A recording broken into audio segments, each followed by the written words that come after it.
Scott Jeshi call me Rex Olunga. Lasty Brown. Omoka. Tumeomoka na madozi. Bura nimeomoka. Spain ustenge. Tambila wama. Yeah. La wama simi. When you chase women, you lose money. When you chase money, you gain women. Good, chase that money, man. Say. La wama simi. Yeah. Big bad ogre. Scott Zik. Scott Jeshi call me Rex Olunga. Lasty Brown. Omoka. Tumeomoka na madozi. Bura nimeomoka. Spain ustenge. Tambila wama. Yeah. La wama simi. When you chase women, you lose money. When you chase money, you gain women. Good, chase that money, man. Say. La wama simi. Yeah. Big bad ogre. Scott Zik. Scott Jeshi call me Rex Olunga. Lasty Brown. Omoka. Tumeomoka na madozi. Bura nimeomoka. Spain ustenge. Tambila wama. Yeah. La wama simi. When you chase women, you lose money. When you chase money, you gain women. Good, chase that money, man. Say. La wama simi. Yeah. Big bad ogre. Scott Zik. Scott Jeshi call me Rex Olunga. Lasty Brown. Omoka. Tumeomoka na madozi. Bura nimeomoka. Spain ustenge. Tambila wama. Yeah. La wama simi. When you chase women, you lose money. When you chase money, you gain women. Good, chase that money, man. Say. La wama simi. Yeah. Big bad ogre. Scott Zik. Scott Jeshi call me Rex Olunga. Lasty Brown. Omoka. Tumeomoka na madozi. Bura nimeomoka. Spain ustenge. Tambila wama. Yeah. La wama simi. When you chase women, you lose money. When you chase money, you gain women. Good, chase that money, man. Say. La wama simi. Yeah. Big bad ogre. Scott Zik. Scott Jeshi call me Rex Olunga. Lasty Brown. Omoka. Tumeomoka na madozi. Asante sana kwa like. Thank you big time for that like. Thank you so much for the like. Kwenda umefungua hii show leo. Welcome kila mtu. Welcome everybody.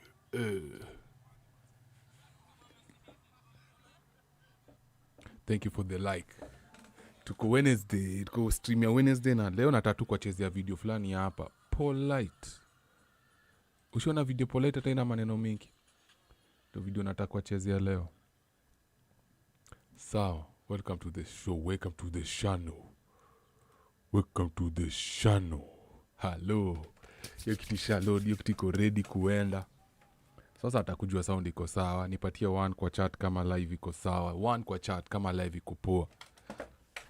Before nifanye next move. Kwa sababu next move nikifanya inaweza kushtua kama hujafinya 1. Next move nifanye inaweza kuwa ngori kwa hujachapa 1 kwa like. 1 kama microphone iko sawa. 2 kama unaona unataka kusikia vitu different.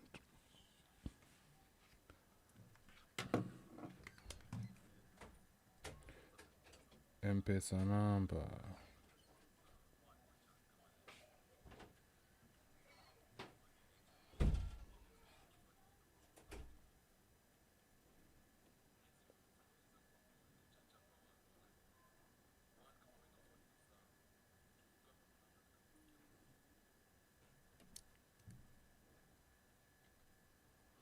And question, where are you watching me from? Unani watch kutoka wapi? Where are you watching me from? Hebu tap in kwanza. Kwa usiniambie 1.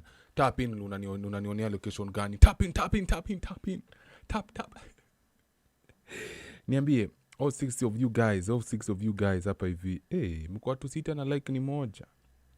Like ni 2. Why? Anyway, mko hapa kujibamba. Tuko piga ngori.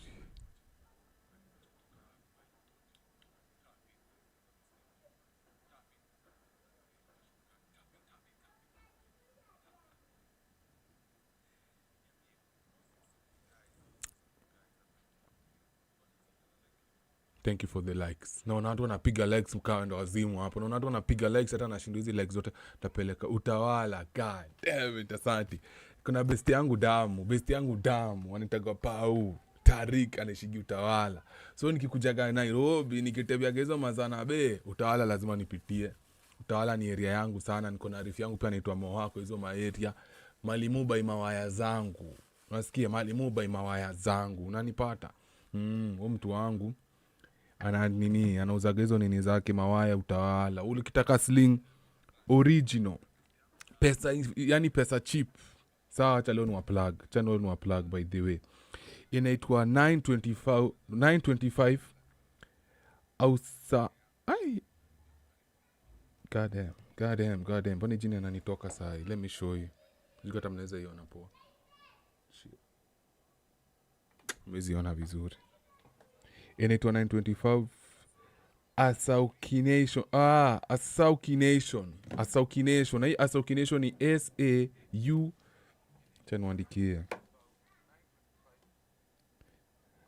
Chanuandikie kwanza 925 SAUCY.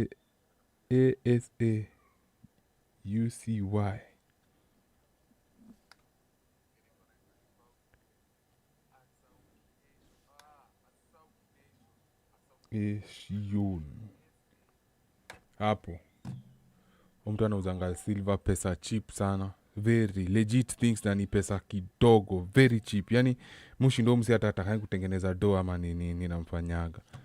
Shida yake inakuwaga nini? But hiyo ndio shughuli anafanya, na ndio shughuli poa anapiga. So kitaka silver, that's my plug. Utampata hapo hivyo Utawala. Alrighty then. Tuingie tupige masagani.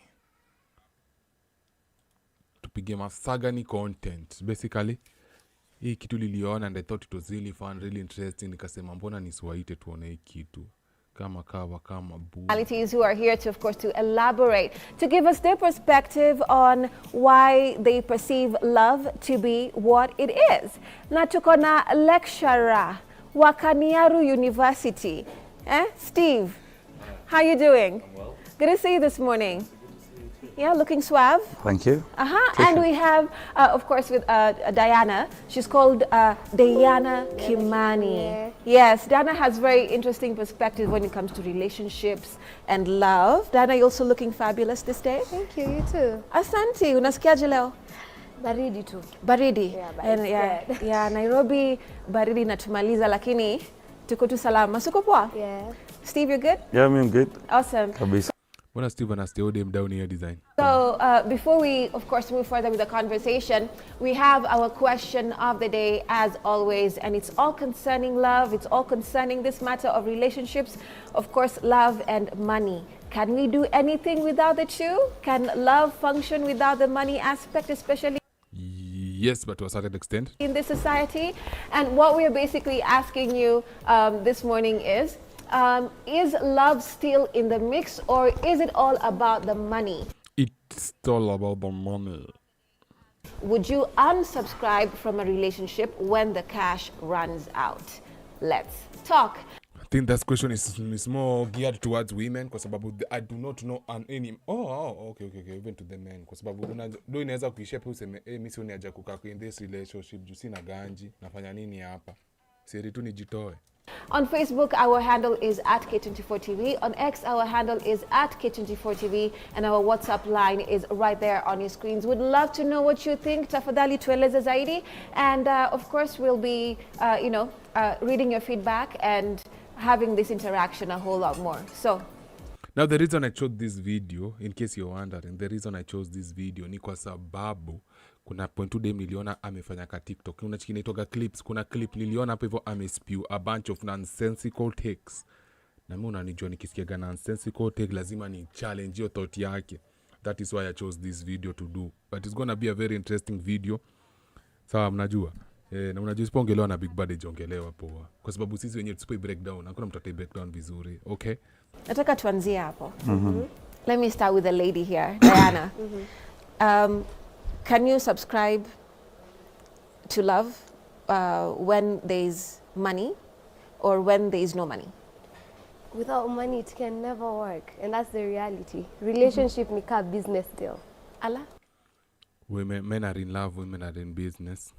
So, according to women, relationship ni kama business deal. Lazima ni contract. And you Lazima ni contract kwa mdem ama ni contract kwako. have to check the terms and conditions. Lazima check terms and conditions. Why is that so? And one step A, if the man especially doesn't have money, atakupea stress. So And why do we think that women do not give a man stress just because they are not having money? him himself will not be confident, and he will give insecurities to you just because he feels he's not good enough. So it can never, it's not even a question. I'll just answer immediately, it's done. Next thing. Ni hivyo. Mr. Lecturer. Manze, you're moneyless, you're mealess. You're moneyless. You're moneyless, you're mealess. That's what I subscribe to. As in, if you do not have money, then I don't understand why you are in a relationship. A relationship itself requires you to be stable, to be able to make it stable. Bro, these are good points. Sawa, these are good points. But I think right now, relationship is for the rich people. I think for the longest time ever, relationship is for the rich people. We just never wanted to acknowledge it, but relationship ni kama nza watu wako na pesa, bro. Una get? All right? Because kuna threats kibao. Kama una ganji. Please answer. Kuna threats kibao kama una do. Which ones? Tuziname hapa. Say for example, sina ganji. I don't have money. No.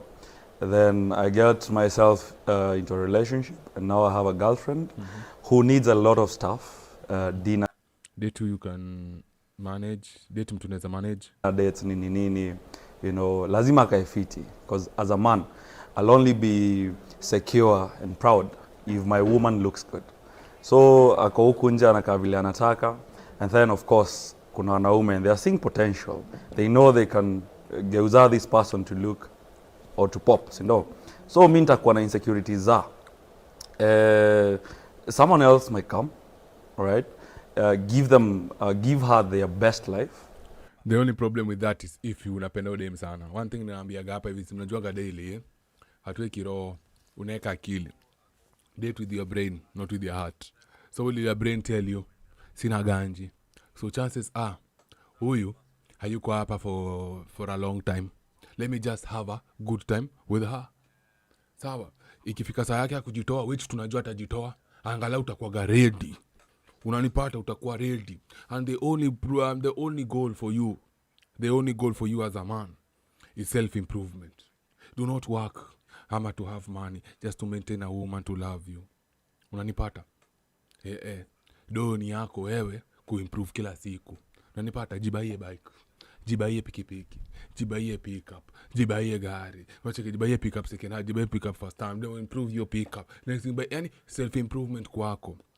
A woman should never be the main focus of you. A woman anafaa kuwa complementary to the life yenye already unalive. Usijui kana ongea sense. Yeye anakucomplement already mali ulikuwa unaendelea.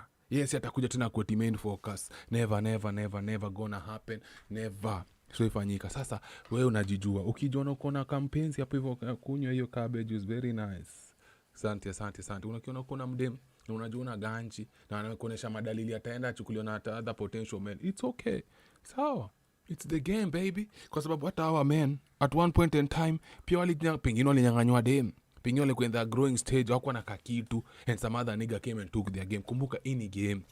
We are success objects, wale ni sex objects. So mbona unataka kusikia vibaya mtu akienda kutumia ile object yenye wewe pia ulikuwa ukitumia? Acha iende. Alright? Ani amchukue ama muibe. So what is going to happen? Because of my insecurities, I'll try nianze kupiga self-esteem ya my lady. Ndio hata akienda huko nje akatiwe yeye anajua, but I'm not worth. Mimi nafaa hapa na huko. Reverse psychology Exactly, sasa yani yeah. So toxicity inaingia nini inakuwa ngore. So wewe kama unadoa achana na mapenzi bwana. Na kama dem lazima uone ni lazima uwe na pesa yako wewe mwenyewe. As a woman, it's not a necessity. Bana Garden of Eden atukwa. Imagine. Madem si lazima wafanye kitu. They really don't need anything. to be in a relationship with you, but you need everything to be in a relationship with them. And you need to ask yourself one question. What's the one thing anakupatia yenye hajaipia mwanaume mwingine ever? What is it that you are getting that is so special? So special. Ninyo? Utakuja kundua kuna. So usijistress juu ya dem. Basi tuende tukatoa. Thank you for everyone ana join live. Bude live nenda kulipuka. Hii live nenda kulipuka. Ngori. Well, tukafanya nini? Mimi kazi yangu ni kurelax, kuletewa matunda, ni relax tu. So if it's a choice as a woman, of course, in this generation, huwezi kaa tu. Where you're a human being, you need to work. But at the end of the day, my money as a woman, it will always be my money. If I feel like kidogo ni kuboost, let's say my guy is going through a rough time, please make sure your rough time is put 1 month. I have a limit, and every lady has a limit. It's a 1 month. For most ladies, it's 3 months. Yep, she's saying the truth. Once vitu zimekuendea mbaya, Buda live inalipuka. Chiki watu wanajoin wengi. But hizo glasses unajiona, hizo glasses zina come through. Hizo glasses zimemwokalize, ndio. Kitu kingine nataka kuambia, it's true. As a woman, ama as a man, una date them, alafu vitu zinaenda vibaya, nataka tu ujue you have a timeline. Inaitwa short clock. 90 days. 90 days. 90 days. Hata 90 days ni mingi. Uanze kujipanga. Make sure vitu zako zimerudi in line. Otherwise, shida atajitoa. Bro, what do you mean unataka chakula na kuacha pesa? Unaambia get out my house. True. Na amesema kuhusu hiyo toxic personality, hiyo trait yenye unapatiwa ndio sasa esteem yako ishuke. Uma experience kitu kama hiyo? I think it's a manly thing. If there's no money, they start having insecurities. If they have insecurities, the only way they can keep you ni to make you feel like you deserve to be in that position with them. So that's a thing. That's kind of smart. If there's a man doing that, congratulations, man. You guys are the real geniuses. I think that will happen. For me, it will never happen. Me, I live, you know. You live in the I live in the morning, 5 a.m. No, Naja, your story. Let me differ with her kidogo. Person, as much as women are the providers, wanaganji, I insist on men, especially men who are trying to build themselves. Avoid the manado. You understand? Yep. So hapo ndo kidogo atasikizana na shori. Because honestly, mimi najijenga, right? Yep. Then nijiekele msupa anado. That means the kidogo I'm getting tabaki umespilt na yeye inaishia kwa bills zangu na zake. Yep. And that's why I insist. Kama hauna pesa, wacha tu na mapenzi. Especially if you are a guy, you're trying to penda kazi yako, jipende wewe mwenyewe. Penda vitu kidogo kidogo unaweza. Buda live inalipuka. Buda watu wanajoin live inalipuka. to hustle nini. If you're going to date someone with money, right? But si kuwekwa nayo ni makosa. Yep. But date someone, it's either you're dating someone with money. Yeah, ude makoyo group ya kinanika. But at least ana nini zake, ana nudes zake, ana like hizo hajafanya hizo puzi huku nje, but wako group moja. Or someone ama ukwe hauna mtu kabisa. If you're hustling. Now tukisha level up, uanze kuhustle, tafuta pia mtu wa koligi yako. I see. Sasa before tuendelee na hii conversation. Akona reasoning poor, but practically it's not it's not reality. Sawa? Yeah. Kuna clip nataka msikize hapa kidogo. Yeah, one of you. Hebu tu watch kidogo. Nikikwambia don't settle for less, unaniita mwenda wazimu. Mtu ameletwa wedding yake na helicopter. Are we together? Yes. Huyo ni mtu that tells you a lot. Hiyo si ile harusi yenu yenye mlichangisha. Wewe, hiyo ni invite only. Are we together? Yes. Mpaka unaweza pata bibi ukiwa kwa lineup ya wasimamizi. Itu wasimamizi nani? Those ones are stand us. Are we together? Au ni watu ni wasimamizi wameenda shule. Yes? Wewe endelea kukaa kwa hizo maharusi zako za kupanga. Maharusi za kuchangisha. Sasa hatuwezi changa. Sisi ni watu wa high profile. High profile wedding. Yes. Ni harusi uwezi ona umbo wako ikiloita around. Are you together? Yes. Kuachwa ni constant. Dust ni constant. Mpoa kupata mpoa ni constant. That's ni constant. That's ni constant. Hakuna mbakoko hapo ina yeah, but we kulia dust mali kuna ganji. Because you see like hii song fulani ya Sauti Sol. Heri ulie That was cringe. Kwa Range Rover ama ucheke kwa bodaboda. Unachekaje ukiwa kwa bodaboda ukipigwa na upepo, pneumonia? Understand? Chest pain. Mimi wacha nililie kwa Range man. Umesema when you start working you need to get a girl that's working. Ndio. Age kuna hiyo story ya age difference, ndio. Uko na miaka ngapi? Wacha miaka yangu point ni. Okay. Just assuming you're 28. Point ni. Let's assume you're 28. So madem wenye utapatana nao wako in their 23, 24. Wewe ni msichana amemaliza university ndio anatafuta kazi. Haya, if you're 25, age group yako iko 18 to 20. Unataka nitoa wapi pesa kadem? Unajua shida ni ati una assume type yangu ni mademu wadogo. Inafanya nini demu mdogo bado? Tunasumbuana.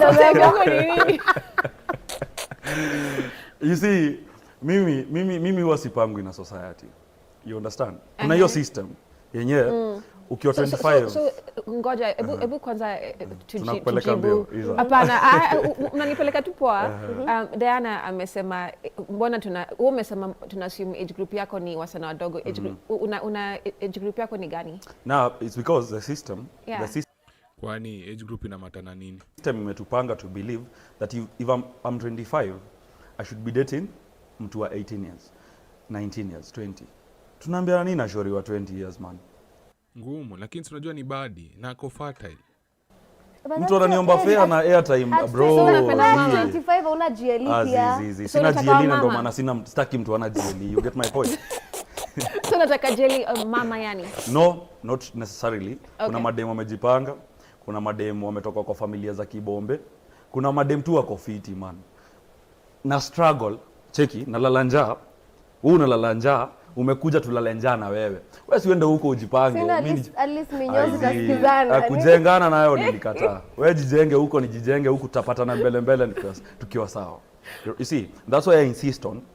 You're either in a relationship because you have the money. It is only ni superficial kido. Morning Tiwana. How you doing mama? Thank you. Have a great day as well. Thank you so much. You have the ability to be in a relationship or you're not at all. Wachana tu nayo. Wewe jipange ufike 30. You understand? By 30 at least mwanaume life yake inakuaga, for most men inakuaga imeanza ku take direction. At that time, now you can start thinking about, marrying, settling, to change dimension ya lazima uoe at 25, mkule shida na mtu ndio maisha ianze kukaa fiti huko. No. Wacha maisha yangu. Do you believe in the struggling with someone? Do you believe in mna struggle na mtu mna date naye? Do you believe in that mentality? But shida ni mindset ya udem ya mtu ana pesa, mtu ana nini, inakufanyanga unakuja unakuwa poko vibaya sana. Inakugeuzaga unakuja unakuwa poko. Unajua tu kama na don't tenda kwa the next. Kama kuna the next niko sure ndapata the next. Niko sure ule atakuwa na do. Sasa ikwe bahati mbaya upate wewe ni badi. By the time una kuja kufungwa macho umetumika vibaya. Fiti ndo tuoane ndo sasa hivi. You understand? Unaonaje Diana? I mean, he has a point though. The truth is, love is bought. It's just that people don't admit it. Love is bought and it's expensive. So if you know love is bought. So women are selling love.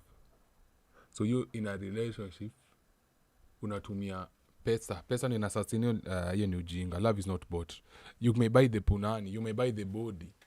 You may buy the vagina for a few seconds. You may own the body for a weekend, lakini you cannot buy love. Unanipata? Kwa sababu there are some people who love different things. For example, tuseme mtu anapenda basketball. Like mimi napenda bake mbaya sana. Do you trying to tell me that basketball ilininunua? You're not financially stable, especially as a man. Make a dem as a maneuver. Unajua for a lady to Yoko maneuver si mnajua inamaanisha nini? At least society mate. Kami ukinipata na mtu ako 58. Imagine you won't ask me a question. But lecturer akipatikana na mama ako 58 hiyo ni swali. Hiyo ni shida yenu bwana. Mimi niko sawa. Mimi Niko happy. Nikiamka siku moja nisikie life hustle imenichosha. I'll just... And that's one advantage madem anakuanga nayo over men. Unanipata? Madem can decide one day I no longer want to work. And it will be very acceptable them to just not work anymore. Unanipata? Like wanakuanga nayo option. Sisi hatuna option. Sisi lazima to grind. We have to grind every day, every time. We do not have the option of one day when life gets hard I may just decide to get married and settle down with a woman. Never gonna happen. But madem wako nayo option, and that's where the problem is. I'm a set at the problem. That's one advantage they have over the men. Go get some rich person hapo. So whenever I hear the feminists complaining that women are oppressed, I'm like, oppressed by who? By who? We are done. Another thing pia ujue, madem have the most women ama all women wako na potential ya kugeuka kwa mapoko. Like wako na potential. If they decided kuamka kesho aseme mimi nataka kujiuza, they could do it easily. Na kuna hata mtu atabata haya kwa madem leta kwa hata shida kwao. Unanipata, but us we hawezi amka tu kesho aseme bro mimi mama nataka kuuza sim. Takuwa noma. Na nani atanunua sim yako? Ni lazima uwe na relationship. Unaonaje hiyo factor? Lazima uwe na... Yani lazima udate. Venye anasema kama una do, kama Charlie ana do ama Dema ana do, ni lazima kama Dema ana do unaweza date bad. Lakini unajua kitu ni ufala. Unajua kwa nini? Kwa sababu women are sometimes attracted to bad boys. Okay? And what happens ni Dema akipenda bad boy, they are willing and ready to keep up. Ama sometimes even pay up to maintain their relationship with the bad boys. Mara ngapi tumechiki mademu wana complain that they used to pay for everything. It's happening. Real successful smart women. Unapata mdema amesoma na kuna akili yake, maybe she's a nurse, maybe she's a doctor, a lawyer somewhere, but she's dating a thug, dating a goon, and she's maintaining the goon happily. Ako there, paid for her own wedding. Akili akidate ule mtu alikuwa Mwisraeli ama Mpakistani. So we cannot come here and say women money is just their money. Yetu ni mdomo. Once they find Buddha live in a bundu. Once they find the nigga who they like, kama who they love, they will do anything for the guy, bro. Tuambie na kweli, they will do anything for the guy. So hii narrative yenye money is everything and all that. Sometimes I don't agree with it. Unanipata? If our lady doesn't Rada safi my guy. Rada safi zod. matter. If you're Charlie working, ndo kama hana pesa. I do not talk so much about politics because I don't understand politics, but politics is very dividing. Acha tu nikwambie kweli. Politics is very dividing. Sawa. Alafu, once you start talking about politics, you, to some extent, you're never neutral.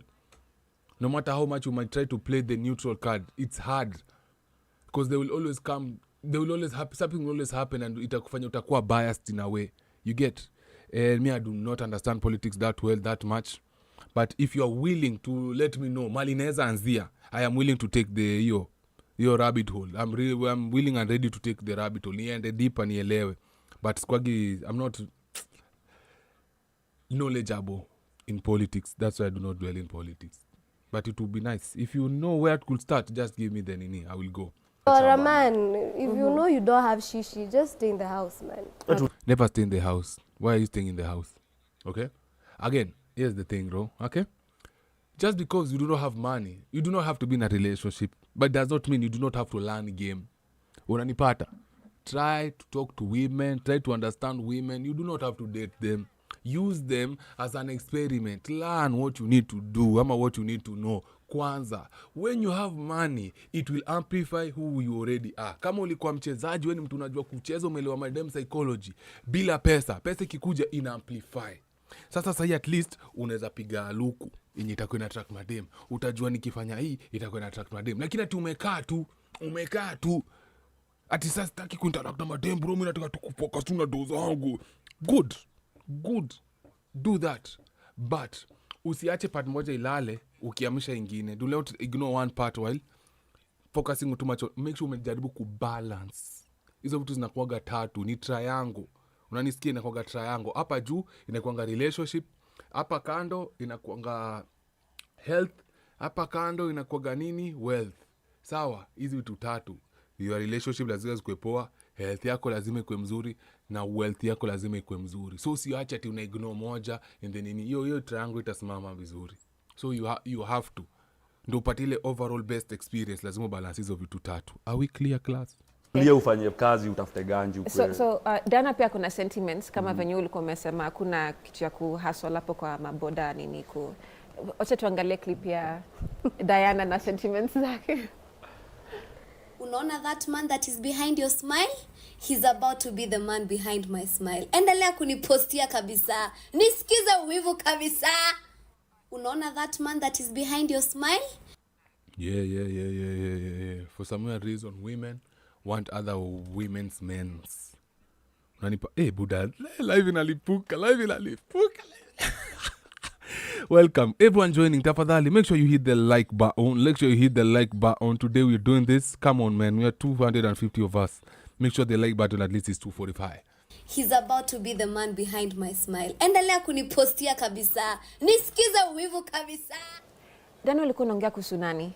Manze, you can enter Instagram one day. You just scrolling, I don't know, this one bought me these flowers, magari, nyumba. I'm like, I can get that man in 2 minutes. Don't play with me.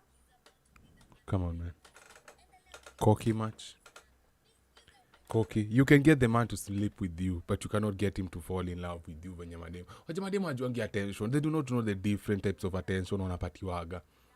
Unaget? At least us men, to some extent, we understand. Unajua, while I'm talking to this woman, I just know, hapa hivi, ni friendly, uni friendzone, hii attention napewa, si relationship yani udema kwa mali anaenda na mimi, it's not serious attention. But madem, for some reason, they cannot differentiate between uni mtu ananitaka ya ukweli ananidai, ama mtu anataka na mimi kulala na mimi. So, her saying anaweza pata mwanaume in 2 minutes, anaweza kupandilia, unaweza mpandilia lakini, kumpata roho gumu. So, but do we really care about roho these days, by the way? Kwa personal, ilikuwa tu it's not really. Why would I be stealing from someone I know? It's someone I don't know. But you can't be flexing for me every day about your man from morning till evening just because. The question should be, have you ever stolen someone's man? But so when she posts that on entertainment purposes, focus big man. Umekuwa poa. Hadi mimi nataka kuwekwa poa, bro. By the way, she's not average. You know why she's not average Nairobian woman? Because babu akona following social media. Kila mtu atakukulia. So me nikiona by the way your guy is doing too good. Oh, he's treating you so nice. Oh, that's nice. He can treat me too. Hiyo ni game napewa hapo. The way women operate. How women are women's biggest haters. They see the other woman posting a man, celebrating a man. Now they want that man. Unanipata? Unajua kitu moja pia nataka ujue. Inakonga difference wanaume na wanawake. Mwanaume, for example, boy akuje na demu yake, aanze, bro, by the way demu yangu nipikia, demu yangu nifulia, mazi demu amenisaidia, demu nipatia advice, demu niombea, demu nichunga, mazi waga amenisanctify, waga ameniprotectify, mazi ma spirit azini kujiangi, yani demu nipiaga peace, bro. Cheki hadi niko hadi unaweza ona hadi kamwili kamekuja. Wanaume akiona mdem kama huyo, wanao boy wako watasema, bro, naomba nipate mdem kama huyo. Na just wish nitapata mdem kama huyo. God akubless manzi. Now, mdem hakuje na chali yake. Hako hapa hivi amepiga amechafua dress designer. Sling amepiga pearls. Amechafua silver, pengine amepiga gold. Hako na kakibeti supu. Ujamaa anamfanyaga na smile. Ujamaa mpeleka vacation. Ujamaa amemtreat poa. Mademu akiona mdem kama huyo, they never say nataka mdem kama, nataka mwanaume kama huyo. Nasemaga nataka huyo mwanaume. I want that man. Men were like, I want a woman like that. Women are like, I want that man. Na ndo maana utacheki, it's very very likely utaona mdem unasikia best friend yangu alinicheat na chali yangu. Mara ngapi umesikia story kama hizo? Where do you think those stories come from? Mara ngapi umesikia story kama hizo, bro? Unachiki nataka muniangalie kwa macho nikuuliza hiyo swali. Mara ngapi unajua mdem anajua mse ameolewa na akona wife na watoi, but she's still going with him? How many times did you see in the friend groups? Hata mliona ile story ya Betty Kialo ni bridesmaids wake alienda kudate bwana yake kwa sababu women are like, nataka huyo mwanaume, si mwanaume kama huyo. Ni kunoma, bro. Ni kunoma. Sasa wewe ulisema earlier in the beginning of the conversation uliwaibiwa. Dem. Ama umesema nini? Hata I don't think you said it here. Ilikuwa kwa show nyingine. Hizo. I don't think you said it here. Kuibiwa zim. Yeah, ulisema kwa sababu kuna challenges and there's a lot of competition. You can be dating and then now if you don't have money the other guy can come and scoop you. So ulibiwa? Not really, but nishakuwa kwa hiyo situation ya you make a video. Kwa hiyo video unaongea ni kama ni wewe. Unajua mimi kitu fani mimi na video zangu saa zingine most of the time I talk about experiences real zangu. I do not just make a video to make a video. Am I making sense? So now he made a video akiambia maboy bros, ibo chunga dem yako kama una ganji utapoteza dem. Presenter anamuuliza sawa. Wewe ushaipoteza dem hiyo design. Tena msiati sijapoteza dem hiyo design. Hiyo ni nini unasema? You're misleading the shepherds. You're misleading the shepherds. Why do that? Why do that? Weird. Kona dem mali, as in you have a really nice story, but hauna ganji, you're not stable, right? So kila time una feel man sim deserve, right? And of course, as she said, wasichana wako na a lot of opportunities. So of course yeye atapata opportunity iko huko. So ameanza kudeal na certain men wenye siwa standard yako, right? Uko pale mtaa unajua anytime udem anaweza songa. So what I did for me, si asonge, who cares? Hakwende ama before ifika hiyo level ya kuwa toxic and very insecure na sikupenda ni reality man, ataenda atasonga. Si ameanza kupelekwa dina mahali hata huwezi afford, you know. So mimi nilijitoa, right? I used to date kitambo before nipate akili.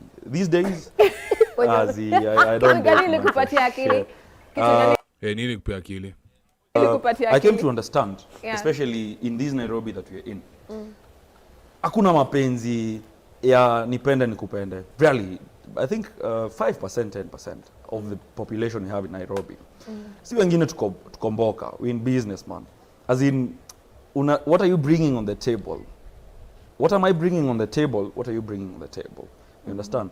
And when you understand that, you'll stop wasting your time and breaking your heart for nothing. Because hakuna mtu wako hapa akupende, hakuna mama yako Nairobi, hakuna, you understand? Like, mbona msichana anivumilie kama sina do na kuna mtu anamkatia akona do? Sijui kama una get your point. Hiyo ni huko ushago kwenu Busia Mbukinyao. Mse hadi mama yako hawezi kuvumilia kukosa pesa. Bana jo hata atachoka. That doesn't pick calls. Unajua nataka kumuomba. But at least mzazi, so kama mama yako hawezi kuvumilia who am I as a woman? At least mzazi. Tuko live. Kwa la juu tuko live IG. Hata tuke live IG nita sustain sana but chill kidogo. Kumvumilia yeye, kukunderstand. At least mzazi. But sasa wasichana tuko nao Nairobi man. Okay, pia mimi siwezi vumilia demana ganji. Wewe kwa nini una do? Mimi sina do lakini kwa nini una do? Unaweza chukua demana sura nzuri? Tuna bas, mbona mimi nichukue chaliana pesa? So dema nasema mdema kona sura mzuri ni equivalent to mwanaume akona pesa, which this thing was said long time ago. Na mtu alisema kitu anaitwa Marilyn Monroe, ama ni Marilyn Monroe, something like that. Na alikuja akasema hivyo kwa movie fulani. Niaje. I saw you in Kisumu the night I cleared high school. Nice. I remember you. Niaje? Yeah. Tuko live YouTube by the way. Kwa la tuko Instagram. I just came here to tell you tuko live YouTube. Watu wangu wa YouTube tuendeleeni kazi. Like uko na point ndio but elaborate lakini kuvumilia dem hana doaje yani. As in mi staki level, unajua kuna levels za madem ama machali. Say 19 years, 20, 22, 23. Rada safi watu wangu. I just came poleni watu wangu wa YouTube. Niko na watu wangu wapi hivi mnaitwaje? Watu wangu wa IG. Yeah. Sawa. Hebu mniambie kama kuna tofauti. Rada safi, watu wa rada safi, watu wa IG, watu wa Instagram, rada safi. Anyway, tuko pale YouTube tunapiga shughuli tu kidogo, tunajibamba una Wednesday. Kazi hiyo safi, asanteni sana. Watu wa IG, unimunikieni one kwa kama mnanisikia poa, one kwa whatever. Watu wa IG. Ni watu mnaomba na so mbili, mnaomba na credit, mnaomba na, you know. Mimi nataka ni date mtu anaweza ingia China ama mtu anajua vile anaweza ingia China. Mtu wako na hata mimi hata sitaki ganzi yako, you know, you as a lady. But hii kidogo yangu manzee wachana tu nayo. So boy anasema hizi date mdemana do yake. Anasema hizi date mdemana do yake. Yaani pesa yake kidogo anaachana nayo. I don't think it's realistic. Cause to an extent atupate dema kona do fire. Diaje. Yeah. Diaje di. You understand? Because people confuse when I insist on mi siwezi date demana do. People think na date dema kona do ndo anipatie do yake. Me I don't want your money. But at the same time nataka ukuwe na pesa yako ndo usinisumbue na 200. Kama tunaomba na pesa ni huge amount. 100k so mbili na niurudishe. Ina nikalia ile mindset ya Eve Mungai. Nani anakumbuka ile podcast Eve Mungai alifanya na ule dem fulani akona sauti nyingine funny. Akisema ati akiomba mtu 100k instantly. Babe nifanyie favors. Unaweza nisaidia 100k, 500k. Uniga kona mentality. Is it reality? Fuck no. Ama nikiomba pia mimi nirudi. You understand? As in Uboze, ukajua boy ni nani? Ingia iju chungulia. Ingia YouTube ujue ni nani naongelea. Ingia YouTube ujue naongelea nani. Rada safi. Tuko level fulani ya kupandishana, si ya kurudishana chini man. I see. Yeah. Diana, unaje your point? I think wanakwanga okay, si wewe. Men, but you're the representation here. You're the representation here. I think when they don't have the money they need, they say they want babes that are working. Mtu ameniuliza huwa na edit video zangu na app gani natumianga CapCut. Mimi niko working babe. Mimi niko I've done medicine. I'm also in media. But you say Udem mfanya medicine. Afu patu dem ni nurse. No wonder nakwanga na urepeche mingi. No wonder nakwanga na urepeche mingi sana. In a way pia ndo maana nakwanga mevisha psychology because venye anapimaga madem huko hivyo nini social media kiwapiga ma message funny this someone akona experience ya kucheza psychology ya watu. Ala. Pardon? I'm saying that's dope. Like yes, I have my own, but I'm not gonna date a man with no money just because I have my money. Na get. Alafu sasa unataka kudate dem akona ganji ili nisiende kukuitisha za nywele junichi, but nikikwambia I need 200,000 for this business unaanza kutetemeka. Unatetemeka nini? Unatetemeka nini bro? No, I understand your sentiments. Watu wawili wanachochana. Watu wanachochana chat. Grace, watu wanachochana. Mchetu niambie ukweli hapa ni mchochano. We're just speaking to speak. Na nakuget. And hapo sasa ndo nakuja tunasikizana. Has to be a night nurse. Has to be a night nurse to be honest with you. There's this campaign used to run online ya men, remember? Yeah. Mzee, uko Twitch ama Kick? Niko YouTube. Lakini nilifungua nini ya Twitch? Ya Twitch jana na niko na pia website ya Kick. Sasa natafuta venye nitazi combine zote niko nikienda live at the same time pia nataka kuconnect YouTube na Facebook na X. Sasa nini pamoja nazipiga zote tatu. Kisa nimeona niingie IG kwa sababu IG mjeni onaga nikiwa live. But inakuwa kitu fiti sana. So let me show you kile nashughulika na hapa hivi site kwa YouTube. Sijui kanaweza change kamera. Sasa ingeni YouTube. YouTube ndo tunapiga shughuli. Sawa? Unajua Mungu akibless mtu mmoja anaacha mtu mwingine, tunafaa pia si to reason. Si ndo? Hauna ganji? Sina ganji.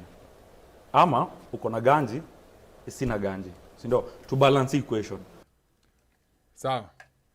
So hapo hivyo ndo mali tunafanyika. Hapo hivyo ndo mali tuna happen. Let me switch this. Hapo ndo mali tuna happen saa hii on YouTube live na tunaendaga streaming daily. Tunapiga stream daily na ni stream za na ni stream za akili.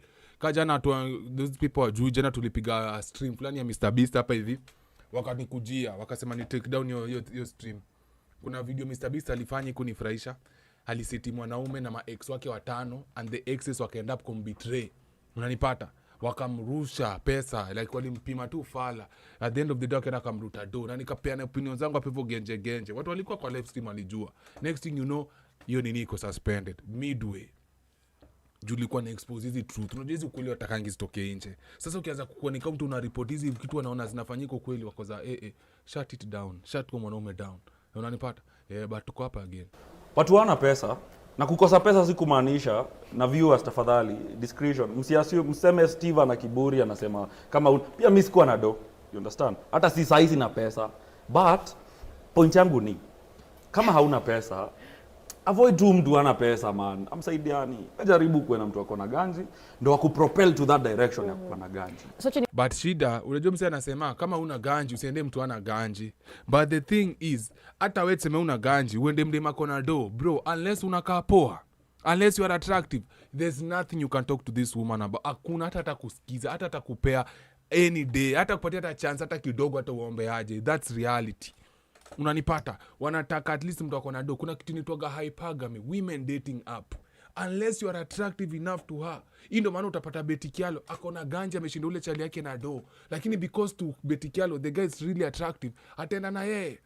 Now, Guardian Angel sijui kama ule dema anakuwa na do kushinda Guardian, lakini nashuku Guardian akona do. But tulikuwa na rumors. Sawa, na mimi sipenagi rumors that ule dem Guardian akona jua do bullshit guys, hakuna mtu ajalizo takataka. Unanipata? Alafu Guardian ni mtu wangu, so siwezi muongelea mbaya. The thing ina happen ni nini? Hypergamy. Unless you look good to some women, hata kupea time of day, hata utajisumbua bure. Pole. Hii dunia inapendanga mademu wanakaa poa, and to a certain extent mwanaume pia anakaa poa. Kwa sababu usipokaa poa, hautapata hata chance ya kumuongelesha, umuoneshe venye sina ganji, sijui sina nini, hata kusikiza. Looks are everything. Tuulize sisi watu hatuna looks venye tuna struggle. Waulize, yeah, kuna common sense and there's your heart, right? Yeah. When do you separate the two? When you get your heart, ukiingia relationship unaingia sangapi na roho, alafu utoe roho, alafu anza kutumia kichwa. Sababu iko venye wote mmesema hakuna kitu ya roho hapa, ni business. Yeah, so when do you separate the two? You need one. In the interview I asked a very good question. When do we separate love from the business? But I already told you guys, in case you don't know, men are looking for love, women are in business. Men are in love, women are in business. Women are using love as a form of business. This is why these days it's as if men are paying women to be in a relationship with them. Women are literally doing body modifications to make themselves look better so that other men can find them attractive enough ndo waongezewe biashara. Unanipata? Sisi kitu moja tunajuaga, acha niwaambie Kenya, tunakuwa na this thing ya watu wa pikipiki. Napenda watu wa pikipiki mbaya. Nani? Watu wa pikipiki unaniaje? Mtu anajua hii sinki yangu ndo nipate customer lazima niisuke. Mtu anaweka kinyambi natosha na hivi. Next thing unachika ameweka lights. Kuna ule niliona ameweka TV kwa helmet. Sasa unajua ukienda uone pikipiki na wakafitu kwa za hii kitu inanifua hii kitu inanikalia poa. Let me do this. Acha nipande pikipiki. Unanipata? Umemodify pikipiki yako ndio iko effective. The more at least inakaa fit, inakaa effective, inafanya shughuli yake poa, the more customers utapata. Hii ndio maana nakwambia kitu moja nataka mjue mabuda. Sisi wanaume tukipata ganji ni nini tutafanya? Either tutanunua gari, ama tuanze kununua madesigner, ama tuanze kununua something, land, nyumba, kwa sababu tunajua mademo wanapenda magari na wanapenda land na wanapenda manyumba na manguo fiti. Mademo najua wanafanya nini siku hizi? Wana invest on what? In their bodies. In their bodies. Mbona wana invest in their bodies? Kwa sababu wanajua hii ndio inatakwa. They want this. They need this. So let me do this. Let me modify. Ikwe ni kama ina defects zozote. Ndio maana Lydia atenda vizuri sana ikiwe BBL. Atenda ikiwe BBL. Kwa sababu ile mwili alikuwa nao before. Yes, akona personality. Yes, akona ka face kiasi 6'7", but matako ni watu wanataka. So akaenda kadini aka-adjust hiyo matako. Watu wapendi mademo kuna matako tumbo kubwa wanaenda nafanya nini, wana-adjust. Same thing. Sisi mademo apende mtu ana gari, mademo apende mtu ana do. So utadu nini? Unaenda unaanza kuinvest, ujove utatafuta gari, sasa unapata dume haya gari ku attract the other. It's a game we are both playing. But for some weird reason women do not believe they are playing the game, yet every day they play the game. Woza every day they play the game. Sisi we will not sisi hatutaficha, we are playing the game. Whether unataka kuamini uchezi the game, bado unacheza the game. Hata saa zingine wamie buda Mr. Kiata hizo stories za madem, acha madem wakae maumbo au ni waste of time. Bado that's you playing the game. Hello. And good one nice one where you sacrificed everything, your time, your money, your affection, ikuvunje. After that you still have sense. Until hiyo ni stage lazima upitie. Hata sasa uweze advice mtu wako kwa mapenzi, hata ushinde ukimuimbia hizi sikia. Lakini ile siku atavunjwa moyo. Ndio maana na mimi sasa kitu najiuliza ni kama acha niulize Maugre kitu moja. Nani anataka mdem kama huyo? Who wants a woman like that? Yeye ameshaenda akavunjwa roho huko. Ashafungwa roho, apparently akafungwa akili na akafungwa macho na akafungwa kibeti na pia akafungwa miguu to a certain extent, unanipata? Alafu sasa akishavunjwa hivyo, wewe na ganji yako umejipanga vizuri, alafu sasa ndio wewe anataka kukujia, aanze kudate na wewe, aanze kukupatia wewe standards. Unataka kudili na mtu kama huyo? If it's yes, God bless you, uko na nguvu. Mimi I won't, because hakuna watu watakuwa entitled, hakuna watu wanakuwa na shida kubwa sana kama watu kama hiyo design. Acha nikwambie, mdema amekuwa hizo streets, amefanywa mbaya, ameteswa mbaya sana na wanaume ama wanawake. Unajua siku hizi you cannot just say mati mdema na date tu wanaume pekee yake. Na kama wanaume wanapigwa simu tu, madema wanapigwa what's the difference? Kwa sababu wanaume ni pigwa simu tu, madem ni simu. Sasa hiyo wanatuangalia hapa, wanashangaa, wanasema kwani hao ni machizi? Sisi machizi already. Unaongea tu business. It's business. It's okay. Me, I'm a company. Business. Mimi ni company. If I want investors, will I go to a broke person? I'll go to a rich company. If the rich company has been working for 57 years, that's even better because it's been in business for. What do you mean sound system? Natumia tu microphone. Hii microphone inaitwa J Mary.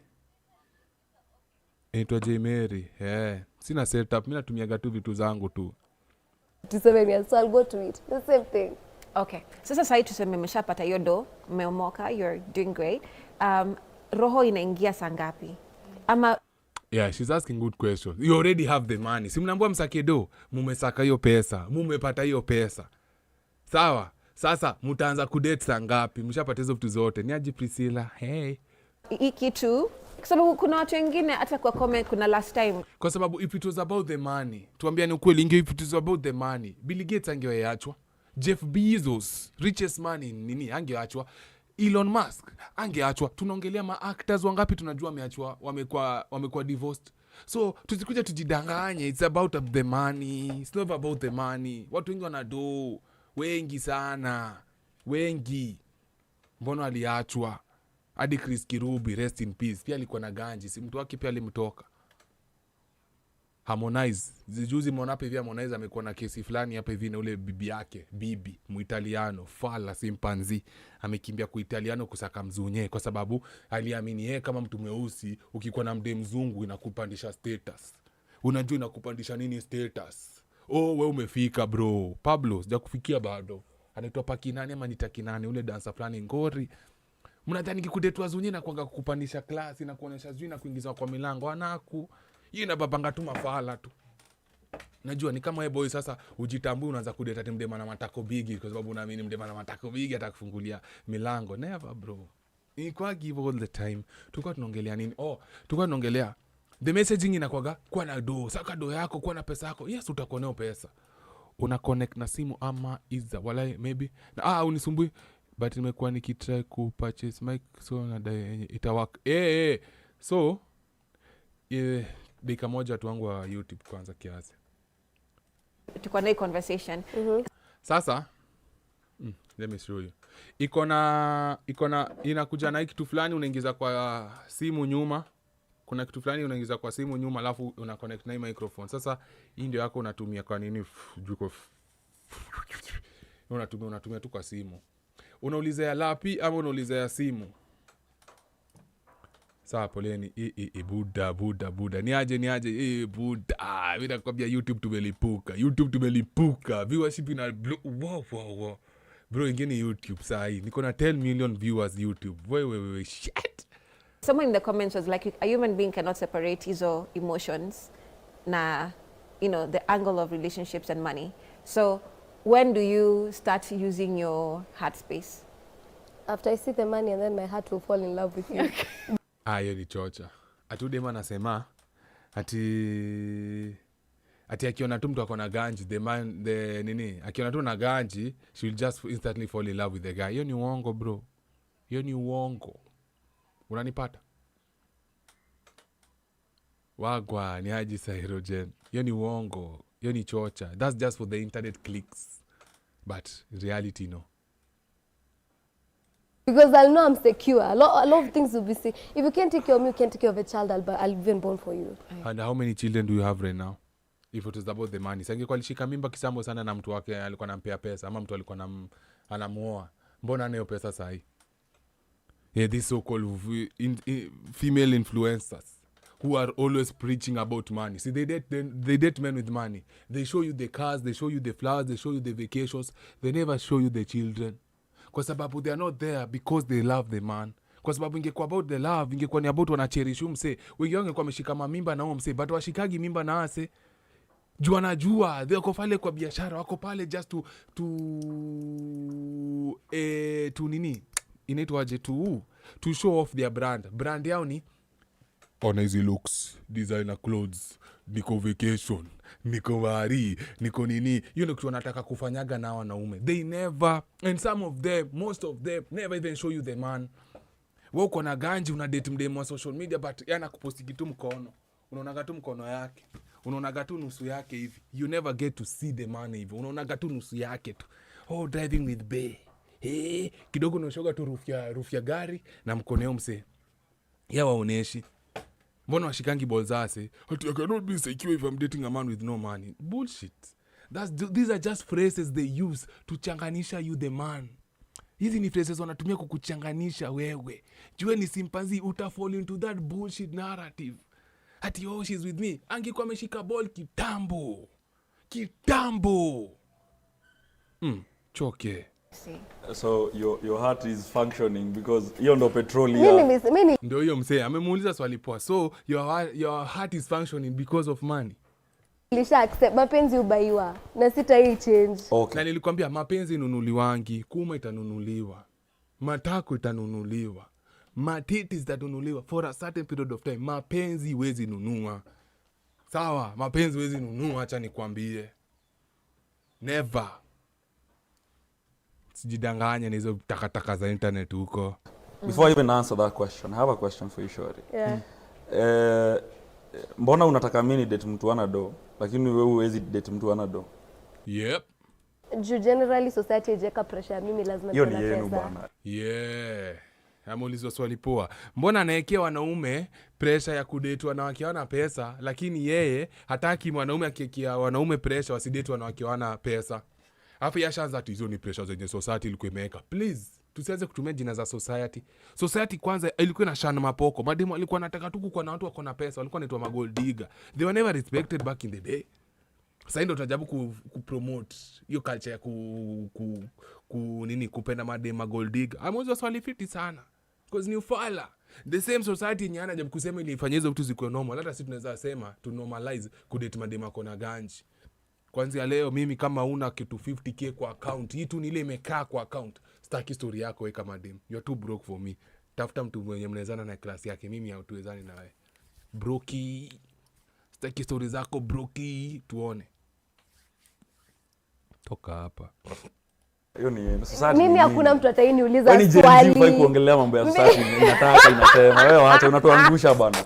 Gen Z is living our life as in nini nanibamba mimi, nini nakubamba wewe. Sawa? Na baby girl, your baby girl treatment. Wewe ni baby girl, mimi ni baby boy. Full stop. Yep. Warushie game. Wakirusha ipo unarudishaga. Unajua sasa ukitaka kurizona mademu wengine, you throw them back their own logic. Ndio wana realize enyewe nafikiria ujinga. Unajua ukiambiwa nafikiriaga ujinga ama nasema ujinga, hawataamini. Watasema wewe ujui kitu unaongelea. Lakini ukiwarushia back your logic utagundua, enyewe hapa situmia akili yangu vizuri. Hii ni tanki ya makamasi na mad. Then who will man up? What do you mean when you baby boy? Sasa ashaanza kuuliza who will man up. No wewe.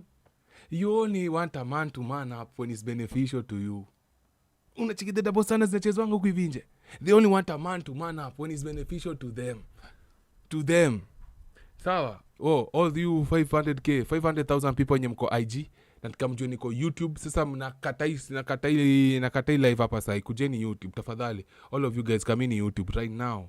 Man watafute kwa manyumba zenyu na wapige ma video. For now, tupata nini? Watu wa IG tuendeleeni.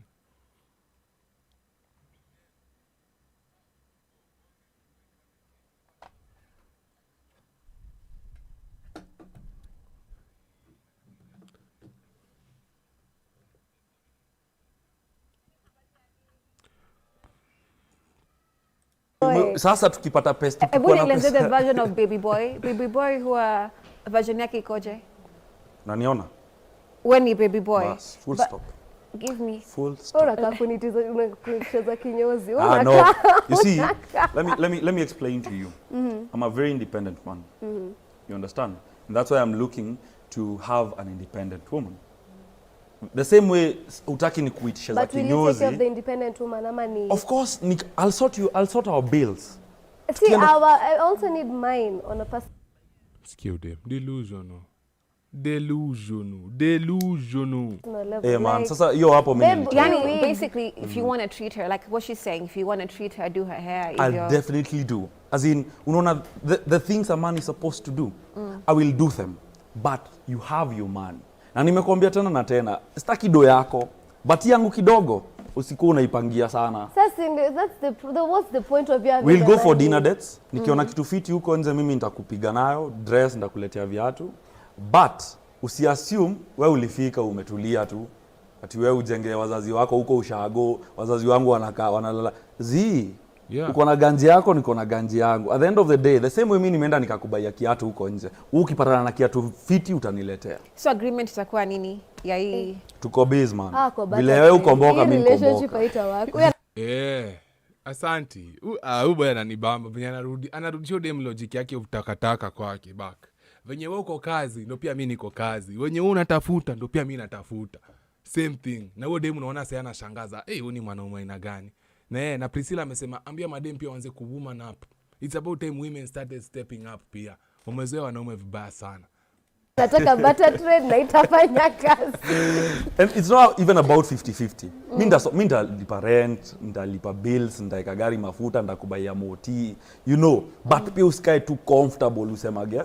Do yangu ni yangu lakini yako ni yetu. So nitakadema changamke. Sasa unataka papi exactly. Si tukule vile tunakula yangu. Kweli? Tukule vile unakula yangu. Kwani pesa yako unataka kufanya nayo nini? Hiyo unaitumia kama insurance. Yangu ikiisha utumie yako kutoroka tena ndo tafute mwanaume mwingine uanze kukulea pesa na yeye. Another thing pia unajua I told you this thing yesterday or was it the day before? Niliwaambia kitu moja. Men save money by being single, women save money by being in relationship. We decide. Nimekuambia we decide. Kaka yako ufanyie. Unajua mimi kinuna hata niwe tu stove ndashina. Ati kila mtu abebe mimba. Kuimbia hiyo siku. Wewe shuka na niliweka gasi mwezi. Unaenda kuwasha kwambia bebu na washa gasi mwingi. That's then why I tell you that type yangu si mashauri wako.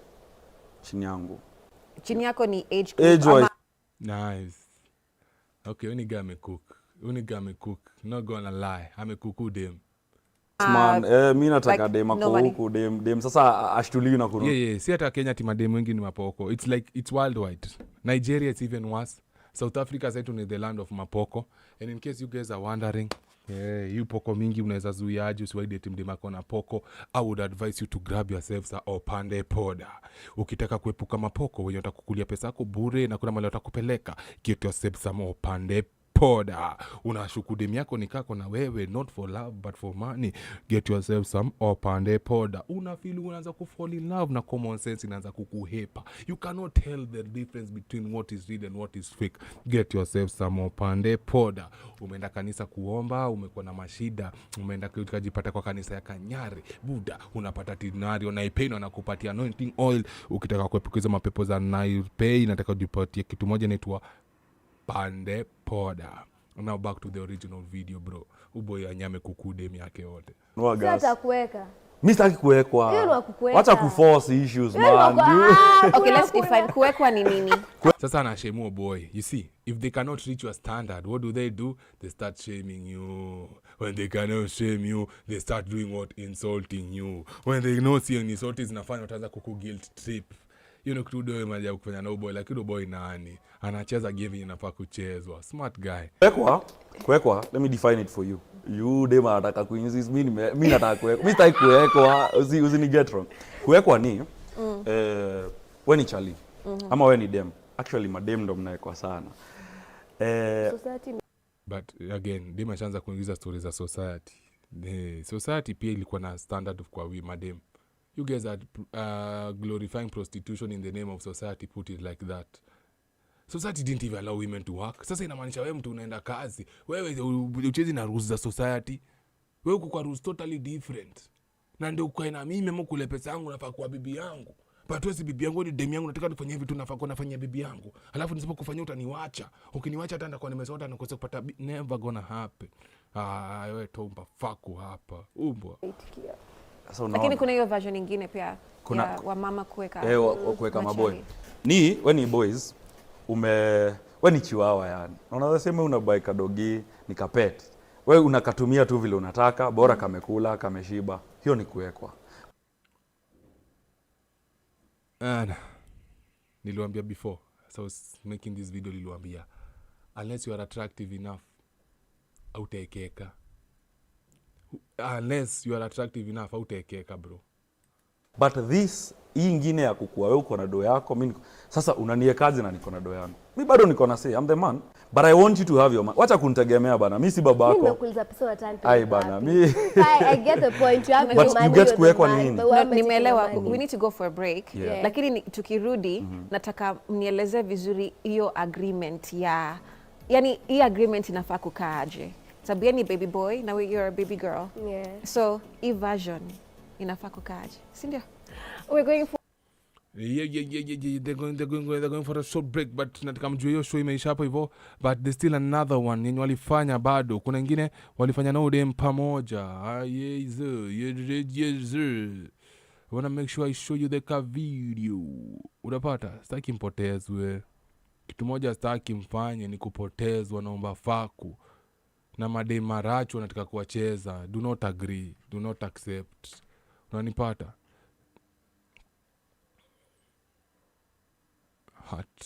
Heart with Remy.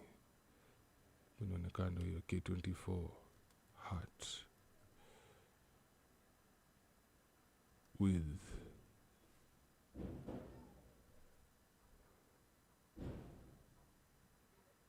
ando hiyo hapa. Sikujua nikanono. Nani anasema nikanono? Nani anasema nikanono? Whose job is it to start the sex talk? Parents or teachers? Parents. Ndio hii pena ingine. Leo tunakuka hapa.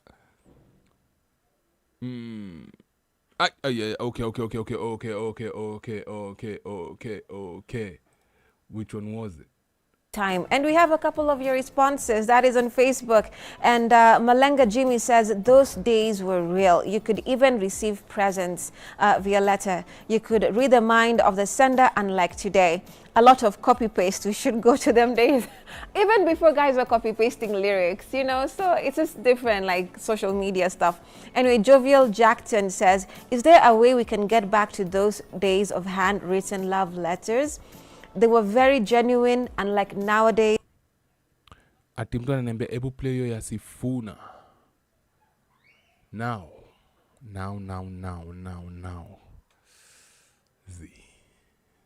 Is the digital romance, you just copy a text and forward to your several partners at once. Well, yeah, I get it, Jovial. And then Azaria Moshe says digital romance is expensive compared to, and then he says, oh, sina data SMS. Poleni boys. Easy yo.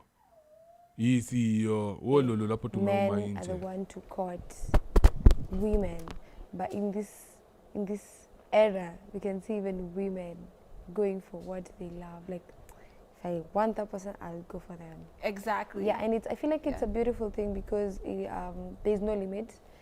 Basically, it's just, I feel like love is a beautiful thing. So if you want it, you go for it. You don't have to wait for love to come to you, or you feel like. Let me ask you guys. Most of you mnajua dem anitonga na something. Na ipera na pera. I don't know. Like jinake, she's a dancer. Some of you know her, right? On a scale of 1 to 10, how many would you give her in terms of looks only? Like, you just want to be chased. Yes, that's a good thing. But at the same time, I feel like sometimes it's nice even when you decide to like go for what you want exactly.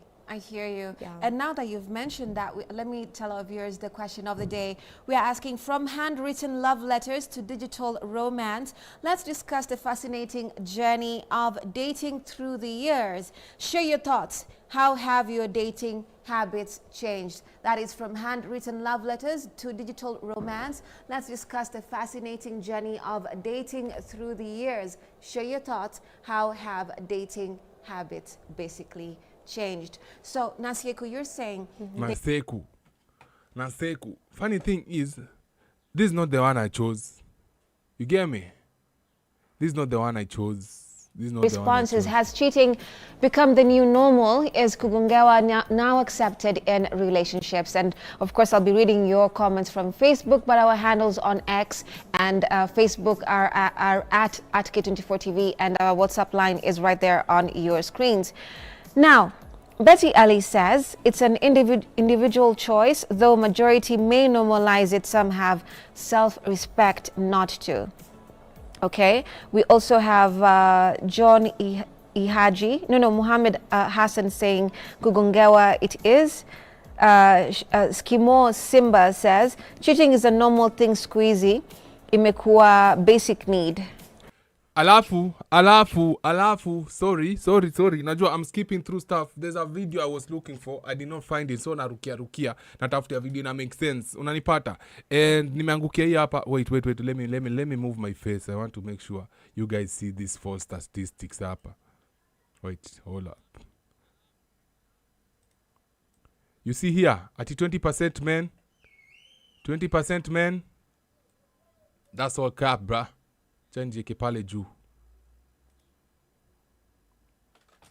Okay? I want you guys to understand something. It's not 20% of men and 30% of women. Bro, please. These days, it is 80% women, 20% men are cheating. Sawa. Are we clear? Is we clear on that, first of all, before niseme kitu ingine? Are we clear on that? Whoever took these statistics must have been a woman na kufanya their due diligence. Another form of cheating that you guys might not know. Okay, let me play you. Acha niwacheze hii game niwaeleze. Do you know which it is? Mnajua kwa wale unaelewa, wale umekuwa hapa hivi. Mnaelewa ni gani? 2 days ago I also told you a video. I told you that there are 4 types of relationship.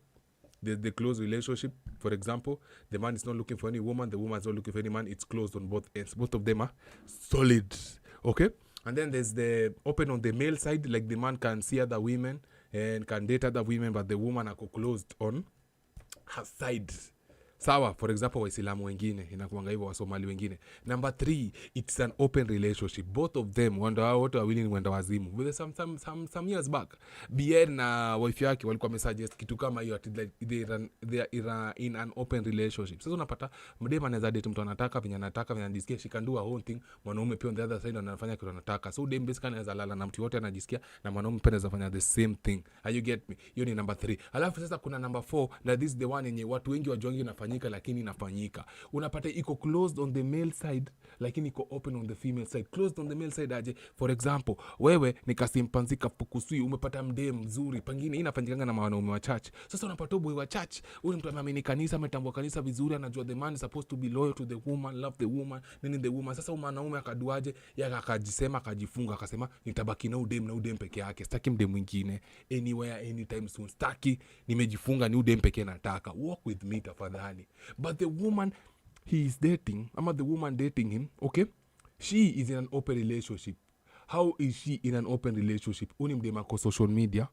Unaweza enda social media umpate yako TikTok dancing, akitingizio mwili yake sexy, okay? Unampata IG, unapata page yake amepost ma bikini costume, alikuwa sijui swimming pool wapi, amepost hizo ni Facebook. Unampata pesa nyingi pia IG yako nayo, unampata pia X yako visible. Yani yeye, she's still open to other men, okay? As much as she is in a relationship, but she also has a social media where she's still advertising herself. She has not closed off herself to other men outside of her husband. Unanipata? That's the type of relationship. Sasa nikiwaambia mademu ana cheat, na kama mjue mademu kucheat, sasa lazima tuende aanze kutext watu openly, ama anaenda na kukutana nao kwa date kwa nyumba. Hapana. Kuna is a subtle way, and there's a chini ya maji we wana cheat yenye some people unless una understand itakuwa noma. Ndo maana unapataga unaambiwaga wewe kama demu wako kwa social media she's not yours, she's agwas. Sawa? Na nisipoachanua mtu aweza shikanisha. Sawa? Yeah. Cause I know a guy ni mkisii ama wa mdem fulani akona matako kubwa but udem sijui kama mshaona hii video ana dancing nyuma kuna kwanga na system fulani ya ngoma system inakwanga ya red na ya black na udem mshinga tu ametingiza matako hapo hivyo na kona 1 million followers na amemarika na mtu hadi akona gari na amemweka poa but bado anatingizia wanaume matako social media. Sasa huyo ni mtu in his hand ama in his end ako open ama ako close na madem lakini pande yake ako open in an open relationship. So I need you guys to be aware of hizi vitu zinafanyika. Ndio usikuje siku moja unashtuka ati ujiulize mbona madem atakangi ingie social media, mbona atakangi ushike simu yao. Unaweza kwa openly WhatsApp akuchezi lakini IG amepigwa ma invite. YouTube akunaga DM, TikTok watu wana invite, Facebook watu wana, yani huyo ni mtu bado yuko ready ku settle down na wewe. Na nimeendelea unapotea kwa mic. Nimerudi.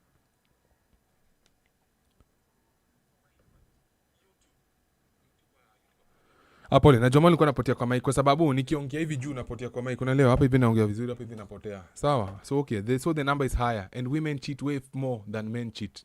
Women wana cheat on a way higher rate than men are cheating. Okay? And another thing I also want you to understand, more women are in a relationship than men. Okay? Julizeni wanaume wangapi unajua mabeste zako wako single. But madam, do you think they are always single? No. And even if they claim they are single, they are always fucking someone. No woman is ever single. And then Thomas Douglas says, only to those harboring the spirit of immorality. And then WikiWik says, normalized by who? I love another thing I also want you guys to know. Do not think that Nairobi is the only place dating ni mbaya.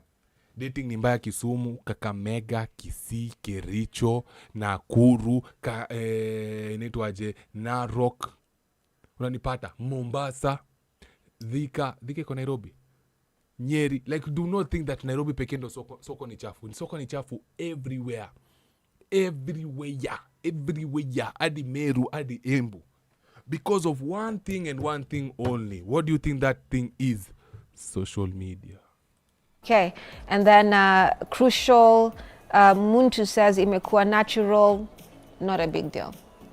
And there are hundreds of others which have the same perspective that it's like almost people are giving up, you know, that there's no reprieve. It's something that is now part and parcel of society, right? Yeah. Now, let's speak about the aspect of mental health. Okay. Yeah. Sasa, like I always say, you guys are really 16% of married couples. God damn. Young. So kuna vitu zingine as you're growing older nakubali ni kama ni reality as part of society. So does that make you feel hopeless or that maybe some things will change as you grow older and find a partner who may be a 57% of divorces linked to infidelity. Wholesome person, that life can be worthwhile so that you don't have constant fears and conversations about cheating? I feel I have my own boundaries. I don't know about other women, but I feel the day I decide I'm gonna settle, the man I choose to settle with atajua tu. Yep. Takuchukua time. It is gonna take her some time. It's gonna take her some time. And the man she's gonna settle with, acha tu nambe mapema, it's not gonna be the man she wants, some the man she likes. Itakuwa some simpanzika fukusui mwenye hata nyia mtamini, mwenye akona do. Kijaribu ujinga, ujue pia mimi nitafanya hiyo ujinga. Yeah, boy. Yeah. I knew that was coming. Lakini ni akili ya social media. Unanipata, ni akili ya social media, okay? Yeah, where they think, you know, sometimes you are so attractive. There are so many options coming your way. Yani duka yako, watu wanaingia kwa hii duka sana to the point unadhani uko untouchable. To the point unaambia customer, mkidhani ati mimi naweza nichezea tu mwende mnunue kwa duka nyingine, hata mimi naweza muone nene nifungue duka kwingine. Itakuwa noma, bro. It's not gonna be the same. So you try it at your own risk. Because I'm not the kind to sit back and cry. Imagine what you can do, I can do better. Yeah, it always happens when it comes to cheating. If the man can pay the rent for 1 month, how come you, if you can do better, why don't you pay for the next 2 months? When it comes to sleeping around, of course they can do better. Yeah, daji watafanya better. You get what I'm saying, bro? Unanishikanisha. You know, anajoga kufanya better. Okay? And what makes you think I pay for everything? Simona, the previous video where she claims her money is the money, my money is my money. If I can get you, bitch, and I have the money and the capability to get you, what makes you think I cannot get a bigger, better version of you? Already I'm cheating on you. Shows you I am attracted to other people. So if you think you can just go and cheat. But the problem is, I might cheat on you, but I might keep the other bitch. But you, if you cheat on me, chances are the other nigga might not keep you. Yeah, chances zako ni 50-50. Zangu ni 100-0. So, yeah, man. So it's not the same. Okay? And at the end of the day, you'll also be damaged. You're not like me. I know women think they can outfuck us. Hii sport ya kudinyana, it was only made for men. Sport ya kudinyana ni yetu wanaume tulijengewa. Sisi sikudanganyi. Kudinyana nikakukojoa. Kudinyana nikakukojoa. Ndio maana niga mtu ataenda nyonge tu sasa kwa bafu na oshe mikono na toke. See, it's nothing. Nothing, bros, kudanganyi. Mtu anaweza toka lunch break enda dinye poko na rudi ofisi na kae like it's nothing. Naendelea na siku yake na kuna kitu mtamwambia. Watu wangapi unajonga klabu? Kama mimi nakumbuka tukienda klabu pale umoja. Acha niambie story after hii. So once I've made that clear to you, wewe mwenyewe utafia kucheat. But kama unajisikia ni sawa. And another thing I just want you guys to know, I'm pretty sure 100%. Hakuna kitu dem atakupea kwa relationship yenye huwezi pata kwingine. Sasa wakikutishia hivi, wewe tu kani muoga, wewe ni fala, ndio utachukua hizo mauoga, hizo threats za mimi kwa sababu ni threat na ni mwanamke na tuko naye kwa relationship. Leave. Go. Enter. Toka kwenda mbali na mimi atusai ku enter. Taki. Ati na ujue ukinicheza pia mimi ndakucheza, utanicheza lakini utacheza on your way out. Hiyo ndio kitu ama bitch saa zingine elewagi. Wanadhani kijua, maybe I have my own money, I can just do the things men do. Do it at your own place. At your own kanini. Mimi, I'm the man. I can do whatever the fuck I want. You, unfortunately, you can't. But you can't in your own place with your own dealings. Sasa wewe utakuwa the mwanaume. Na tuone utafika wapi na hiyo mindset kama mwanamke. Okay. And you, Zipporah? Oh, for me, I feel like I've not... Jesus. Sijaambia kafa yode malini washaga. Ude malini chafuaga pale social media. When this woman was coming up, bro, lilijode mata inishinda kwa following. I knew she was gonna take time before I grow following yake. Venye I took my time to grow my following. Boy, was I wrong. Boy, was I wrong. I remember this day like it's yesterday. She grew an audience of ilikuwa 25k followers in one effing day. 24 hours. Alikuwa na 25,000 followers aligain. Geza alikuwa naongelea nini? Kama unataka mechi. Nataka nipatie mwanaume mechi. Nani sikini mechi. Buda bidi mechi bro. Mechi ilifanya udema kavuma. Ndio nikajua tuko na simpanzi problem hapa hivi. Na unless we address it itakuwa normal. Na hivyo ndo dem alienda. Sasa sijui kama kwa 500k ama 600k followers, but I accepted. Hapo ndo pia kanifungua macho, akanionyesha bro, wewe unaweza kuona pia wanaume value, unafanya wanaume wanafunguka macho, lakini huwezi shindana na matiti na matako na wezi yatofanye nini, sahau. Na ndo mnajiuliza mbona siku hizi brands zinateta, hawana watu wa kuuzia products, even though watu wako na following. Juu following iko pale, si following ya maana.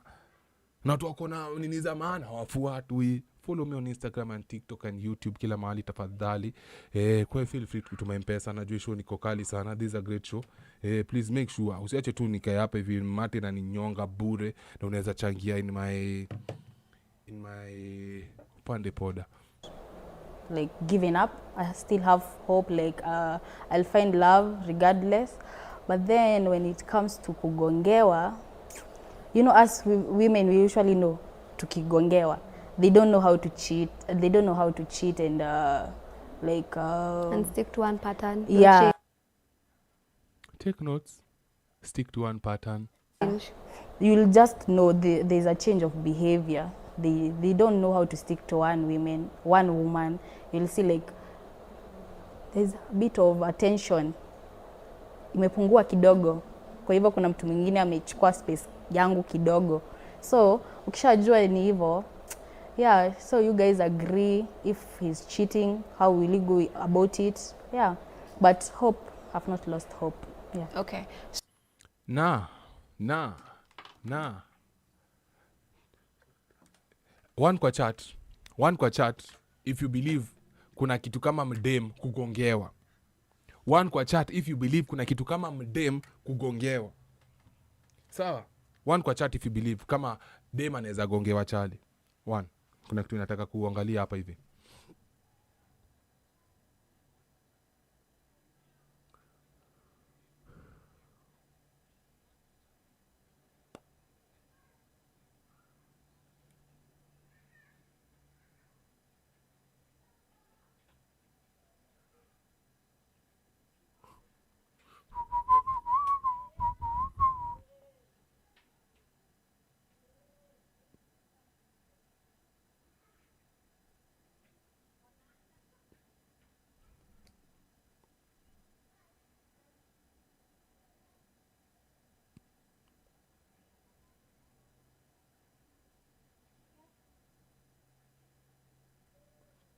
Tu.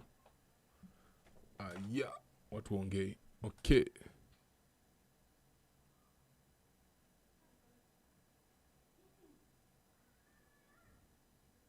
Aya, nangoja response.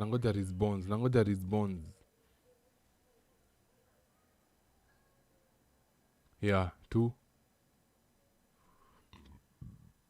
So, basically, mdem ezi gongewa mwanaume kwa sababu it's the man who's doing the fucking. Women do not do the fucking. So wezi gongewa, ni anapanua miguu unaingiza.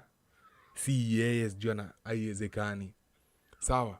So hata sijui mbona mademo anasemanga kugongewa. Ni mwanaume wako aligonga nje. Alipata kitu beta. Na mimi naambiaga kitu moja, there's no better vagina than your vagina. Hata uko na mdem super mrembo aje, hakuna mtu anaweza mfikia kwa urembo kademi yangu. Cha niambie ukweli. Bado pata kuma ingine mpya. Utastidi nyoje stadi nikwambie ukweli. The best pussy is the new pussy. So Diana, you're hopeful, but in case it happens.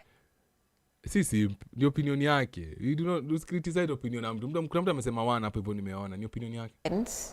That is what they should like someone, a potential partner would expect. So when it comes to now the psyche, like your mental state in this particular thing, is it harder to always be on guard that something like that can happen? Yeah, I think our generation will have the hardest time in marriage. Men.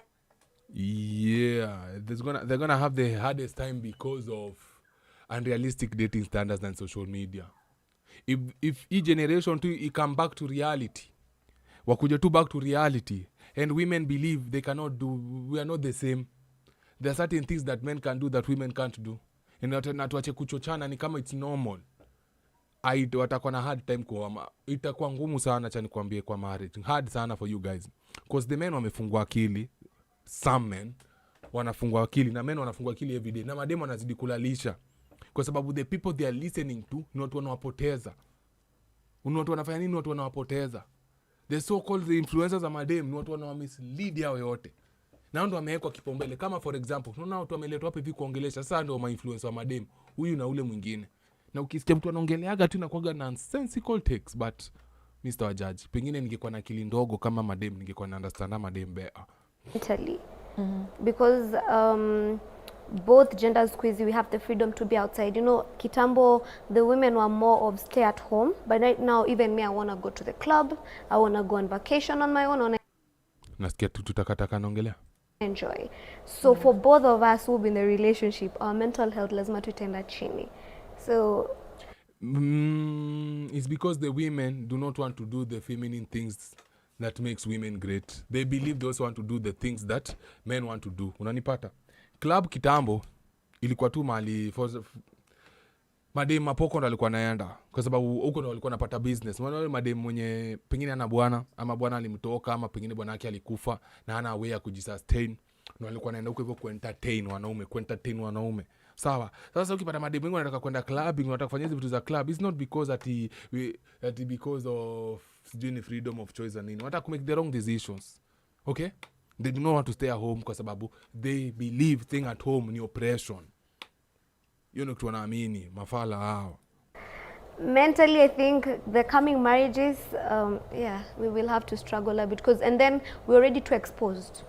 So you can't convince me you've been probably in South Africa for 3 months and you did not do anything. It's gonna be hard.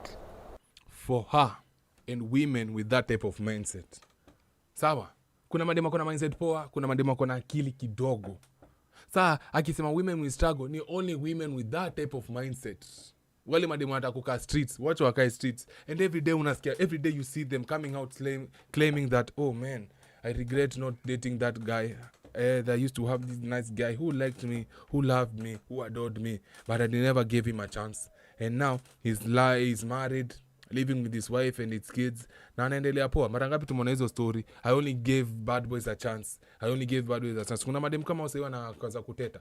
It's not like those days when they were young and they had the choice to choose who to date. They did not make the right decision. They chose who they wanted to choose at the time.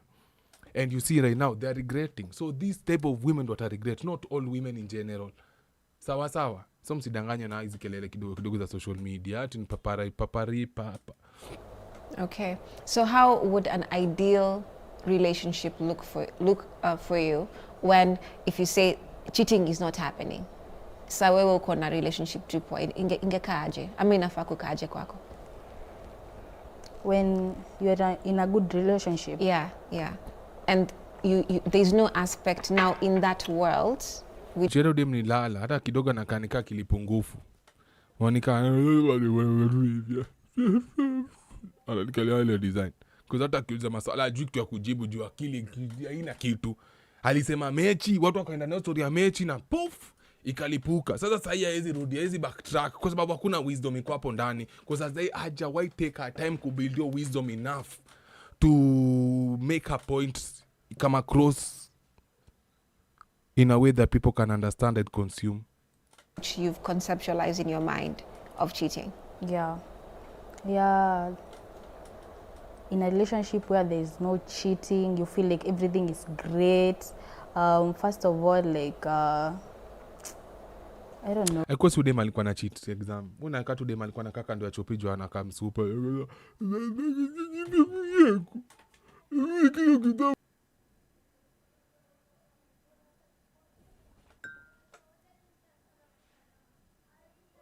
Oh, pole. Live katika. Gaide Mungu, usiache katike. Tafadhali.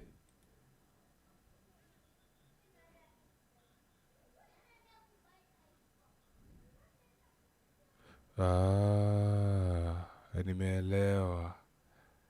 Hii nini yangu ina disconnect hiki. Sijajua mbona ina disconnect lakini ka reconnect. I wish I knew mbona kitu ina disconnecting. Hiyo ndio inanifanyikiaga, stream imeshika kitu ina katikati.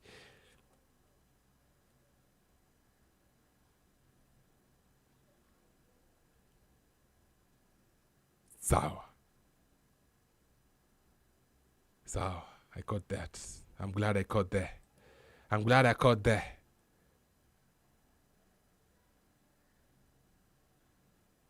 Can you guys hear me now? One kwa chat niendelee. The hardest. Because once like finding a person. Yeah. Tuma address ni kutumia upande powder tafadhali. Tuma address ni kutumia upande powder tafadhali. Tuma address utumia upande powder.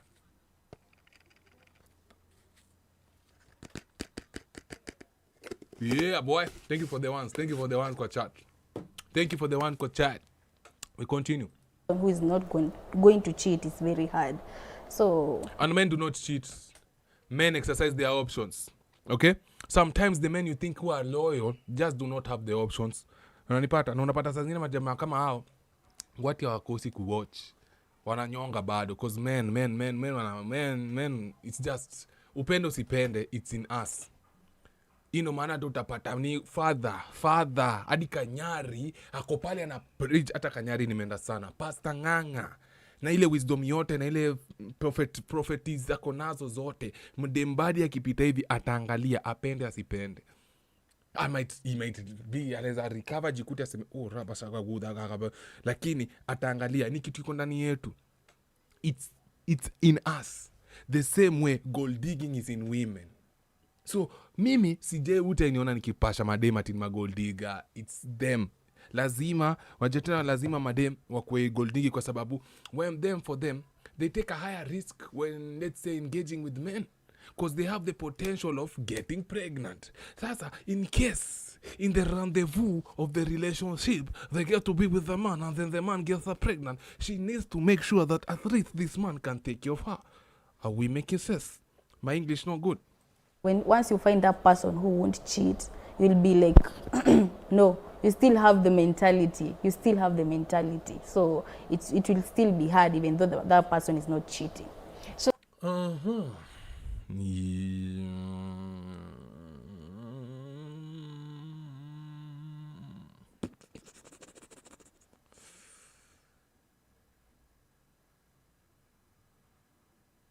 hapa nimeshinda kureason, lakini nimetafuta kitu ya kusema sina. So mkienda kudate, like for example if you're dating someone, mnaongea hizi vitu like initially? Yeah. Right now it's a topic. It's actually, I think tunanzanga kuulizana what are your turn-offs? Yeah. What would make you run away from this relation? And both of you are just going to say if you cheat on me. Reason being, it's so normalized that you expect. It's not normalized. Do you know why women get so afraid sometimes, especially ama demo social media? Saa zingine wanaogopaga. Unajua mbona wanaogopaga kuchezwa? It's because they worked so hard to find this man they can dig the gold from, and now they are seeing their potential business. Kumbuka, women deal with the relationship as like business. So now they are like, hii biashara nilisimamisha sana hii biashara nilingangana sana kuzimamisha, alafu mtu mwingine anataka kuninyang'anyia biashara. Ni aje? I'm not going to stand for it. Ndio maana utachikiswa wameanza kudefend. Know that they are against cheating because wao wenyewe wanajua na cheat. Wako na mabesi wanajua na cheat. They have girlfriends who they talk to. They know they are cheating, but they would never tell on their men. But unakumkeni biashara. Na wanaogopa kupoteza hiyo biashara. Si wewe. They don't give a fuck about you. When in nani? Who are you? You can live. But if there was a way you could live and the money stays, the vacation stays, the experience stays, they would never have to deal with you. And on top of that, they do not have to open their legs for you. Zama kumazao zinanuka samaki, wangefurahi sana na wewe. You have to cheat. So you have to draw that boundary. And are they, do you feel this conversation? Alafu, let me tell you another thing for the men. If you want to deal with this, bro, ukitaka kuwa better, pia mwambie tu mara yako. Yani, at the beginning of the conversation, mimi, I'm not looking for something serious. Okay? I'm not looking for something serious. So, you know, there's no need for you to lie. If you are him or thee, if you are him on layers, okay? If you are him but, if you are him LeBron James, unajijua, wewe, umejitambua, guess what? At the end of the day, you will still get another jig. So, hakuna jomdanganye. Utakuwa na yeye peke yake, lakini utakuwa na yeye peke yake. So, fucking. Life taki katike, niko rada. So, there's no need of lying. You just be honest with that, like, Sitakuwa tu na wewe peke yako. If she wants to stay, she's gonna stay. If she wants to leave, let her leave. But at the end of the day, you're still gonna get someone. Sawa? Because you are him. More honest or do they just happen for the sake? Because But the problem is women say they want a nigga like that until they get a nigga like that, then they getting angry. Because they cannot handle the truth. you see, there's also the steps of when you're beginning a relationship. You have to talk about the do's and the don'ts, your likes and your dislikes. Alafu unajua, we do not listen to women. We do not take women seriously. So when they talk to the relationship, wakwambia, if you do this, I'm going to do this. Do it. But we do not take them seriously. Not take seriously kana. Kichwa ko baya bozi. And stuff like that. So do you feel like it's just part of the pattern? Ama ukiongea na mtu ambayo you want a date, like do you feel like there's really a connection ama just a to-do list? Nimeongea na yeye. Some of the people, like when you're in a talking stage, they tend to hide themselves, their character. They hide it because women cannot handle that character they say they want. I want an honest man, a good man who will be truthful. I want a straightforward man who will never lie to me until they get that type of man. And then wakoza, hey, guy, Z. Never listen to what they say. Look at their actions and act appropriately. They just show you what they want you to see. Or first of all, they ask you, what do you like? They pretend to be what you like so that you can like them at the end of the day. Okay. Yeah. So then These are people who are complaining. The same person, ukiangalia sura yake tu vizuri, ukiangalia sura yake unajua si sura yake. Yeye mwenyewe anakuambia ako na the nerve ama the girl ya kukuambia ati venye wewe siku za kwanza ulikuwa unajifanya venye you are not him, wewe unajifanya wewe ni huyu na kumbe si huyu. Lakini ukiangalia sura yake bro, kusema tu kweli, ukitembea naye kwa hivyo ya Nairobi, by the time unaanza na hii street, mkitoka hadi mfikishie street nyingine, si utaanza kumfukuza, umwambie stranger, unanifuata nini? Umetoa wapi zingoni? Nilitoka na demu yangu akona nguo kama hizi. Ako wapi? Wewe demu yangu amemvuzama, ameenda na maji, wewe ukachukua nguo zako ukajireplace uende na mimi home. Wewe madam, hebu tafuta venye utafika kwenye, acha kunisumbua. Cause ni watu tofauti wawili, two different people. What you like so that you can like them at the end of the day. okay. Yeah. So then, Diana, do you feel like now, would you have a serious relationship knowing all those things can happen when you're this young? Or ni kitu tu ambayo mnasema sijui this is for passing time or what? Because you see, that's also another thing. You know, many people will say some people do not have no business even being in a relationship because mnaongea nini ama mtakuwa mnafanya nini. But pia ukimwona maybe ni beshte yako, you want to experiment, you want to be like her, but she wants to be like you, she wants to admire what you're doing. So people are just getting boyfriends or girlfriends for the sake of it. You know, so is it necessary? And that's the thing, na ndio maana sasa mnasema watu wana cheat sana, because you say people are just getting into the relationship for the sake of it. I still don't understand why a 25 and below is in a serious relationship. You don't even have the maturity to be in that relationship, to be honest. The moment you see something exciting new, you will cheat. But there's an age you get and you're like, okay, I really do want to settle. So yes, I'll have a to-do list of these. To myself, me mwenyewe, these are the things I need to avoid. And never, for me to be able to. Never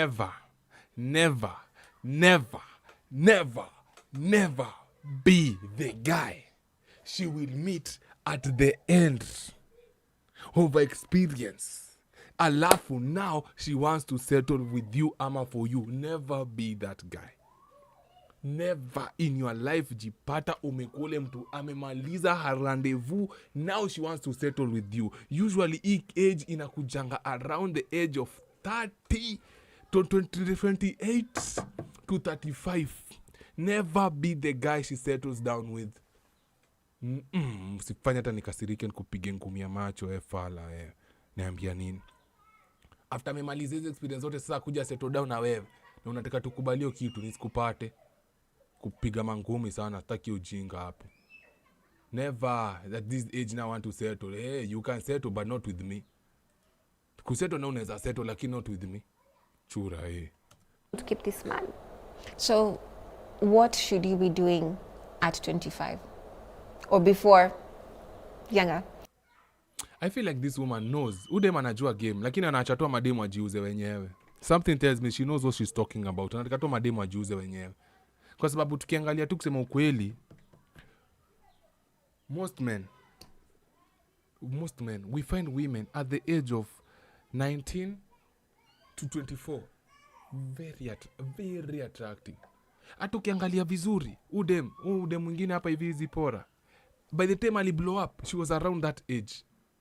Ukiangalia hata kina Huda, by the time they were blowing up, most of them were around that age.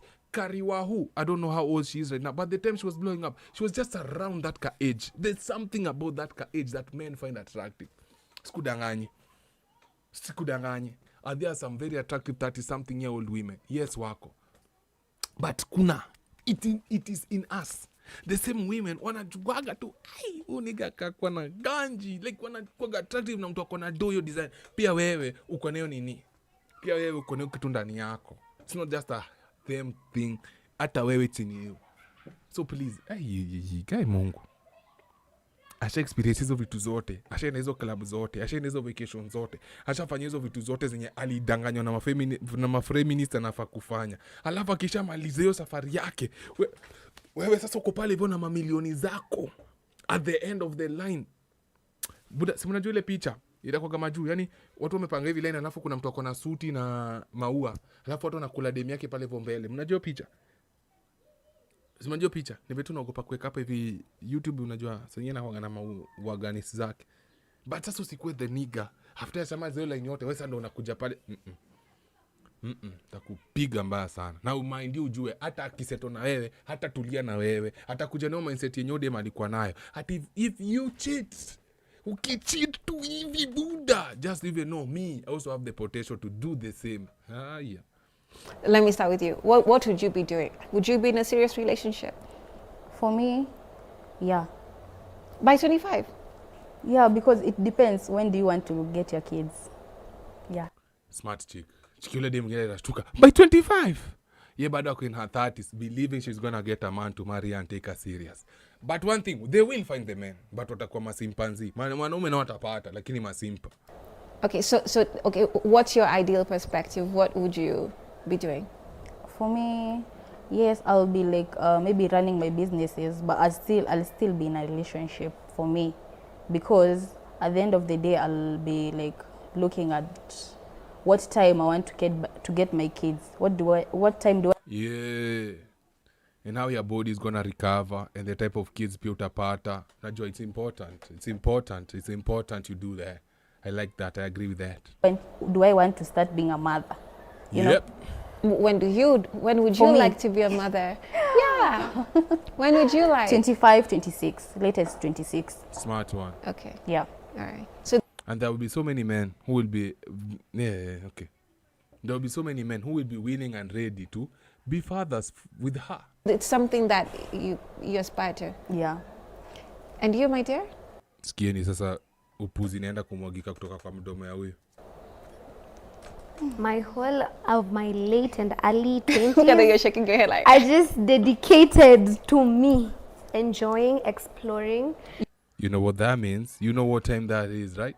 Right? All of your 20s. All of my 20s, all of it. This is when you realize, you know, when you, especially sisi when you're tumelelo in the families of you had to do this career, you don't really get to choose really.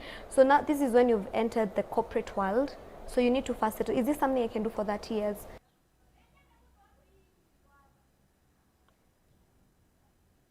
Aliingia streets akashindwa kutoka. Kwa streets napenda tu kama vibaya sana.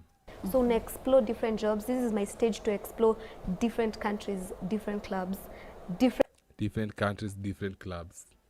Yet clubs set up tu inakonga different, but the music is the same. Alcohol tastes the same effect itakuwa tu nayo.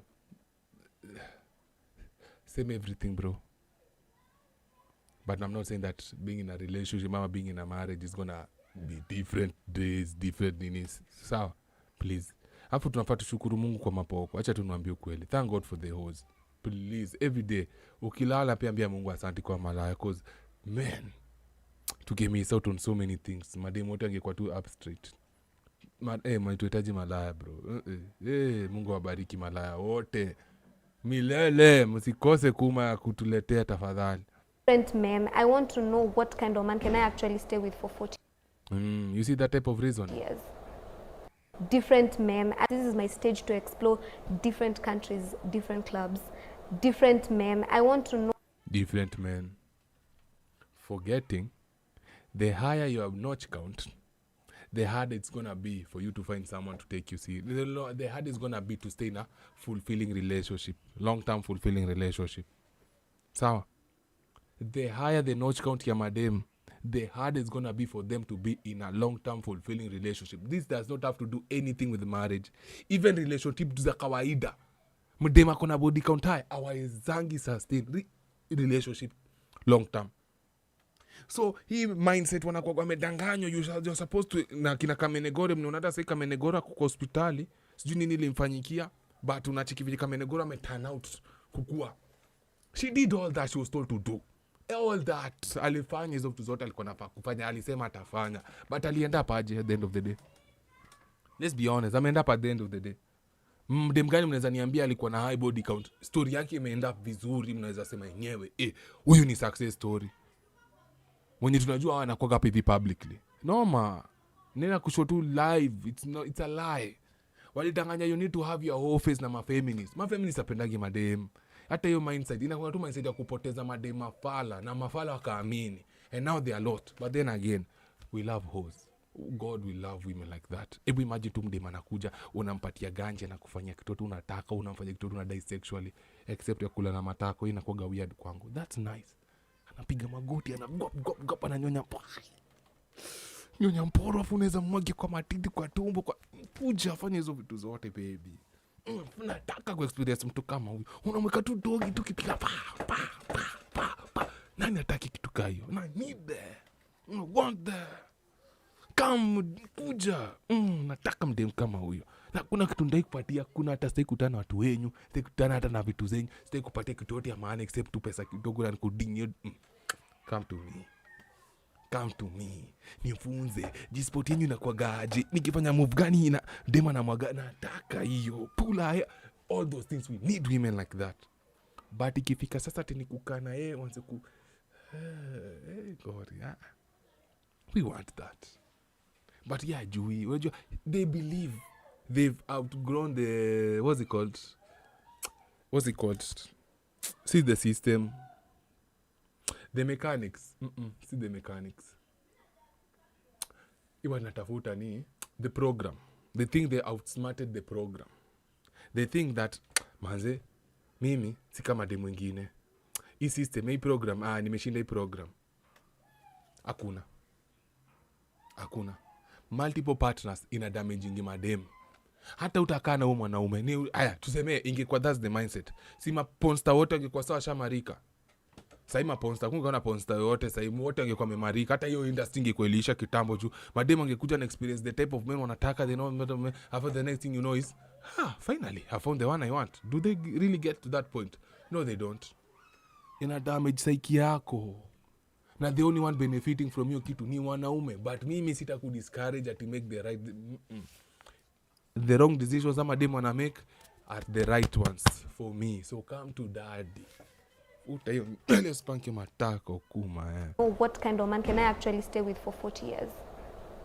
So because I think older generation, the first man that proposed to you was what you guys were just falling in love with. For me, 1, 2, 3, 4 proposals and I'm still like, That's because you're still young. The proposing is coming. They're still young. The proposing is doing what? It's coming. Don't worry. Winter is coming, mama. Winter is coming. Sasa ni wewe utakuwa unawakimbiza. We are the good men. We are the intentional men. We are the serious men. Kwani what happened to Jetu, man? I cannot seem to find them, man. Kaya. Soko ni chafu. Iko tu na nomata ya kutumia kisoko. Soko. Why soko? Fuck off. You're not here to eat. I can't stay with you for 40 years. Okay, and then now, what if you have a caveat in the sense that you find that you actually meet someone you really like? Let's say you're 25, umepatana na huyu mwanaume ambaye umempenda, but you're like, no, I still have my agenda. And all my 20s, I'm going to work, explore the world, explore cultures. And they're like, utafanya nini wakati? Like if you find everything. No. Her specifically, she's not going to look for a Ben 10. She's not going to look for a Ben 10. because he's too stingy. And besides, she's not making the money the way she's supposed to make. She has no type of money to sustain a Ben 10. Yeah, but sexually, no. Once for the streets, always for the streets. So chances are she'll be just looking for men who will make her feel the way she used to feel back in the day, akidinywa na ule boy fulani kwa garage huko hivyo Kenwood. We believed in is turning around because life is experiences and it keeps shifting. If I do find someone that I do love right now, I think I'll have to make them understand in this stage in life. I think watu ukosa kuingia kwa relationship na the seriousness that it should be, because seriousness gani? Social media imedanganya watu like you need to, there are certain steps you need to take for you to be in a relationship when it's not that. See, it's not rocket science. It's not like you need to qualify. Si ati ni kama unaingia business school. Si ati ni kama unaingia army, you need to be a certain height, you need to like mapenzi si hard hivyo bro. Social media may complicate what it's not that hard, to be honest, man. Shit. Because as for me right now, I don't want someone asking me why I'm entering my house at 2 a.m. I'm still young, I'm still exploring. But once you're in a relationship, you see that mindset of I'm still young, I'm still exploring. You think by the time you're ready to settle down, there will just be a Prince Charming waiting for you at the end of that road. But the chances are that's never really promised. And you're not the first woman to do this. But the ones who have done this, you will never want to listen to their story. Because babu, you're so deep in the streets to the point like, ukotuza, you already need dustbin ya kumwagiwa spambo. Sasa nifanye nini? Sinijazo kumwagiwa spambo, acha zidi kumwagiwa spambo. You have to explain. Matter of fact, it has to go. You can't enter the house at 2 a.m. So I'll have to explain to him, this is my lifestyle right now, and I'm not willing to change for you right now. Sheesh. Then let her go. She's for the streets. This one's for a good time. This one's for a good time. And please have the best time with this one. Usijaribu kuteka mdem. Usijaribu kuweka mdem kama huyu serious. So if you can stay, fine. If you still stay and you don't change it, okay. And remember, we all know the saying. For those of you who followed me on IG, I showed you the story of this modern woman who was like, me, I do not cook, I do not clean, I do not this for my woman. The next thing you know, the best friend stole the man. Now they have a baby and they have a family and they're happily married. Kwa sababu reality does not change. Social constructs do not change the reality of things. Whatever you want to, guys, you're trying to make to be socially acceptable, say, Mother Nature haita bend its knee, ama ita bend its ways for anyone. Mother Nature itazidi kwa Mother Nature, na itazidi kufanya kitu inafanyaga. Unanisikia? Just because umetengeneza nyumba kando ya rive, hizimaanisha ati mvua ikinyesha, juu inajua mnateseka kama mko na shida, inaona ati inajua mkushindwa kupata nyumba. Hati nikai maji itaenda hivi, maji itakufanya kenye inafanyaga na kufanya. It does not care. If you do not prepare well, itakuwaosha nyi wote. Itavuka na nyinyi wote. And I'll explain at 30, yes. 30 I will start not doing this and that. So if you can wait. You hear, at 30, she's still thinking there are men who are looking forward to dating women in their 30s. Are there men like that? Yes. Masimpanzi mafala hao, wenye wajui uzuri ya mdem. Still then sour. But I'll tell you live, haitaweza. But ukiforce sana. Okay. Now, both of you had said something very important. As women, it's very hard to leave out the feelings and the emotions from whatever it is, right? So I'll ask you the same thing. Umefika 25, 26, and you've not gotten exactly what you want, yeah? How will you adjust your life, or how do you look at your life in that particular sense? Because as I end even your program yako, inakupeleka. Ama ukweli umepata mtu, lakini now you're seeing those signs, there's cheating, there's what. What would you do in that situation? What would I do? If I find like he's cheating and I'd already planned a future with him. That could be one of them. But now you're not finding exactly what you thought life would be, right? Because there's what you've planned and then there's what life gives you. Yeah. For me, I'll just adapt to what life has given me. Because if and what does that mean? If like I found a man, and I wanted to like spend the rest of my life with this man, but all of a sudden he's not. Dem slow. The love spent of my life, the biggest spent the love of my life. Mechi. The one. Oh, and I'm at my age where like si huwa tunazeeka haraka by the way. Sasa hapo ndio shida. Wanawake. Hiyo ni mentality. Ama ni mentality. Sikia. Anajua ukweli, but the agent of darkness anakuja kumwambia ati fuck off. Ama pia unaweza jiweka vizuri. That is what society did to women. Society gani? Sikieni feminist hapa. Bungoja hapa tutacheza kitu. Acha tu niwache wajikarange wenyewe. Si huwa tunazeeka haraka by the way. Sasa hapo ndio shida. Wanawake. Oh, and I'm at my age where like si huwa tunazeeka haraka by the way. Sasa hapo ndio shida. Wanawake. Hiyo ni mentality. Ama ni mentality. Ama pia unaweza jiweka vizuri. That is what society did to women. Yeah. They made you believe at 30 you can't get a nice man. At 30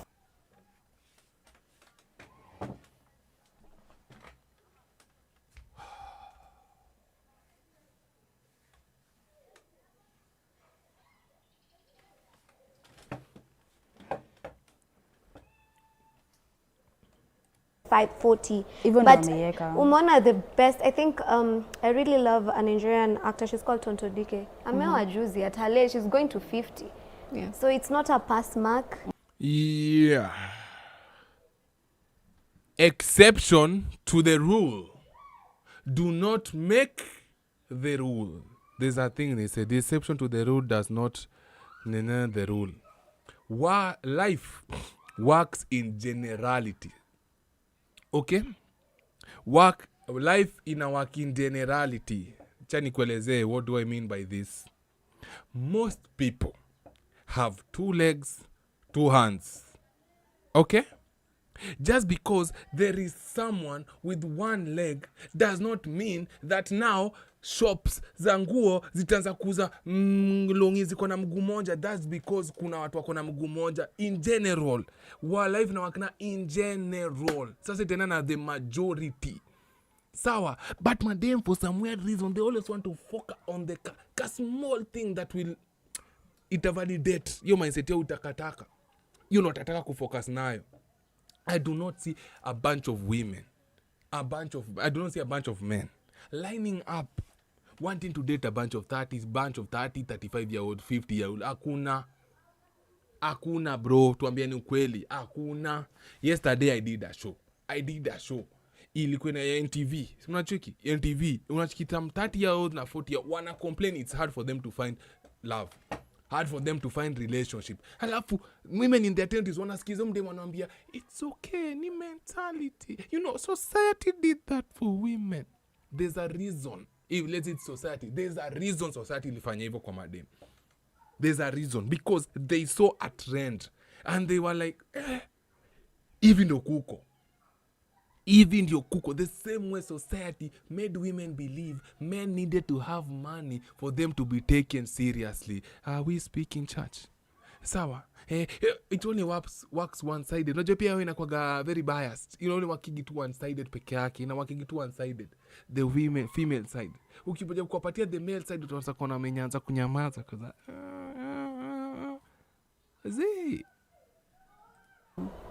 Si huwa tunazeeka haraka by the way. Ni kweli. Sasa hapo ndio shida. Ni kweli. Hiyo ni mentality. Ama ni mentality. Ama yes, the sisterhood keeps women single and you can see this is a perfect example of the sisterhood. Thank you. In 4K. Because these are real questions. But then udema muuliza swali pole, me rewind this motherfucker. Udema muuliza by this swali moja serious. Sama, it's the same way as men. You're like, you've planned. Umeplan, sawa, nimeplanaje?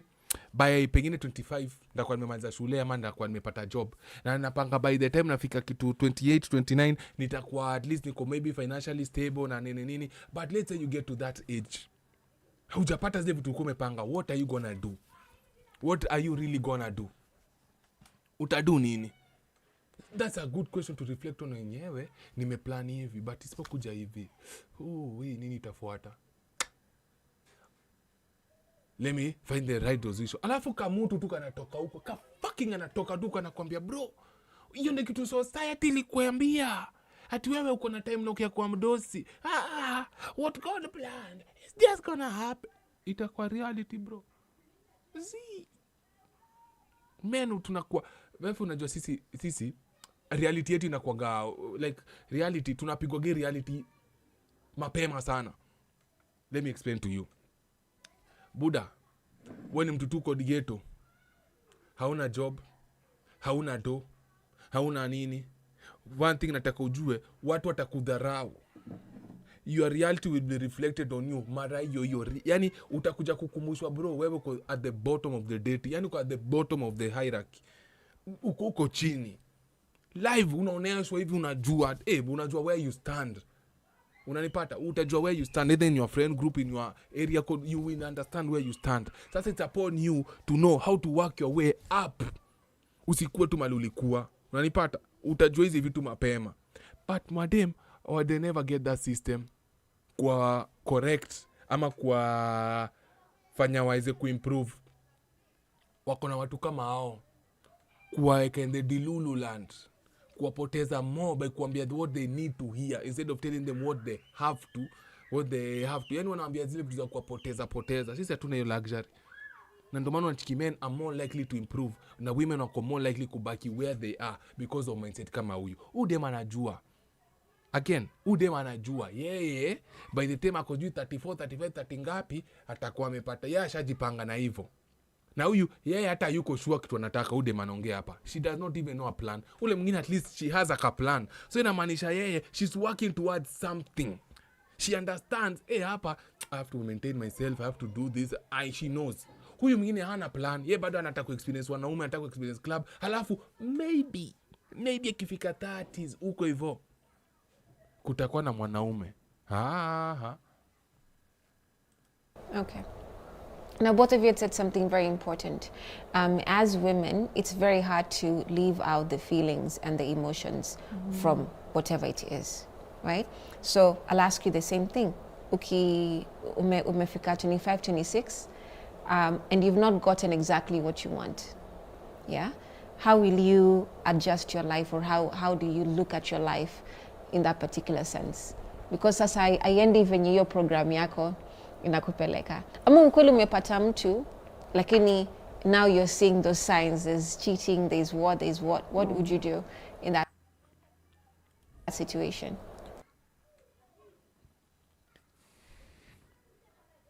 Men do not cheat. They exercise their options. Is he taking care of you? Is he making sure I lack nothing? I need nothing. Has he put me in a position where I am able to live this life in free as I can? Yani, am I able to live this life and experience this life vizuri bila stress yote hizi vitu kubwa. Si ati nikaa kesho nyumba yangu inaweza oshwa na maji ingie ndani. Si ati nikaa kesho watoto wangu wanaweza pigwa fukuzwa ende shule. Si ati nikaa kesho naweza kuwa homeless. Is he taking care of the things that I need for me as a woman? If the answer is yes, then you stay with him. But do you think women will listen to this? Wako za achana huyo cheater. Tafuta mwingine, ni mdosi tu kama yeye, hakuna pesa, anakapua, hata amemshinda lakini atakuwa loyal kwako. Utapata wapi bro? Our exist. Because all men, the same way all women have the potential kukuyeuka kwa mapoko, pia wanaume wote have the potential ya kukua explorers of options. And women love men with options. Women have always shared men since the beginning of time. Wamekuwa kishare wanaume. Wewe utakuwa kwanza kushare. But anakushughulikia venye unafaa.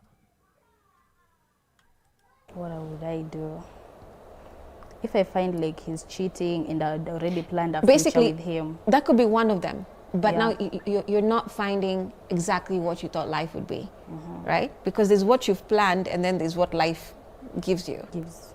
Yeah.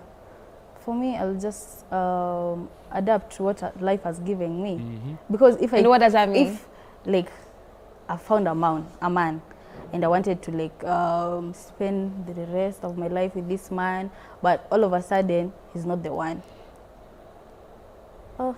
And I'm at my age where like si huwa tunazeeka haraka by the way. Sasa hapo ndio shida. Wanawake. Hiyo ni mentality. Ama ni mentality ama pia unaweza jiweka vizuri. That is what society did to women. Yeah. They made you be Ananikasirisha na hii point. Live at 30, you can't get a nice man at 35, 40. Even but Umona the best, I think I really love a Nigerian actor. She's called Tonto Dike. Ameoa juzi at her age, she's going to 50. Yeah. So it's not a pass mark. Yeah. Mimi hata mwanaume akinisumbua at 49 nitakuacha. Good. Tunangoja.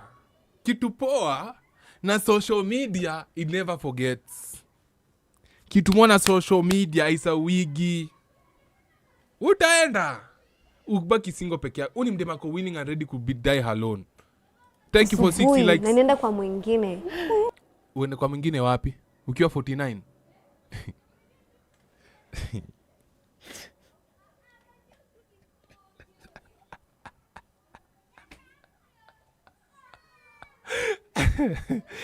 Ooh, the dumb things they say when they are young. Oh, the stupid things they say wakiwa wadogo. Hey. It's like you thinking, oh yes, mi niko kwa hii kazi, I'm in this career, mi mdosi wangu akinisumbua at 49, I can just leave the job and go find another one. Okay. I can just start a new business and itakuwa successful. Okay. Without struggle. Kichwa kompaya. Yeah. All right, cool. Yes, and it's not old. I think also that's a notion of society. Yeah, the sisterhood. Which society? Which society? Which society? Ambianeni ukweli, lakini ani mademu. Nangoja ambiane ukweli. Tangoja milele. If you can do as much as you can get married when you're ready and get children when you're ready. When you're ready. Yet every day tuko na madem, feminist, madem walisikiza hii notion, wanalia uko X, wanalia uko TikTok. Oh, I cannot get a baby. Kuna mwingine hadi alifreeze mayai akidhani ati kufreeze mayai itamsaidia. Wanalia. Wale walichoose career, wanafika mahali sasa hawaezi, wanajua zizaa. Alafu ndo wa kwanza wakikuja, child free. I'm gonna live a child free life. Kumbe deep down wanajua venye wanalia. Wanatamani ungekuwa na watoto, wanalilia watoto wenye wanajua taipata juu wali waste their time. Lakini juu nyinyi wanaona mko na potential, wanataka wa mislead, mulilie wote pamoja. Foolish. I don't think there is supposed to be a particular mark, although there's a lot in society. What does biology say?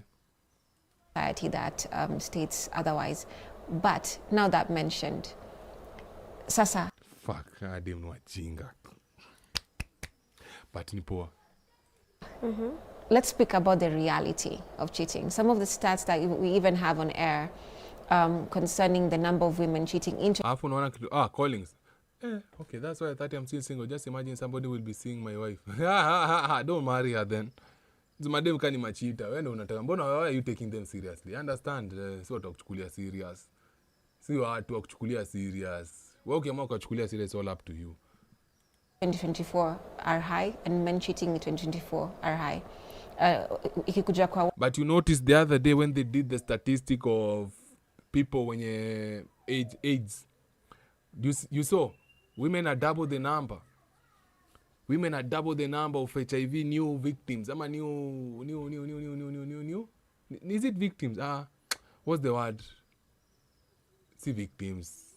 New infectants. Wanya meaffectiwa lately. Women have doubled the number. And it's always women are double the number. Wow, how is that so? How come women are double the number of HIV newly affected guys? How come the number for the longest time ever, it's always been women are double the number? Huh?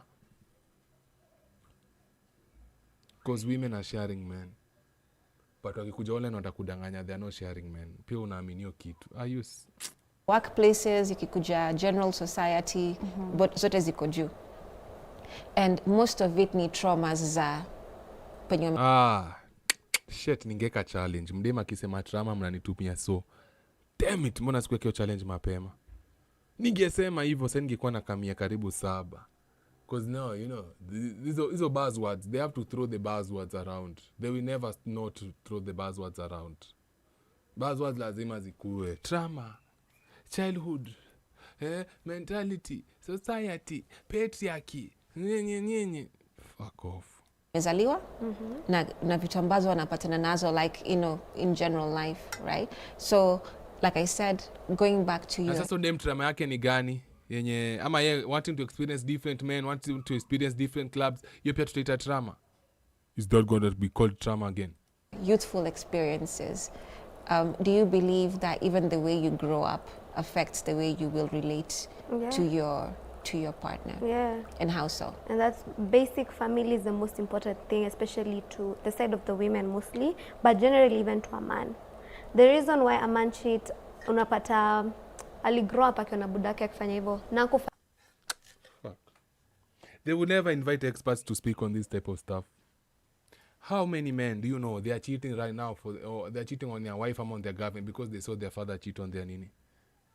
Come on, man. That's stupid mentality. Men are cheaters because the biology. We have twice the amount of testosterone as compared to women.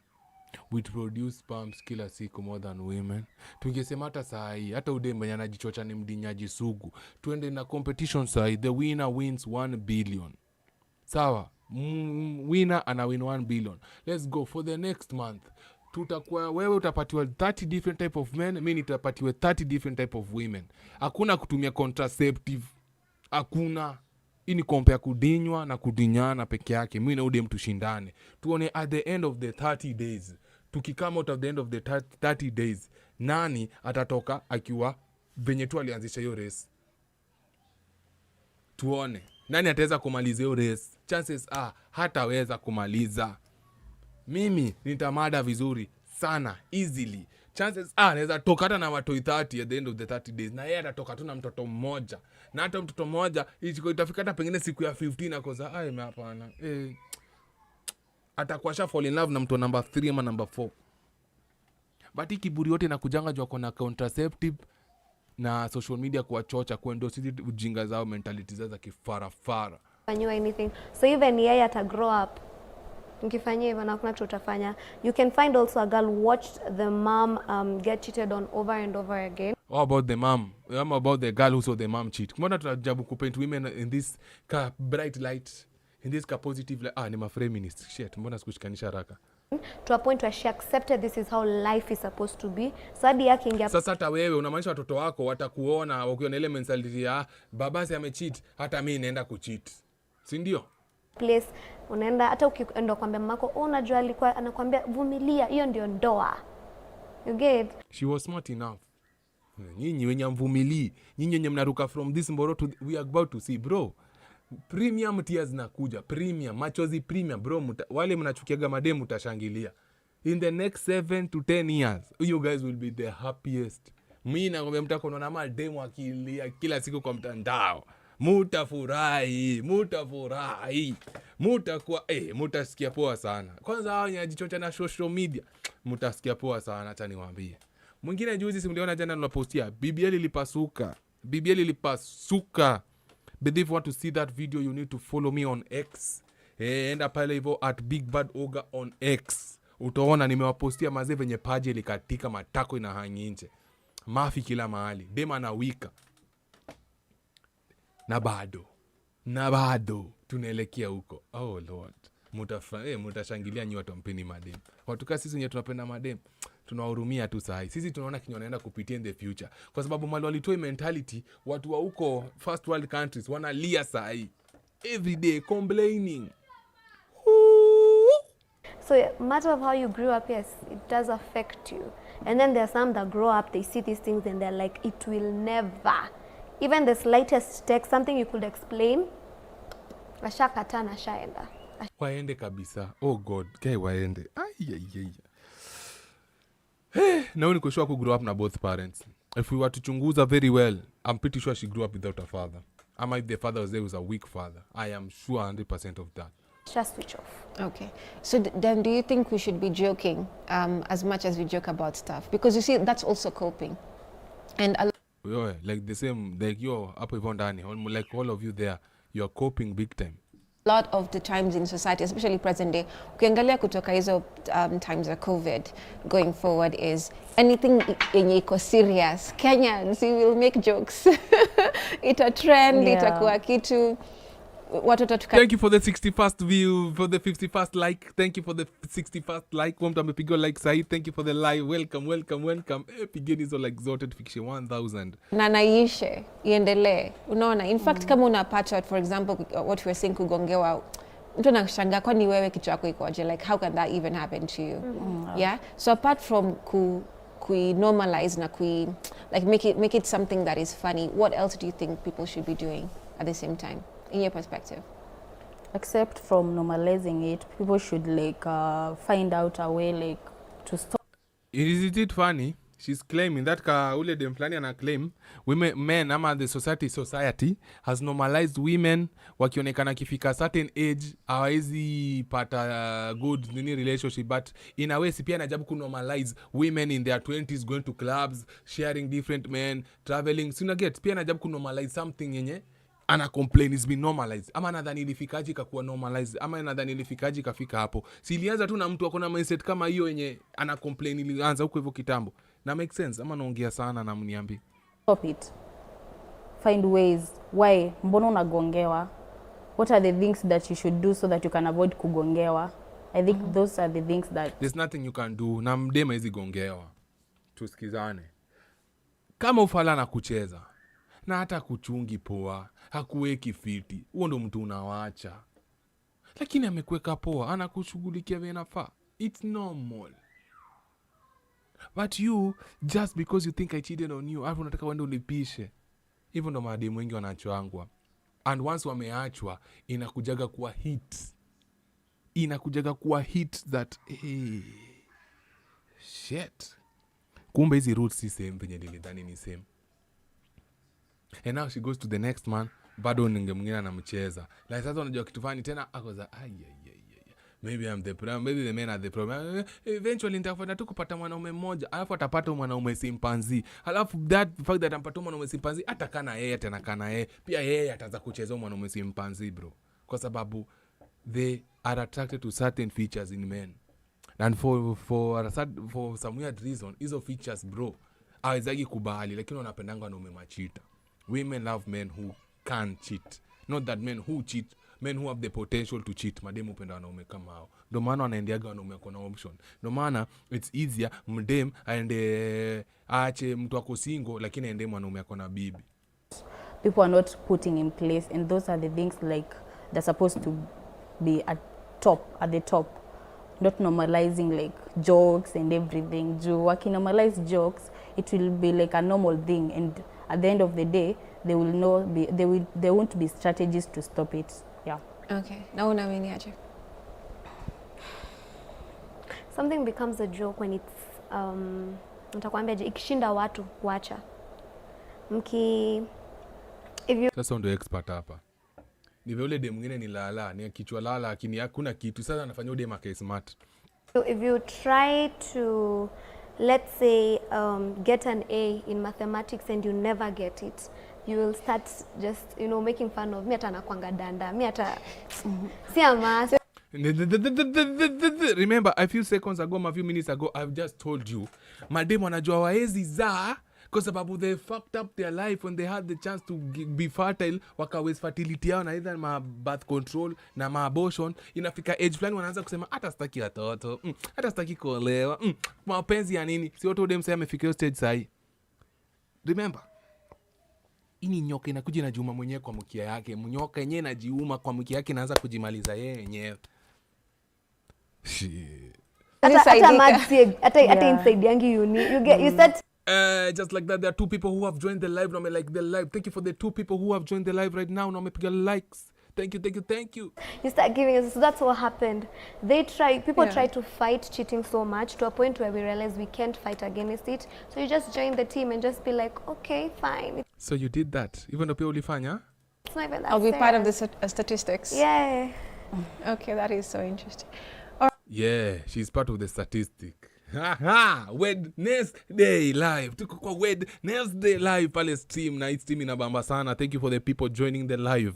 Thank you for the people interacting with the live. So fast John M-Pesa. Sijui mbona. Kwani mmesotaje mabro wangu? Hadi mko na tin number ya kutuma bila kukatwa do. Why? God damn, 3 more people join. Thank you for the likes. Tunapiga 1000 likes leo ndo nitoke hapa. Eventually internet ita behave. Lakini for now, thank you for everyone when you interact na live. Tuendelee. Kazi bana. Right, but you know, at the end of the day, when you see our comments, what does that make you feel about society? The feedback from people. Inafanya msikiaje as young people? Mko messed up. Wow. I think everything I blame the older. Bomboclats. Motherfucker you.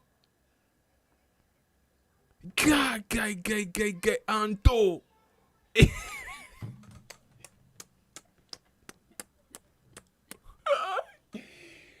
Anto asanti. Anto asanti, man. Anto asanti. Guy. Anto asanti, man. God damn.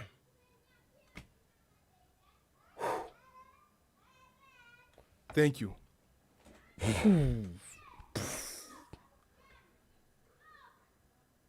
Okay, udema alikuwa naongea. What the fuck? Thank you, man. Whoa. Itakuwa cabbage juice leo. Itakuwa cabbage juice mingi sana. Thank you. Umenunulia za cabbage juice. Thank you, man. Yeah. Big up.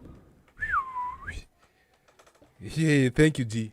Generations, decisions you guys make by the way ni mbaya. Just so you guys know, you mess up everything. Generations. Wow. I think society, the feedback. When you see our comments, what does that make you feel about society? The feedback from people. Inafanya msikiaje as young people? Mko messed up.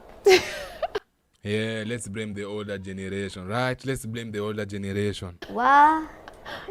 I think everything I blame the older generations. Decisions you guys make by the way ni mbaya. Let's say the older generation was to make the decisions this new so-called generation is making. You guys will not be here. And so, in a way, I wish some of your parents atangewazaaga. Wangewa abort venye nyinyi mnabotingiwa toi. Atungehave kudili na hizi ujinga zetu na dini nazo hapa hivi.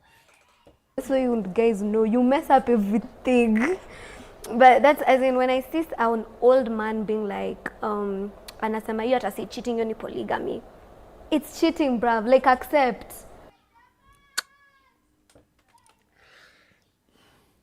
Usijam. Anto atakasirika kupige kofi. Usijam, bro. You know, polygamy, I'm not so sure about it, but it's my mindset. At least it ensured that women, to a certain extent, were taken care of. Sawa?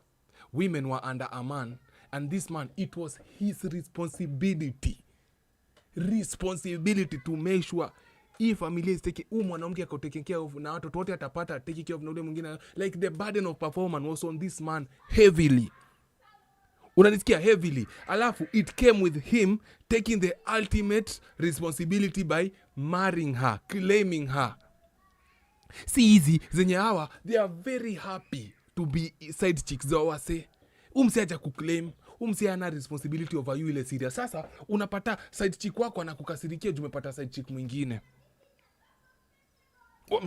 Side chick anakasirika juu umeanza kudate dem mwingine. Yet yeye anajua uko na wife, lakini ajiangaliagi, ajikasirikiangi akoza mimi najua ule dem mwingine au ule boy ako na wife, lakini mbona mimi na date tu chali?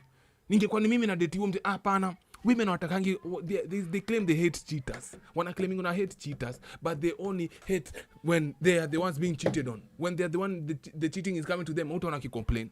They will gladly take the car when mtu amembaya. They will gladly live in that house when mtu amelipia rent. They will gladly take the shopping. They will gladly go to that car vacation, knowing very well umse niko na yeye kwa vacation ameacha wife yake na watoi pale.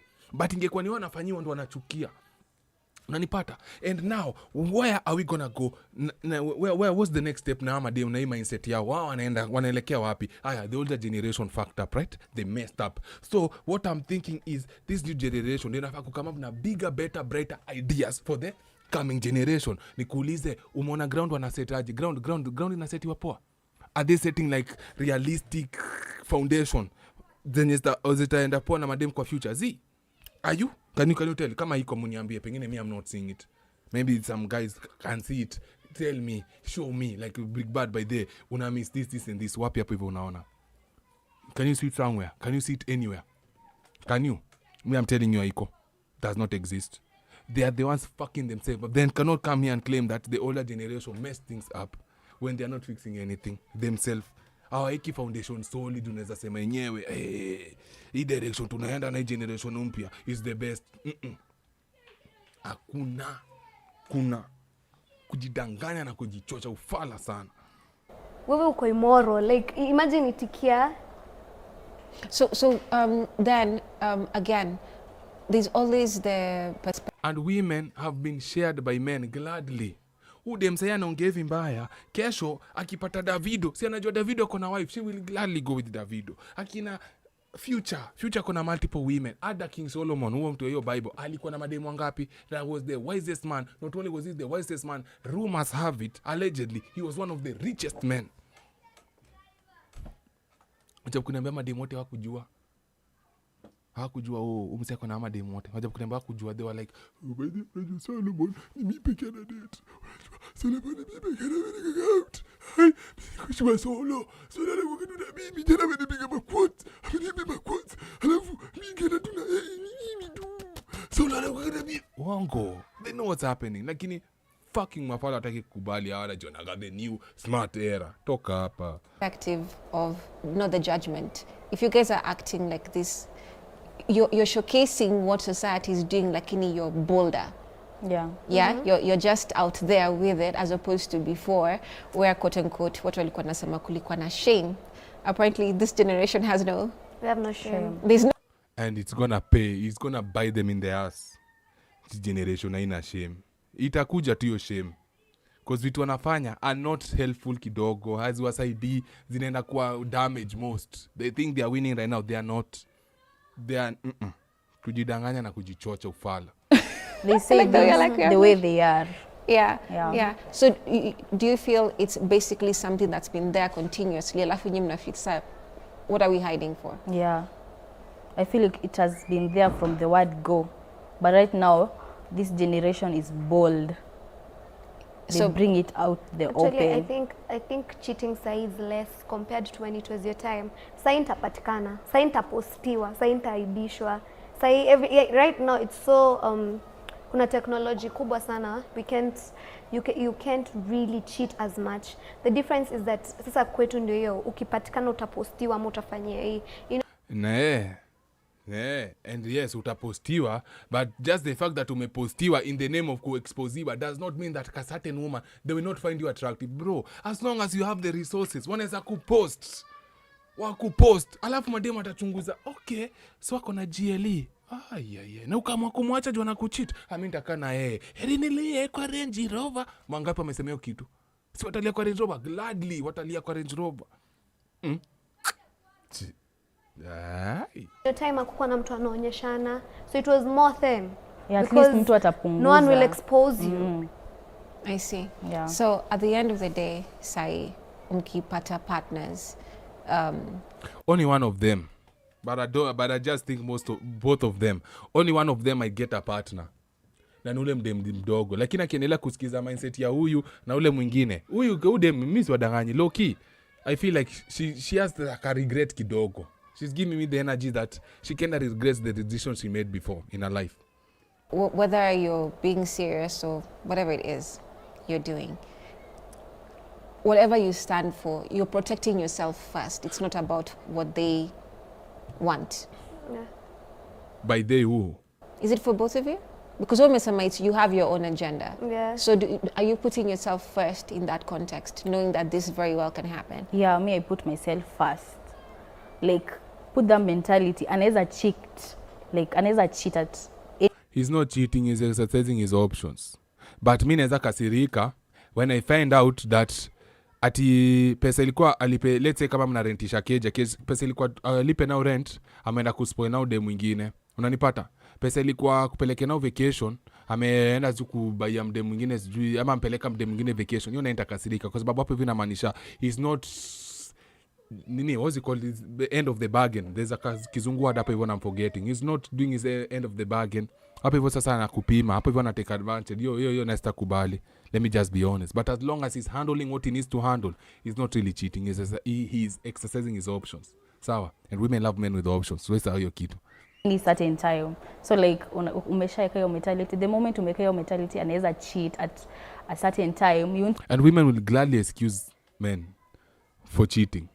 Nakwambia most of them watatafuta tu kitu in their head ku validate mbona ule nigali cheat. Sasa nikawa jui. They love men who are cheaters. They love them.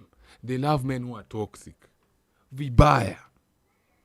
Ndio maana Benzema, unajua Alejandro. Anatoka Alejandro nani wa mashisha? Na Alejandro what? Alejandro alikuwa ni tu Alejandro nani? Vandemwa ngwati ama Vandemwa shisha. Nimesoe word. Get hurt, that hurt, you know. But nikiweka hiyo mentality na maanisha pia mimi nita cheat before I cheat. We cheat tu, we cheat. Unajua dem sasa anajua naenda kusema. Anadhani kuma yake iko na gold na sprinkles ndani. Cheza. Get. Nijiprotect. Kama najeka. Hiyo ndo mindset ya mabaidhe machokora. They believe you should cheat first. Because if you cheat first, in case you find out he's cheating, utakuwa sala nilikuchiti wakamba. Like nika competition kwao. But it's a losing game. It's a losing game. Na ndio maana unapata women are twice more likely to lead in the list of new infected na HIV ama AIDS. Ndio maana utapata daily wakifanyanga hizo statistics na number, mademu watakuwa twice more likely to lead. In every man mwenye ameinfectiwa na AIDS kuna mademu wawili. Hiyo list wanaongoza because of that type of mentality. Alafu unajua ni nini? Wanadinyanga the same circle of men. Same circle of men. Wanadinyaga mademu. So seti nikawa natoaga mboro mbali. Inakuwaga tuka close. Niku replace wana replace iwaga na wanaume. Unanipata? Wana replace wanga tu na the same type of men. So, we cheat kwanza. Cheat kwanza. But sasa niga we ndo lazima pia ujue kujiprotect. Ndio uelewe game. Lazima pia ujue kucheza hii game vizuri ki mentality. Usijipate tu lilala hapo hivyo umelala tu. Kwa nini? First, ni suspect unakaa kucheat. So unataka kufanya nini? Nita cheat before cheat. Hiyo ndo mentality yo chokora. Lakini kumbuka, gladly they will not do that. Yeye atafanya. It is hiyo ni yenyu nyinyi. It's for you guys.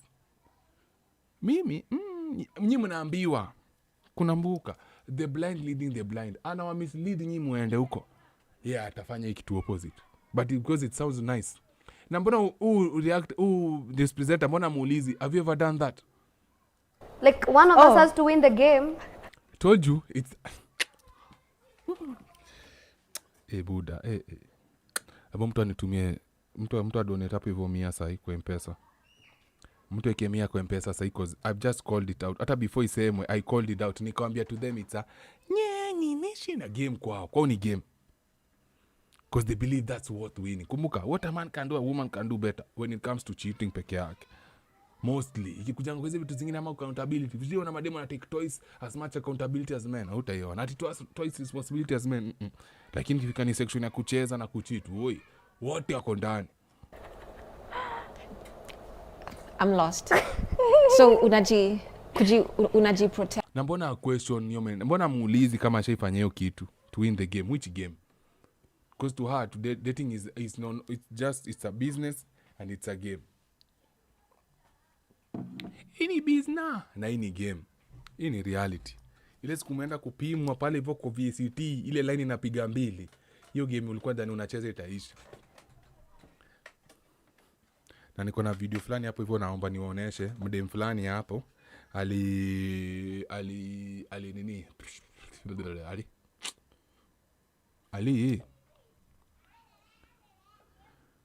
Aliinfectiwa na HIV. Ni mdem fulani sijui kama mnaona interview anakula jaba hivi alikuwa interviewed. Alafu akaconfess that amekuwa kisambazia watu wengine ukedi.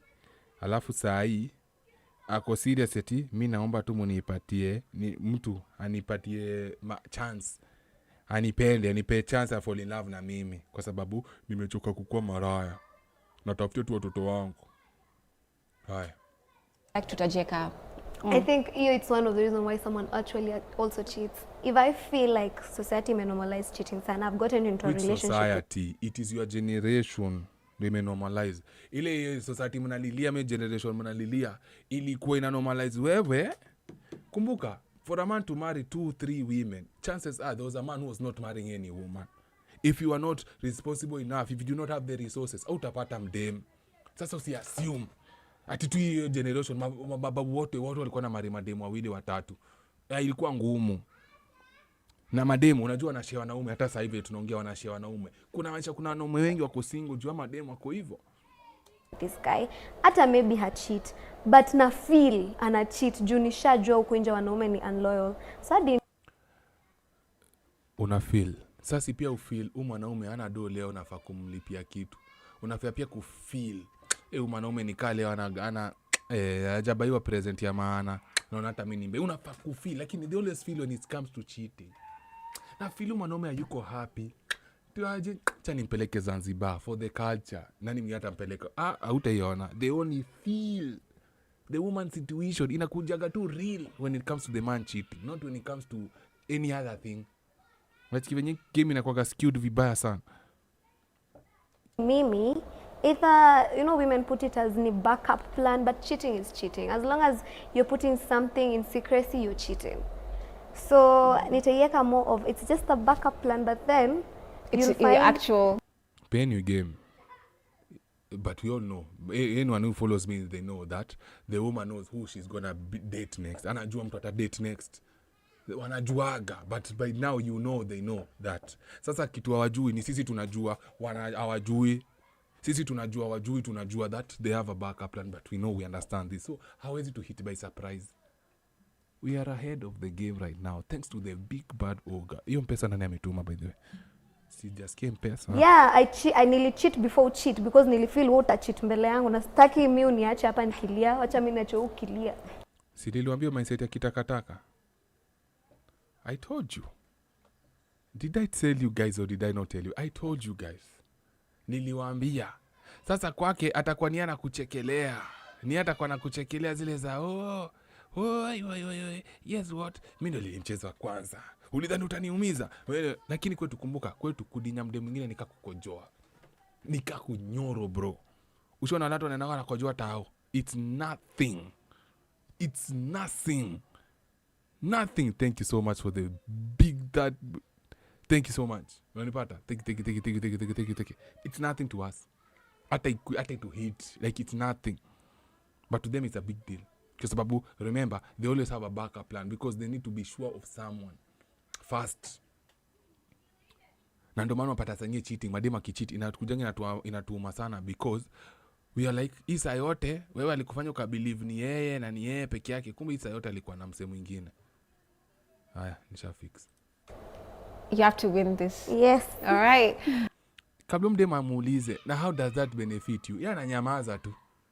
Because deep down, the sisterhood in our lingi madema accountable. You have to win this. What are you really winning? What are you really winning? Guys, thank you so much for coming today and giving us your perspective on cheating and what you think. How come they never get a man to be there? If they were bringing a man there, at least angepeana different perspective yenye ingefanya kila kitu get in line. But unajua wakieka the sisterhood huko, hii obvious the conversation itakuwa one sided, haitakuwa challenged because they never want to be challenged. Unajua watu wanakuwa strong and very independent and very bright ama smart minded until they are challenged. Wakichallenjiwa, all of them ama most of them they run, wanakimbiaga, watakagi kusikia hizo conversation. Think about it being normalized in society. Nashukuru sana. Zipporah, Diana, as always, thank you. Yeah, thank you for having me. You're welcome. Yeah. You're welcome. Right, and like I mentioned to you, the legend Glenn Washington is in. Hiyo imeenda hivyo.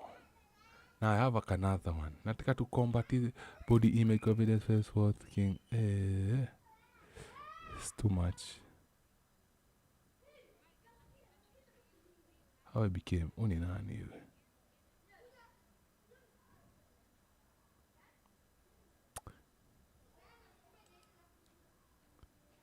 Chill. Lakini si nataka kuchezea. I'm gonna come back to that. 1 second. There's something I need to check here.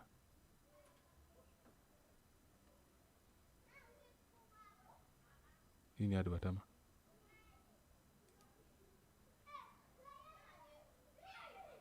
1 second.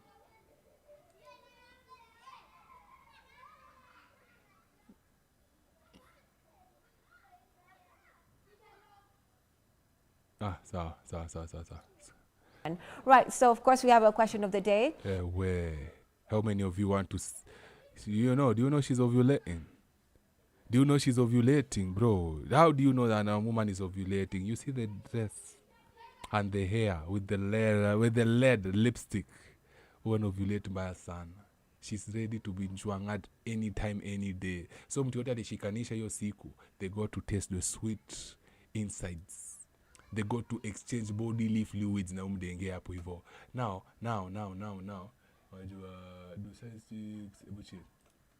Relationships, and we're asking you. Na said to strengthen a marriage, yes. Aya. Tumalizane na udem ama tuachane na udem? One kwa chat kama niendelee na hizi interview za udem za Kimba kama tu nini?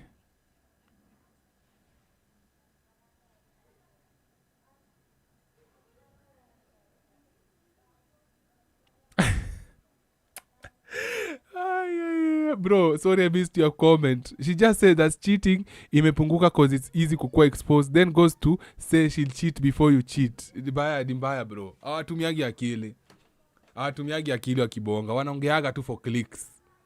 Unaninawo? Wanaongeaga tu for clicks. It's all about the clicks for them, bro. It's all about the clicks. Common sense in overriding their sudden urge to say something that can be clipped na it go viral. Ranipata, protect yourself at all times, especially from these types of women. Sawa. Number two ni ya nini? One, kama niendelee na interview udem hapa hivi ama niingie. Kuna ufala nataka kutusi hapa hivi baya sana. Takutoa siri yangu udem kwanza kwa ufala alafu turudi. Siniambie imepotea. Sio. Hii ndio tulikuwa tuna watch, right? Hii ndio tulikuwa tuna watch. Hii ndio tulikuwa naonga. Huyo hapa huyo. Fara hii. Get over here. Are you guys ready to hear fake laughter? Nimemalizwa. Manze, tutarudi kwake baadaye. Tutarudi kwake baadaye. But on this episode hapa, sinaona hapa hivi nini? Kuna mwanaume hapa. Let's watch this to kiasi before we get back to this guy. Please. Let's watch this just a little bit before we get back to this other guy. Sawa? Kwa heshima yenyu. Tunajua mimi ni mtu nawaomba tafadhali. Si kwa kifua, ni kwa kuomba tu kwa uzuri.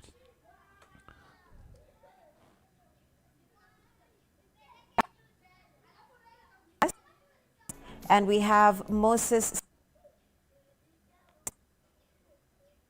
Okay. We also have a clip on the same letter. You guys. Wachiki internet yangu ina hang. So chances are ni nini mbaya? Network ni mbwad. Network inaleta za kureta. So hopefully itakatika katikati. Inside. We're going to use Lagos as you and your husband, you live in VGC, and I live where I live. Chevron, Ekota Villa. Now, he's been on that traffic from VI, wherever his office is. Boom. If he's driving, he's not stressing so much. He drives and gets to Chevron and gets to me. And I'm by the door to open the door for him. He comes inside. I hug him. I give him a peck. Depends on how he made me feel the previous day. So he comes inside and I'm asking him, hey, baby, how are you? How was work? Did your day go okay? While I'm doing that, I'm taking off his shoes. Like he's seated, I'm taking off his shoes. If he's wearing socks, obviously, I'm taking it off and then giving him a little foot massage while pep talking him about how his day went. And I'm attentive to listen to him vent about what happened in the office and what didn't happen. And after that, and in all of these conversations, I probably would have moved from his legs and I'm sitting on him. This the wife won't do at home in most cases, but she doesn't have time. Me, I have the whole day. I have the whole time in the world because that is how he sees me every time he comes. So he's used to that pamper that he probably doesn't get at home. So I'm sitting on his laps. He's grabbing my butt. Well, that is her. Yeah, mademu wa Nairo. But ujue hiyo virus ina spread because huyo dem akona following social media. Huyo dem akona following nyingine mwenda sana social media. So chances are ana poison minds za mademu wengine. Mademu wengi sana wanakuwa polluted akili na huyo mentality ya kitakataka. So it's not just a city thing right now. It is spreading every day, every time. Sawa. Kumbuka pia universities zimefunguliwa in different locations. Sasa unapata kuna university Rongo, unapata kuna university Kisii, unapata kuna university Kakamega, unapata kuna university sijui Masai Mara, unapata kuna university sijui Athi River, like unapata Kiambu, unapata Nyeri, Meru, Embu. So inamaanisha huko hivyo na watu wanasoma huko are not locals. Na tupia metoka area tofauti. So unapata ile mindset watu wametoka nao hizo mtaa zao, ndio pengine wanapelekezwa area za huko. You get me? So obviously exchange, wana exchange notes in the mid east, watu wana exchange notes kuongea huku na kule, like wanasema vitu wanasema hapo hivi na kule. Sasa it's not just like it clean spread. So sidhani tu ni mademu wa jiji peke yake. Sawa? Hii story affect mademu wa jiji peke yake. Ni noma. Wademo ushago pia siku hizi unatikipia kwa na TikTok, Facebook, like afu unajua tena algorithm pia inatakaga ku spread negativity faster than na spread positivity. Mdemi wote utachikia memarika in a happy relationship with kids with family, mwenye aliolewa pengine akiwa 23 and she's a success story. You never see her being posted hapo. Yeye hata utashtuka tu siku moja ukoza, how come I've never met this woman all this time? What really happened? Una get watakublock au utaona, lakini hizi mamalaya hizi zinakuja kuongea takataka na upuzi. Hao ndio utashinda ngome mwagiwa daily. Wakati wa mdem moja anaongea takataka wanakuleta mdem mwingine anaongea takataka. Next thing unachiki sijui mwanaume anipiga bibi yake, huyo pia anaendorse. Kijana alibia bibi yake school fees, akatoroka nao na akapiga mama yake panga ya kisogo. Hizo utaletwa next unaona mdem akicomplain wanaume. Sasa unachiki every time wanakuwa fed negativity to the point they cannot avoid it. This is all they know all the time. Sentiment, sabari ndio hiyo eh? Okay. So history tunaona saa hii ni story ya side chicks. Do side chicks play a role making marriage last longer? Now you guys are smart people. I do not need to tell you what you guys don't already know. In this modern era wanaitwa side chicks, but back in the day they were called second wife, third wife. Hello. As now, you can tell me what you think about what she just said. Marriage yeshimiwe. Marriage yeshimiwe. Oh Lord, this nigga.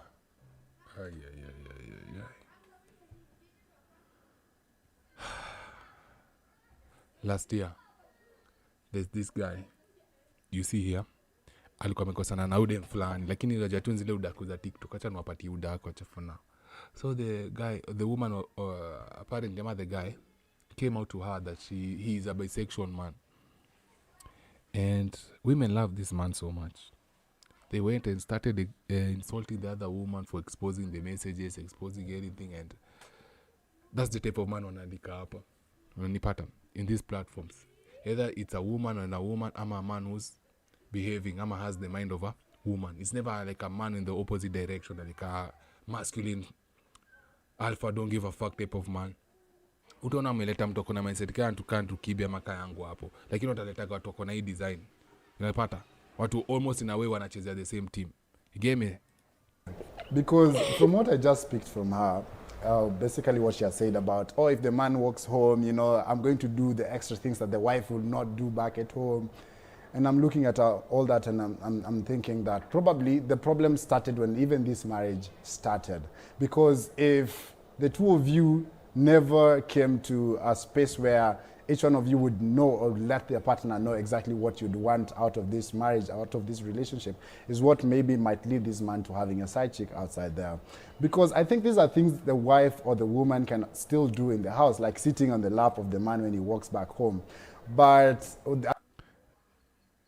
marriage it's so easy. On paper, it's easy to say all these things. Let me just tuambiani tu kweli. On paper, you and the wife never discuss these things to begin with. Mbona mjaniambia ni nangu nafunika sura umse? How come mjaniambia nafunika sura umse? We need to have best quality content. Nastaki ati na katuni ni yangu pale nazuia kichwa yake na mniambie. Mbona mniambie? You gave me from the capture.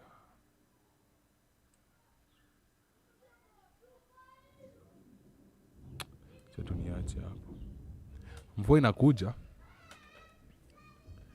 The rain is falling, my baby is all alone. Just like the first statement I said, that marriage should be respected, I still stand by that and say that whatever this man is doing with the side chick, they can actually do it still back at home. But you know, marriage is not for men. Chatu niambie ukweli. The day you'll get married ndo utajua venye vitu zinabadilikanga. In a relationship, you fuck your wife ama you fuck your girlfriend. In marriage, you have sex. In relationship, while you're dating, you get to have fun. Marriage, hakuna fun, bro. Hakuna hata kidogo. She forgets who she is. In return, pona jisahau ni nani. Next thing you know, hakuna hata kitu ya maana unafanya kwa hiyo kitu. Alafu side chick anakuja anaanza kukupatia the excitement yenye ilikuaga before muoane. Unapata? Namuona chiki saa zingine married men wanachitigi vibaya sana.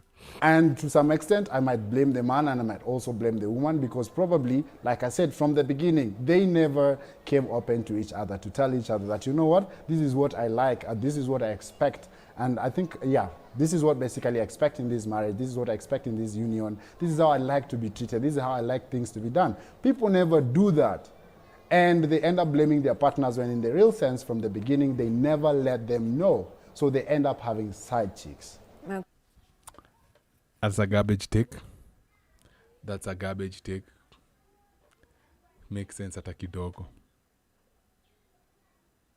Because you can say that, but will they keep the end of the bargain? Mwongo.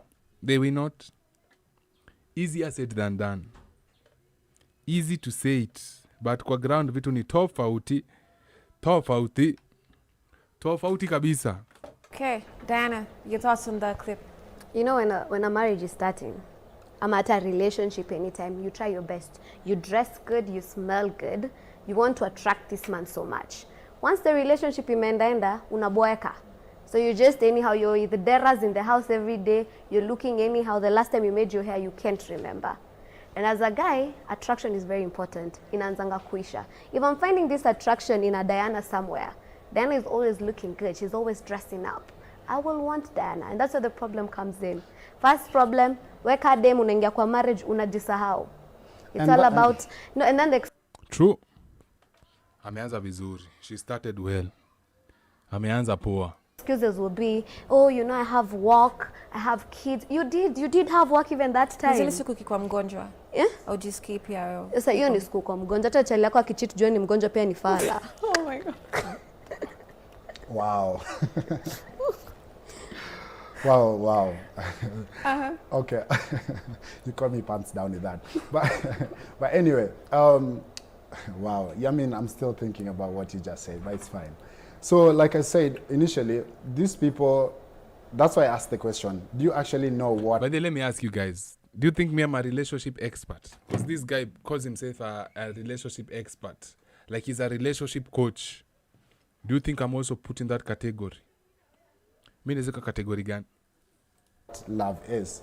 Because if you fell in love with this person, it means you're sure about being with them, and you've been with them in all situations, in the situations where they looked bad, in the situations where they looked good, and you fell in love with the person, the personality of the person. So when pandering bear, pandering to the female audience, pandering. You're talking about, oh, this person is actually not looking like what I saw at the beginning when we met. But did you actually make them understand that along the way you have changed, and this is not who I met at first? This is not the person I fell in love with. I think that is where... Si women get offended. Ukiambia ukweli walibadilika. Si wanaanza kukasirikia. Wakoza, sema tu nitaki anymore. Mimi unatuta nisumbua tu unataka kunitesa. Mbona nipata nikiwa hivi? Kwani kama ungekuwa unitaki venye nilikuwa before, bora zote nataka kujifanya sasa ndio nitaki. Ushaniharibia maisha. Sasa ndio unataka kuniambia tu unanitaka. Si hivyo na unakuanga na reasoning yao. Ama you guys don't know, oh, you guys are not married yet, please. Hey. Some of these people or partners who are in these relationships fail because they do not let their partners know that, you know what, in the long run, you have changed. A lot has changed within you, and that is why probably things are not going as we anticipate. Because one thing again, women will always suspect or will always know when their man is actually having an extramarital affair. Just that sometimes they might not have the evidence to bring it on the table and tell the man that I know what is going on. And that is also another problem, because that means you're dying within yourselves.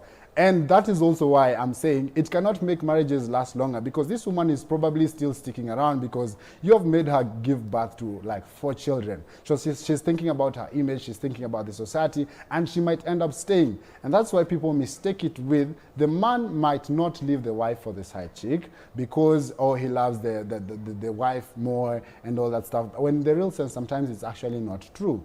It is the fact that they're in this marriage and it has come with a lot of responsibilities, it has come with children in it, and therefore they just have to stay in it. Okay. This is a Nigga makes sense. Hata ukiangalia sura yao dem anashinda ufala anasema nini. the perspective. It was I think in one of the comments on FB, Sisa, when he starts telling you how to look, you know, so you're the one who has a particular 30% role. Your hair needs to look fire. You're always supposed to be looking good when he comes through and stuff like that. So sile ziku zenye umechoka. And another reason besides that is the side chick deep down in her heart she wants to qualify akwe the main chick ama kwe number 1 ama the wife.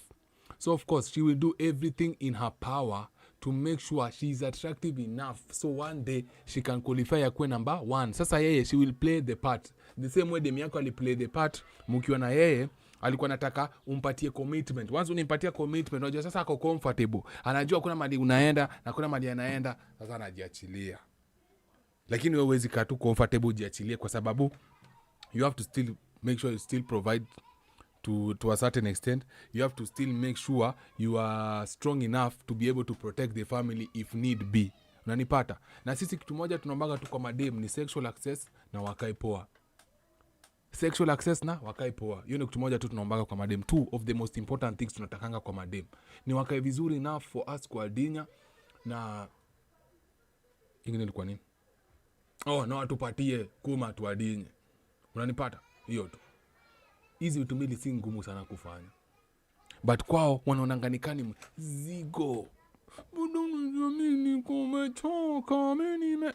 Itakuwa hard kudina. Yo bibio, would advise you to stick with the content for something that's yeah. Okay. Thank you. Yeah. Thank you. Ameniambia what happened?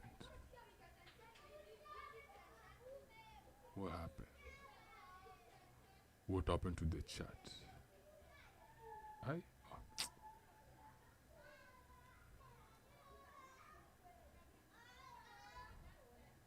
Nimepotezea message. Ameniambia stick to your content. Cheer. I gotta read that. Ajeni nangu imepotea. Yo, BBO, I would advise you to stick to your content and stop focusing on being in a certain category, so you will lose yourself. Yeah, I'm cool. But the educate guys on cold approaching women. Kuna wed-nes-day tumia kuna educate guys on cold approaching women. Kuna wed-nes-day kutumia for context pia. Nitumie, why not? Nitumie. Yeah, me I would never lose myself. I would never lose myself. I would never, ever lose myself. You don't worry. Ati kujeka category fulani. Once nilishachaguliwa na niche. Okay? The calling ilikuja na niche. So niko hapa for a long time. Tuendelee video. Kama side ama kama wife? Hapana, ni side chick sasa. Kama side chick. Kama nimechoka sitakuona. It's not your day. Lakini sasa tuseme amekupangisha nyumba, you know, like he's ready for you and everything. And he said it's today. Sometimes you gotta do what you gotta do for the bills. Anyway, utalipa rent. Na maybe kuna dera. Maybe umeshtukia tu amekuja. Thank you, King Busy. Oh my God. You're welcome, G. You're welcome. You're welcome, my boy. You're welcome. The good thing about married men, they just never show up. They will tell you, they'll let you know. They'll let you know how many hours they got. Because he's not trying to get caught, by the way. He loves his wife. Capital letters, love. I think, I don't know. I'm, you know, the I whole have a time. God, I have a solution for you. Unataka tu kwa marriage sana. Fanyaje? If you want to be in a successful marriage, be a side guy for once, for a period like 2 years. And then also be in a serious relationship. Now, okay. no one will ever take your man away because you know how to be a side and a married man. I think Hii ni reasoning ya kitakataka aje. Poleni, I was still celebrating King Busy. Welcome to the chat, King Busy, man. Love you, man. Love you, man. Love you, man. Pause, though.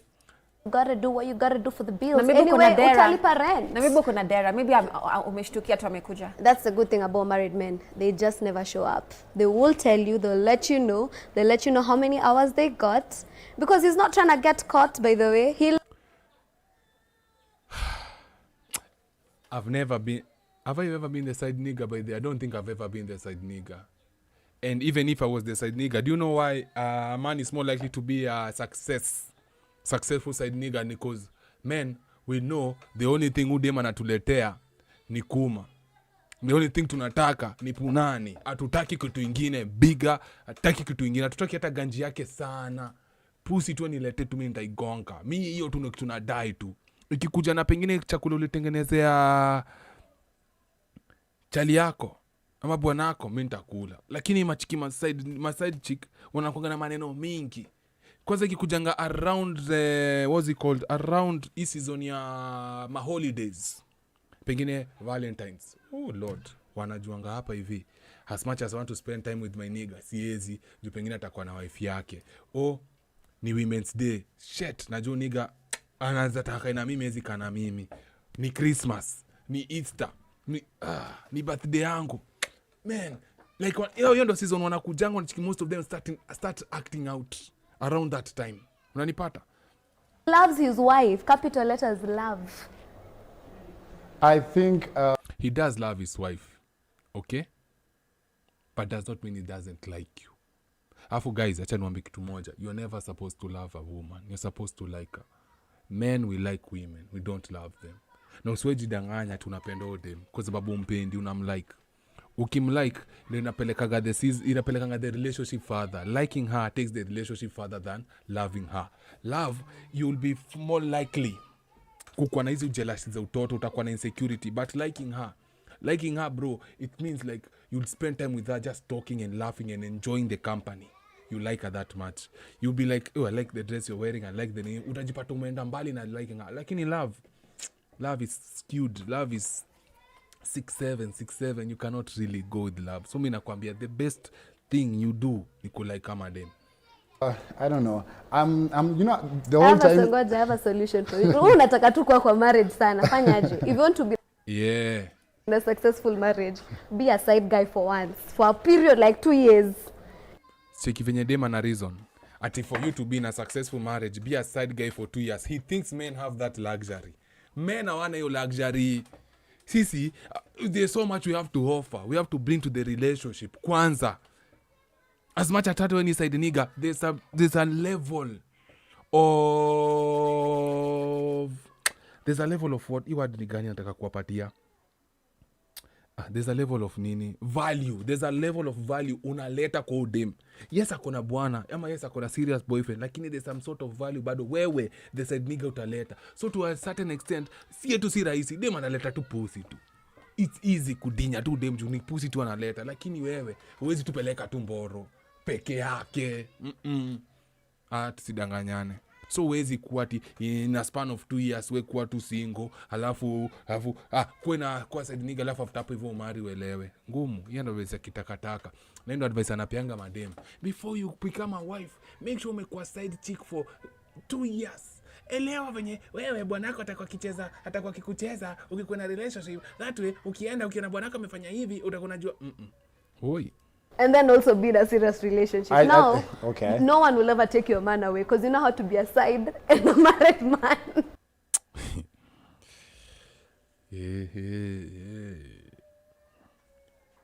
Yeah, because it damages you. Tuambia ni ukweli. On a real note, hiyo shit ina kudamage. What do I mean hiyo shit ina kudamage? Kwa sababu once you are a side nigga, you see how sneaky women really are. And once you see the way the women are really sneaky, hiyo kitu inakujanga na kufungua akili to the point you never see women ama relationship in the same light. Ni kama sasa mwambie mtu kaa Kibe ati Kibe arudi to be in a successful marriage. Aezi. Because once you exposed to a certain things about female nature, bro, ikutokagi kwa macho, ikutokagi kwa kichwa, inabakigi the same way I told you me jana na juzi na ile siku nyingine niliwaambia, if I ever see a woman's tears ati dem analia, sitaamini machozi because of what I have seen female tears before na venye zilikuwa zinatumika for manipulation. So haitawahi change, haitawahi kwa different, haitakuwa the same. So kitu sikudanganya ati ukikuwa ina side nigga utakuwa na successful relationship. Lies. Na ndio utapata madem wengi can never sustain relationship. Niliwaambia experience builds men, but experience damages women. So the more niggas you've been with, the more men who interact now, the more men have been with the side of you, ama been with you, inaku damage for you being in a successful relationship in the future. On God, bro. On God, mimi nakwambia kitu because it's real. Na ni true. Sikwambii ni kuweke uoga, lakini ni ukweli. You'll see the way they text. You'll see the calls. You'll understand. You know, have you ever seen those two videos? There's like a video fulani uko hivyo X. Dema akwa literally ameshikilia mboro ya mtu mwingine. Literally ameshikilia mboro ya mtu mwingine ananyonya. Alafu anaongea na chali yake, alafu anamwambia love you babe, cannot wait to see you. Pia wewe ukikuwa in that situation. Imagine you're in that situation. Do you think hata mdemi yote hawezi kuambia ati love you bro, love you babe, unadhani utaikuwa tu hiyo kitu wazi itakuwa love you drama inaanza tu kupiga, unaanza tu kutemeka juu ukipiga zile ma flashback venye ule ulikuwa unanyonya mboro, so unaimagine ananyonya mtu mboro, alafu sasa unajikifika gapo unaanza kufikiria the past, hata majana nikikisude mara kwa mtoka kunyonya niga, yani hivi na kufuck up tu kiakili tu, you feel me? I think I wouldn't want to be in that space again, because I feel like being a side guy, there's so many limitations to it. What kind of limitations before you even continue that? We have already spoken about the fact that you have to let your partners breathe. The person you're trying to court. So ilikuwa na rules the way she's saying. Yeah, like there are actually rules. Time. Yeah, there are actually rules to that. And women cannot have two side niggas. Women can only serve one master. They cannot serve two masters. So either they will want to leave their husband ama leave their boyfriend to come and be with you. Kumbuka kwetu tu ni kukojoa. So kwetu wanatuletea tu kuuma. Halafu most women who happen to have side niggas, they get really jealous when they find out that their side nigga has another bitch. And they get really angry when you do not reply to their message ama to their text ama whatever they were because you are with another bitch. Because as you know, naitanga bitch. Watakasirika vibaya sana na hiyo story. Because wakoza, sasa ulikuwa na mademu mwingine. Uone mimi nachanga bwanangu na next thing you know, wewe the husband, the wife yako anakuja na hasira, kumbe ujizi hasira amekuja nazo, si zako, ni za chali yake ametoka hivyo anakuletea hasira yake na wewe hujui hiyo kitu. Again, still talking about the point she has risen is, I feel like faking it can also be a bit, it's too much work. I mean, if you're talking how hard did you have to work? Too much, I think. What is too much? Give it a percentage. I would say 90%. Yeah. Did you feel like you had to work as much as her guy? Yeah. Or like just, you know? Yeah, I feel like I had to put in so much. So allegedly, uniga pia amekuwa side chick. Maybe it's different for women, but for a man, you have to put up so much. I mean, you have to put in a lot of work as opposed to a woman, because, you know, you're competing with a guy. And probably... Sililuambia, wanapelekaga ma blue pill chimpanzees. You're not competing with the guy. You do not want to be that guy. Fuck. Unajua hii saa yote, kumbe tuna... Hii boy ni fala alai. Sililuambia wanapelekaga na maina gani huko. There's no man on God's beautiful earth has ever worked hard being the side nigga and compete with the main chick ama with the main guy. Because already unajua dem anacheza mtu wake. Unatakia dem nini? Nini atakupatia nye? Anyway. Sijam bro, relax. Pumua. King busy in the chat.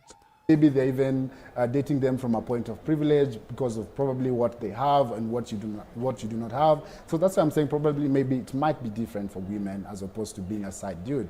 So yeah, that aside. I wanted to say, in as much as all this is happening, we are spicing it up, it's all fun, it's all beautiful, then what happens to you as a person? You know, I'm looking at your mental state, I'm also being concerned about your personal... Imagine my mental state is fine. I'm in Dubai Chokora. with someone's money. Are you sure you are happy? Of course, women have to take it to the extreme. Women have to take it to the extreme. They always have to paint the picture perfect scenario. She's in Dubai with someone's man. Wadema ngapi unajua kuna kwanga Dubai na wanaume wa watu? Si mtu anakwanga amewekwa tu kwa estate poa, pengine amewekwa Kayole ama amewekwa huku hivi Kayole Kasa kunitwaje esto? Ama Roisa opposite Kasa inaitwa aje esto? Shit. What's the name of that estate in Kasarani area? It's quite famous. It has a name. I'm forgetting the name right now. What's the name of that area? Someone give me the name. Nikiendelea kucheza hii kitu. You ever seen a sad person in a plane? Are you okay? Some people... Yes. The people working in a plane when it's Christmas time, a holiday time where they wanted to be spending time with their family, but they cannot spend time with their family. They're never happy. Cry in Dubai, though. So Diana, it's fine. It's better So in her head, she believes people in Dubai are just smiling and happy. than me crying in Kawangware. I Okay. swear. Oh Lord, the ratchet mentality. Diana, so you have when you're having this. Notice the fake laughter. Notice how anajifanya amecheka alafu anarecover kucheka instant. Are you okay? Some people cry in Dubai, though. So Diana, It's Diana, fine. It's better than me crying in Kawangware. I Okay. swear. Diana, so you have when you're having this married guy, are you having your main guy? Of course. So what's the role of the? Okay, But here's the wait. thing. Nipatie picture. So where? Yaani naweza uliza hiyo place Kasarani inaitwa si Minoki. Minoki ni wapi by the way? What's the name of that place in Kasarani? There's an area in Kasarani Mali. It's very common. Mademu wengi wanakuanga wamerentishwa manyumba hizo maeria. But hata Utawala. Even though kwa ni ma high end places. Nyumba si Mpani jine nanitoka. Pole, nikikumbuka nitawaambia hata kani kesho. When side chick uko na main guy. and Okay, then you yeah, the have- thing is, kama unataka kuwa a successful side, haufai kuwa na main. We decide to kuwa side. You understand? Yeah, because women cannot serve two masters. One master has to win. Because I'm thinking, okay, some things come with age. You want to settle madam at your late 20s, 27, 28, 29, you want to be in a serious relationship.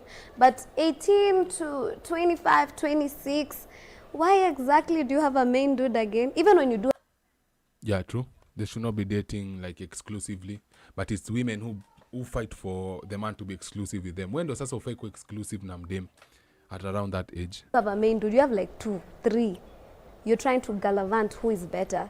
Instead of having all this stress of being in a relationship that's stressing you at a young age, utakuwa umesota, uko na stress ya sijui kaa na cheat ama ha-cheat, or watu na stress mingi, mtoto mdogo.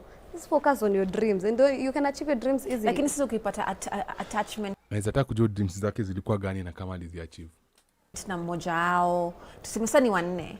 Like you're the side to their side, I mean the main, and then you said 3 because you're young and you can navigate. Yeah. Lakini sitakuwa confused one day. Time ya kusettle haijafika. Ikifika unajuanga, unafikanga limit. Time, you know, again... How does a limit look like? A limit looks like 27, 28, 29. If you're still Like playing what makes around, you go to the limit?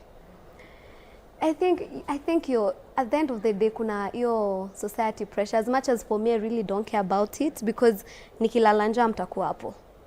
Na nikikaa vibaya mtani judge. But nikikaa vizuri mtani praise.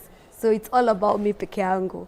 But at some point maybe your mommy will be like, "Hey, you're getting a bit older, bring someone." That's when you're starting to like be serious. Okay. That's the only time. So I'm going to ask one, I don't know if this is going to be in terms of a question. Shosi said you're actually young, at this stage you're young, 18, 19, 20, 21, you're happy, you're a side chick, somebody's paying for you a house, and life is beautiful for you because it's beautiful because somebody has made it easier for you. Yep. And when you get to 27, you want to get into a serious committed relationship. Yep. So you know what I'm asking myself right now? When you get to this stage where you're 27, 28, and you want to get into a serious committed relationship that will probably lead to marriage, what would be your expectations then? Bearing in mind that this is what you actually did between the ages of 18. Yep. all the way to 26. For one, I'll know my man is not going to be loyal forever. I know that in head. Don't you think that's already a problem? True. Good question, sir. It's not a problem. I'm actually fine with it. I know, see, the way a girl that's looking for rent will throw it for my guy is not the same way I'll throw it for my guy. So, babe. So you think, bitch? I already told you, my guys, the best pussy any man will ever get is new pussy. Just. Big girl, do it for me. I'm fine. I also did you. So what you're basically saying at 27... You won't be sad. Like, it won't make you have a sad... You see, like, the way you are, like, happy in the plane or in Dubai, you won't be sad now later on being the opposite of what you saw. I enjoyed that. It's a stage. Come as a bitch. Come as a bitch, though. Why don't you just get your own man? But hawezi kubali. Lakini kumbukeni. Mirema. Thank you. Thank you. W. Acha nikupe W kwa chat. W kwa chat. W kwa chat. W kwa chat kwa manze. Inaitwa Mirema. The name of the estate ni Mirema. Hey, newly noticed. My face was like, hii estate naitwaje? Singe move cast they sema ni Mirema. Umerentishiwa keja hapo pande za Mirema. Lakini Dubai, uongo. Stage and it ends. I enjoyed it. Right. So now when you're Yeah, the stage you enjoyed it. Na unaulizwa, yes utatoka hiyo stage. But unajabu kuniambia ufanye hizo vitu zote in that stage alafu utoke tu. The moment umetoka tu mindset yako ita switch. See? I have to remember the way I'm throwing it back on my man will not be the same way. So inamaanisha wewe unadhani ukilala na wanaume wote una gain experience ya venye utalala na wanaume wako. Shit, bro. Stupid. Wife, let's say. Yeah, when I'm a wife, yeah. Yes. You will not feel sad. You will not be, like, you'll just be okay that it happened. No, she won't. As my man, your game should be so good, I should not know. In the back of my mind, I know, but I shouldn't ever find you disrespecting me, or I'm finding texts or this or calls or that. And that's what keeps a man who's very intelligent with playing the side chick and the wife knows where to put the wife and where to put the side chick. Ndio maana weka Saidu na Zambo nyamaza, bibi anapiga, na mtaongea na mmaliza na tuendelee na business yetu. It's because the man respects the wife.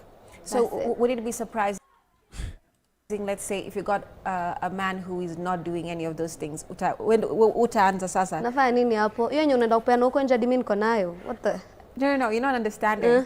I'm saying now you're married, right? Yeah. Now you have the opposite of what you expect, yeah. Which is Uyu Charlie. He's not going outside. He's sticking. He's loyal. Yeah, he's loyal to you. I'd be shocked. You'd be shocked. I'd be shocked. So would that make you happy, or would that make you sad, or like, what is wrong with this man, so that you would go find yourself a side in your marriage? I think for me to fill in that part where I have to make this man come. I told you as a woman you can only bring 70. So it means that I'm giving him 30, the other 30 for him to actually be that loyal. It means na overwork. And I'm not signing up for that. I want to live until I'm 70. You won't. Yeah. Actually, she won't. The decisions I may make zitakuja zimkule huko mbele. She's gonna lose her mind. Chani kwambe ukweli. And I think she already lost her mind. She already lost her mind. Hizi vitu wanafanyanga thinking wako untouchable, they come and they eat them, zinakujaga zinakula huko hivyo later on in life. Hata saa hii mnafaa muende muangalie TikTok yake, you can see energy may shift. Even though she lost weight, but ali lose weight, sasa anakaa poa. Ali lose weight, sasa anakaa fiti sana, but the weight inaweza kuwa imetoka, lakini hapa ipotea givu karibuni. Hiyo inakaaga, ina stick na wewe. You get what I'm saying? A man will cheat. Let me get it. A man will cheat because the wife is bringing 70. She's beautiful, she's good, she's taking care of the kids, she's hardworking, she's all those good things. But maybe there's the aspect of, you know, nikikosa kuleta pesa na jam vibaya or something. Yana kwa tu shida zake, saidia na hizo mambo. But say inamaanisha if I'm neka mwanaume 100% ni wangu peke yangu, nafanya 100% pia. Unajua ni kazi inakaje? Sitakuboo. Sitani bo tu like santa so do utaenda kutafuta nani melanin king huko kando. Sina job kutafuta tunapoa 100 una get. Tumesettle, we are good, we are intact because both of us are bringing 100 to the table. The reality nitaboeka. So you will die quickly because you will not live to 70. I think I should get anyone who's Ni delusional mbaya sana. Uchiketa I'm floating away just listening to her. Because mtu anasema nini huyu? In a 5-year relationship. Kudate tu hata si marriage. Kwa time unachoka tu, unasikia Melanin King ameamka asubuhi ameiona. Wow. Sililuambia. Ukiona wanaume wengi, they never, most of them wanajiharibianga. They can never stay in long term healthy relationship. Hiyo ndo mindset yake. Inafika tu mahali na kubo. Because she was used to the dopamine rush ya different men, experiencing different men every now and then. Sio kitu unajua inakujagi na screw mind yako. Ina screw the way you operate. The una view men inakuja na kudamage. Sasa tupate the best thing in your life, how to appreciate the same way. Oh my God. Yeah, wow. Oh my God. Okay. Now, But I guess you're a joke. Please tell us you expect it. So because it's the opposite. People don't expect to be happy. They expect the opposite. Okay, so Remy, what I think is this whole thing of a side chick, both women having side dudes and men having side chicks, I think to some extent this is just pressure.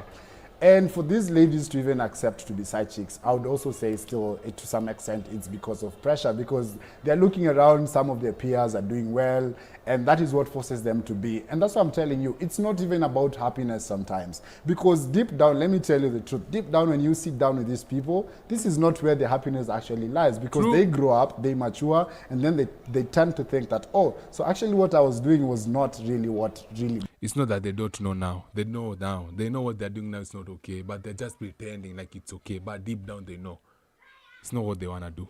Made me happy, or it's not what was really my cause of happiness. Having said that, and still talking about pressure, is some men who actually have side chicks, it's not really spicing up, it's not really a stress reliever for them. It's Yes, it is. basically pressure. There's some... Fuck off. Men used to have 2, 3, 4 wives. These days, we know the women do not want to believe that a man can marry another woman. So inabaki mwanaume anadate mde mwingine chini ya maji. She's a secret because this woman will not accept the fact that this man has a woman. And women love men who have options. Hii imekuwa since the beginning of time. Women have been sharing men for the longest time. But it's just a new phenomenon right now that men are sharing women. But the man does not know that the woman is sharing him with another man. Kwa sababu mwanaume akishajua mdemu wake anamcheza, inakuwa mbaya sana. But kuna wanaume wagonjwa wameshindwa kupata madem, but mdemu amejileta na ubo anadai kudinya udem. So atamdinya tu. Somebody feels like I have money. Why do I need to just have one wife? I probably need to have another extra because so and so. You know, men usually have these discussions within themselves. And somebody will talk about, oh, I have this side chick here and there, blah, blah, blah, and all that stuff. And it's all because they have money. So sometimes these problems come in as a result of somebody having the resources. Because when you look at men who are not... relationship ama cheating is not like a broke man sport. To a certain extent, it's a rich man sport. Financially there. I know they still cheat. I know They're the worst cheaters. Yeah, I know. What do you mean? But they're cheating but do not have consistent side chicks for majority This of them. is your worst. I know that is worse, but well, sticking to the topic on this. So how do you know someone is broke though? Their shoe for one. You check. Anyways, you can always say how much they're sending you. I am not trying. Okay, acha tu niseme mimi ni Christian, kwa hivyo enyewe kuenda nje ikukua zaidi si kitu yenye imekubalika. So imagine nikiwaste dhambi na mtu ana pesa. It's hey. Waste dhambi. TikTok hindbrain, TikTok brain. Imagine niende kuwaste dhambi na mtu ana pesa, siri hata hiyo dhambi yangu irudi na pesa. So seti ni kama demo wanakoga like wana chukianga kukua mistreated. Seti ni kama demo anachukianga kuwa humiliated. As long as that humiliation inakuja na do, they will sell matako yao yote, asema hata uingize chupa kwa matako just because inarudi na pesa. Gladly. They will gladly have you pee on them. Bora inarudi na BAG watakubali. So mtu asiwe kutanganya ati mademo anakuwa na dignity awana. They will sell their dignity at a certain price. And the perfect example ya huyo representation ya madem. Is it most women? No.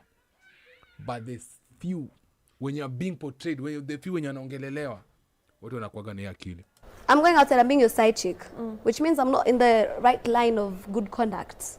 So I'm wasting a whole scene with a broke man. How? They will gladly do that with a man who's attractive.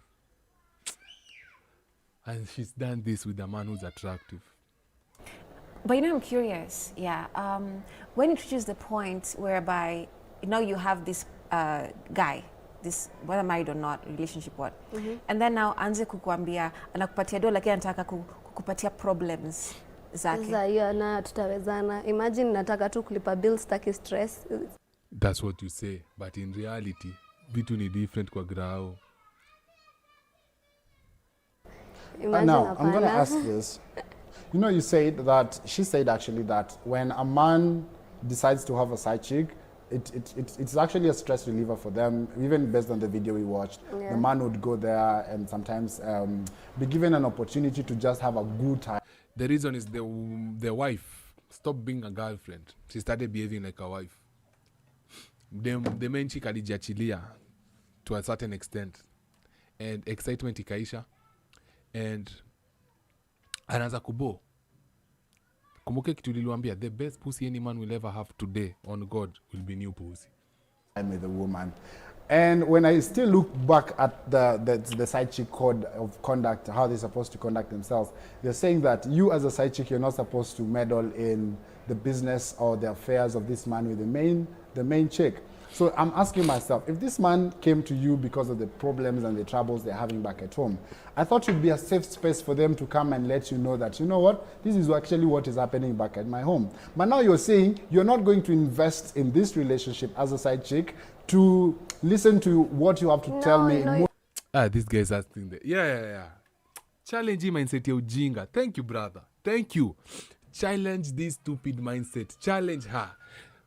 Whatever she's saying, make it make sense and then throw it back at her. You will see the foolishness when ina sound. Utaiona venye foolishness ina sound. Kwa sababu ingekuwa ni madem tupo hapo hivyo, angekuwa ameagree na hiyo point yake. But at least the man is questioning her foolishness. Thank you for the likes. Thank you for the likes. Thank you for the likes. Thank you for the likes. No, that's not what I meant. That's not what I meant. I'm going to give you talk therapy. I'm easier to talk to. Matter of fact, come and rant about what your kid did at school. This, your wife. That's okay. The problem is when you want to get a bit attached, and some men do that, and anaanza kuuliza uko wapi, unafanya nini, na nani. That's the kind of stress.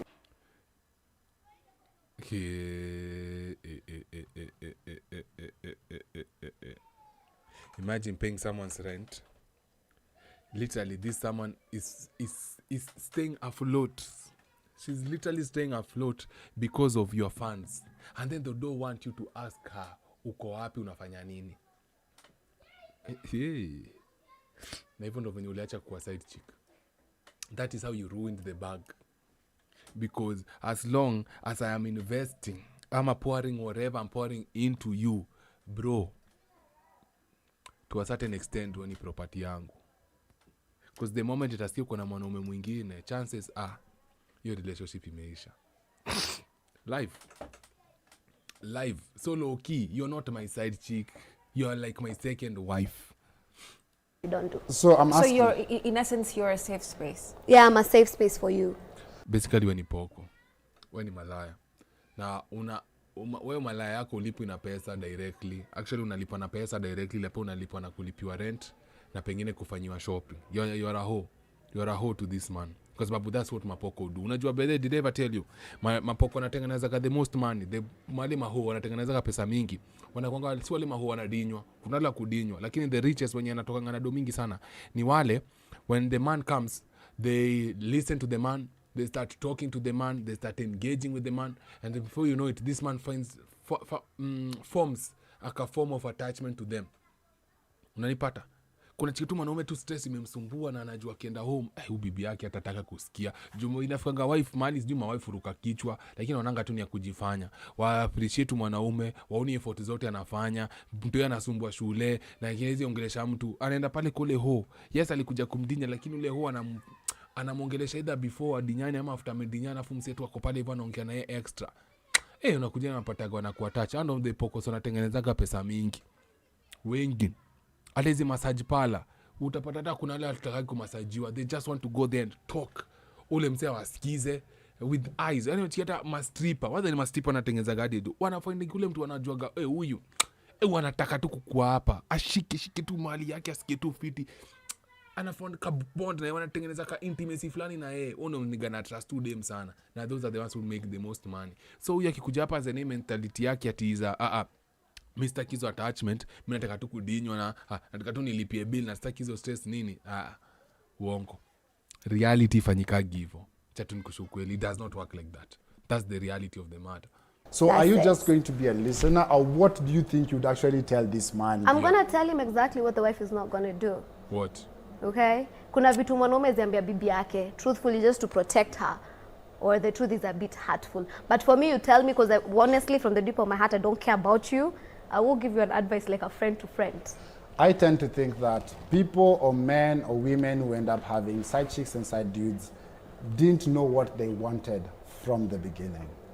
Because if they did, I don't think at some point they would actually have this as part of their life, as part of what they are doing to make their lives better and good. I feel like if you knew that this is the person I wanted and this is the person I want to be with for the rest of my life, I don't think you'd find yourself in that space where you feel like you need to have an extramarital affair. Yes. That is a blue pill.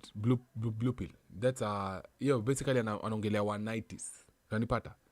That's a sympathy mindset to have, but it's okay. It's nice. Some men want to be monogamous. It's a good thing, but do not make it seem like just a man does not want to be monogamous. There's something wrong with them. Because babi monogamy ilikuja tu na wazungu, by the way. Back in the day, our African fathers, our African roots, watu wakuwa na in monogamous relationship. Hata sahi wamue. It's not natural. See natural, bro. But it's natural for the women, the female species, to attach themselves to the best possible male. From lions to zebras to whatever, the baboons, the chimpanzees, the nigga on top will get all most of the women. And for him to get to the top, he has to prove himself to be worthy of being on top. Same thing na wanaume. Hata sisi ndio uweze kupata mademu na maisha umejiprove you are capable to be on top of the hill. Haikujengi tu mtu yoyote. Si kila mtu atapata hiyo luxury ya kuku on top of the hill. Unanipata? So inakujaga na wewe proving yourself. Na wewe ukiwa pale hivyo juu, wewe sasa uko allowed to have as many as you want, kama ni kustori na kufuata nature. Kwa sababu ujisikia tu mali tu simba liko na dinyo tu na simba yoyote. Hatijui rhino na dinyo tu na rhino. Hapana, he has to be on top of the food chain. Otherwise, lazima ikuwe hivyo ndio maluza wasipate access kwa madem. Unanipata? It has to be like that, ndo maluza wasipate access kwa madem. Kwa sababu once watoto wanaanza kuzaliwa na maluza, watika madem wameanza kupeana maluza machache, maanisha kutakuwa na watoto wengi wa maluza. Na hiyo nature does not work like that. Maluza na maanisha ni watu weaklings. Nature jaipatia watu weaklings chance. And it over rewards men wenye si weak. Unanao? So hii monogamy mindset hata sijui alitoa wapi. Haijawahi kuaga ever. It's not in our nature. Sitaki kujua mtu atasema hiyo ni validate cheating on it. Hiyo ni shida yenu. Lakini haijawahi kuwa in our nature. So msikuje kuniambia ati buda una validate madem kuchitiwa. Mpwa wewe. Imagine, because like I told you, you can listen to the same music every day. You can listen. Uwezi kula ugali omena kila siku just because it's sweet. I love you, baby, but it's not every day. So when you're having, like, it doesn't... So dem anjabu kusema tipia madem hawezi tu dinya mboro moja for the rest of their, okay. I would love to see some of them try. And let us see where the relationship goes. Wanatuaga, all of them udropiwa. Hapo. Sijawahi ona mtu na kile yake mzuri anajua demu yake alidiniwa na ule na akabaki. Hiyo ninakuaga kitu mmoja, huyo already sasa inamaanisha ameattach kule mtu mwingine. Kwa sababu hata ndo mdema akubali kudinywa na wewe, haikuagi easy. Haikuagi tu ni kitu aliamuka tu akakubali, ni kitu alikufanya ika take time. Mkatengeneza attachment, mkatengeneza saa like akakuwa attach na wewe, akafeel ako comfortable na wewe, akafeel kama kutrust to a certain extent, na akakupatia exposure to mwili yake. Na before patie mwili yake unakuwa umetake over nini akili yake. So hizi kwa tati wewe uliamka tu ukapata, lakini mimi hata sitaki kujua jina ya dem, sitaki hata kujua naishi wapi, sitaki kujua kwa nini. Kitu tu niliomba kujua ako na ukimwi, ako na kansa, lakini hizi muaffect sana. Panda kitanda mwanamke. Tumemalizana. Next. Reach a point where, I mean, I was even seeing on social media, TikTok to be specific, where you find those stitch videos where girls are like, I need to be treated the same way he treats his wife, right? Like, I want to be driven, like, I want to do this, because now they go... Yeah, atione enda wazimu. That's the reality venye mademu wanataka. Even though mademu wanataka, whether they want to admit it or not, that is how they want. Because that is how they are built. That is in their psychology. That is in their mentality. That is in their blood, in their nature. Even though wako, sinimwambia, haikuwagi tu easy thing kama kwetu. Kwao, ini process. But madem kama anajabu kuchange the game. You can never change the game. You can never. Hata huyu, anajichocha tu akiwa mbele ya kamera. Akizima ile kamera hivi. They go into emotions start taking place, you know, and then now things check in, and then now they realize, you mean I can get better? That's what I'm telling you. Being a side chick is a choice, and one is like a business. You need to It's prostitution. be focused on why you're there. You can bring in... Thank you for the likes. Thank you for the likes. There's just 2 people who have joined the live right now. Thank you, thank you, thank you, thank you. Big up to yourself, man. Emotions. It doesn't matter if the man is so attractive. Anaka Idris Elba, hiyo si shida yako. You can bring your emotions because that's why. But women cannot love you without being emotionally attached to you. Hawezi. Na ukiona mdema amefika hapo, kama huyu anasema amefika hapo, huyu ni damaged goods. Damage of the damage. Huyu amefika ile level ya maponster. Takwambia tu kweli sahi, live. Huyu amefika ile level ya maponster. Kama hiyo ndo mentality yake, huyu ako ile level ya mapoko, maponster yenye wamedetach sexual actions na emotions. Hii inakujanga through so much trauma. Na uni bitch basi kama kwa amefika hapo yako traumatized. Ama na advise mademu akwe traumatized kwa sababu si easy. Now you're no longer a woman, you are a robot. Umekuwa mwanaume. Sasa literally sasa umekuwa zile doli za kudinya. Nitoga aje? Sex dolls. Umekuwa Samantha. Umekuwa Samantha. Kwa sasa hauna conscience yako hapo hivyo anymore. And you cannot lie to me that you'll come one day uta switch on tu na hizo nini zirudi. Uongo. To be honest, you're there as a survival skill. So is there a training for emotions not in... How do you lock that human part? Yeah. Stage 1, get heartbroken by someone you really, really love. Then after that, you'll be free. You're free mind. So it comes... Fuck, good evening, Chingala.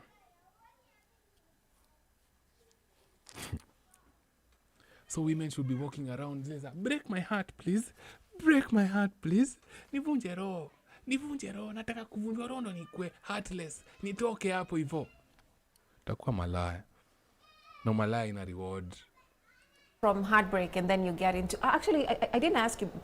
You're going to answer that. But you said when you got in, what is the reason that you chose to be someone Oza, punk games. Nilijua umeland. Karibu. with someone? So at first, in as much as I said I came to know about it, I knew about them being committed elsewhere.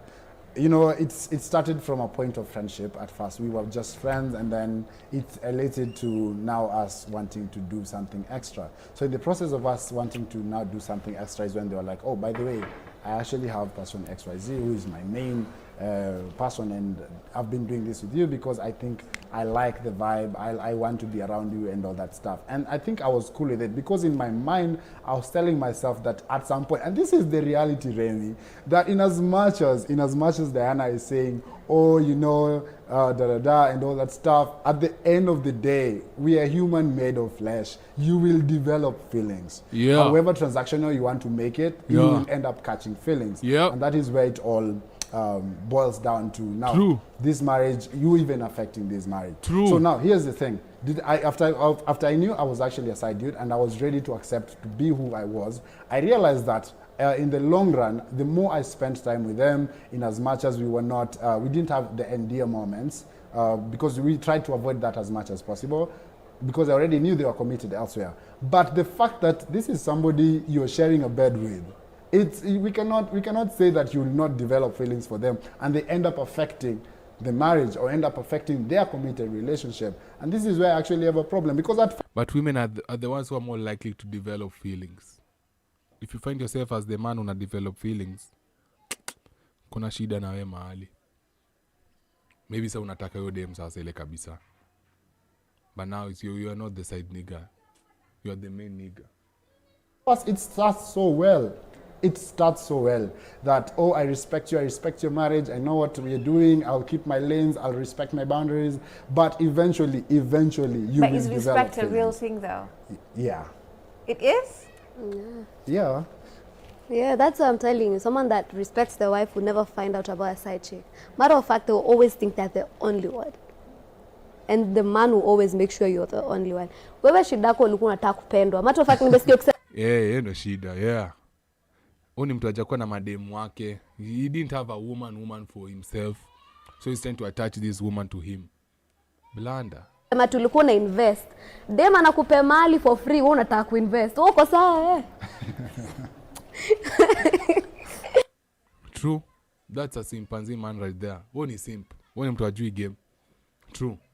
You never wanted to. You're not a side man material, and that's okay. That you're just Called it. a husband material. That's good. True. I'm sure there are girls out there that want you like that. Kuna side guy material. You can play the game clearly. Those ones need to go for therapy. True. They need to go for therapy. Did you go for therapy? No, I didn't. I actually took myself, I gave myself the therapy I needed. And this guy will regret it someday. Sawa. Because it all starts with man like this. Mwanaume wote tunakuanga na mentality. Wote unajipataka tu kwa mentality ya nini? Hiyo. Mimi sitaki kucheza udem kwa sababu najua nikicheza boy, si anacheza ule boy guy, hata mimi nikasikia vibaya sana nikichezwa. Alafu atakuwa husband material. Kumbe the whole time ya dem yake pia pale. Pengine anamcheza. I don't want you guys to think that nyinyi mnaweza cheza madem na madem wenyewe wacheza. That's the reality of things. Sasa unapata mtu kama huyu, women break mwanaume kama our heart. But umse namjua vizuri na nimeona content zake. She's the type of man who believes wewe utanicheza, wewe utaenda, kutakuwa na mwingine atakuja na atanipenda zaidi venye wewe unanipenda. Sasa ni sawa, wewe nicheze na uende. Streets ni cold. So that and I said I'm never going to be a side dude. I know you're scared of love. I'm not really scared of love. I believe in love. I'm a believer of love. I believe in relationships. I believe in marriage. And I believe in, I don't believe in polygamy, actually. Yeah, but polygamy is a thing. Yeah. Okay, so what are your final comments in the same? Please, tell us. The whole topic was side chicks. Do they make the relationship go well? Yes. And kama uko hapo kwa marriage unafikiria wewe chali anakuanga peke yangu, manze amka kwa sahi, it's time. You can never be alone. We are sharing this cake. Nairobi is one big bedroom. To you and your prostitute friends. I get what I want, you get what you want. Just be happy. Why are you struggling? Okay. All right. The society has normalized infidelity, which I don't agree to it. There's When a part of society. Do you ever Guess who's complaining about society? And in the previous video, whenever women are painted in a negative light, she complains about society. But when it's beneficial to her, now she's the one blaming society. She's the one calling out another man for calling out society. Bro, it's messed up. do anything on yourself and not think about society? Well, like something at least bad, not good, something bad. I think I still have to refer back to the society Jesus because Christ. we have values and certain things we have to do that need to be in accordance and the will of the society. Let's be very honest with that. Now, aside from that, I was saying the society has normalized. There's a section of society that has normalized infidelity. Thank you, section. Thank you, brother. Hey, recovery. Which is not right. Because when we say that we should normalize having side chicks or that side chicks actually spice up relationships, it's basically us saying that, you know what, us now as people, we have come together and agreed that you do not necessarily need to have one partner. You can have several and it's okay. You can have one. And you will be happy, and that's the wrong type of mindset. Thank you for someone joining the live with the like. Thank you sana. Thank you sana. Hey, watu wanafinya hapa mbio sana. Fanta reaction, yeah. Didn't you see what the fuck is that? Oh, none. Back to the ages. Yeah, remember guys, we're ending. I think so let's keep it short and sweet. I think kwa Bible kama siko wrong. Moses aliambiwa wenda uchukue Hagai haraka haraka fanya kazi. So it started uko sasa ya society. Lakini hakuna mdemi yote kwa Bible iliona ameambiwa wewe enda ulale na bwana ya mtu. Halo, sikuna mahali kwa Bible mdema mambo enda upatiwe pesa after kudinywa alafu tutakucelebrate. Hakuna maumbwa nyinyi kutumianga Bible wenye na benefit. Well, I still stand on my ground. Umemaliza? Yes. Okay, sawa basi. So I just want to read two or three. Alex Milano kaka anasema wanapoteza na kuharibu nyota za wengine. Now who? Nani anaharibu nyota? Nyota yangu na shine Dubai. Na unafanya nini hapa Omboi? Dubai umeishi miezi ngapi? Uko na nyumba ngapi Dubai? Fuck off. Yeah, ukinyimwa Nyakundi Steven says ya ukinyimwa kutoka huko kwingine una serving hapo kwa 5. I cannot read this. I can't read this comment on air. No. I cannot read this. Kwingine una serving hapo kwa 5. I cannot read this. I can't read this comment on air. No. Thank you so much for watching Morning Vibe. Yo. Goja, we'll come back to you. Nasikia kukojoa.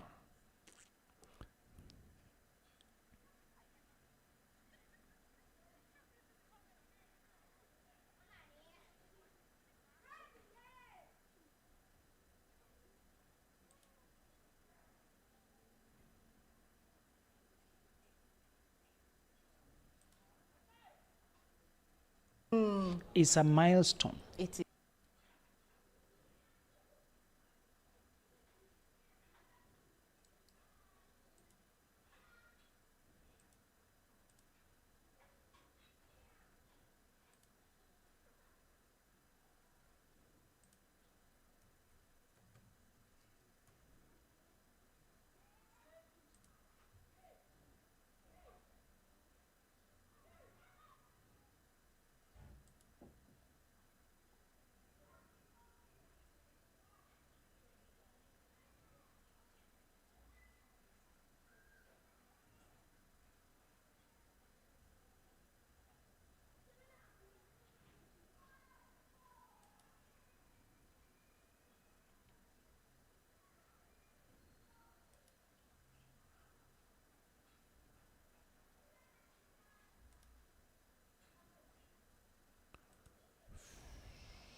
Here's the thing.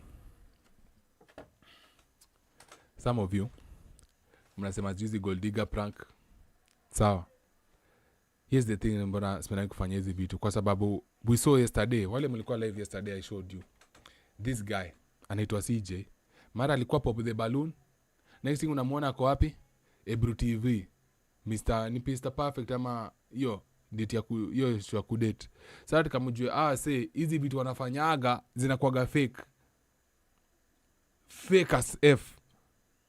So me respecting myself says itaka kuja kupeana real information ama real game kwa kitu najua ni fake. Unanipata?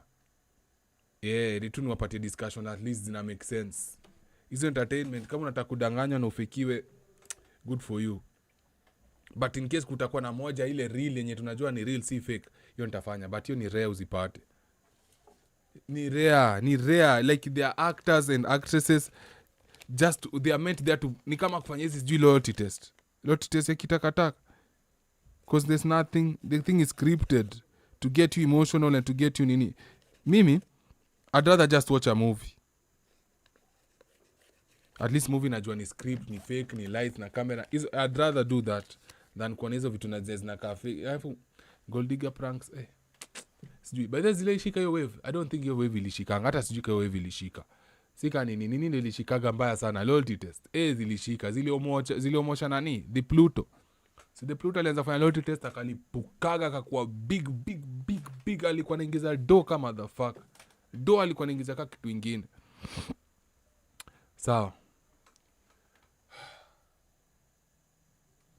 Nilikuwa naomba before nifanye umse sababu mtu anakuaga na maneno. Now to the men. Saa ngapi kwanza? Saa 1:30.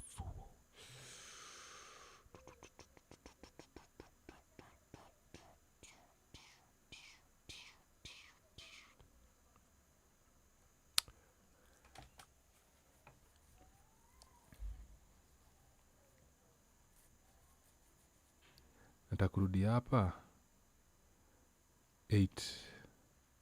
I wanna come back at 8. I also don't want to leave the stream. Sasa nikoza tuendelee tu. Ikikatika vile nakatikaga saa.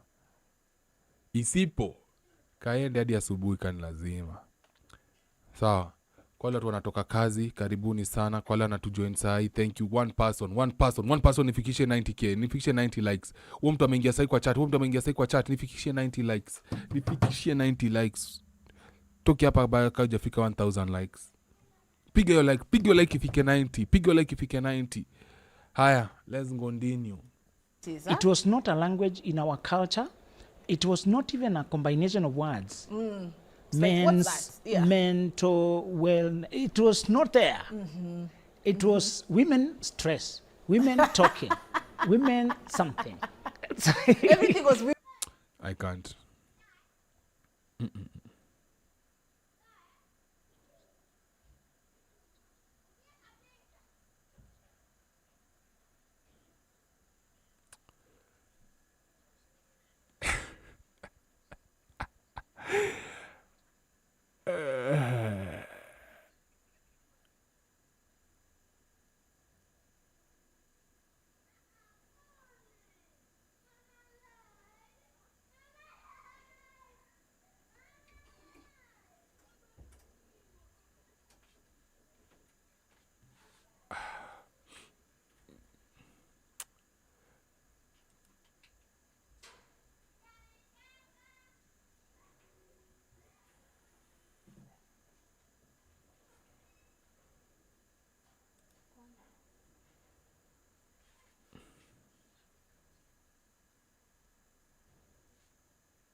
Aya, sorry. Thank you. Tushafika 90 likes. Understandable. Most of these things were fake to the point of being propaganda and turn people against each other. Yep. Trophy Kyle, yaje my G. Nilikuona ukiingia. Sidhani unaweza ingia nyumba bila mimi kujua. Lazima nijue mtu yote ameingia hapa hivi. Thank you so much for being here. Now, unachiki title nini? The process of getting to know someone has become shorter. Since the Russian came to Kenya and exposed our women, to a certain extent, we started not taking a madam serious. Kuna mtu mwingine anajua ameingia kwa live side. Ingia nayo like yako tafadhali. Wewe mwenye umejoin tu, ingia nayo like yako saa hii. Russian alikuja katuonesha kumbe you don't even need to know their name, you do not need to talk the same language. Language wanaongea ni rangi, ni skin color na mboro na kuma zinaongea hiyo siku moja. So once ikakuja kafanyika, we realize hata talking stage ni sisi tunapatiwa. Standards ni sisi tunapatiwa, and kwa zile za kama ho. Nyinyi mnatubebanga aje nyinyi? Mnatuonaga aje nyinyi? Yezi. Na hiyo ndio switch dynamic yote hiki tunatoka juu talking stage. After that we were like no. So these days hata ukionanga mademo na state, ushaona hizo ma video of later team demo na state standards pale hivyo online. Uwezi kwa comments karibu so Russian man wako pale hivyo wanakumbusha dem nyinyi mnatupimaga wazimu. We are not that dumb anymore. Tulifunguka macho. Tuende kazi. A couple of your responses. That is on Facebook. And Malenga Jimmy says, those days were real. You could even receive presents via letter. You could read the mind of the sender, unlike today. A lot of copy-paste. We should go to them days. Even before guys were copy-pasting lyrics, you know, so it's just different, like social media stuff. Anyway, Jovial Jackson says, is there a way we can get back to those days of handwritten love letters? We can never go back to those days. Do you know why? Women ruined it. Women are the one who destroyed chivalry. Women are the ones who ruined you. Wali destroy, because men who used to do those things were put in the friend zone. Unapata ume kwa friend zone, you did everything right, une kwa friend zone. Unaona sasa wakishamaliza kujibamba at the end of the race, at the end of the line, to sasa nakukujia wewe. Na wewe pia uko zile za hapana, hii ni ujinga, hii ni upuzi. Mimi siwezi fanya utakataka. Unamdrop unachana nayo story. So it's the women wenye alijaribia hiyo story. Men were okay. If women were rewarding nice guys, there will be more nicer guys to this. But do they do that? No, they don't. Watenda na bad boy openly, clearly, in the shortest time possible. Mtu yote ako attractive ama demu atakupea chance mbio. But wanaume ati ma nice guys manini, hautaona kikupatia chance. Si uongo. Hautaona kikupatia chance. Na ni hao wenyewe alijaribia, and we can never go back to those days. Hatuwezi, yo sahau, we will never go back to those days. Like the video kwa leo anaingia sahi, make sure umetuma kwa M-Pesa tafadhali. Hizo namba ziko hapo for a reason. Let's go straight to the video. They were very genuine, unlike nowadays, the digital romance, you just copy a text and forward to your several partners at once. Well, yeah, I get it, Jovial. And then Azaria Moshe says, digital romance is expensive compared to, and then he says, oh, sina data SMS token. Steamer, gas, would cry just seeing. Well, like, yeah. Yeah, I'm telling you, like, issues, man, issues. But we feel you. Thank you so much for your responses. So we were speaking about now, actually, let's take it back to when you're in high school. And there's a very big nostalgia about handwritten letters. Yeah. Did you receive any? I did. Do you agree with our viewers that? Me never received any. Wala alipata wanajua poa. Kina Juliet na Priscilla kama mko hapa najua nyinyi mlipata mnasikia poa. Wale mliandika. Lucky for you. Wale mlipata hizo era zimeisha. Lucky for you. Ilikuwa noma bro. Ilikuwa ngori. Imagine unakosa na demo na mwandikia paragraph. Madhani hizo ideas za paragraph zilitoka wapi hizo siku? It was easier, like, did people like spray them? The girls who were sending you those letters? Oh, you just took me back, my God. And Nostalgia galore. Plus, so tell us that, Yeah. and you tell us the song that you used to listen to that gave you a bit of that nostalgia. 105 is the number that came to my head. That was the song back then for me. Okay. And I really loved the song because I felt like it communicated how I felt at the time. And I was feeling like this. Nilidhani dem ako hapa. I'm not going to listen to that one-on-one, no nigga. Men are the one to court women. Shit, bro.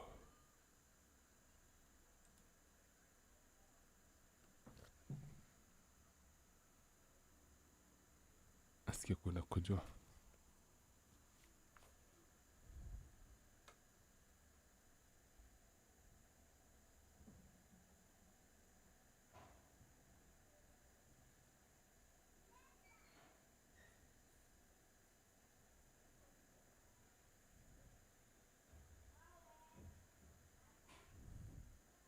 Trophy Kyle, yeah. Unasema ni tag ma? Tag trophy sasa. Nikiendelea kuona ama piuni. Sawa, hiyo inamaanisha nini? Define esa story.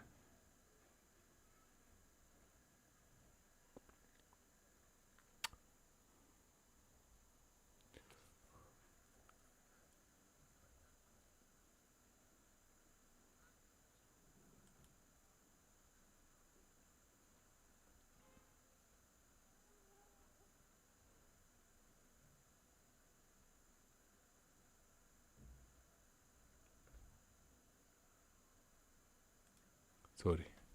Natafutia video maana ya kuweka. But okay, nipeni tu dakika mbili. I didn't go to pee. I really didn't go to pee. Sawa. Give me just 1 second. Sawa, tafadhali niende nijisaidie na kama. 1 second, please. Kwa hiari yenyu. Sawa. I'll be back 1 second.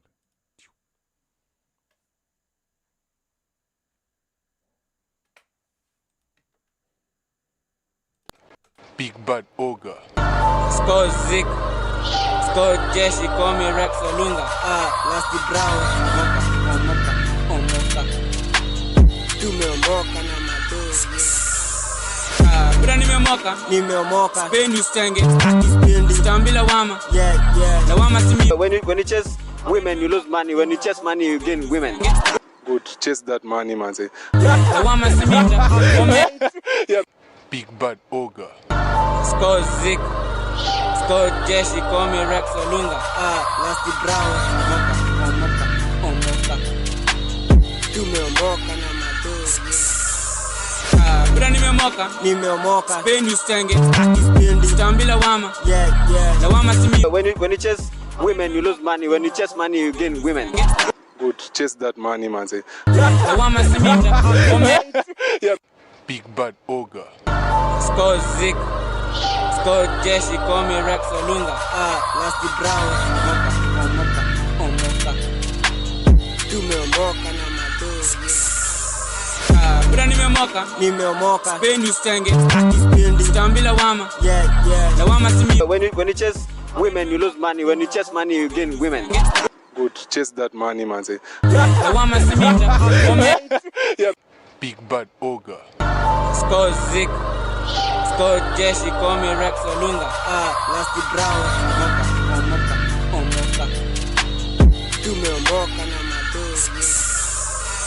Bra nimeomoka. Peni usitenge. Tambila wama. Yeah. Lawama simi. When you chase women, you lose money. When you chase money, you gain women. Good, chase that money, man. Say. Lawama simi. Yeah. Big bad ogre. Scott Zick. Scott Jesse, call me Rex Olunga. Nasty Brown. Omoka. Tumeomoka na madozi. Bra nimeomoka. Peni usitenge. Tambila wama. Yeah. Lawama simi. When you chase women, you lose money. When you chase money, you gain women. Good, chase that money, man. Say. Lawama simi. Yeah. Big bad ogre. Scott Zick. Scott Jesse, call me Rex Olunga. Nasty Brown. Omoka. Tumeomoka na madozi. Bra nimeomoka. Peni usitenge. Tambila wama. Yeah. Lawama simi. When you chase women, you lose money. When you chase money, you gain women. Good, chase that money, man. Say. Lawama simi. Yeah. Big bad ogre. Scott Zick. Scott Jesse, call me Rex Olunga. Nasty Brown. Omoka. Tumeomoka na madozi. Bra nimeomoka. Peni usitenge. Tambila wama. Yeah. Lawama simi. When you chase women, you lose money. When you chase money, you gain women. Good, chase that money, man. Say. Lawama simi. Yeah. Big bad ogre. Scott Zick. Scott Jesse, call me Rex Olunga. Nasty Brown. Omoka. Tumeomoka na madozi. Bra nimeomoka. Peni usitenge. Tambila wama. Yeah. Lawama simi. When you chase women, you lose money. When you chase money, you gain women. Good, chase that money, man. Say. Lawama simi. Yeah. Big bad ogre. Scott Zick. Scott Jesse, call me Rex Olunga. Nasty Brown. Omoka. Tumeomoka na madozi. Bra nimeomoka. Peni usitenge.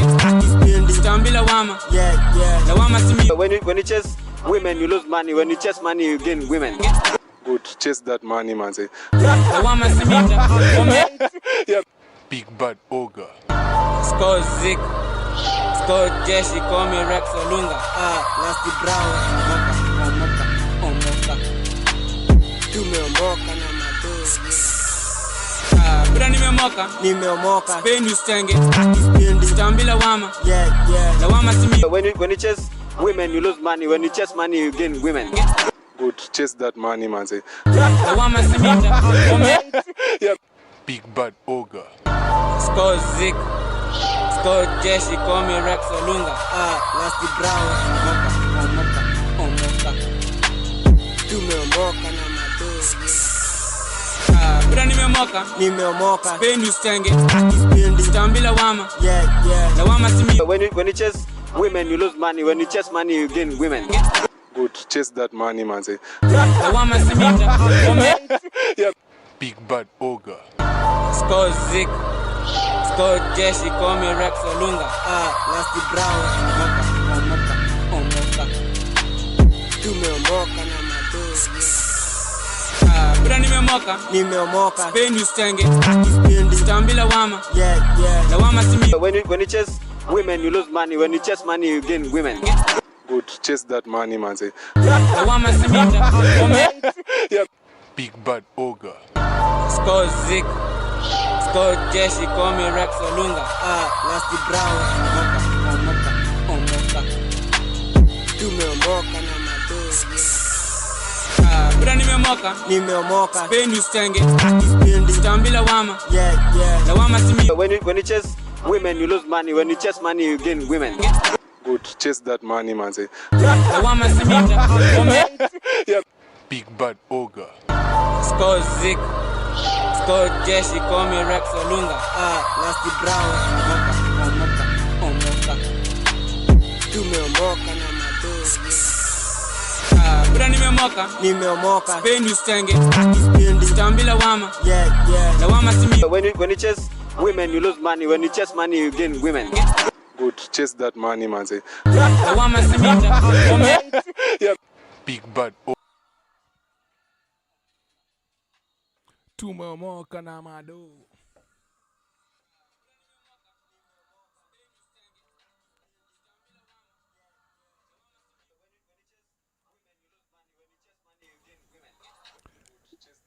Welcome, manze.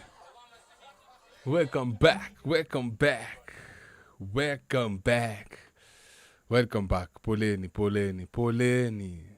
Poleni, man. Sawa. I had to go do what I had to go to do. Guys, niko sawa. Check this paper sweater. Tulikuwa nasikia baridi. Sawa, welcome back to the video. Yes.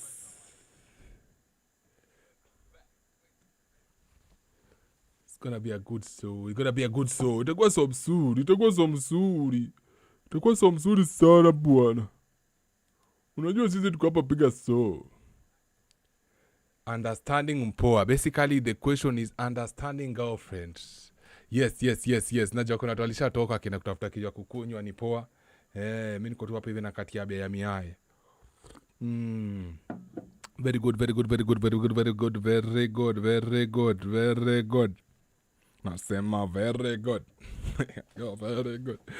Now, thank you for all mebaki hapa. Waiting for me. It is an honor. It is a privilege kukuwa na nyinyi hapa. Sawa, sasa before tuende codem kidogo, I need us to men's mental health. Unajua nataka pia nyinyi mkwe mental health yenyu kwe poa. But msiana ni ukaliaga fake ass. So tumsikize kidogo. Women. Something, you know? Yeah. And nobody was catering for men. If you go to workplace, you find that women are advancing. Yes. They're being given compartments for doing their maternity duties, for babysitting something. You go to church, there's a compartment for mothers and babies, which is a necessity. All right. But then it became like that's the only expectation. If you are current, you should have somewhere for women and children. All right. If you are current, if you're up to date. All right. There's nobody perceives as if men too will have something they need. Yeah. But the reason is because they believe men built this world for, like this is a world built for men by men. Yeah. So they assume men already have that. Or they assume men are privileged. Yeah, but you guys already have that. Kwani men wako privileged. Ay, men kwani hamnaga hizi vitu? Nyinyi mko nazo. They assume the men are like, what's it called? Wanasumigiani wanaume. I think he already said the word privileged. Wanaume ako privileged. So hata ukiwaambia hizi vitu, they already believe that these men already have them. Kwani you didn't have them already? You guys are men, you don't need them. Now that we are talking about this, I can't. And if men were to say they want moja ijengwe, utaona venye watakasirika sana. Kaka kitu kingine pia ni washaga sana, I've never said nini. Why do you have a woman rep but atunanga men rep? Why do you have a woman rep lakini atunanga men rep? Sasa mimi ningesuggest next election the same way wako na woman rep, pia sisi tunataka tukue na male representative. Ikwe balance sasa kabisa. Sijui mbona hii balancing ya gender equality na kujaga tu nini? Sijui mbona iko biased. Si inafaa kuwa free and fair. Equal or kila mahali across the board. So ikwe free and fair kila mahali. Sikuwe tu kwa vitu zingine. So hiyo ndio suggestion yangu. Mimi ningesuggest sasa kuanzia next election tuseme pia sisi tukasirike. Tuseme pia sisi tunataka male rep. uone vya mademu atakasirika. Mwenye atakuwa na represent haki zetu na vitu zetu za wanaume, si mwanamke. Si kuna pasari, tunataka pia sasa mtu kama mimi munichague ni kuwe male representative. So nataka kusign petition ni kuwe male representative 2027. Because in particular in Africa, rigidity appeared to be strength. Not shedding tears, not being emotionally conversant with yourself, appear to be toughness. Right. That was like a warrior spirit. Lions shed no tears. You know, come drink at the table of men. Men was about, yes, you know, suck it up, you know. So the philosophy we were fed was enough to set us up for collapse. It's true. Because when you look at water flowing in a river, the sugar cane versus the reed. Yeah. The sugar cane says, I'm very tough, I can't bend. And the river, the water increases. What does the reed do? The reed doesn't like arguing. Okay, you're passing, just okay, please pass so that I can continue my life. Right. So it bends, the water goes. But the sugar cane is tough. Yes. That's men now. Yeah. That's a lot of unhealed, uninformed men.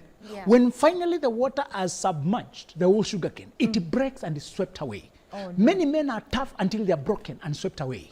The man who is awakened, the man who is aware, says what Sun Tzu says, the writer of The Art of War, who said that a good warrior fights many battles, but a wise warrior knows which battles to avoid. When you are good at fighting, you keep fighting, keep fighting, keep fighting. You don't even have you a confront, cause. you confront, you confront. You are tired, you are worn out, but you are winning Pyrrhic victories. Yes. Pyrrhic victory is a king who was winning but still suffering injuries. Yeah. He W. wins, he loses a general. Wins, loses some soldiers. So he's winning but he's deteriorating. Many men are like that. They are winning but they're deteriorating. Correct. Finally they collapse. You wonder what happened. They appeared strong every time. It is that strong every time that made them die.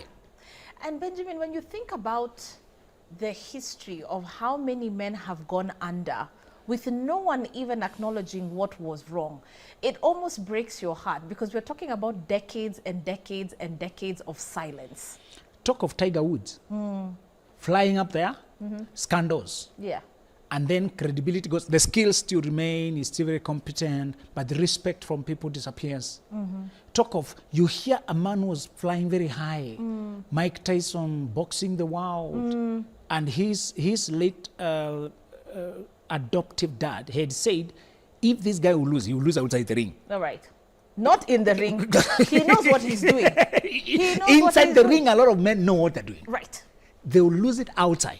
Discipline, the self-control. Correct. The childhood trauma. And as a psychologist, I sit back and I wonder what story Tiger Woods, the Mike Tysons carried from the abandonment by their dads, from lack of being taught how to validate their feelings.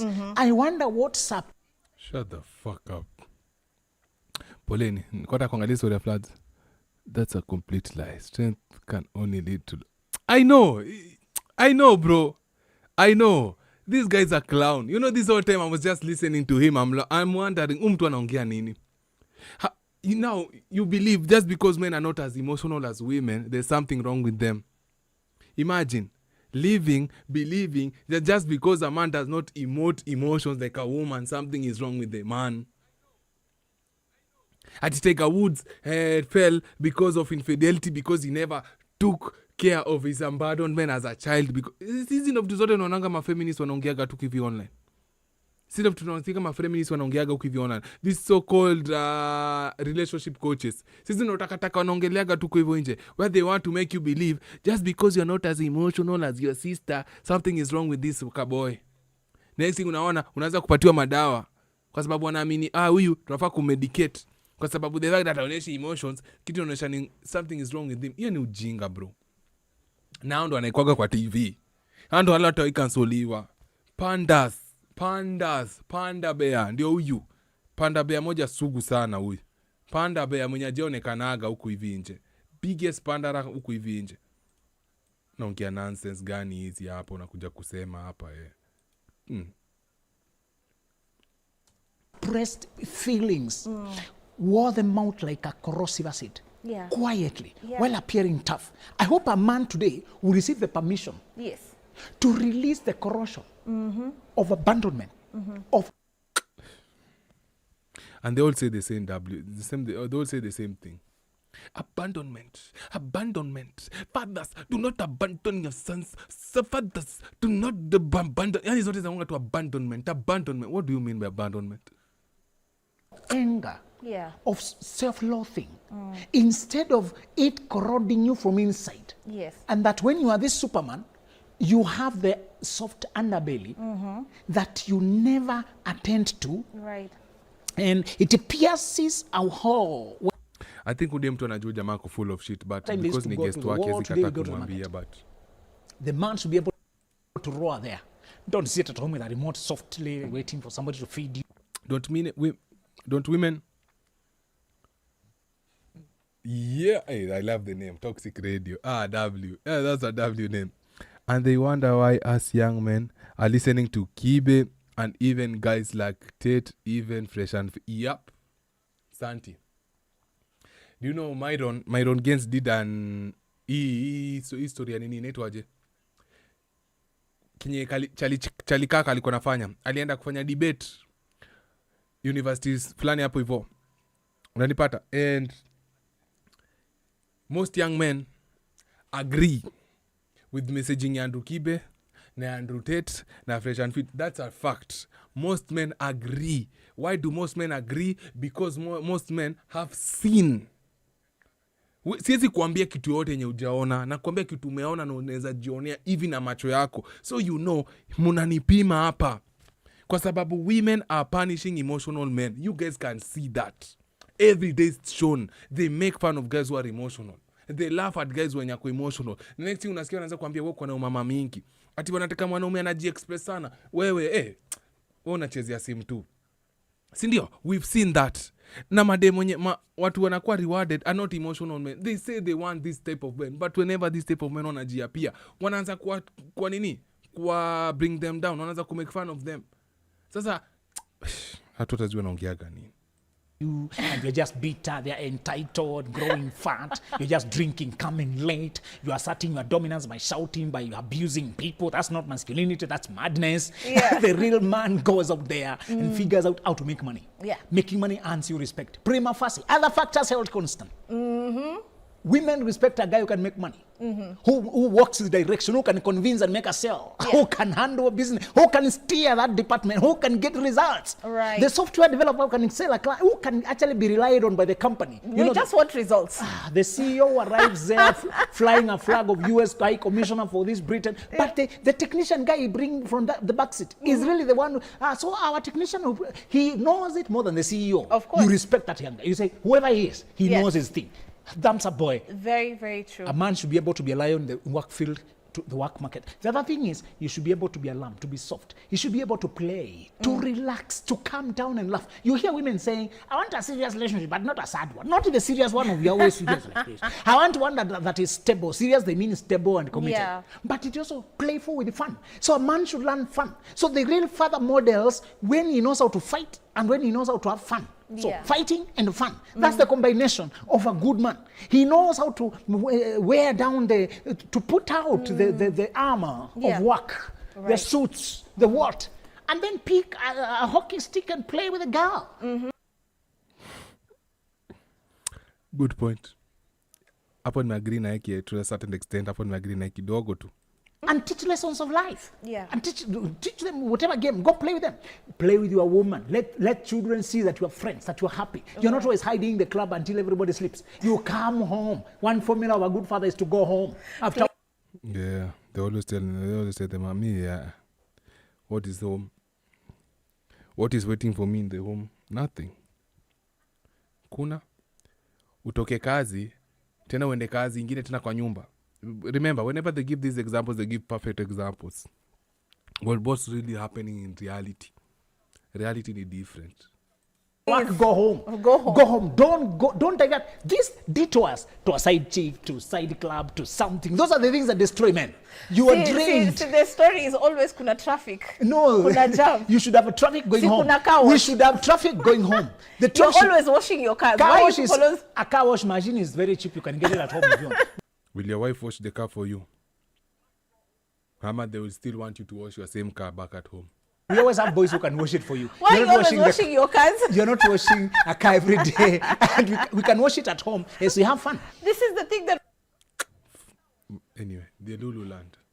The Lululand in a Gizi TV station. Women have never figured out. They're like, if he can actually afford the car, I'm pretty sure he knows how to wash the car. That machine is not yet. If women were smart enough, they would be like, since my man has a car and he's always spending money on the car wash, why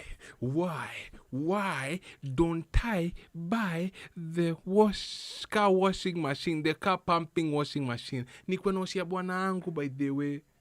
That's a woman who's resourceful. That's a woman anatumia burwain. Unende makonda nyewe. Hapa nime-add value kwa life ya chali yangu kwa sababu nime-make his life easier. But will women think that? Will women do that? No. Wataka hapo hivyo the whole time anakuambia, you are just cheating on me. You are just playing me. Uko tu pale unigole hechwa. Uko hapo unadhani ati ndoa. Mimi ndakwa tu nakaa na kupikia na kunyonya mboro na kufanya nguo zako na kunania nini. Marriage ni mafala. Madema kuna benefit mtapata kwa ndoa. See, that's what the women think. Hawafikiriangi beyond kinyita benefit the man, but the man has to think about what it benefit the woman. After everything unafanya, bado no. Na bado bro, I have a very great video nakuja next. Hii tu ni kionjo. 10,000. Go check it out. The most Ladies one. there, we've just given you, by the way. Just bring it home. Right. I have the machine. we've just opened up, by the way. There's the secret. It's squished. And as we watch, we are creating memories. Yeah. Actually, people, specialists of children, are telling us to stop playing with children with toys alone. Child time, you should bring them to your world. You cook together, wash the car together, fix this together. Yeah. Children don't differentiate between play and serious business. Right. They just remember they The did things activity with you. Thank you. with So you. whatever you're washing, involve your boy there, Yeah. involve your girl there. It will be a little bit messy, but that's the fun of having children anyway. It will go a little bit slowly, but we'll all have these memories. We'll have somebody will splash on water, the other one is lead somewhere. So the escape can be many. But a man who wants to come home to his son, to his daughter, the man who wants to come home to his friend, his partner, his lover, the person who can talk on phone until he gets into the house and he's still on phone with his wife. He started this. What is simp? Started at work and they rode together. Those type of men get punished heavily. They don't even get to that point. While she's doing things in the kitchen, Yeah. I saw one guy who puts on video and the woman is in America. She's even So, when she's, so those men are not simps, No. as other men say. Nishaita simp. Unasikia hata already najua. Yaani come on man. Come on man, bro. We've perfected this thing. We've perfected it. Yani, we can say what they were gonna say before they say what they're gonna say because we know when it's simple, they get punished heavily. I played you a video. I showed you the video of this woman who there's a man who was doing that. Even though mwanaume alikuwa a very weird man, he was very insecure. But the woman complained that this guy does not give me time for me. He does not let me be with my friends, be with my girlfriends, be with Aneni, go to my mother's house. Unanipata? She was complaining about that type of man. Ama mkuone video. Noma. Mazee umekaliwa na bibi yako. no, there's no power dynamic. We are not struggling. We are together. We are intimate partners. I like that. There is no struggle. There's no We are struggle. just a connection. Okay. We are soulmates. We are twin flames. Yeah. We are flying together through life. This is a jungle and we are two scouts. When you're down, I lift you. When you cross me. When I move forward, I move you forward. When I'm down, you're up. You're keep. I have a question. With that type of mindset, when you are down, you're up. We are two people managing a jungle. This is a partnership question. Goons wakibreak in kwa nyumba. Who is expected to go and deal with the goons? Is it the both of you or just one of them? Si mnajua answer yangu ni gani? And if it's you, then it's never gonna be at equal even unasema. This good. It's good for like fantasy land, the Lulu land. It's good. Like your story ita make sense kwa the Lulu land. Itakuwa zile za manze. Ita make sense sana the Lulu land. Lakini in reality I work hivyo. The Lulu land, yes. Reality work hivyo. Keeping a look, I look at life as a dangerous travel and we are together to journey it together. We want to win and say we finish together. And that is why it's important who the man picks. Yes. So a lot of the troubles that we're seeing that men have is purely based on who they choose as their life We partners. don't pick character, we People pick curves. Oh. So because they're picking curves, their life ends up carved. Fuck off. People are faking the character every day. Please. Okay. So, but there's some truth to we that. no longer look at, do we rhyme? Yeah. We are picking the Miss Nairobi. No problem with Miss Nairobi. We just mean the most beautiful in your climate. We are not checking who they can be. You can be pretty outward, but that outward prettiness alone can't sustain friendship, can't sustain trust. Because sometimes you want a person who can rest in assurance that they are loyal behind your back. Right. It is very difficult to say no to temptations. And most beautiful women, most women on screens always have offers, men knocking at the doors. You want a woman you know she can say no and come home. If you always have to look, that stress and anxiety will intoxicate everything. So it's where we are picking, where we have the wrong philosophies. Pick a woman you can control, vunja mugu, make her pregnant, just bring her home, do something. Yeah, those we are using tactics. tricks Yeah. to try to win trust. It's not gonna work. Bana, as if women are not looking horrible person for the bro. Umsana tupima. It's like the women are the ones who are choosing perfect men.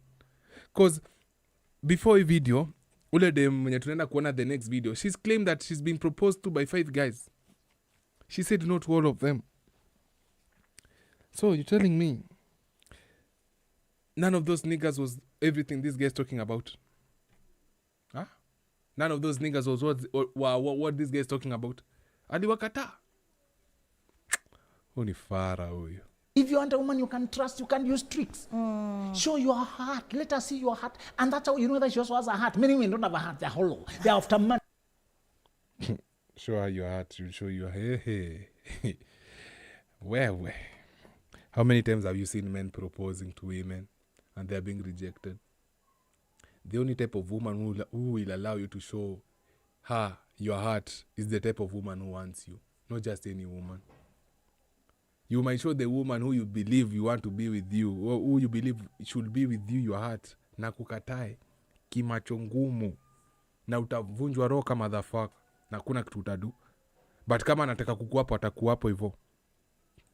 They don't care. Right. In fact, they fear loving. They wonder what is love. This is about survival, my friend.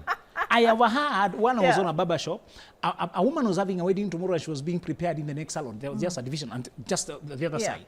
And these women knew her. And they're wondering, where did you get such a nice guy as Nick? How? I mean, what did you see in you? Yeah. And she laughed sarcastically. You know how to play these games. Yeah. After the wedding, I will show my true colors. Oh, wow. They know you don't deserve this guy. Can you tell us? What did you do? They know this is a Delilah. What's the trick? Thank you. And now they will discuss it with her. What's your trick? Tupatie game. Tupatie mwa Kenya, bama. Tupatie mwa Kenya, baby, go. Fuck off. What's the trick? Yeah. But she knows how to play the game. Because men, we are foolish, we're naive. We arrive in front of Shiko and we start describing the woman we want. So we give you all that you need to morph into that woman. But I already told you this. When she asks you, what are you looking for in a woman? I have already told you countless times. The best answer to say is, once I see it, I will know it when I see it. I will know it when I see it. That way, she cannot fake shit. But wale wanifuati, wataendelea kupimwa hivyo. Lakini wale wananifuata kama nyinyi, you already understand the game. Men, we are very naive. We are very naive. Do you know why so many of us men were naive? Ni kwa sababu amademu wengi by the time walianza kwa kituka let's say 12 ama hata saa zingine 14 ama 15 chani nena 14 years old walianza kupatiwa kamela attention. Saa zingine attention haikuwagi tu sexual attention, unapata tu nile pengine classmate wake amefind udem attractive anamdai, so chances are anaanza kujaribu ku get on the good side of udem.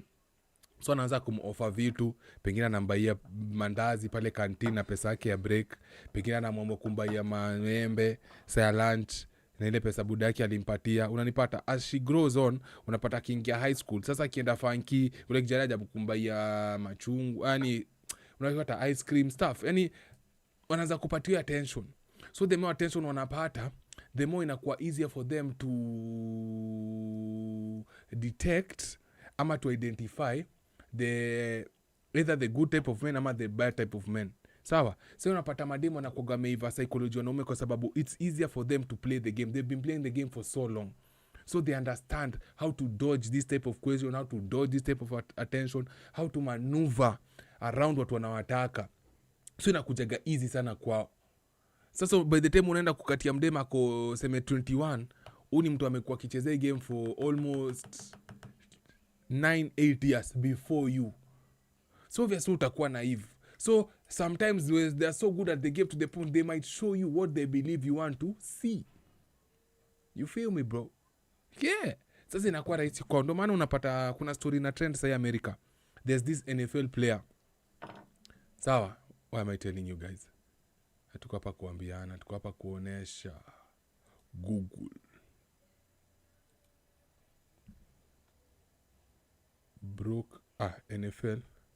NFL player broke up because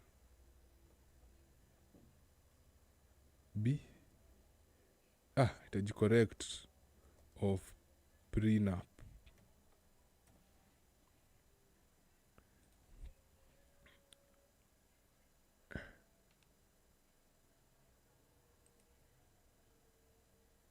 Huyu hapa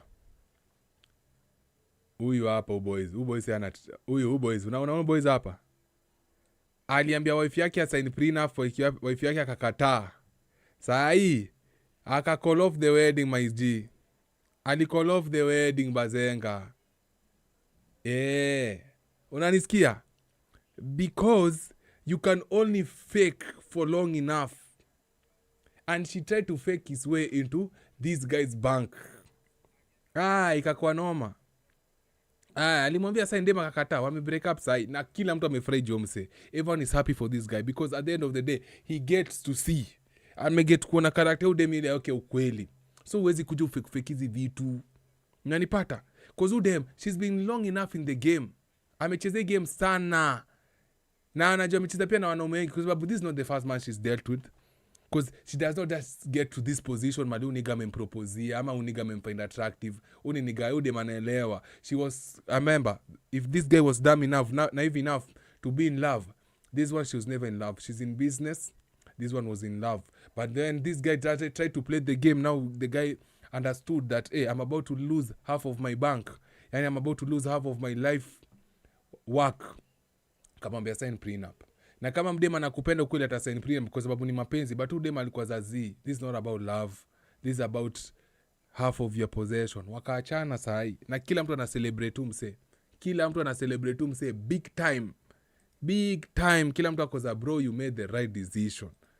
Unanipata? So that's why so many time amwezi hatuwezagi shinda mademi kuja psychology between the sexes. Ni game ngumu sana. Ngumu sana tuwacheze. Ngumu. Very very hard.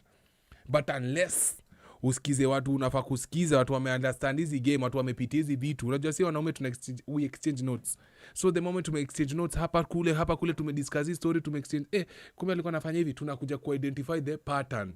Once we identify the pattern, we know how they play the game. So the more we know, the more to educate ourselves, tunakuja kuelewa madem zaidi na zaidi. Sasa inafika to a point hatuwezi chezwa sasa. By the time wanakuja kuattack, already tuko defensive mode. Already tulisha set defense. Tushajua wewe unaenda kutupa right jab. Sasa ukitupa right jab naenda kudoja alafu nikupige na hapa. Ushajua inakujua hivi, so una dodge unapiga hapa cut. Lakini masimpanzia waelewi. Unapigwa na malizo unajipata ulilelea mtu watoto wake. Unakuja kufind out ukiwa 60. Watoto umelea si wako. We have been holding conferences and trainings. We have books, and I'm so happy. A lot of men now are realizing how much we need. Right. Listen to me, brother, if you're searching. Karibu sana. Welcome. I hope umeingia na like. Don't try to persuade a woman. Don't do too much to persuade her to marry you. It means she's unprepared or uninterested. Anytime you're having to go overboard to win her over, she's unprepared for marriage, or she's. Good message. They make it easier for the man they want. So the fact that she's not making it easier for you simply means she does not want you. So do not be the fool. Game. Good advice, bro. Uninterested in you. She's not interested. A woman who wants marriage will meet you midway. Yeah. She's also looking. Yeah. So you don't try to paint the perfect wife you're looking for, because then if she likes the package of being married to you, because there's a person and there's a package. The package is lifestyle, what you're promising. Yeah. And if she's dishonest enough, she'll buy the package. and doesn't love you. All She right. just wants that position of being treated like a goddess because you keep calling her goddess. Yeah. Keep lifting her there to angelic status. You make her your idol. you're saying she can do wrong. She should not work hard when you're Right. on earth. Oh, wow. Don't overpromise. Oh, my goodness. don't go to that length. Yeah. Approach as a friend. When you approach a woman, come with the curiosity to learn more about her and see where this goes. Right. Always come with that attitude. Right. It's the season, yes, you are looking for wife, but don't say, I'm not looking for girlfriend, I'm looking for wife, I'm not joking, Yeah. I just want marriage, I Yeah. don't want to waste time, I already know it's you, let's move forward. That's stupid, bro. True. Wake up. Delilah will grab that And run with it.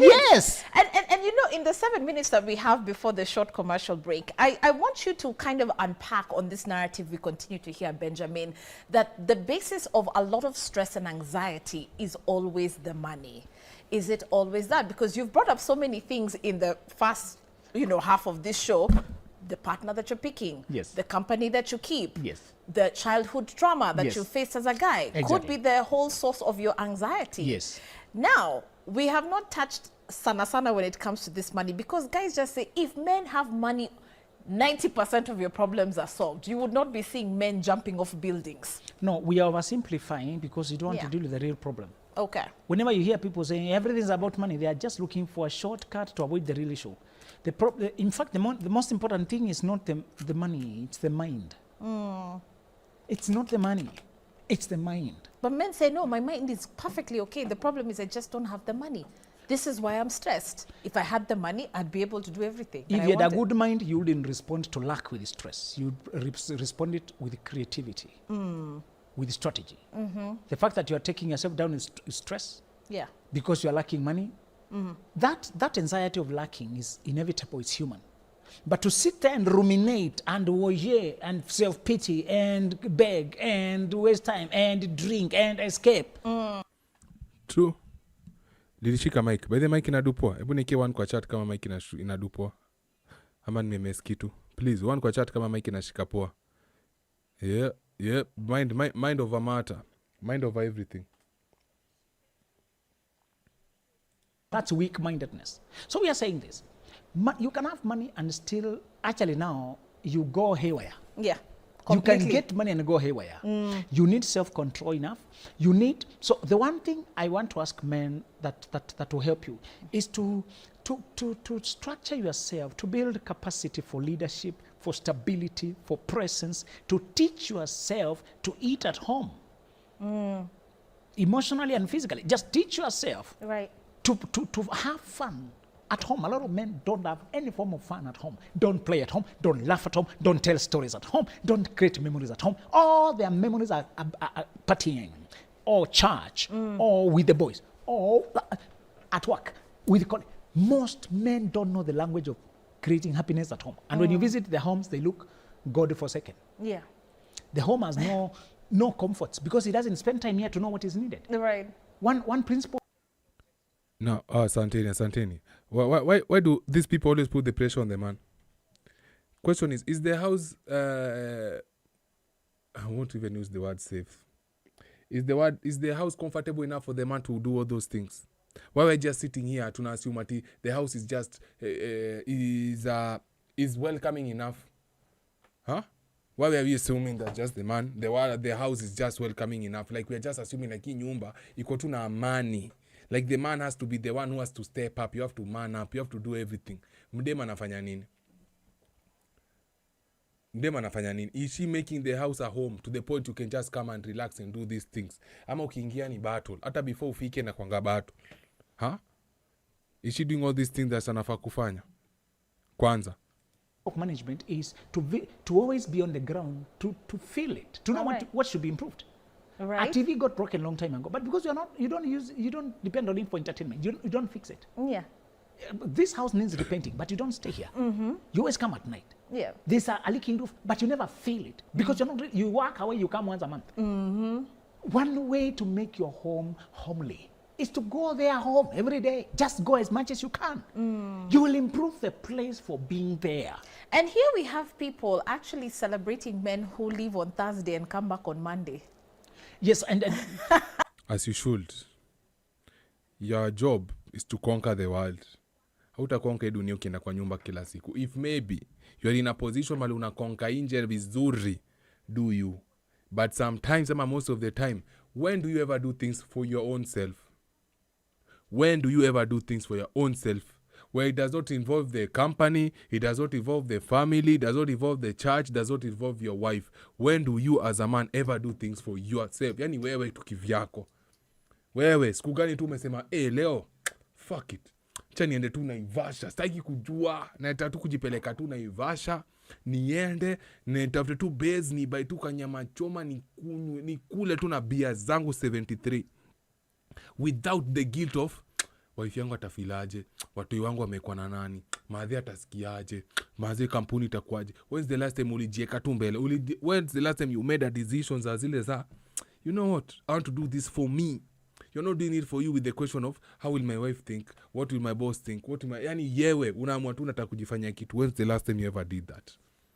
Do you know if this, they never encourage you to do that, and every time a man decides to do that, utaitwa either a boy who's running away from responsibility, ama utaitwa a man child who does not want to take on the pressure of the, ama utaitwa selfish, utaitwa toxic, kwa sababu wewe you are supposed to be a sacrificial lamb.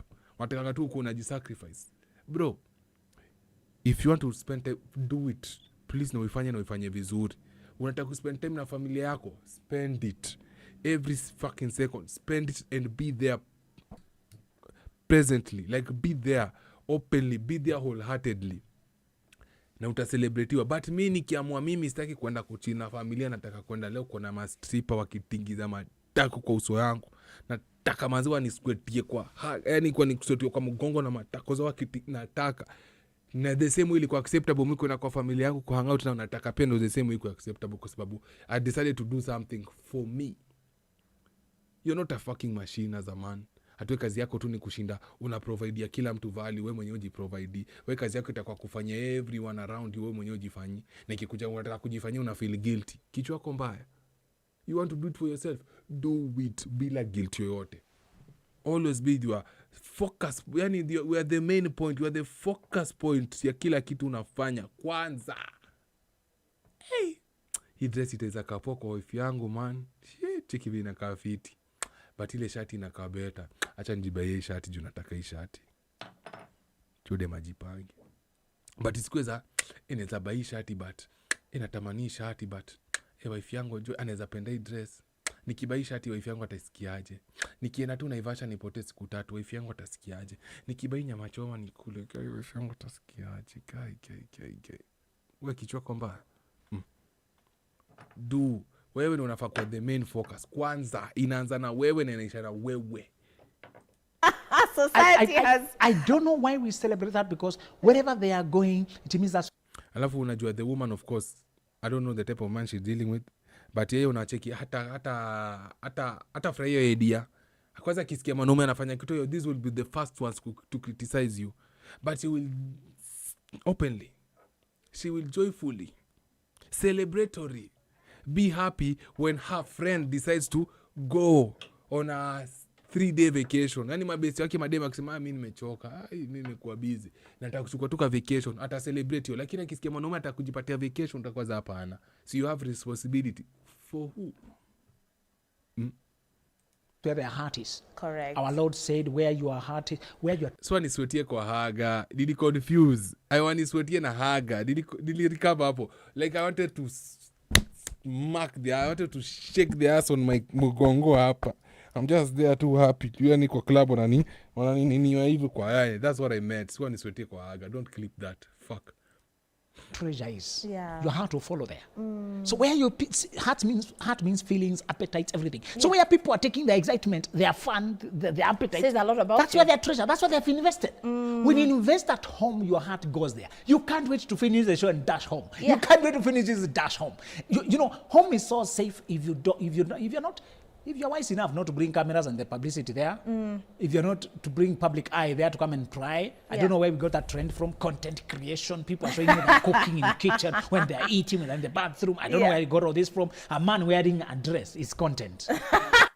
Joe, that's fucked up. Yeah, true.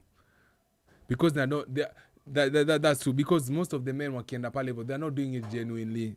They no waifanyi genuinely atu wako kwa nyumba genuinely wako pale ku show other people like yo see, can't you see my family is very happy, my family is very happy, look at me, look at my daughter, look at my sons, look at my wife, tunakula tunaenjoy, nyinyi hamna hati. Hiyo ndo idea moja mbaya sana. And again I repeat, if you find joy spending time with their kids, do it. Fucking do it. If you could find a way to sneak your son, muende na yeye Naivasha mkule nyama choma na mwambie usiambie mami fanya. Do it. But mi najua absence makes the heart grow fonder. So mi nataka munimiss. Okay? Create respect by potea kidogo. Hiyo ni law. 48 laws of power. Nasema respect inajengwa by close kidogo. Sasa zingine mnakaga na mtu hivi sana mnakuja mnaboekana. Mnakuja mnaboekana. Potea kiasi umiss. Ugundwe presence yake ilikuwa tamu. Lakini tu ati kila sana wewe kila sidanganyani nakuja ginabu. This is just the red pill truth. Don't go there. A home is the safest haven where I can be myself and have fun and there are no consequences. If you do the same in any businesses here, people can film you, especially if you have a name, you have an empire, if you have a respectability, you are a CEO somewhere, somebody can recognize you. Yeah. They'll use that to get viewership of you. CEO of Nairobi branch of this Coca-Cola Safaricom spotted doing this and that. Here is a video. So people follow you because they saw you. Your mentionable name somewhere. You know. What if you had this fun with your family behind closed gates, behind closed doors in your house? It's so fulfilling. Safe. Yeah. It is so fulfilling and rich. So we are saying when you keep running away from home, wherever you are running, that's where you are. We are so focused na nini. He's so focused on the emotions part of stuff. Just about emotions. Feelings. Kila kitu feelings. Cannot do that. Lana?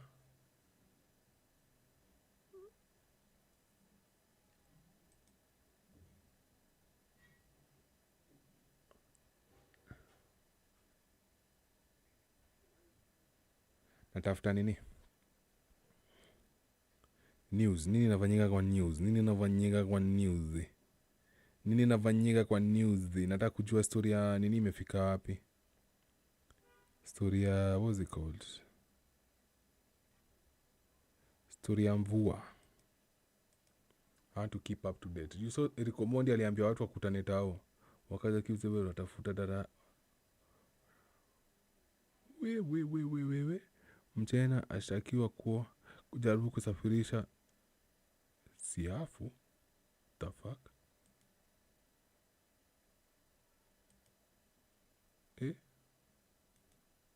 Nini nafanyika hapa bro? Busikie story.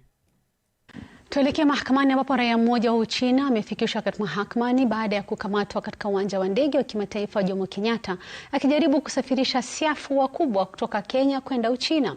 Wapelelezi wa shirika la huduma kwa wanyamapori KWS wanadai kuwa mshukiwa ni kiongozi mkuu wa mtandao wa kimataifa wa usafirishaji haramu wa wanyamapori, kama anavyotuarifu Ode Francis.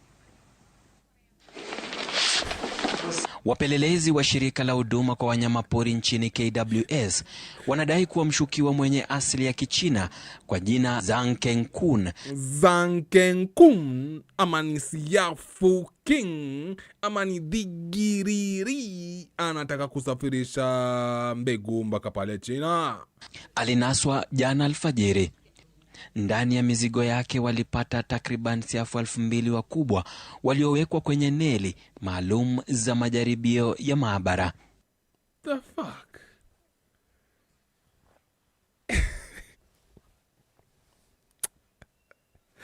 Forget ameshikwa. Forget kwanza for a second that umse ameshikwa. Imagine sasa alikuwa grao. Mtu alikuwa grao akichukua hizi madudu akizeka kwa hizi chupa.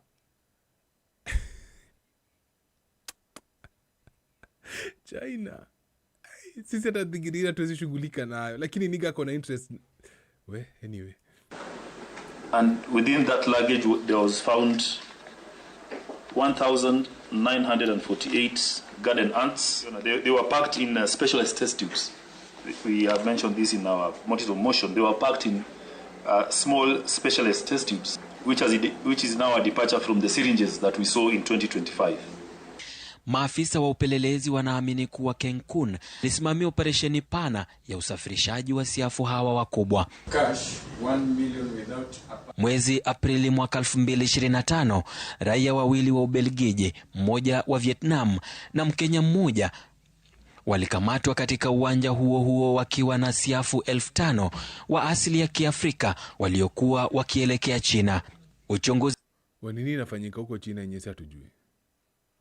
Sasa unahusisha kukamatwa huko na mtandao wa usafirishaji haramu. Akiwa mbele ya hakimu Njeri Thuku, waendesha mashtaka waliomba siku 5 zaidi kumshikilia Kenkun katika kituo cha polisi. Bana, walihesabu hizi vitu hadi saa ngapi? Cause wale wengine banje ni 5,000. Like what's happening in this situation? Chalangata, simu yake na kipatakalishi vitafanyiwa uchunguzi wa kielektroniki, huku maafisa wakifuatilia uchunguzi maeneo ya Nakuru, Naivasha na Bonde la Ufa. We are seeking to have the respondent hearing before court held for a further period of 5 days at the Langata police station. Kenkun ameripotiwa kuwahi kutoroka Kenya mwaka 2025 akitumia pasipoti tofauti na hivyo kukwepa amri ya kusimamishwa. Safari hii wanaamini kukamatwa kwake kutavunja mtandao mzima wa usafirishaji siafu hawa wakubwa. And for the What don't I miss? Nini na miss? What am I missing here? Forensic exploitation of the iPhone and the MacBook. Mention will take place on the 17th of March to confirm compliance. Kenkun anasalia rumande kwa siku zingine 5, huku maafisa wa upelelezi wakipanua wigo wa msako. Ode Francis, Runinga.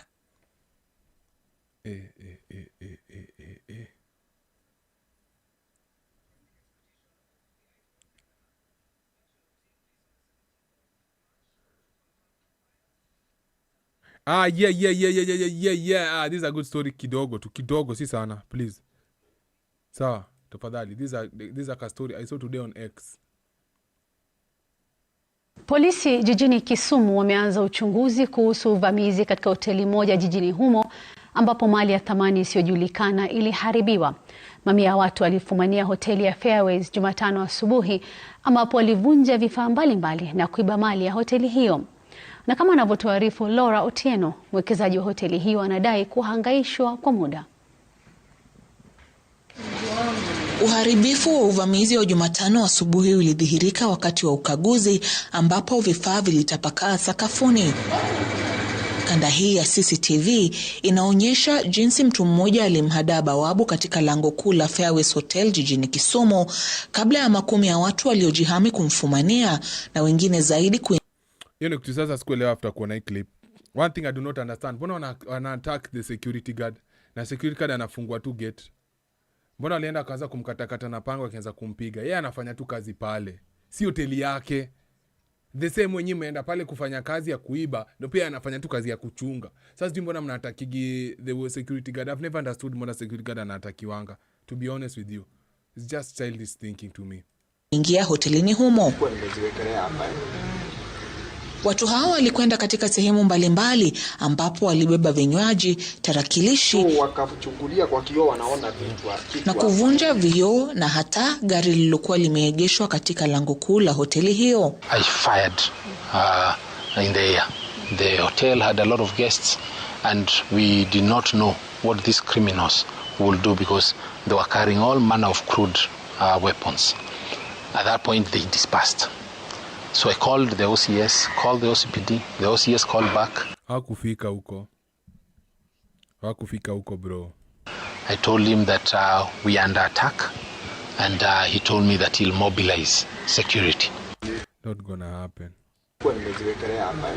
Nyakera sasa anadai kuwa uvamizi huu ulifanyika kutokana na msimamo wake wa kisiasa. Aidha, aliishutumu mamlaka ya LBDA inayomiliki jengo hili kwa kutumia wahuni kumpokonya hoteli hiyo.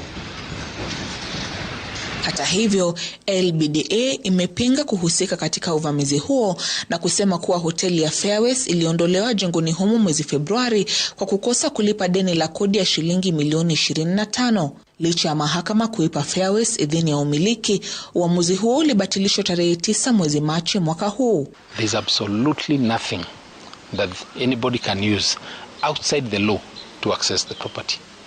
If the law comes in and says, Yakera, you can leave the property, I will leave it because I'm a law-abiding citizen. If somebody else ilikuwa tu story ya nini ukabila tu wants the property outside the court, let them come and see me. Let them bring me an offer. Tell me you have invested 235 million shillings. We want to pay you 235 plus Y.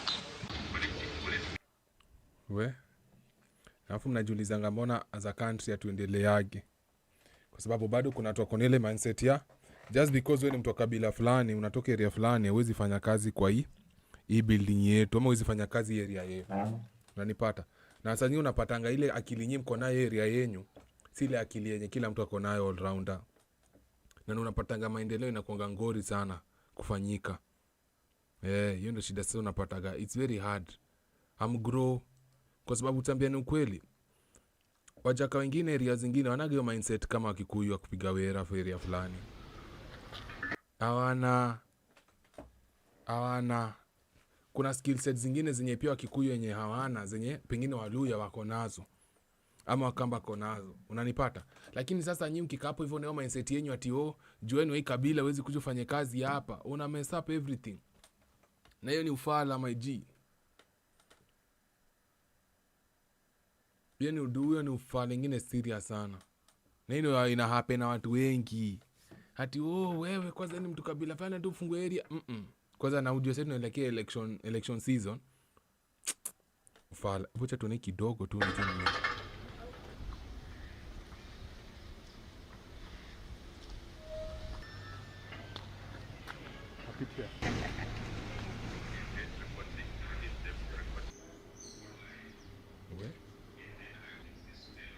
So angenibia hiyo desktop wanipea, kinahitaji desktop. Ningejua tu ningeambia bwana Guno mera. Nipatie desktop, leta desktop bwana, leta desktop.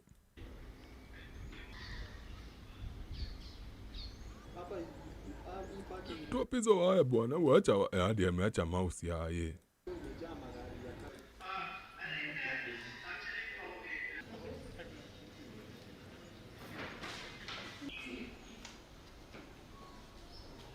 Hiyo alijaribu kumweka kataa. Wivu. Ndio mindset ya watu wengi. Lakini pia security hana silaha. Wamemwanika hapo mbele kama true. Wamemwanika vibaya. Lakini sasa hata si wangeweka polisi basi. Maybe bro, we are as a businessman, understand this is all about the money. This is about the business. So find that you don't want to invest too much. You want to make as much profit as possible while investing the least amount of money yenye unaweza. So chances hawezi andika security yako na gun na nini kwa sababu itakuwa expensive kumlipa. Sasa unaandikanga ule kazi mwenye yako affordable. Unapata? Pia kwa kioo wanaona kitu hapa.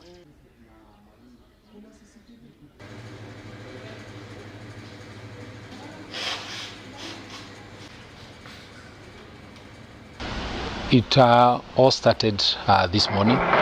I was asleep here at the hotel when at around 5:15 in the morning I had commotion here downstairs, and immediately I dressed up and came down, only to find that the place had been completely vandalized. The tables were upside down, the bar had been vandalized, all the drinks had been taken, there were glasses all over, the reception area had been vandalized. They had carried away the laptops, the computers that were at the front desk, and at that point I went outside. My car had been parked outside the front door, found that it had also been broken into. The front windows, the side windows, the back window. They had taken away a bag as well as the laptop that were in the car. and it's there that then I walked all the way to the gate. Upon getting to the gate, I found that the gate was open. I closed the gate and then hiyo ndo mindset yetu as Kenyans. Hiyo tunataka mjue mindset yenu. Unaona? Guns wakwangi tu Nairobi, sijui wapi, wako all over Kenya. Every time wanapata opportunity ya kutake advantage of mse, wana take advantage. Ni mbaya. It's not just an area ni kitu ya watu wengi sana. I heard some noise from the back. I went to the back room of the security. I found a lady security that had been tied up at the back. And I organized, I called on additional people to come here from the staff, and they came and untied her. She's the one who narrated to us what had happened. Some 2-3 individuals had jumped through had been let in at the LBDA side. And from the LBDA side, the mall side, they jumped and to access the property on this side. And at that point, they came and beat up the security guards, tied her up, and the other guy fled. And then they took the key, and that's how they opened the gate and allowed the other criminals to get into the premise. It's about around 5:15. And we had at least around 30 bodabodas, each carrying about 3-4 billion passengers, together with the driver bodaboda, the rider, and they had all come in to the establishment. So at that point, when I'm standing there, I had them starting to gather around. And when I saw a big group had gathered at 5, now around 5:20, when I saw a big group had gathered and now they wanted to access the premise, I fired in the air. The hotel had a lot of guests, and we did not know what these criminals would do because they were carrying all manner of crude weapons. At that point, they dispersed. So I called the OCS. Poleni. Kuna mtu ulikuwa naenda kushughulikia huko hivyo inside the killing of Ida Dinga's bodyguard and the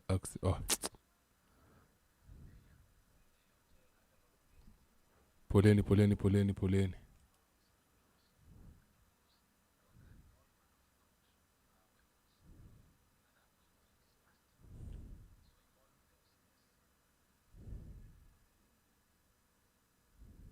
Hey, wow.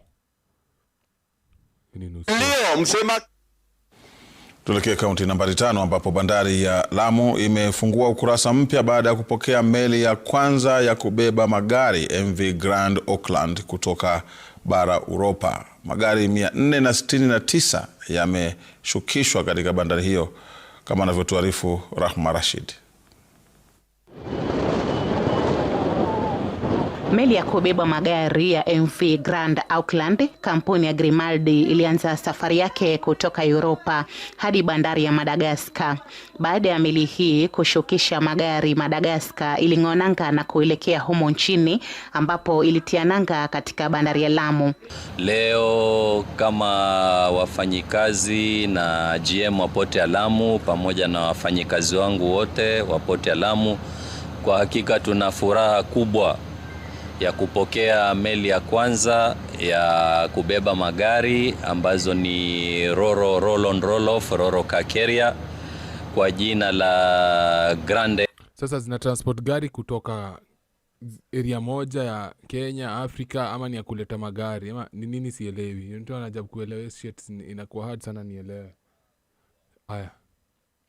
Poleni, kuna ninachemsha huko hivyo ndio inaniweka akili na nikula kichwa. Sawa. Right, so of course. One second, sawa. Yeah. Is this nigga again?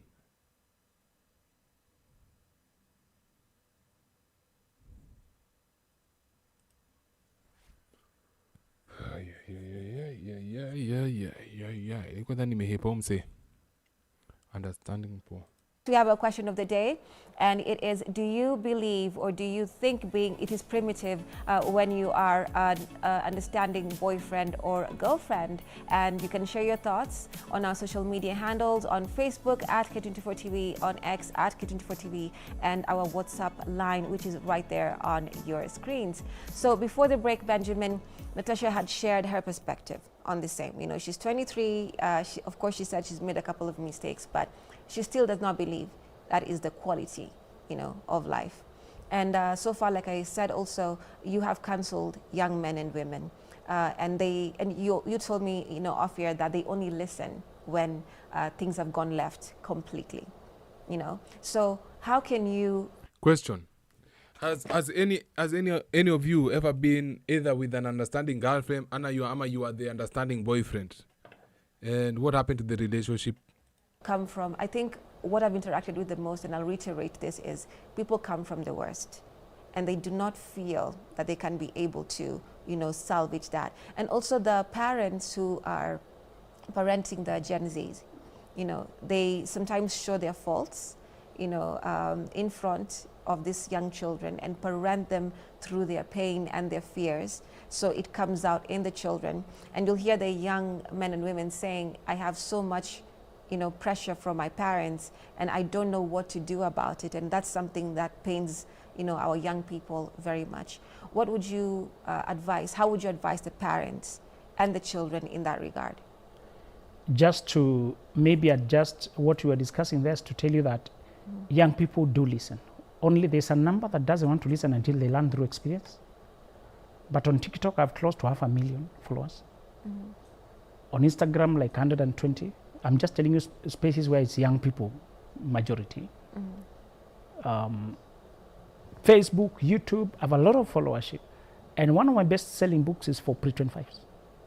It's called Dreams Before Dating. The next one is Healing Your Inner Self to Commence Your Best Life.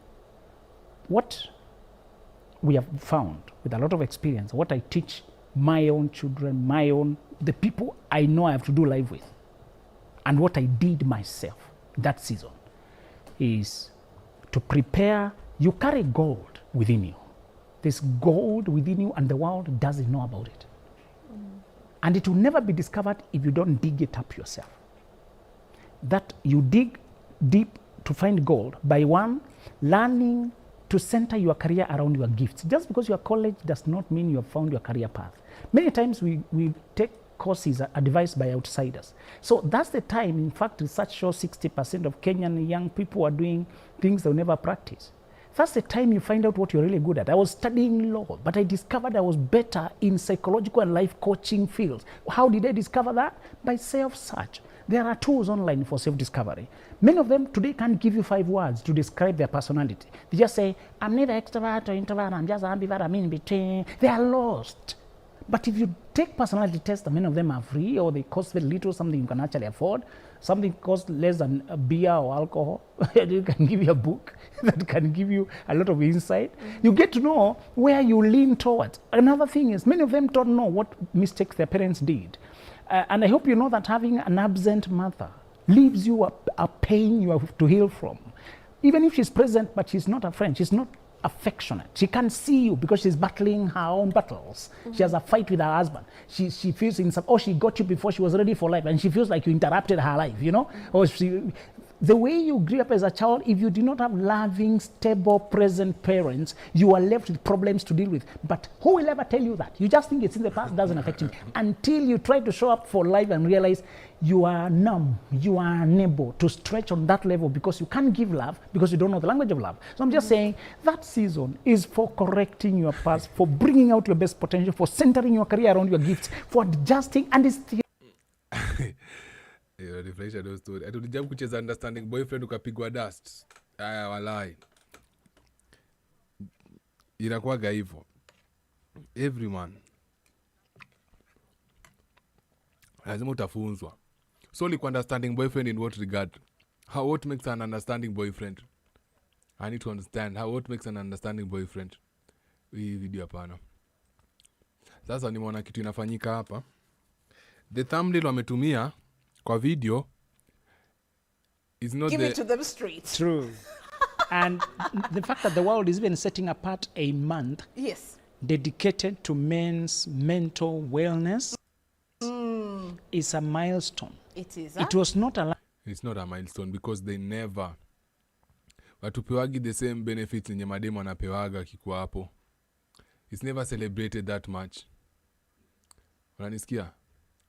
Hizi naoga tu vitu tu anasemaga tu because they sound good, but ikifika kwa grao ni uongo. Noma sana. Wangoi wa Mununga says, yes, of course. Gilbert Abraham says, it's not good, at least from school place. Vincent Shiembesta says, this is a question. Viva colleagues are dating. Kelvin Kimutai says, this is not a question for us people in healthcare. Talmon Kipkoech Yagan says, as for now, no, because I don't even have a workplace. Bishop Ward Anna says, ndio nifutwe kazi, mimi nacheza na mshahara si kazi. And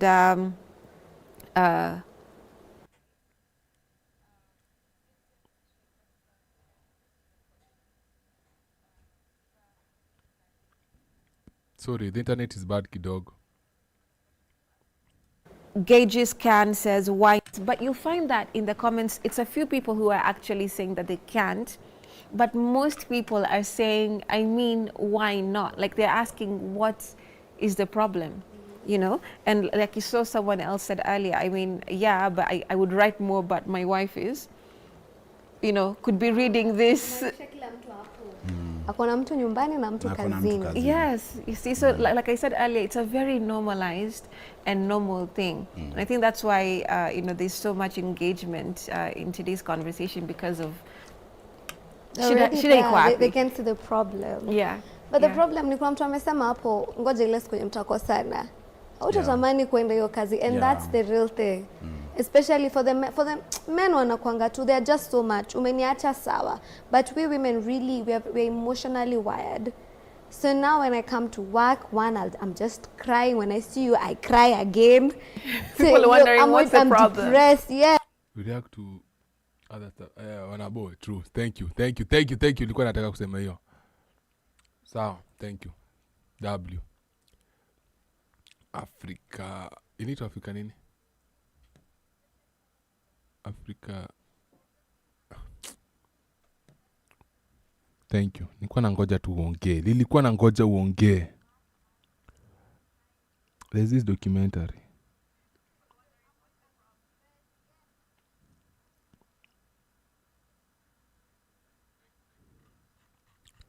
Chill. Inaitwa Africa? Ile ni najani ilikuwa inaitwa aje ile? What was the name of the show? Gold. Africa. Ama ni Africa ama Kenya? Kenya. GBV.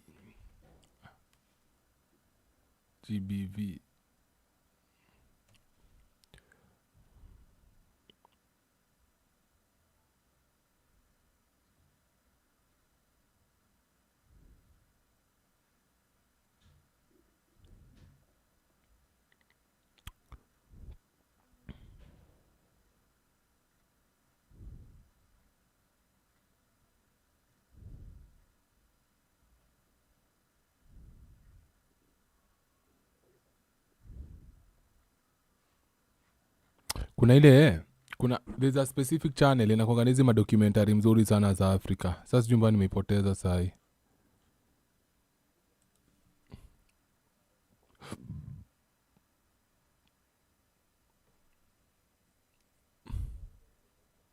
Betika.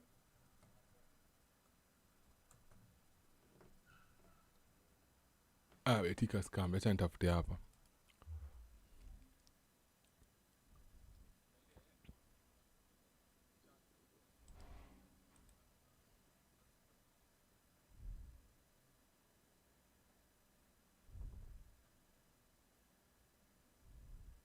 Found in Africa. Sawa.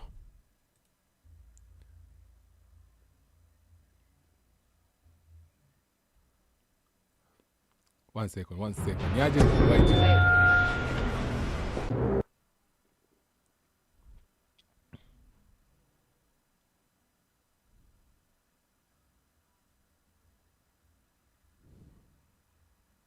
Nimeipata.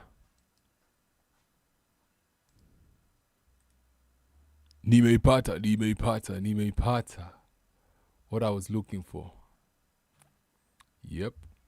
But this is not the one we're looking for. See story.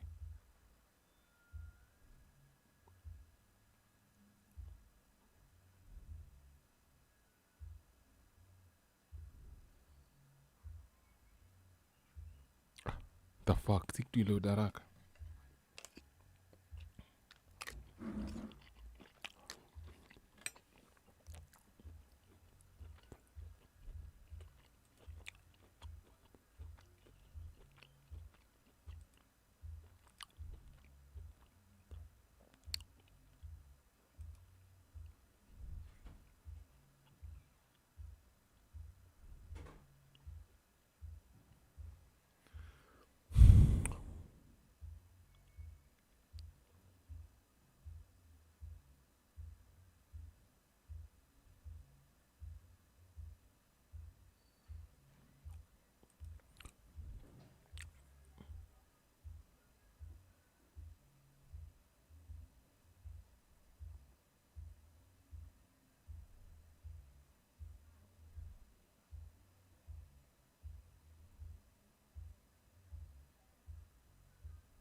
Sex for gold tuliona.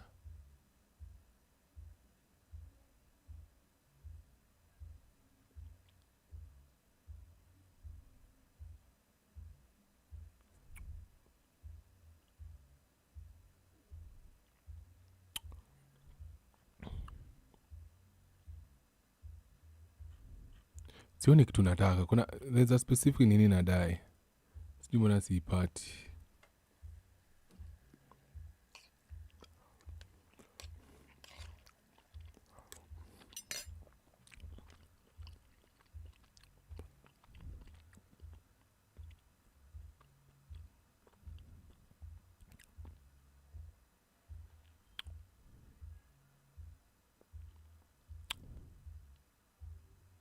Ile ni nyingine. There's this other thing. Kulikuwa nini nyingine bado iko na hizi madocumentary. Mbona nasahau? Ilikuwa nini? Hebu let me search something here. Ilikuwa KTN. Ama ni NTV. There's a video I saw here. See here. Ruiru 12 na Umsu haya.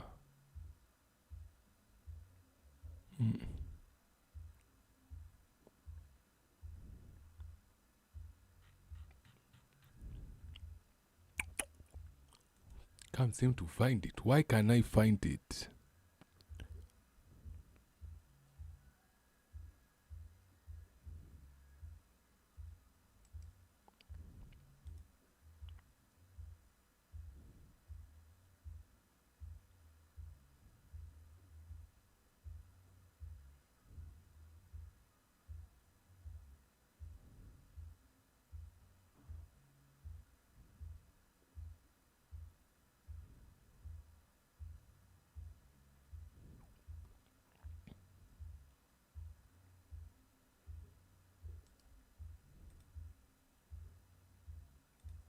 Yep, ndio hii hapa.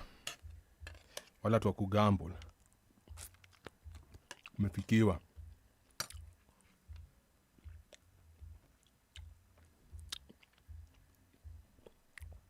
Aya. In 2024, Kenyans spent over 766 billion shillings on gambling. That's about 2.1 billion. 766 billion. Bro, pay attention to your number. In 2024, Kenyans spent over 766 billion shillings. Mnajiuliza hii pesa yote ina survivaji Kenya. Imagine 766 billion. 766 billion Kenya shillings, bro. Gambling. on gambling. That's about 2.1 billion every single day, 88. You nika 2.1 billion every day. And guess Nairobi ina collect how many billions per... I think Nairobi pia ina collect 10 billion. 2 billion per day. Yo Nairobi sakaja na lia sayati yezi tengenezwa drainage. Inatengeneza ama ni 20 billion per day. How much money iliclaimia ina Nairobi ina generate per day? Million shillings every hour and 24,000 shillings every second. That's more than the government spent on education, health, or infrastructure. Kenyans don't just love to gamble. It's practically a national pastime, fueled by the promise of getting rich quick. Unfortunately, for those placing the bets, they're just customers in a rigged system. The business model isn't built around anyone winning. No one. Nakumbuka hadi mimi nilikuwa na account ya SportPesa. Hadi nikajichochanga venye nitakuja kushinda do. Nikajipoliza, nikajifurisha kifua nikijua meme. My first million naenda kutengeneza na SportPesa, bro. Shock. Is in the business of 3 making billion a day Nairobi, yep. You rich. The result is a vicious cycle. Addiction, mental health struggles, financial ruin, and deepening poverty. For many, what starts as a quick bet ends in a long-term trap. And the one betting is the only business where you what's it called? You invest money in the business, but you never take out any. Like you're always putting money in, but you never get any money out. Betting na kwanga hivyo. You always put money in, but you never get money out. It's one of the worst businesses ever for those who are putting in their money. But watu tu wako hapa hivyo, for hapa hivyo, hata wasikiagi uchungu, hata wajaligi. Maisha yao inaendelea tu kawaida. ones hit the hardest are often the most vulnerable. Young, desperate Kenyans in low-income neighborhoods who see gambling as their only shot at escaping poverty. It's common to find young men queuing for a turn in betting shops. Sometimes, If you know something weird that happened, I just realized the betting companies, before, men were the ones who were known to be betting. Like men were the ones who were known to be gambling. Like ilikuwa tu ni wanaume, ni shughuli wanaume wanafanya. But they used the female influencers who are being followed by mostly women, wakaanza kuglorify betting. Sasa the next thing you know, unapata timu dema anacheza vieta. Ati mdema anaanza kuweka zui betika. Mdema anaanza kucheza SportPesa. Wanipata? All in the hopes, ama in the pursuit of kuishi maisha mzuri. So unapata wasi wanakuja wanachezwa. Wanakuja wanaamini hizi stories za uongo. Wanakuja wanaamini hizi stories za uongo that mtaomoka na do. Imagine, hata uhitaji mwanaume. Hakuna jendo utumie pesa yako kufanya vitu za ufala. Wewe fanya hivi, weka chwani, cheza betika, the next thing you know unaweza toka na 7,000. Unamaanisha naweza invest chwani nitoke na 7,000. Na wanaamini uongo. Wapi business ushaona kama hiyo? Where in your whole life you know, mali unaweza shinda 200k na umeweka sijui so 2 ama umeweka sijui chwani ukachagua game 13 isikule wapi in this world ushaona kitu hiyo. But do you think they will listen to you if you tell them ati utashinda? Utapigwa, utolewe mbio.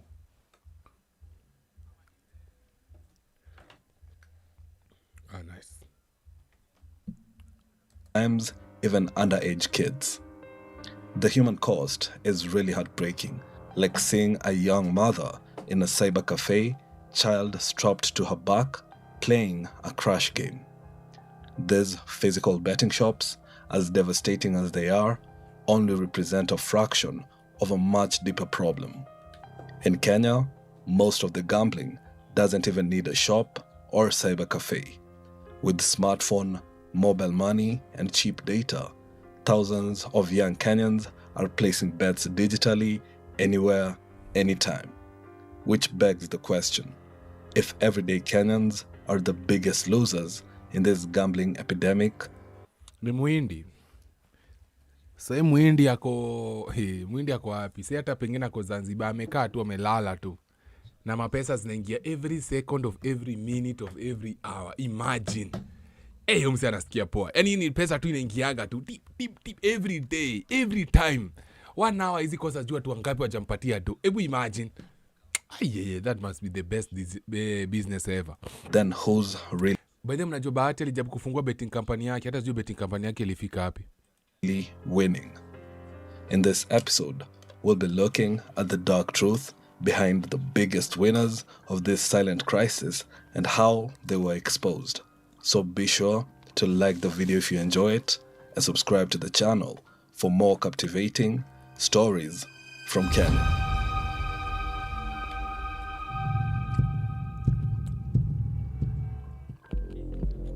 For many struggling Kenyans, the hope of a sudden life-altering windfall. Manzi, nakumbuka hadi nikiangalia hizo video za SportPesa wenye walishinda wakipelekwa hivyo kwa hizo hoteli.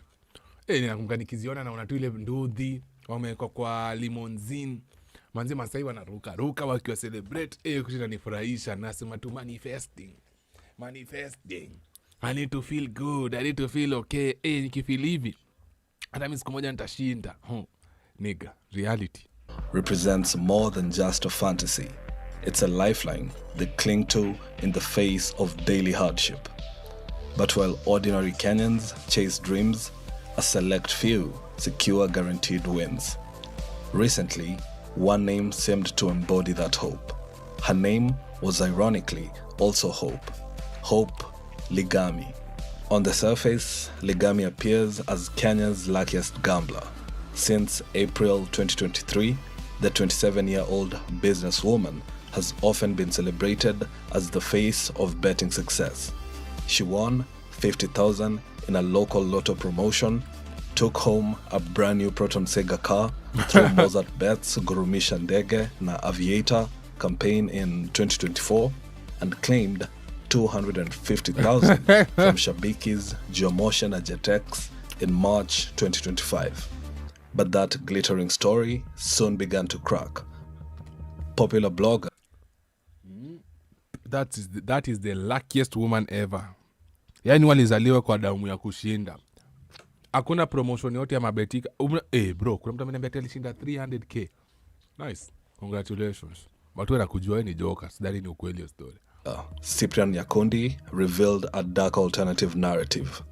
Betting companies allegedly staged Ligami's wins. An anonymous whistleblower further alleged that she didn't act alone. Her husband, Dan Ododo, supposedly worked with the betting Ododo ni Jaruo, sindio? Ododo ni Jaruo, sio? Companies to create fake winners. The companies, according to the whistleblower, paid these so-called winners as little as 3,000 shillings to just smile for the cameras. Like one thing I also believe, and I will stand on, ile SportPesa, siyo mega jackpot ilishindwa last year. Sidhani ule msa alishinda pesa ya ukweli. Sema to be honest, hata mi I question hiyo win ya huyo mse sana. Hiyo win yake ni kali real. Hiyo win ni kali legit. Hiyo win yake he has too many question marks kwangu. Siamini hiyo win ilikuwa ukweli. Siamini hiyo win ilikuwa real, to be honest with you. Hiyo niliona ni kama ni fake. Sikuamini hiyo win. The manipulation doesn't stop there. Some of Kenya's biggest social media influencers amplify it. Siliwambia. Na msinieke Papa Jones. Papa Jones akomboka. Papa Jones ako kazi. Yeye. Akana mali alikuwa trade kwa hiki kitu. He's just working. Yeye anafanya tu era yake. These personalities dominate feeds, making gambling seem normal. Yeah. You know, here's the way. Okay, here's what I think actually wanafanya. Nikana kupea tei. Nikana kupea pombe. Lakini sikupatii pombe na the reality of kenye pombe itafanya. Like hii pombe itaku affect mwili vibaya sana. Yani hii pombe itaku damage. But sikupatii pombe in a way that itaku damage. Sikupatii the reality. So nadu nini? Na kuonesha mademo akirombosia na klabu. Already, before niliambia nataka stripper ananirombosea. Ananipa hiki. Unaoneshwa hizo. Unaoneshwa watu wakicheka. Unaoneshwa watu wakismile. Unaoneshwa pengine wako kwa beach somewhere. Kuna lights. Kuna boat wako juu ya yacht. Yani they sell you the feeling. Sasa uko za unamaanisha niki engage kwa hii kitu mazeni nitakuwa na feel hivi. Nataka sign me up. Unanipa sign me up. Alafu the next thing unaona sasa nama content creator, next thing kama hapo watu wote, I think watu wote hapa wako na ndai. Nani watu wametoka chini. Sasa wewe kaza upcoming whatever content creator ama Kenyan tu ama wewe ni mtu wa ground, unakuwa na dreams na hopes za one day utatoka block. Umeona watu akianza kupost kama Austin Mugai. Umemwona tu akianza kupost hapa juzi. Sasa unamuona manzi amepanda bei ama amefika to the point anaweza jinunulia gari, anaweza kuwa na nyumba yake. Uko za so unamaanisha atakazi hizi ifike ile level yake, lakini inaweza bet my way tufika mahali msa amefika. Sign me up. Ni sign me up sahi, nataka unisign sahi, sitaki kusikia story. Ni sign up sahi, nataka sahi. Na hivyo ndo nakujaga sasa, unajipata wewe unaingizwa box rahisi. Na hivyo ndo walituingiza, hata mimi niliingizwa. Alafu hapo hivyo umekiwa nini za Odibet, umekiwa nini za Betika, umekiwa nini za Sport Pesa, unasikishwa kuna event. Hii event wameweka lights, wameweka camera, wameweka feeling yenye hujawahi onaga huko hivi nje. Hiyo ndio imekuwa nice. Kumbe hivyo na akili yako inaanza kutuna akili yako polepole bila kuelewa. Glamorous, easy and highly profitable. Welcome to Sport Pesa Air, Dosika na Aviator. But beneath the flashy you see, I didn't even know what ataleta hii. Sikujua ataleta hii, ila chini buda. But by now let's just say it. I'm the king of this. I'm the king of these predictions. Let's just be honest. I'm the king of this stuff. And thank you kwa kila mtu amejoin in, kwa sababu amngekuwa hapa, amngekuwa mnapata hii game live. Amngekuwa mnashikanisha hizi vitu mkiambiwa in real time. You see it in your face. Promotion lies a harsher reality. The games Ligami supposedly won, like Aviator and Jetex, which have recently been integrated across almost all betting platforms, aren't just rigged. They're psychological weapons. Aviator looks simple. Players bet on a virtual plane and cash out before it crashes. However, some of those other players flashing on screens, mostly nothing but bots. Fake players designed to make participants think there's someone winning big. What makes these games particularly vicious is how they operate compared to traditional betting. True. This is the one game sijaicheza. Sijaicheza Aviator ever. Sijaicheza hata sijui Aviator inachezwaje. Zero idea venye inachezwa. Zero. Kuna mdem fulani alikuwa anafanya kwa car wash, nilikuwa nafanya wera, ajabu kuintroduce hiyo kitu mimi kanishinda. Idea sina, mimi sina roho ya kubet. Sasa tukwambia ukweli. Nilijaribu ikanishinda. Hiyo stress. Hiyo anxiety ya kudeal na hiyo nini ya nenda kushinda basi, nenda kushinda game imetokaje. Mimi hiyo kitu ile nishinda ringeza. Nikajua tu mimi I just have to make this money in the traditional way. This modern way mimi siwezi. Kama ndio mimi ile nishinda personally. Kama wewe ni mtu unashinda, shinda. It's you. Mimi sikwambii kitu wewe ufanye. Unajua kila mtu ako na poison yake. Lakini mimi poison ilinishinda kukufa. Like sports betting, which is anchored to real-world events, crash games are driven purely by algorithms designed to favor the house. You could... True. Yeah. Aviator you cannot win for long. Yeah. Especially your machine. Your machine ni kama kucheza PS na comp. Nene nakumbuka hizo siku nilikuwa nachezaga PS, unapata tiwe hauna mtu wa kucheza naye, sasa umeka wewe versus PS. Buda. Comp inakupiga game zote. Comp inatoa ma moves hata ujai zinakuwa possible kwa PES. Hizo siku nilikuwa nachezaga PES. Nini ilinishindaga FIFA? Ni buda, unapigwa ma move, unapigwa mabao kwa sababu hii nini na make sure huyu lazima. Hadi utaona umefoul player kwa box. Haitwi. Wewe unaitiwa penalty. Yeye akikufanya the same thing ref hata hajaona hapo. So la scam. Place a significant bet and within a mere second the game could crash. Your money. Na imagine kuna watu walikuwa naeka school fees kwa hii kitu. Msee anaeka as much as 20k, 30k. Imagine. Kwa sababu in your head uko za nini natatuka 30k tu hivi alafu hata before hiyo nini iende sana nimetoa nime cash out. Game ni wewe. Unaingiza kama fuliza. Uliingizwa pesa kama imeenda hata ujui mali ilienda. Gone instantly and irreversibly. This is exactly the environment Hope promotes. In one segment, she encourages more people to play. Na mdem kama ndo anaweza fanya kitu kai. Wanacheki. She's not that bad looking, neither she's good looking. Kidogo anakaa mshamba, kidogo anakaa amechanjaruka. Sasa unapata it's easy for her to fool both sides to a certain extent. And insists that Shabiki's crash game is not a scam.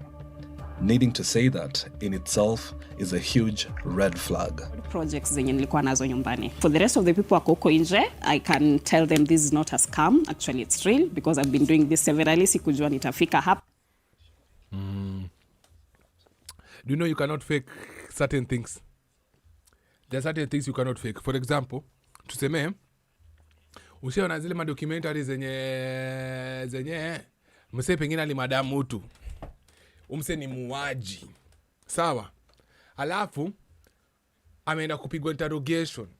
Kwa interrogation room ashasema mimi hata sikuzika ule mimi hata sikuchimba hiyo nini pale Ruai. Ama unasikia amesema something hata matope si ya Ruai. Hajaambiwa mali mwili iko lakini anajipata amejipeana. Ashapeana information hata iko inahitajika hapo. Kwa sababu ile guilt akona inamkula yeye mwenyewe. So unapata mtu ameropoka akasema kitu haikuwa tena relate hapo hivyo. This the same thing na hiyo. Hapa hivi ashajiambia si scam, yet anajua ni scam. Hajaulizwa kama ni scam. Hajaambiwa sema ni scam. You get what I'm saying? You get what I'm going with this? Sasa ni rahisi aweze kudanganya tunaweze kuchitwa say to that. And today I'm here and I'm so excited. So it's not a scam. So sadly, gambling addiction remains invisible. Unlike alcohol or substance addiction, which have physical manifestations, gambling addiction affects the families of the victims more than the addicts themselves. Do you guys know anyone who's addicted with gambling? Because I remember Taila Mbaya, bahati, kumbe anaga bahati. Yeye alipatikana kona gambling addiction. But your gambling addiction, it's bad. It's bad to the sense that I'm not sure. Me too hapa hivi najabu ku imagine my way into it. For example, umenipia chwani. Sawa? Umenipia chwani. Hii chwani nani ananiambia msee wa M-Pesa, niaje ni kichwani kwa M-Pesa. Naingia nayo betika, alafu najiambia hii chwani. Nachikini aje? Niko chwani kichezea vieta, naweza ishinda ikuje wanchwani. Sasa wanchwani pengine sasa nitaamua hii nibakishe so ile chwani ule msali nipatia, nifanye nayo kenye nataka kufanya nayo pengine whatever, kile kwa kukula, soda, kenye unajua utafanya nayo. Jaba, wewe utaamua. Sasa unapata ukiingia pale hivyo unaanza kushinda inafika point fulani uko za nimepata more than I needed kwa sababu si wote tunajua you have to rationalize your reason for betting. Sasa nishashinda imefika hadi so 5. Mbona niache hapa? Kama naweza shinda so 5 niko sure naweza shinda so 7 easily. Sawa, acha hicho ni yenye nilikuwa nayo nitoe. Hicho nilikuwa nayo nitoe. Sasa niendelee na ido yenye iko hapa hivi juu. Bro, yendi hivyo. Sijui ni shetani gani ama ni the system inakusikianga ukisema hivyo. Unangoja tu kwenda kutoa hivi kidogo. Unapatiwa ofa nyingine poa. Ukipatiwa hii ofa nyingine mzuri bro, the next thing you know, yote imekulu imeenda. Damn. Kumbuka ulikuwa tu ile chwani. Sasa uko za wala ilikuwa sasa tuna so 7. Watu wangapi wamesikia kwa kiregret hiyo kitu? Nilikuwa na doa hapa saa. I had the money right here right now. Shit. The sad irony is that while gambling destroys many lives, the betting companies themselves have become major employers in Kenya. The licensed gaming sector employs over 10,000 Kenyans directly and even more indirectly. In the financial year... That's true. Watu wengi siku hizi ni entrepreneur na gambling. I remember as you can last year, some time back, there's this guy alikuwa na complain. Alikuwa ni MP. Alicomplain that area yake, they do not have plumbers. Hawana electrician. But at the time, watu walikuwa nakula gambling kukula. Bro, nakwambia kwanza nakumbuka ilikuwa Ruiru, Blaze, fulani ajaba. Ule msee alisema yeye ndagi mboka yake ni kubet. Na huyu mjanga alikuwa anasema na make 10k kwa siku. Sasa yeye unapata ametengenezea 10k tu kukatua hapo hivyo in 3 4 5 hours. After gava kuona hii pesa, unajonga gava kiona mali pesa inaenda, they have to find a way kuingiza mguu yao hapo hivyo. Wanataka kuingiza mkono yao pale hivyo. At least they find waanze kukula a piece of the bread. Ndio kwa wameanza kuweka taxes za gambling. Hazikukuaga hizo taxes za kugamble. Hazikuaga ile serious ziko saa hii. Waliona madido inaingia wakaweka hapo hivyo nini. Hey, Gavano, the real gangsters. And the ways. 2023-2024 alone, these companies transferred over 24 billion to KRA in taxes. You know, maana, ukiangalia the first sport pesa winners. Who remember that guy? I've forgotten his name. Nakumbuka kiulizwa, alikuwa kwa interviews, juka alikuwa interview na Betty Kialo, akaulizwa, yani pesa yote unaenda kukula ni yako yote? Na CEO alikuwa hapo hivyo akamwambia yes, yote. Yote. Huyo mzee alikula how many million? 245, 2 something million, 200 something million. Hey, yote. Oh, next thing unaona gava ikeka tax. Gava ikeka tax. Wakeka tax mara mbili. Unataxiwa wewe kama kampuni na unataxiwa wewe kama mshindaji. Plus another 1 billion earmarked for sports and community sponsorships. Industry insiders tell me these sponsorship deals can pay influencers anywhere from 500,000 to 1 million shillings every single month, often secured for campaigns that will last several months. Yeah, true. Hivyo wanafanya. Ndio maana unatikia kina Samiro, yani basically tu watu wote walikuwa involved na kina Samiro. Obienji, what's his name? Austin Mungai, wote. Unachiki Wololo. Hiyo squad yote ulipata wote walikuwa na vaga beti kama Odibets. Kwa sababu ilikuwa na magado mingi sana kwa ase. Kwa sababu wanajua kimwagado mingi sana kwa ase, nyinyi akili yako na macho yako is very easy to be tricked. The thing utashinda ukiona, something itakuwa attract hiyo kitu unashindaga ukiona. Whether you want to believe it or not, utapata hiyo kitu inakuwa attract. Sasa wewe the next thing unaona, kumbe ujui mind yako inatrainiwa kufanya vitu. Unajipataga una betigi tu kubet tu. Au ujui ulianza kubet aje. Kumbe ni ukicheka Austin Mungai. Wewe kwako ni content unacheka, but kwayo ni business. For most Kenyans, that's life-changing money. That's why when the Betting Control and Licensing Board explicitly banned celebrity and social media influencers from endorsing or promoting betting firms across all platforms, the decision sparked intense debate. Yeah, true. Influencers rallied together to condemn the ban, issuing... Ando alikuwa anatufanya ati unajipata wameshikana wakachochana na hiyo story, wanatufanya tunaenda maandamano. Kumbe sisi tunaenda maandamano kupinga finance bill. Kumbe wameenda maandamano kuangalia mfuko zao. Pesa yao wenyewe ndo wanatengeneza, sisi hatupendenezi. But sisi nani? Sisi ni nani? Tunaamini tu watu. An ultimatum to BCLB. The BCLB the other day is unfair to us because you are telling us not to influence for betting companies, where else you're still living the traditional media, that is TV and radio, right? So, Nagazeti. But targeting influencers seems like treating a symptom of a much bigger problem.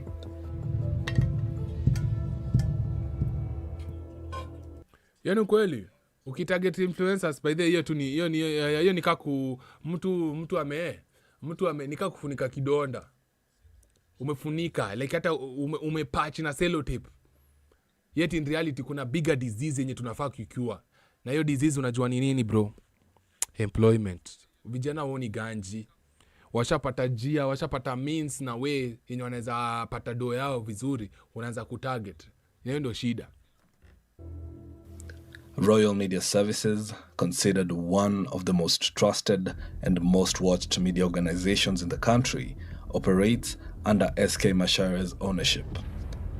Betting firms are some of the largest advertisers in Kenya, meaning media houses are often reluctant to criticize them. But Royal Media Services does more than just advertise gambling. They have become players through the launch and massive push for Shabiki, a gambling platform that reports suggest SK Macharia owns. They now flood their vast media network, TV, radio. Umenakilia Kikuyu bro. Uniga, sililiwambia. Pesa inatoka hapa, pesa inaenda hivi. Acha nishikilia hapa. Ndio hii rive kimwaga maji ya pesa hivi. Angalau mimi niko na ka stream hapa, niko na ka pipe hapa. Itakuja pia mimi na nimwagia do hapa. Hiyo ndio kitu msali alijiposition in a place yenye anajua hii ganji itakuwa inaingia kwa mfuko yangu pia. Unanipata? Na wakaanza kupaza redio, hakunanga kitu ina udhingi ama ina boingi kama hizi redio. Unasikia, halo, niko na boxi 6 hapa. Uchagua boxi moja kati ya 1, 2, 3, 4 mpaka 6. Wewe unasikia mtu amepiga simu, halo, nataka unifungulie boxi namba 4. Nataka unifungulie boxi namba 4. Alafu ndipo halo, umesema boxi namba ngapi? Umesema boxi namba ngapi customer? Yes. Haya, sawa boxi. Tumefungua boxi lako. Guess umefanya nini? Ameshinda 40,000.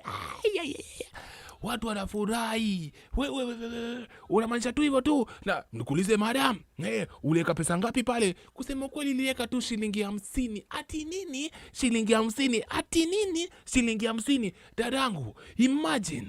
Fikiria hivi, huyu dada ameweka shilingi 50 akachagua boksi moja.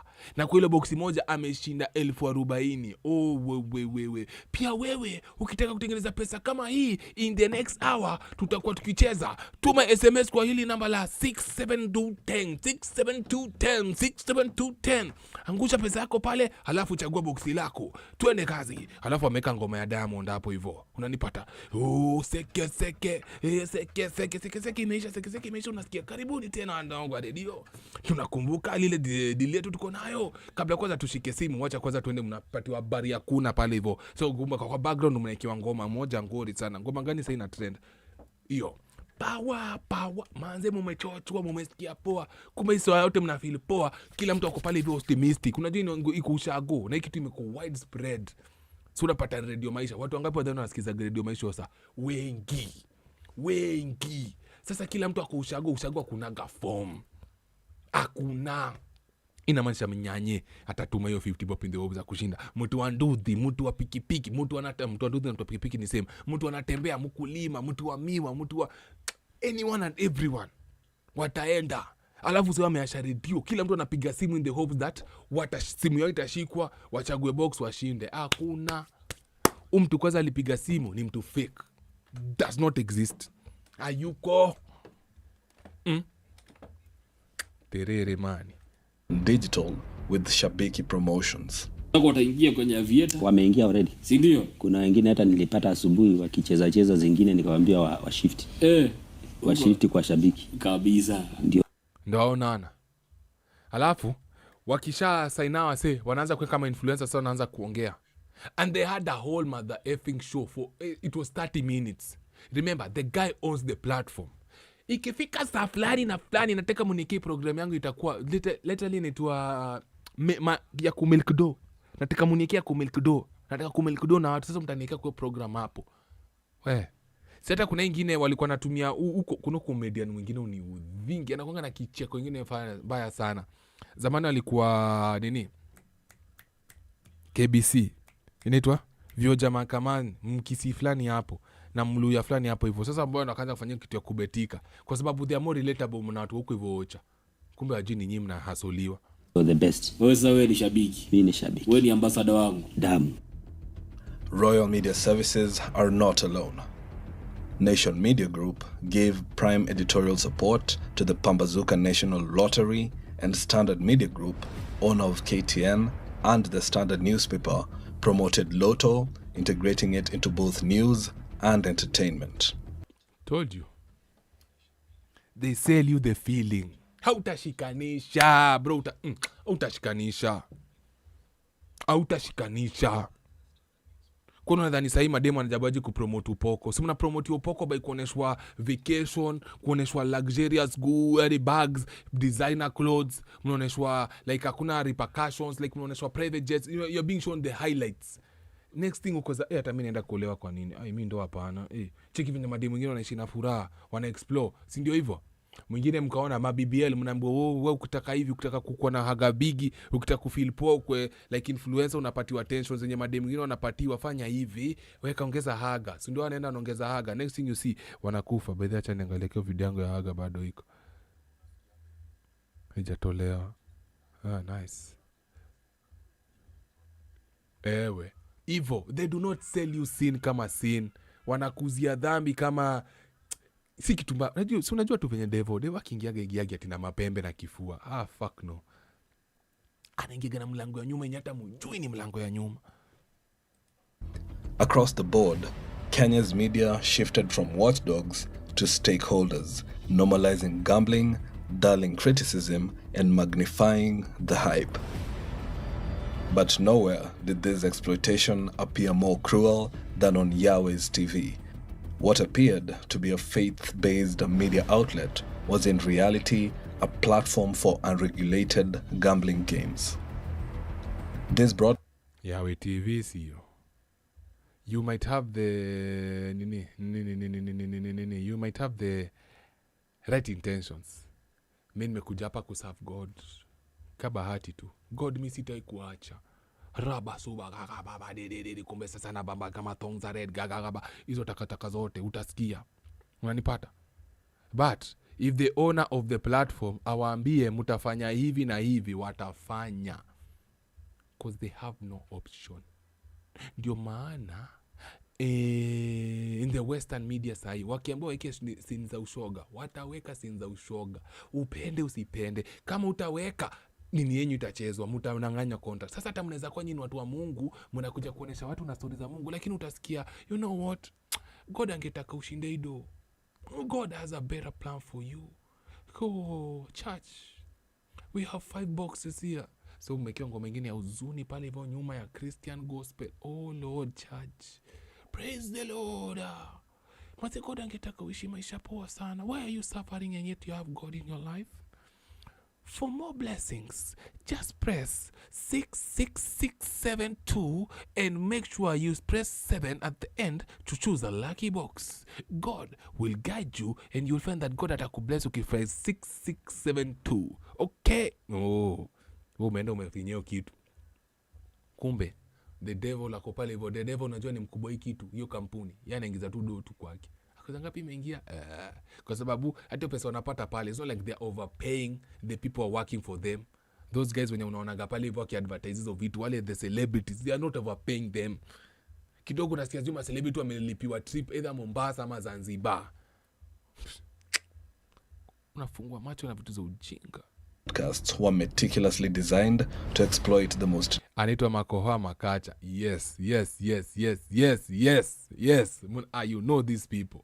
Yes, when wale ma celeb fake walikuwa natumika kwa advertise kwa hizo mnawajua. Shit, lakini mnakuaga smart walai. Damn it. Hey. Sijaona fan base iko na akili design. Sasa nyinyi mnaniboingi like mmejaza tu respect. Acha niwapige W. Yeye ni watu wangu. Shikeni hiyo W. Hiyo ni W yangu kwenyu like acha niwapige W nyingine. Give a fuck, naongeza W nyingine. Like you guys are too smart. Thank you. Brains. W family. W. Desperate and vulnerable members of society. For such individuals, encountering a message like send 10 shillings to win 10,000 shillings on a religious TV channel, it doesn't feel like gambling. It feels like a lifeline, perhaps even a blessing from God. The scam was disturbingly simple. During popular dubbed action movies, the station would cut to emotionally charged gambling segments. Ya 10,000 kwa tiketi ya 10. Nimesema dra kwetu ni ya 10,000 kwa tiketi ya 10. Nenda kwa lipa na M-Pesa by goods and services.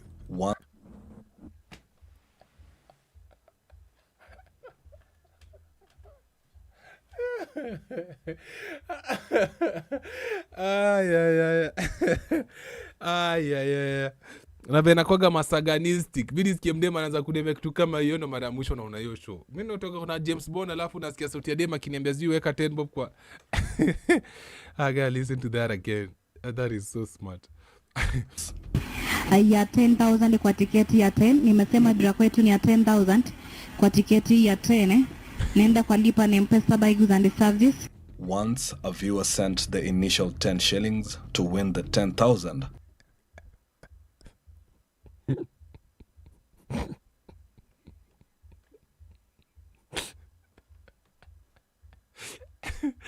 Ya 10,000 kwa tikiti ya KB, 10,000 kwa tikiti ya paybill. Haya, just go to mana M-Pesa just go to buy goods. Ama nianze pia kitu by the way.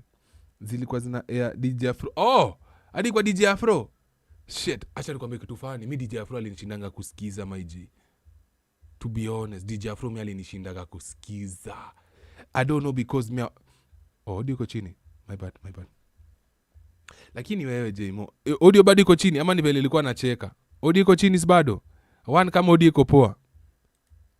The presenters would immediately claim that another fictional participant had just sent 20 shillings, overtaking them in the bid. To regain the lead, the viewer would be urged to send 30 shillings, then 50 shillings. Awe, mbona mimi najisikia poa kwa audio yangu. Lakini wewe Jmo, kila siku ukifikaga audio wewe naona unafaa ufix simu yako. Simu yako inakuwa tu na hizi nini? Wewe Jmo tuatuambia. Wewe simu yako inakuwa tu na hizi manini? Shida ya audio. Kila siku ukifikaga audio mbaya, wewe tutakuangalia filter tuambie rada yako ni gani. Sasa damn ni kama Rambe. Kai bro. Hiki tu nitawafanyia. Hii bill nitakuja kuwafanyia. I promise you, nikikumbuka. Unajua mimi nakuwa na vitu mingi kwa kichwa. If I remember this move, I'll come and say it. Sacha ndio kiasi alafu we listen to that. Sasa ilianza na 10 bob, alafu naambiwa aya msikilizaji mwingine ametuma 20 bob, msikilizaji mwingine ametuma 20 bob. Nani atatuma 30 bob? Nani atatuma 30 bob? The more you send, the higher the chances of you winning. More you send, the higher chances of you winning. Mara ngapi pia msikia hiyo nini na nini? Na nani anaitwaje? Sport M-Pesa. Si M-Pesa pili kwa neo kitu. The more you spend, the higher likely chance utashinda whatever the F utashinda. But for up to now, I do not remember any of the winners wakioneshwa. Buda. Inchi ya wakora. Ya 10,000 kwa tiketi ya 10. Nimesema dra kwetu ni ya 10,000 kwa tiketi ya 10. Nenda kwa lipa na M-Pesa by goods and services. Once a viewer sent the initial 10 shillings to win the 10,000, the presenters would immediately claim that another fictional participant had just sent 20 shillings, overtaking them in the bid. To regain the lead, the viewer would be urged to send 30 shillings, then 50 shillings, and so on. In reality, there were no other participants, only a rigged system designed to stimulate competition and keep victims in a manipulated cycle of escalating payments. Yeah. Do you know this is not only used by this radio station? It's usually a move. Hii move inafanyangwa sana na many businesses. Okay? Let me tell you another game. I give you another tip. Like, have you ever seen Black Friday? Like, ulikuwa na nini? Ilikuwa Jumia. Jumia had to have these things during Black Friday. Where they will say they will offer discounts on anything. You could actually buy a fridge na 10 bob. You could actually buy a fridge na 50 bob. Unaweza kuna mtu amenunua fridge na so mbili. You just have to make sure you place your bet at a certain window, kwa sababu that certain window kuna kwa ile kitu fulani inaitwa nini ile. There's this thing kuna ni kama machine inazunguka. Ina randomly pick. There's a specific word ya kitu. Fuck, poleni, mazi memory yangu ni mbaya saa zingine. Raffle, inaitwa raffle. I think inaitwa raffle or something. Raffle. Ni kama utaona mbukiweka hapo hivyo, ile raffle inaweza kupick na wewe utatumia pesa kidogo. Sawa? Achana na hiyo. Unapata sasa hiyo kitu ya Black Friday, mnaonyeshwa ngati siku. Hurry while stocks last. Hata mliona ile nini? Ile nilioneshwa last year but one. Yenye supermarket inawaambia offer, Christmas offer. Unacheki ati from 169 to 124. Unanipata? From 169 to 124. Only for the people kwenda kufungua kuangalia ile kitu na notice the whole time hii kitu ilikuwa 124. Sasa mnaikiwa ile ndio ikuuzie agency. Wajade nafu najua si watu tutatanga right now we believe, hata si we believe the state of the country ni mbaya financially. Sasa ukipata there's a way unaweza save dough in anything ama in everything. Hautakata kuchukua hiyo chance, utachukua. Na hapo ndo mali wanatucheza. Unauziwa agency, they sell you agency, unaambiwa it's urgent, it's now, buy now na utapata ofa poa. Ruth Wanjiko, an elderly woman from Kikuyu, lost over 6,000 shillings in less than 1 hour after responding to such an offer. Even after being scammed, she spoke as if she truly believed another woman was competing against her who had outbid her. Yeah, but it's easy to manipulate women. Sinambia, it's easy. Women will always fall for easy gamble because most of them, nafu najua sasa tunaishi society ya miss independence kila mahali. Imagine ukaanza tengeneza pesa bila mwanaume kukusaidia, bila kufungulia mwanaume miguu. Uko sawa sister, uko sawa sister. Weka beti yako sasa hivi, weka beti yako sasa hivi. Alafu unajua wanakuwa emotional. Sasa obviously atakuwa emotional, she's emotionally charged. Na the fact that atakuwa emotionally charged, atataka acha nini haraka. Asitaki mwanamke mwingine anishinde. Akika watu wangu nateseka nao na niko na school fees na nafaa kufanya hivi. Na niko na chama karibu ni nafaa kulipa. Hebu imagine 10,000 taniweka wapi? Acha niongeze pesa, kumbe. Tricks. However, screenshots from a whistleblower make it clear that Ruth was actually playing against herself. Kulikuwa na madam mwingine alikuwa kabila fulani, yeye ndio tulikuwa tunacheza na yeye. 10 bob ikafika 50, nikirusha 50 anarusha 100, nikirusha 200 yeye anarusha 300, tukaenda hivyo mpaka yeye akashinda mwanzoni na kitu kama 8k, yangu ilikuwa imefika 65. The sums might seem small, 10 shillings here, 50 shillings there, but investigators caught the prophet on record bragging about how one presenter made over 600,000 Kenya shillings per day from desperate Kenya. Yes, wangu.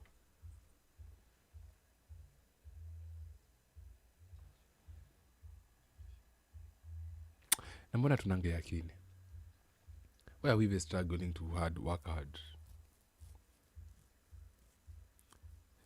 Why are we still working? Like, mbona tusikange chini tufikire? Like, Kenya iko na akili. The more I'm watching this documentary, I'm surprised. Because, first of all, he's using the name of God because babu ni Yahweh Media Services. So already you cannot see it coming that this guy is manipulating you. 600,000 a day. 600,000 a day. By the 10th day, nigga kona 6 million. Bado wendo sumbwane na mwindi inda. Bado wendo sumbwane na mdosi. Yetu unaingiza 600. Mungu wangu. Kai. Shit. Yet, none of the participants ever won anything. December, we used to get 600,000 per day. On Pasari almost every day. Karibu nikaanza kuona na hii 6 imekaa sana hapa sipande kidogo. Maana it was normal. Nikawa unaweza pata 300. Ilikuwa normal. Pata 600 ni normal tu, ni kitu ya kawaida. So, if you say normal, then things are going to be better. This playbook extended beyond TV into radio, where vernacular FM stations became the hotbeds for fraudulent betting contests. Many disguised as call-in games, some even offering big money to identify something as simple as the sound a cow makes.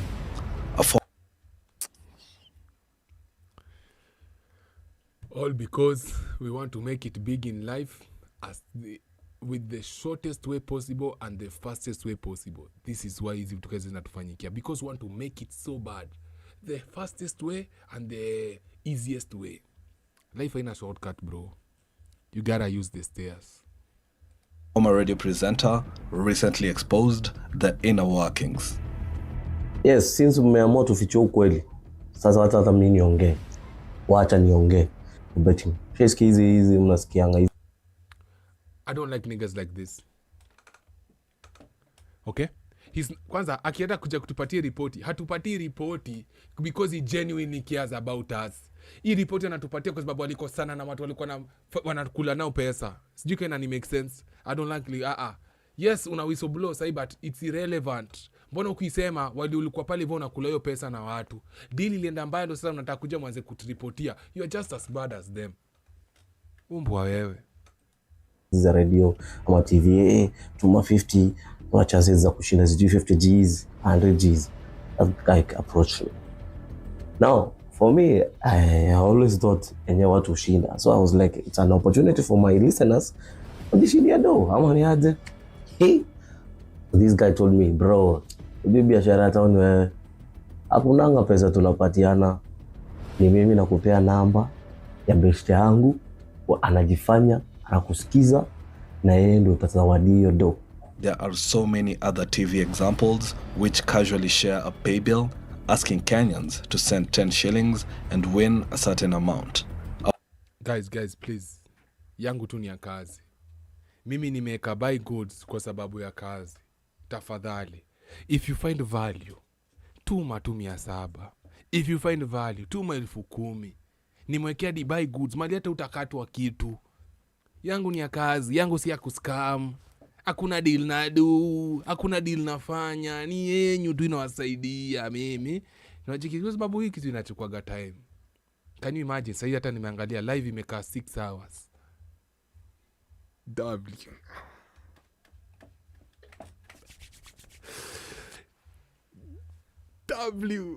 Imagine. Na kuna tulilianza lakini sasa nyingine nakuwa emotional na vitu zingine ni wetu amjuagi.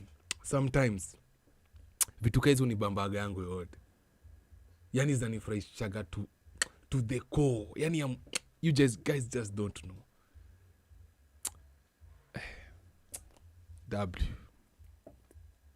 W kwa chat. W kwa chat. Kwa tote tulianza nao na tuko nao hapa hadi saa. W kwa chat. Sawa, yangu tu ni ya kazi. Yangu si ya kuambia sijui mtashinda nini. I wish I had that capability. But me I value you guys so much. Ndio maana mjiona na promote gambling whatever.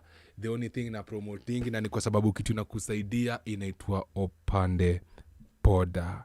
Inaitwa Opande Poda. Get yourself some Opande Poda. Tafadhali tuma za Opande Poda. Hiyo ndio pekee yake inani promoting. Otherwise legit nigga. A very low effort scam, but an attempt still.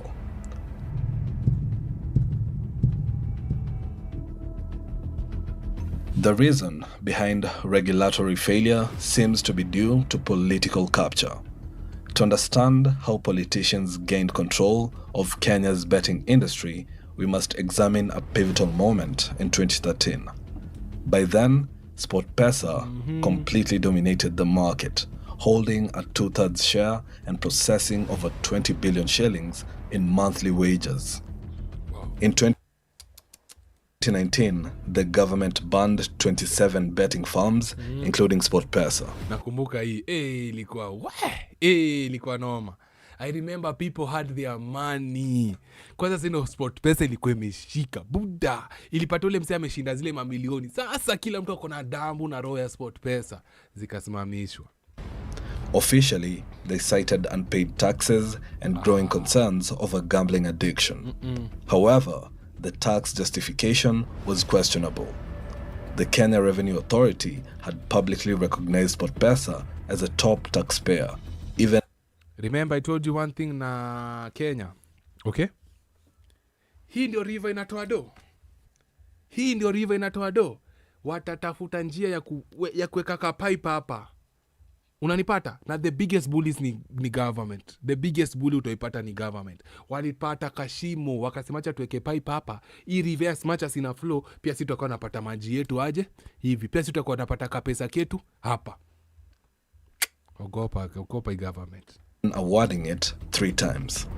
With billions at stake and SportPesa's dominance abruptly interrupted, the political elite seized the moment. This power shift explains why original firms like betting never returned, while a flood of newcomers quickly filled the void. By the way, betting,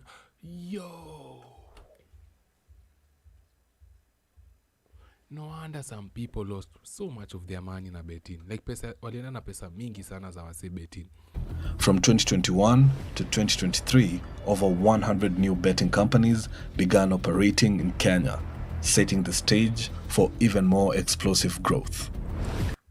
Yeah, hata nilikuwa niseme, all politicians own betting companies. Yeah, that's true. This is actually true. Okay?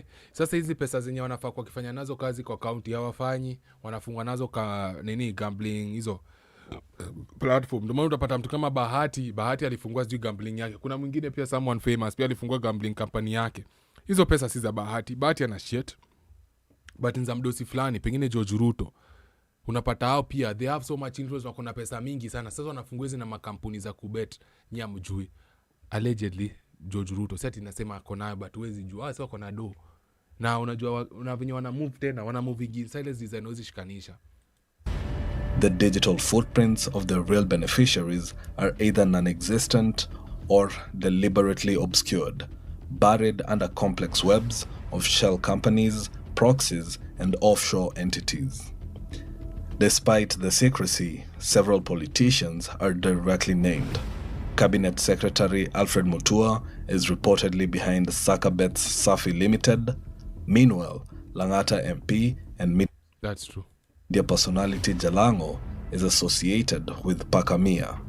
Oscar Sudi is That's not even a question. reported to have a 30% stake in Bangbet.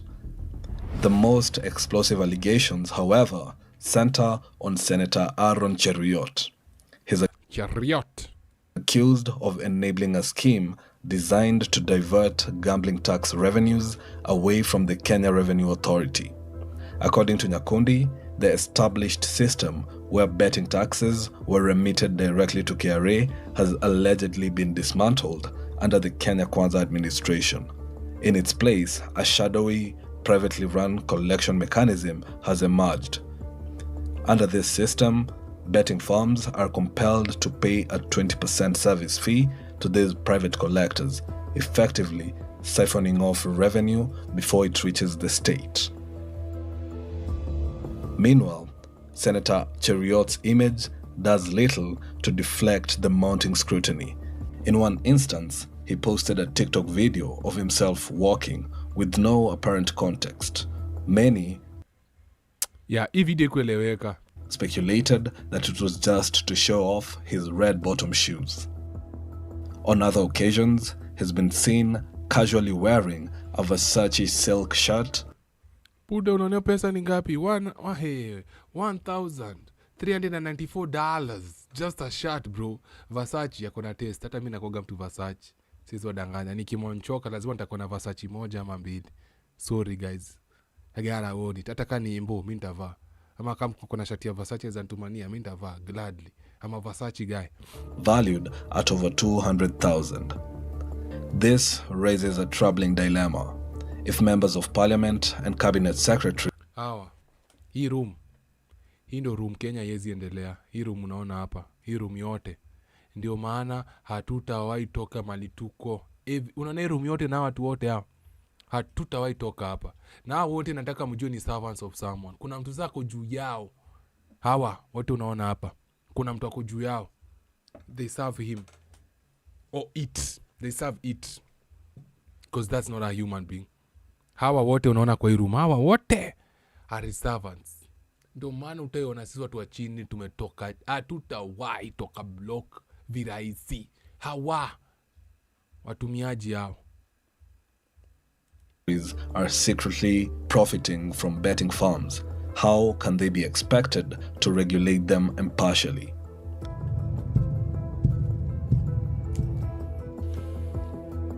According to sources within the BCLB, the initial plan to fight the growing aviator crisis had been bold. CEO Peter Mbugi proposed an urgent and outright ban on aviator and other crash games. But just as enforcement neared, BCLB chairperson Reverend Jane Mwikali Makau allegedly intervened, blocking the plan. Instead, she issued a watered-down directive that merely required betting firms to resubmit their documents for review. Allegations emerged that Macau had held private meetings with powerful industry figures, including media mogul SK Macharia, and received bribes to stall any real reform.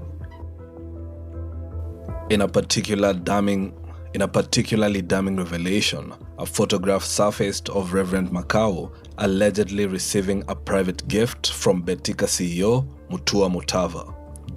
Yep. Na ni Reverend anafaa kuwa servant of God. See. Ni mnacheza. Money is the real God right now. Money is the real God right now. Money is the one who is keeping everyone at float. Sinacha niwaambie tu kweli do. Sasa ni do ina run kila kitu. Mnaona hatuna madem moralless, hatuna madem wamekuwa moralless, shameless, men wamekuwa brainless, Unapata idealist, the only thing wanataka kufanya ni kugamble their way to the top, steal their way to the top. Politicians now wanakoka tu na tuko mbaya bro. This raised serious doubts about whether certain operators had been shielded after allegedly bribing officials to maintain their operations. That's why even basic reforms fail. The people who should fix the problem are too busy gaining financially from it. There's no fixing the problem. They will never fix the problem. And stop milking money from unaware Kenyans. Never. In Kenya's gambling ecosystem, everyone profits except the players. Told you. Sports stars land lucrative sponsorships with betting giants. Yep. Influencers sign million-shilling contracts to glamorize gambling on social media. Yep. Media stations rake in billions in both advertising and running these schemes. Yep. Politicians scheme off inflated tax channels. Yep. Quietly own stakes in betting companies. Yep. And ensure regulations remain weak enough to preserve their income streams. True.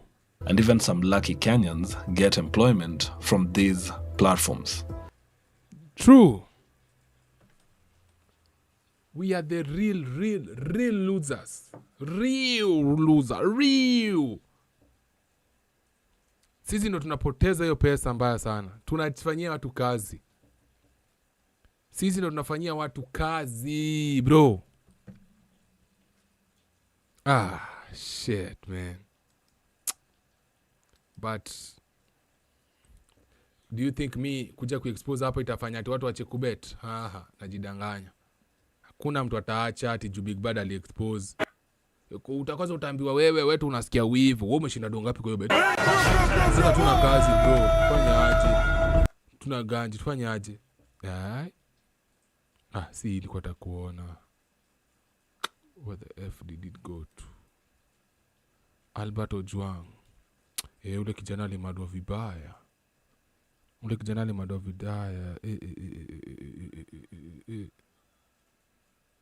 Now, chat mnatakaje kwanza, by the way? Is there something the chat would have to see from me?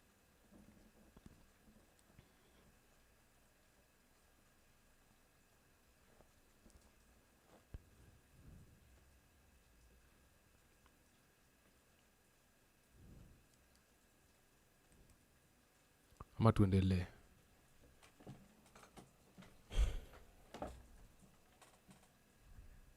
Inside story of 4 men handcuffed and executed at the true police to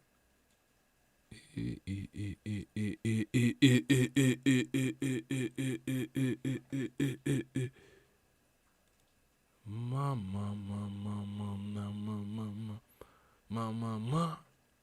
Now the only reason I'm gonna play this is because of that command mnaona pale hivyo kwa screen yenyu. An emoji and a murder. A stage kidnapping, a digital trail and deadly secret. Hey!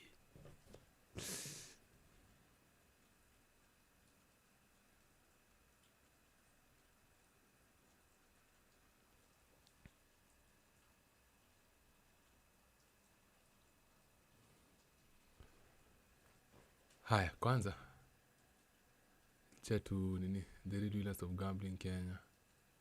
Yeah. Nilikuwa nicheze video gani? Dakawa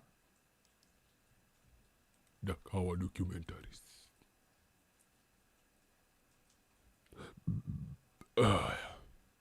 Excuse my French.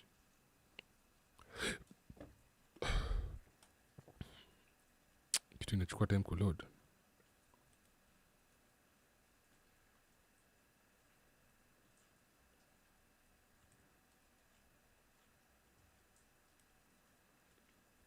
Willy Kimani. Who ni nani? Lawyer Willy Kimani. Willy Kimani ni nani? The gang that terrorized Nakuru.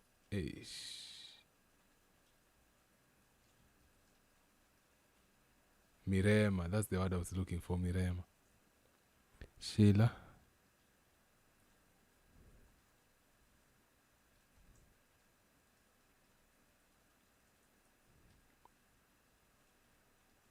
Venye naona one day yeah man. Been looking for. You've been looking for what?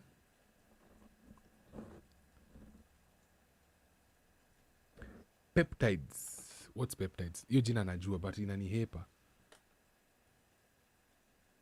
Peptide. Bedhe najua jina peptide. Peptide nini?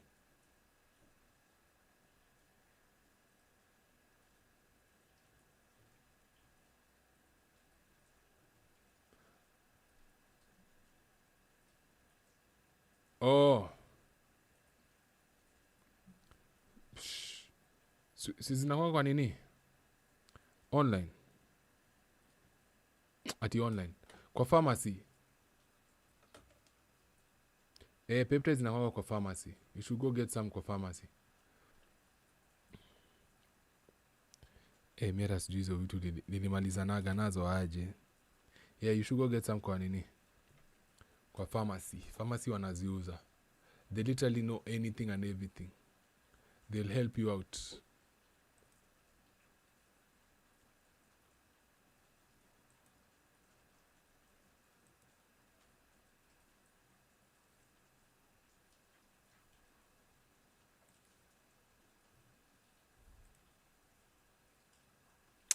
Na before nione hiyo, nataka kumaliza na hiyo juang.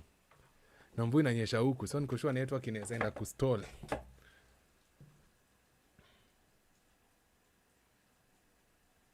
Bro, I'm happy. Inside.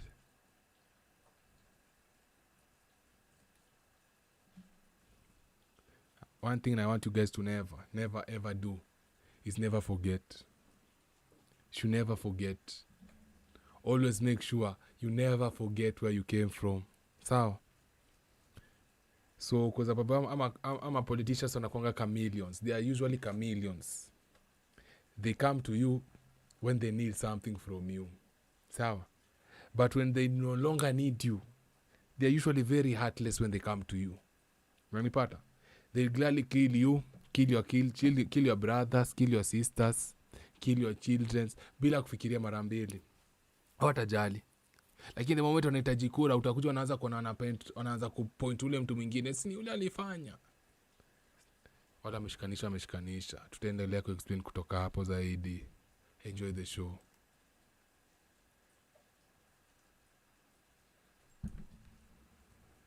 Are dragged into a small house in Nakuru and executed. In the dead of the night, at 1:30 a.m., 4 young men, all under 24 years old, were dragged into a small house in Nakuru and executed, each shot in the head and chest by police officers. By morning, the then Nakuru Police Commander, Peter Mwanzo, faced the cameras weaving a false tale that the dead were notorious criminals killed in affairs exchanged deep in the thickets. Tonight, Murder Tape speaks the role of setting the record straight, and we hate to be the ones to do it. These killings were no firefight. They were cold blood executions. And the IPOA, despite having the truth within reach, has taken 3 years to investigate a case that can ordinarily take a month, and there is no end in sight. This story, I must remind you, isn't about the innocence of the dead. It's about the guilt of the killers.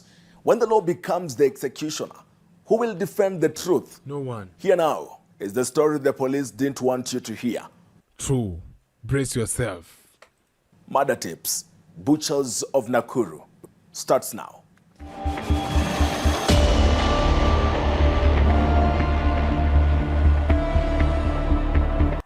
Warning. This production contains graphic pictures and strong language that might be offensive to some viewers. Okay? For more information, tuma kwa buy goods 317 5034. For more information, tuma pesa, tuma shilingi 10 kwa 317 5034.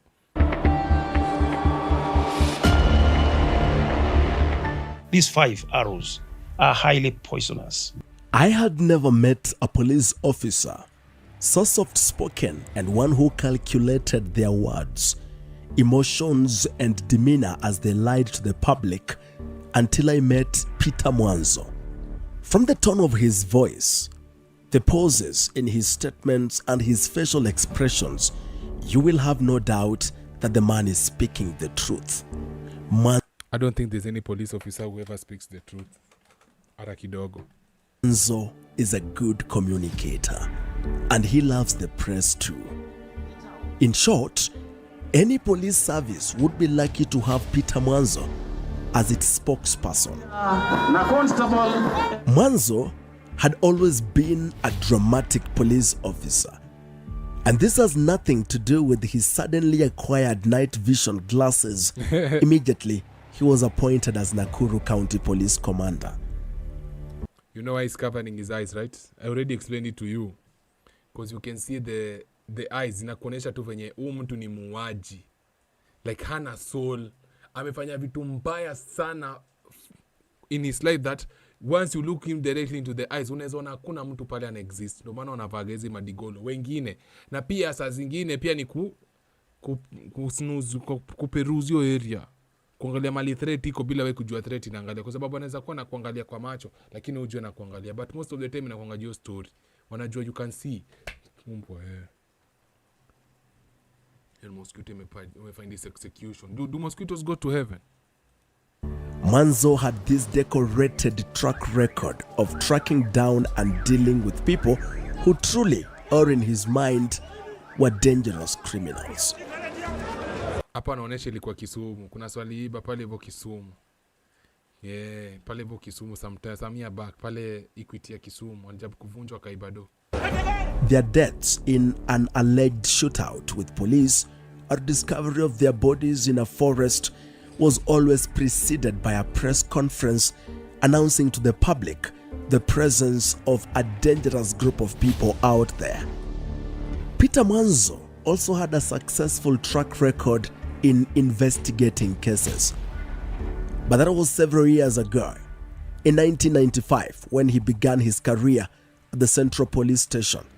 In 2004, 2005, thereabout, when he worked at Kasarani Police Station, and also during his days as the head of the crime branch at Gucha Police Station in Nyanza, Kenya. In fact, I remember how, together with Maxwell Otieno, a celebrated investigator now at the DCI headquarters, Mwanzo had managed to ensure that Patrick Lesadala is jailed. Lesadala was a prison ward at Kamiti Prison and had one morning, very early in the morning, gone to the armory, asked for a pistol, ostensibly to hunt down Landry Sironga, a convicted Mungiki sect escapee. Landry Sironga had escaped prison in September 2002. What? 3 years earlier. Instead, Lesadala went to his lover's house in Zimmerman, and as her 12-year-old son watched, Lesadala pumped about 4 bullets into Diana Karambu, killing her instantly. Alijua bicha amemove on. Alijua bicha amemove on, akasema wewe, mimi najua naenda kukufa lakini wewe sikuachi kuwe happy. Pow, pow, pow, pow, pow, pow. 4 bullets to the stomach. Damn, cold-hearted. Maxwell Otieno and Peter Mwanzo meticulously tied Lesadala to the crime, despite him creating a counter-narrative complete with witnesses. That was Peter Mwanzo back then. The only extrajudicial thing about the case was the detention of Patrick Lesadala.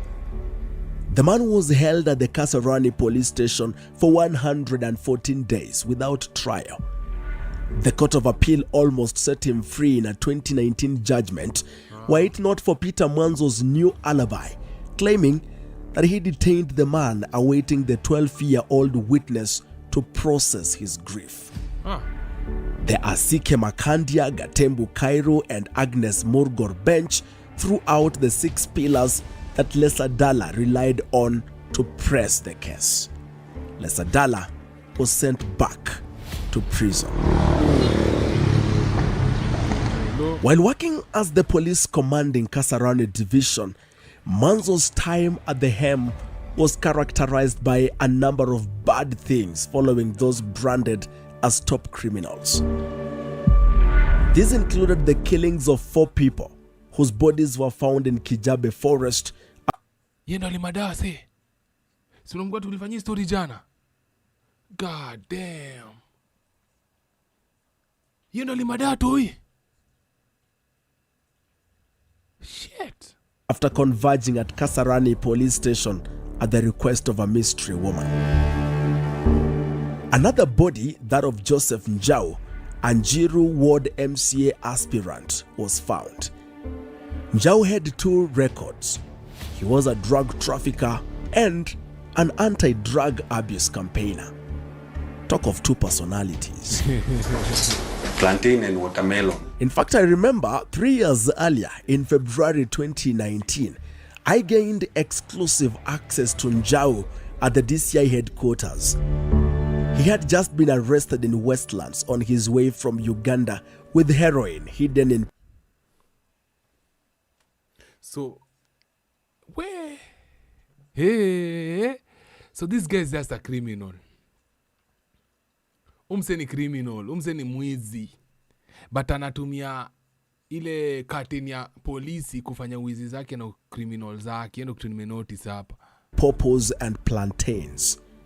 And then there was the brazen execution of Samuel Mugota along Mirema Drive. That background is very necessary. Let's drop it for now and allow me to take you to July 15th, 2022. For that is the crux of this episode of Murder Tips, the butchers of Nakuru. And so, it begins. Sam explained the person we are dealing with. Like he's a liar, he's a drug dealer, and he's a murderer. And itwagaje hata unauaga watu wengi pan. Psychopath. Ni psychopath kweli?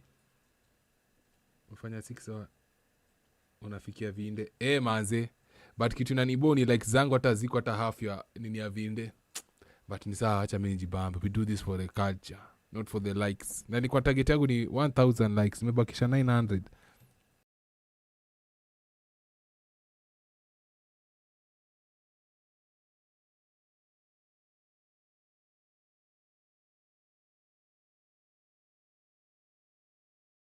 Had been promoted from the role of Sub-County Police Commander Kasarani to become the new police chief in Nakuru County. He had just taken over from Beatrice Kiraguri at a public baraza in Bahati constituency. And the then Minister for Security Fred Matiang'i was here to announce his arrival. Huyu ndio police commander wetu mpya wa hapa.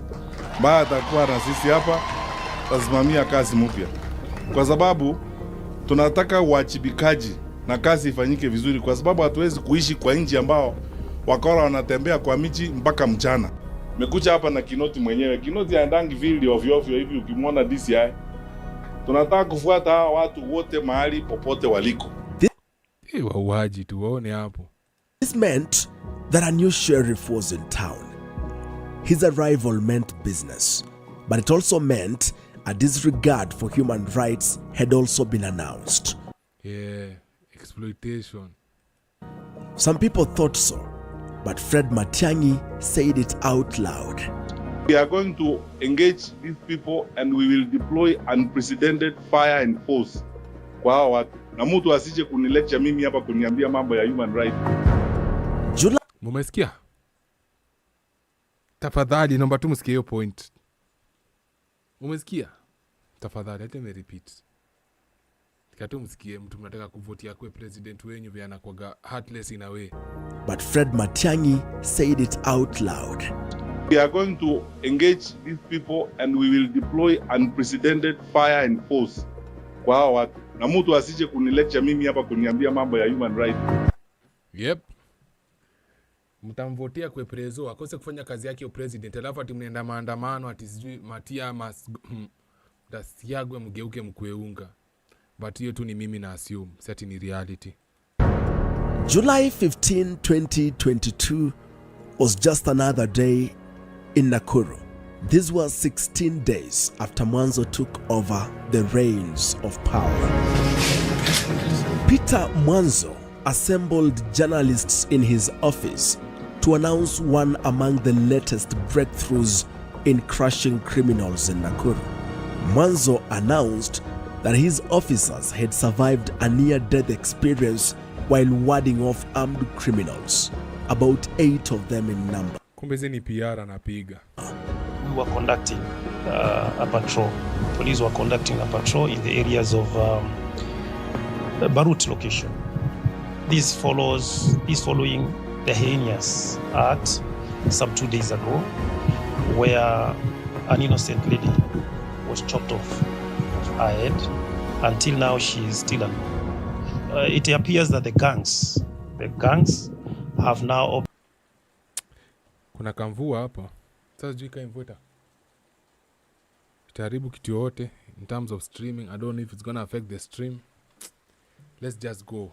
Hadi tuanguke. Tunaenda hadi gari iangushe taya zote shinde kuenda. Lakini for now we continue. To leave the city, and they are operating from the outskirts. That's where they are causing terror.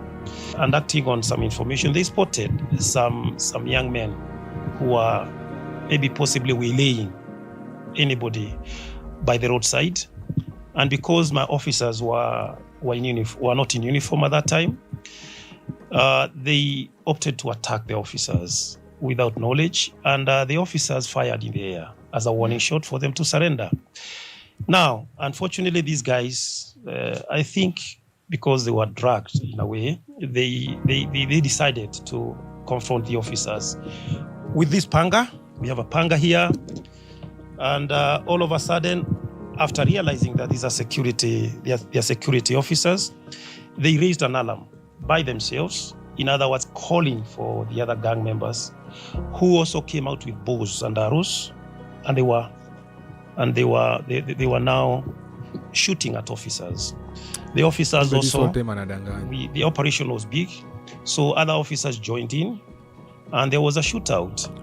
They defied several warning shots, and then police had no any alternative other than to exactly do what they were supposed to do, that is put them down. And some of them were fatally injured. 4. In fact, 4 were fatally injured. And another maybe 3 or 4, the number we could not really establish properly, they ran into the maize plantation and with gunshot wounds. We were able to recover all these weapons, and in the process we realized that so much drugs in the name of cannabis sativa, this is all bangi. Mwanzo is a Your story kona so many loopholes. Yani hizo loopholes ziko mingi sana. Yani hii story makes sense. Mara maafisa walikuwa natembea, wale watu pia walikuwa natembea, wakienda kuattack, mara kwenda kuattack, tena wako na bangi. Like kwa chikivenye ana film stories zenye hakuna, ndio zikai ku make sense. Kumbe hakuna kitu ana make sense nayo. Master of narratives. The narrative he put out there was that dangerous gang members had been killed by police. This was supposed to herald his success in fighting criminal gangs in Nakuru. But if you remember how we introduced this story, the police commander lied to the media for over 30 minutes in a press conference that he called himself. Of course he did. Take 2 seconds and imagine the audacity of inviting the media for a barrage of lies and narrative management. Really?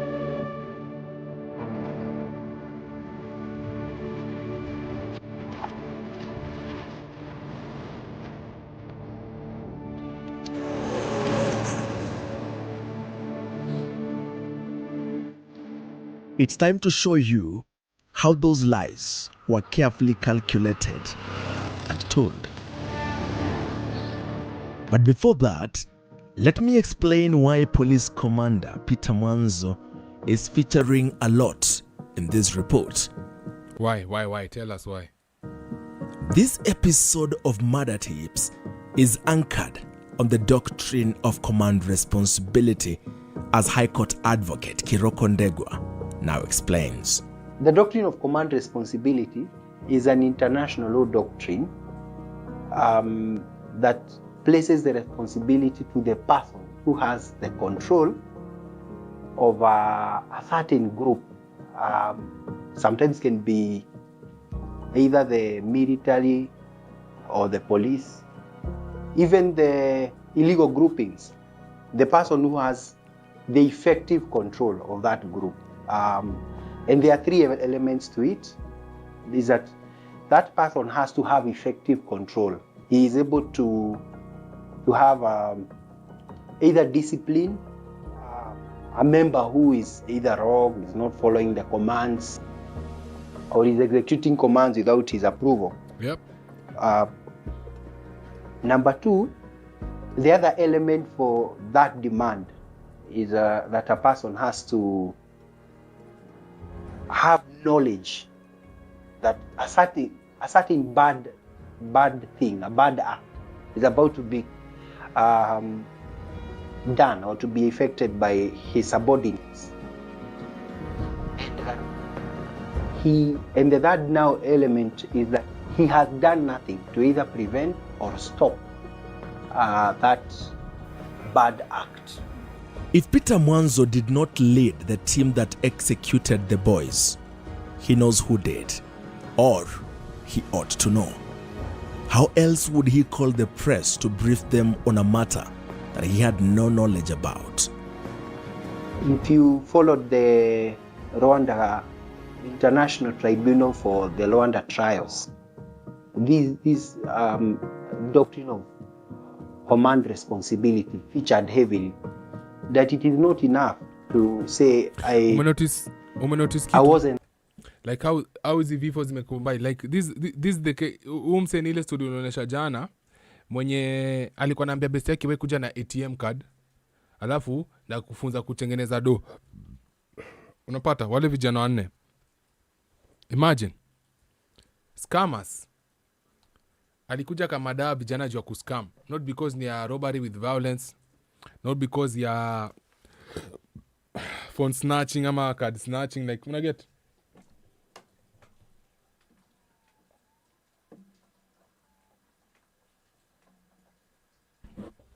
Kwa sababu Kenya kuna kwa ganeo kitu fulani ya, yani like kuna kwa certain crimes zenye you just know are common with Kenyans, some are common in Kenya. Wakupiga hiyo, yeye ilikuwa tu kuscam. Aenda kawa mada, cold blooded. This was done by my junior. That is the law. 4 young men, Collins Kibet Kirui, Collins Kipkorir, Kevin Kipyegon, and Dennis Kipchirchir, were gunned down by police. Si hao, nime-confuse, si hao. Madrid amenitupisha rada, si hao. Sorry, it's not them. Hao di mado na watu walikuwa na scam, si hao, nime-confuse. Accused of belonging to the notorious Confirm gang. But were they truly criminals or victims of a flawed justice system? They hailed from Barut Ward in the heart of Nakuru County, a community striving for peace amidst challenges. See how you confused for them. On the night of the macabre executions, Mzee Samuel Cheriot was woken up by the barking of his dog. He had heard someone kick the dog and knock on his son Elvis' door before another voice quickly informed the knocking man that was the wrong door. Bosco, as he's called, may not remember the ordeal of that day. As Murder Tape's videographer Dennis Gikera whistled at him to stand up, he stared with rage. Bosco!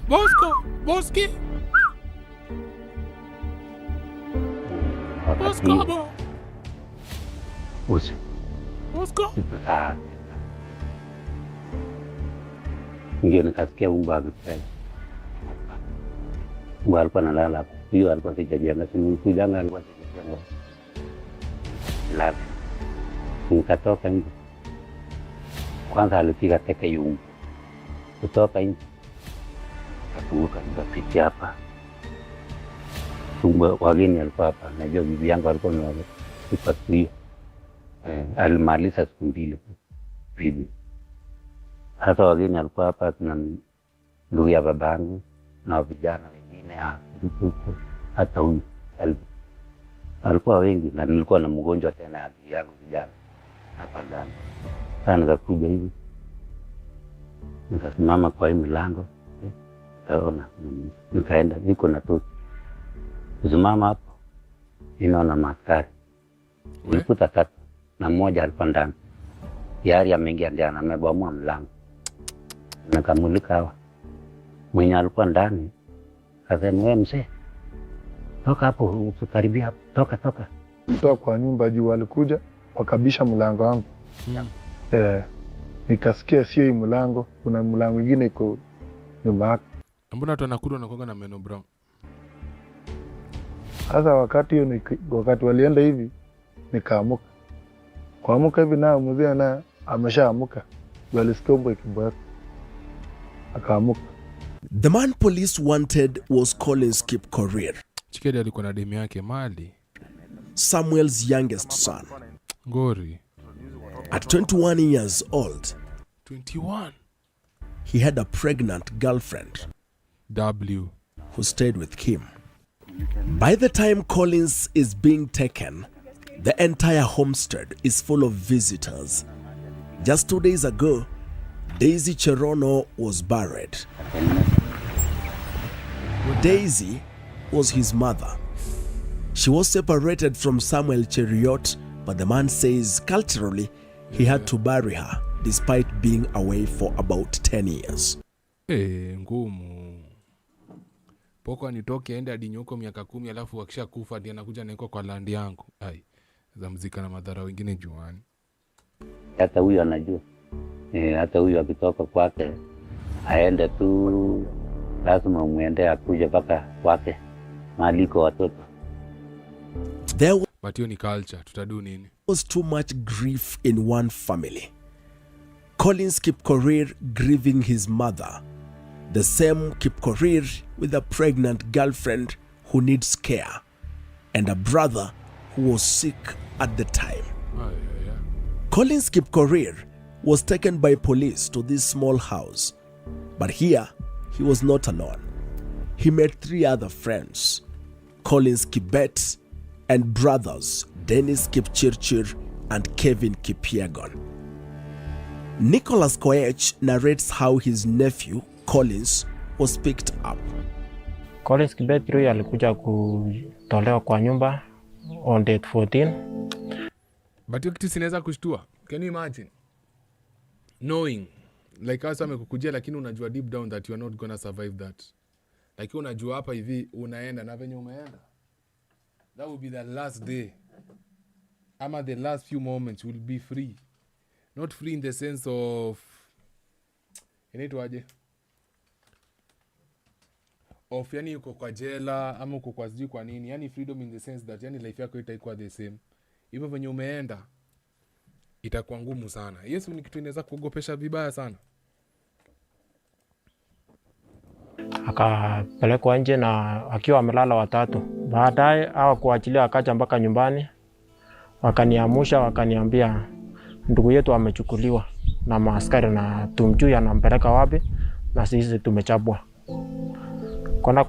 Kwenda kuamka tukamwambia tu acha kesho tuende tumtafute ni police station gani amepelekwa. Collins Kibet lived in this rented house for about 3 months before his death. For context, Collins lived in Kericho. He had visited his grandmother and uncles and had been around for roughly 2 months before police accused him of attempted murders of police officers on patrol. Ilijua tu. Kwanza kishona hivyo dredi. Na vile mapolisi sijua lirogwanga na watu wako na dredi. Sijai jua baadhi ya watu wa dredi walifanyanga mapolisi nini. Wakionanga tu mtu ako na dredi hivi. First instinct inakuwa tu either kumaccuse, either kuuza bangi, kuvuta bangi ama something tu. Kumsuani wanasijui watu wa dredi walifanyanga polisi nini. I don't understand that. I would really love to know. Hiyo hate ilianzaga wapi, ilianza lini na kwa nini inakuanga hadi saa hii. And a lot more. Inside the house where Kibet lived with his girlfriend and Kevin Kipiegon, police had turned the place upside down. When NTV visited the scene in 2022, evidence of ransacking was all over. Kibet had these tiny, quickly growing dreadlocks that apparently police did not like. Together with Kevin Kipiegon, they were frog-marched as the last victims of the bloody killings that night. His girlfriend says they were in handcuffs and no one said anything. Wakafunga pingo and then wakatolewa nje, tukalalishwa wote chini. Mimi nikaamshwa na nikafukuzwa. Hata nilikuwa nawafuata, nilifika pale tulikuwa tunafika, nilifika kwa barabara nikafukuzwa, nikaambiwa nirudi kwa nyumba ndani kalale, nivae sweta na viatu. Sasa ikakuwa ni hivyo tu. Sasa mimi sikufika hadi huko juu kwa brother yake penye ilifanyikiwa kitendo yote. The place the girl is talking about is this house. Remember when we began, Samuel Cheriot's son had also been taken. Yeah. So by now, there are 4 people in this house. Where? This story, especially the names, can be quite confusing. Yeah. So it is therefore of importance that we go over it one more time. Yeah. Now listen carefully. It is the night of July 14th, 2022. Dennis Kipchirchir, together with his girlfriend, is supposedly sleeping in this house. Yeah. As the two sleep, police officers bang the door open and hold the duo hostage. Yep. In the meantime, some of the officers go to a neighbor's home to pick one young man, which man is Collins Kipkorir, a 21-year-old quarry worker, the son of Samuel Cheriot. Another set of police officers proceed here and pick Collins Kibet, a 16-year-old boy from Kericho, alongside his friend Kevin Kipiegon. 16 inamaanisha na 16 akona dread. Huoni kama aliamua kuacha shule. I see what naona. Aliamua kuacha shule and they were like, huyu ni kichwa ngumu. Shit. A 20-year-old. Collins and Kevin are brought to this house, Kevin's home. Kevin and his elder brother, 23-year-old Dennis Kipchirchir, are the only people who own this house for now. You will understand why later on. So, there are 2 victims by the name Collins. Yeah. There is Collins Kibet, the 16-year-old Rastaman whose Rasta police don't like, and Collins Kipkorir, the 21-year-old who loved flowery shirts. Where? Then there are brothers Dennis Kipchirchir and Kevin Kipiegon. On this particular night, Kevin and his girlfriend Chepko H was staying here with Collins Kibet. For context, Kevin Kipiegon had rented this one-roomed house in Kelelwet, where he stayed with his girlfriend, and for the last 2 months, he has been hosting Collins Kibet, the Rastaman. For now, Kipiegon's girlfriend has been set free to go home as the duo is handcuffed and frog-marched to their execution. By killing the boys in the way they did and shamelessly lying about it, the police sparked a wave of anger and disbelief that was felt in the eyes and voices of grieving families and neighbors as murder tapes conducted interviews. But that is not worrisome enough. The execution was so premeditated that murder tapes has learned that some of the police officers involved in the killings were from Kasarani police station here in Nairobi. What? How? We take a short break.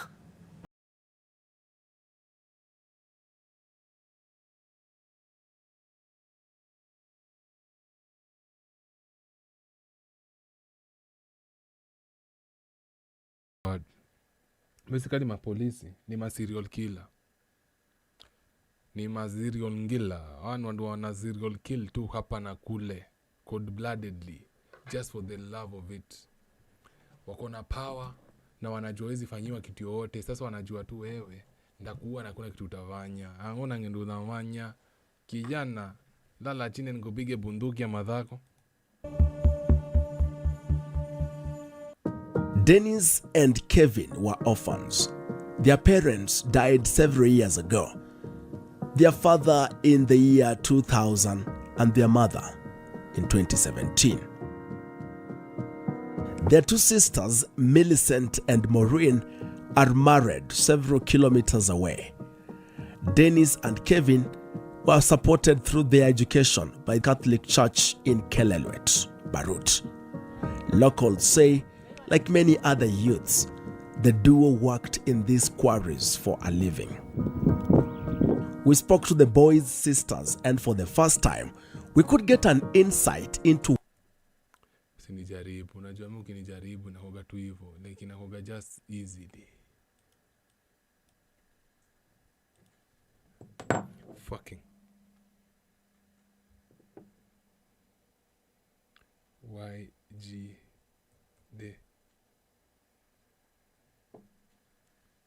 Don't try me, nigga. Never, never, ever, ever, ever. Kwa maisha chako nijaribu. Iko wapi nini?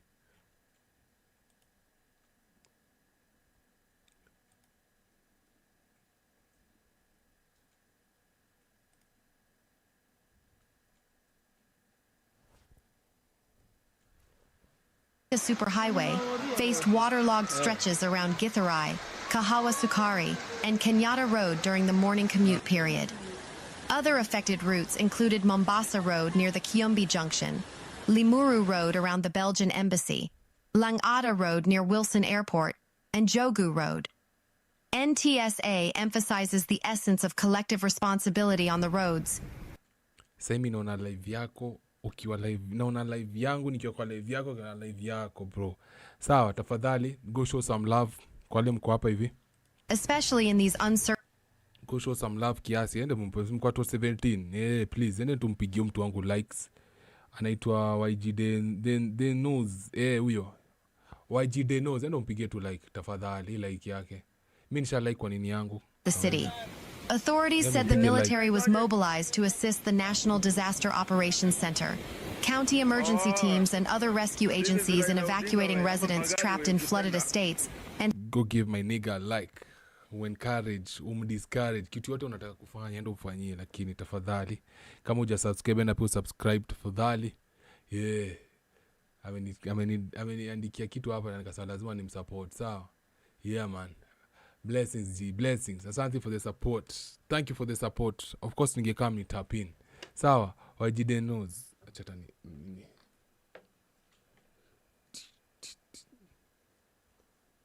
Yep. Nisha sabu kitambo sana. Tuko huku geogre. Asante. Mwambieni mgongo juu yangu. Lakini msikie huko sana. Mwende tu msalimie. Encourage, discourage, wewe kitu utataka umwambie alafu urudi pande yangu mbio nimewapatia tu dakika karibu 5 mwende mumsalimie, mkishamaliza kumsalimia mrudi huko, sawa? Na ngoja 10:14 tunaendelea acha nirudishe kwa nini yake 10:14 tunaendelea 10:14 tunaendelea. Go spread love. Go spread the love. Go spread the love. And helping stranded motorists. The flooding, caused by persistent downpours that have pounded the capital since morning, rendered several... City authorities have urged residents living in flood-prone areas to remain alert and avoid crossing swollen rivers, waterlogged roads, and drainage channels. Motorists have also been advised to avoid driving through flooded sections of roads as emergency responders continue operations to restore access and assist affected residents. Harrowing images and videos show vehicles nearly fully submerged in various parts of the capital, with some being washed away by the flash floods. Water entered some businesses and homes, with reports still emerging about the extent of the flood damage. Heavy rainfall has caused flooding in several parts of Nairobi and surrounding... Thank you, man. Sasa nimeona. I always show love. I always make sure nime show love, mali love inafaa kushowiwa, sawa? Haya, back to the program. What really happened the night they were executed extrajudicially. That night, so many people were making phone calls. Sister yangu alipigiwa simu na girlfriend wa ndugu yangu mdogo. Akaambiwa maaskari wamekuja, wakaingia kwa Kevin na wakauliza Kevin atiziko wapi bangi yenye anauzanga. Kevin akasema yeye hauzangi bangi, yeye anaendanga Kware. Akarudi akapigia sister yangu Millicent simu. akamwambia nakupigia simu juu maaskari wamekuja kwa Kevin na wamemchukua Kevin, wameenda naye, ndio maana nimekupigia simu nikujulishe. Na yeye sister yangu Millicent akarudi akanipigia simu saa 6 ya usiku. Si kuchukua simu hiyo masaa. Nikapigia Deno. Nikapiga ya kwanza. Deno simu inaitana haichukuliwi. Nikapiga ya pili. Simu haichukuliwi. Nikapiga hadi nikachoka. Nikarudi nikapigia sister yangu. Nikamwambia haki nimejaribu kupigia Deno simu na achukui. Sijui ameweka wapi simu. Na Deno lazima akuwe na simu kila siku. Sijui leo kumeenda. Thank you so much, Singi Ahenda. Thank you so much. Happy to see you too. For the first time umenipata live, unipatangi live, leo umenipata live. Nice to see you, man. Nice to see you. Tukaachania hapo. Sasa tukalala. Kufika asubuhi bado Deno hakuwa anachukua. Wewe Singi, unaniwatch kutoka wapi? Ahenda. Nyara Ahenda, unaniwatch kutoka wapi, madam? Simu bado tu inaitana. Sasa hata sikukumbuka tena hata kupigia ule Chepkwet simu tena hiyo masaa. Nikasema wacha tupigie jirani, anaitwa Naomi. Tunaishi wote hapo. Nikamwambia Naomi, jana tumepigiwa simu, Kevin ameshikwa na Deno hachukui simu. Najua ni jirani, enda utuangalilie ni nini mbaya. Indeed, there was something wrong. But what Maureen and Millicent did not know at the time is that Dennis and Kevin were actually at the same place that night, their house. As Millicent and Maureen made phone calls that night, Samuel Cheriot and his son Elvis were outside, looking and listening to what was happening. Sasa nikasimama hapo na mwezi alikuwa anawaka pia. Akatoa tu kabisa mzuri kama tai. Mitani kabisa. Sita hiyo. Si usiku imenyamaza, hakuna watu, imenyamaza kabisa. Sasa unasikia hata mwenye anaongea. Moments after they were taken, several gunshots were heard. Mzee Cheriot could see from his home so many flashlights. Elvis was atop a tree, seeing the entire ordeal unfold, albeit not as clear as he would have wanted it to be. Kidogo katika Marekani. Mimi kulala nikasimama kwa miti. Kama kwa miti hivi, naona matochi imejaa huko chini. Karibu tulikaa 3 minutes. Katika sasa Marekani kwa mpaka hata kijana akapanda hiyo miti juu. Kuangalia. Usipande miti. Yule sasa ataweza kuja mpaka hapo. In the morning. Na ni usiku, imagine mtu anapanda mti kwa giza usiku. For the love of the brother. W family. Morning, Elvis woke up and went straight to Dennis and Kevin's house. But he wasn't the only person interested in the happenings of last night. Manze, ameenda kuongelesha besti zake juniaje. What's happening? Mbili ndio nikaamka. Asubuhi nitangule kwa ile nyumba kwenda kwa usikia hii marisasi ilikuwa nini. Naomi akaenda kwetu, akapata mlango uko wazi na damu ilikuwa imejaa chini bila alitujibu. So hiyo saa tukajitayarisha tukatoka hapo, mimi na bwana wangu na sister yangu na bwana sister yangu. Tukaenda hadi nyumbani. Kufika nyumbani tukaona tu watu wamejaa kwa barabara. Kulikuwa kumejaa watu sana kwa barabara. Kaingia kwa nyumba. Sister yangu alikuwa mjamzito, huyu Millicent. So yeye hakufika kwa nyumba, mimi ndio nilifika kwa nyumba ndani. Kufika huko niliona ni Mungu tu. Nilipata madamu imejaa kwa nyumba, kwa sitting. Nikapata vitu vimetoanishwa kila mahali. Police were looking out for bullet cartridges as the easiest way to cover up the executions, turning the house upside down. A case of law enforcers who were afraid of the very law they were supposed to maintain. Because they know they killed them illegally. Sasa vya wanatafuta hizo cases ndo wafunike, isikwe ni kama ni wao waliua. Yet kila mtu aliona it's them who took the kids away. All the 4 boys had girlfriends with them. They were all pregnant at the time. Sawa, njoe mbogi na dinyana mbaya. In fact, Inside the house where it all took place, Dennis Kipchirchir's girlfriend, only identified as Lynette, was present.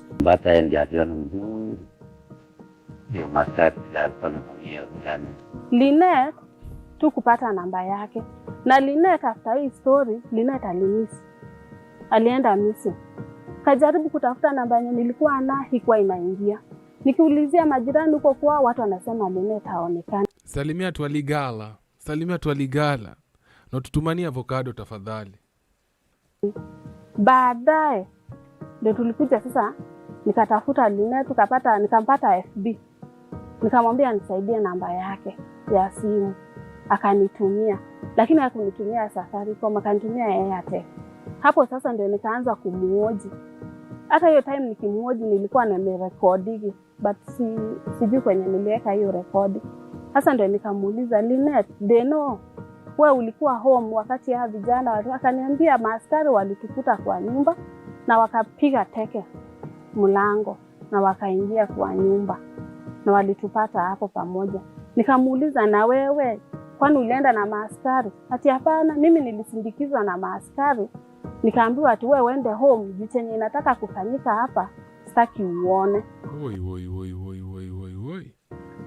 Sasa hivyo. Sasa tu kujuaga wenye walipeleka huyu msichana kama alienda kwa watu wao ama ni maaskari. Hapo ndio ilitushinda kabisa. Kitu naona, one thing I am identify, this sister, she's low-key blaming the girlfriend. Ni kama naona the girlfriend aliwa set up. Naona ni kama the girlfriend aliwa set up. The way this woman is speaking, she suspects the girlfriend aliwa set up. Lynette akasema vile alifika nyumbani ya kulala. Akafika sasa aende aambie nani Kevin. Juu Lynette yeye alikuwa ameshajua maaskari watakujia nani? Kevin. Sasa Lynette alikuwa anaenda aambie Kevin atoroke maaskari wako nyumbani. Lynette akasema akafika gate ya kina Kevin wakapata imefungwa na kifuli. Kumpigia simu Kevin achukue simu.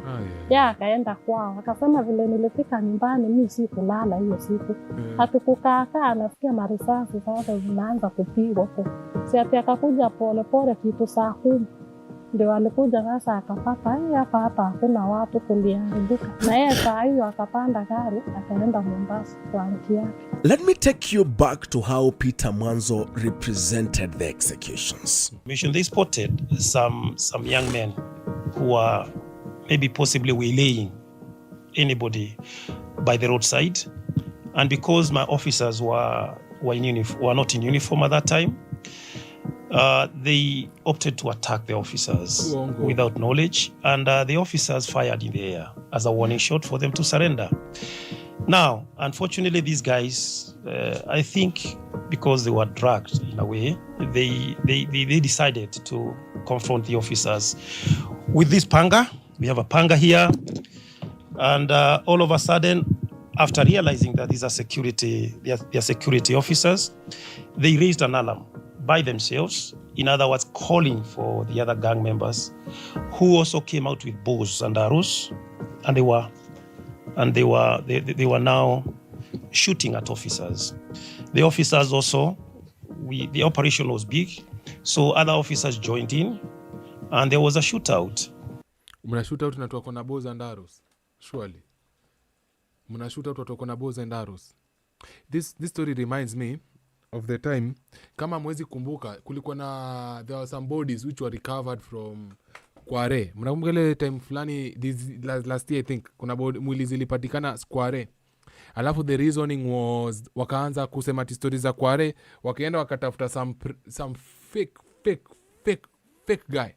Walienda wakatafuta mtu fake mwenye ni mkora already, alikuwa ameshashikwa, alikuwa mkisi fulani, alimada watu. Sahi as we speak, huo mse alikimbia prison. Alikuwa ameshikwa, what's it called? Hii nini iko wapi? Nini?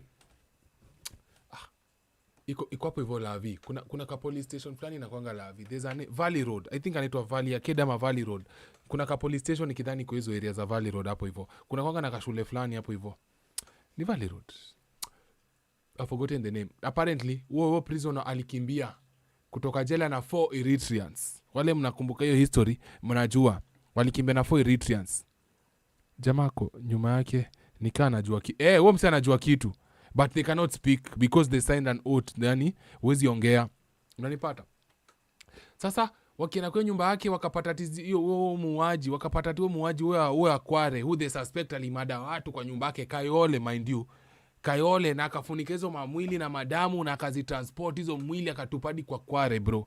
Na sote tunajua hizo mwili zilikuwa za wase walikuwa maandamano cause most of them walikuwa wanapatikana na toothpaste kwa macho, chini ya macho, kwa sababu watu wanakumbukiza siku za maandamano walikuwa wanaweka toothpaste hapa.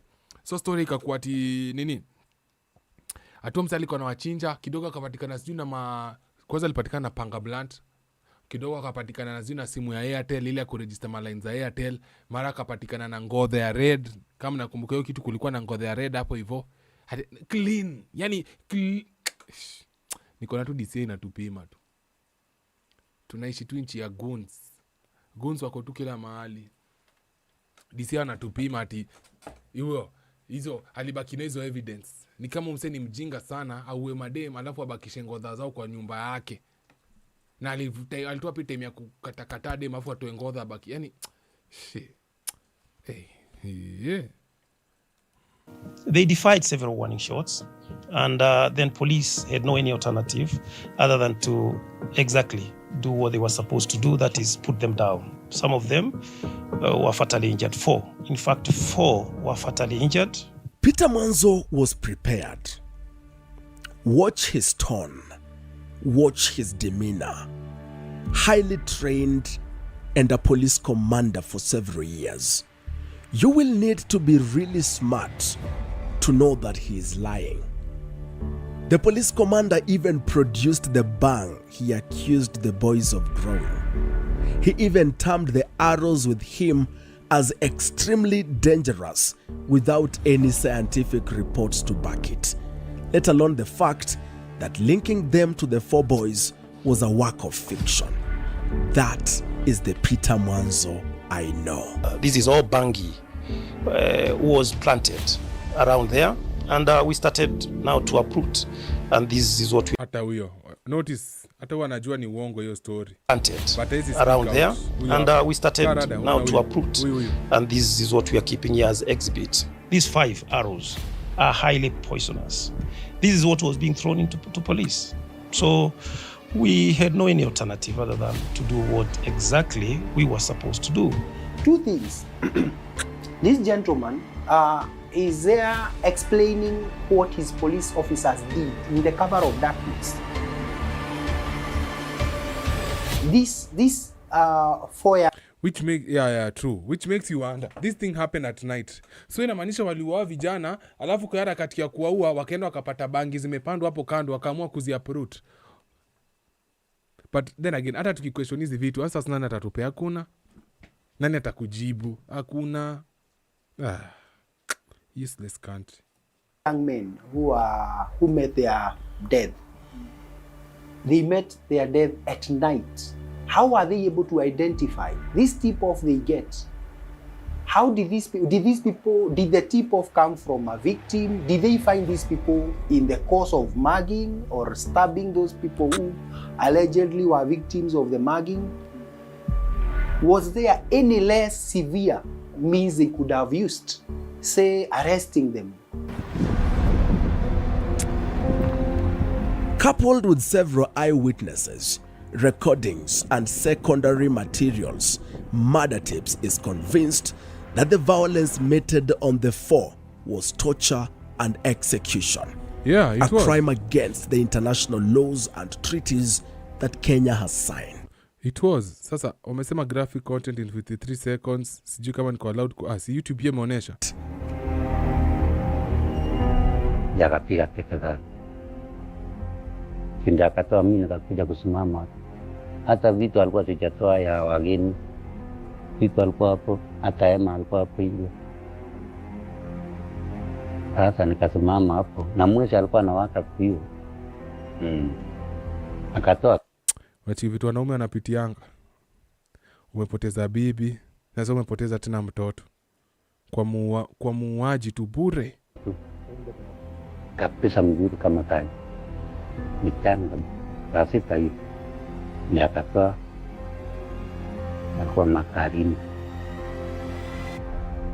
nikapata mpaka barabara, ndio nikajua kumbe iko gari hapo.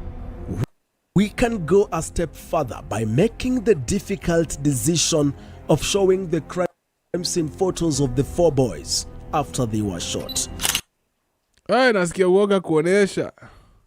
Acha nipunguze kamera, juu sijui kama niko allowed kuonesha na YT. Juu YT inakuwa na maneno zake. Acha niweke hivi. Chill. Acha ni extend hapa.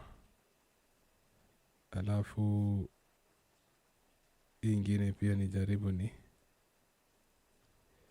nipunguze tu for purposes unknown to thee. Niki hapa kwa kona, sawa? Sababu naogopa tu kitu ikuwe mbaya. Hi. Are you guys ready? Are you niggas ready? This is a photo of Collins Kibet and Collins Kip Korea. The two were shot dead inside the small house while in handcuffs. This is Dennis, was shot at the front side of the house. What you are looking at is a photo of Kevin Kipyegon, the 20-year-old who told his killers, a team of criminal police officers, to kill him next to his mother's grave. Yeah, huo ni G. Huo ni gangster. Kama mtanimaliza, which najua mtanimaliza, nekeni karibu na madha yangu. Manze. Shit. Heartless bastards. Heartless. Na hiyo wanauliwa ndo Matiang'i aseme, mnaona afisa wangu anafanya kazi? Mnaona maafisa wangu wanafanya kazi? Mimi nikiwa chief of police, watu wangu walikuwa wanafanya kazi. Kazi gani? Au anajua. Ni made tu kwa madha yangu, acha madha yangu ani receive on the other side. These are the men that Peter Mwanzo says were killed in a dangerous shootout. These are the men that Mwanzo says were given a warning shot but engaged police with arrows. Guy. These are the men who Peter Mwanzo says grew the bang he paraded to the press. These are the men who Peter Mwanzo told the media were in the company of others before they were fatally shot in the dark of the night. Now, the killing. When Murder Tapes begins to examine the medical report, you will understand the precision with which the boys were killed. Kevin Kipyegon was killed at his mother's grave. He could be heard telling the killer squad to allow him pray next to his mother's grave. Kuna mwenye alikuwa ana record. Ni baadaye tulikuja tukaonyeshwa hizo video. Mwenye alikuwa na picha hata video. Na wenye walikuwa na hizo video walikuwa na record. Sasa tukaona kwa hiyo recording tukasikia askari walikuwa wanaambia Dennis ati aseme neno la mwisho before waambie. Dennis ya akasema anataka kuomba. Guy. Kijana akasema tu acha niombe tu. Na anajua na shida, anajua na makosa. Anajua na makosa bro. Knows very well. Hajakosea. Acha tu mimi niombe. Najua mnanichukua si mandangu na linileta kwa dunia. Nike tu kando yake mimi niende na yeye. Kwa hiyo recording tulisikia. Akaomba. Bila alimaliza kuomba wakamshukia.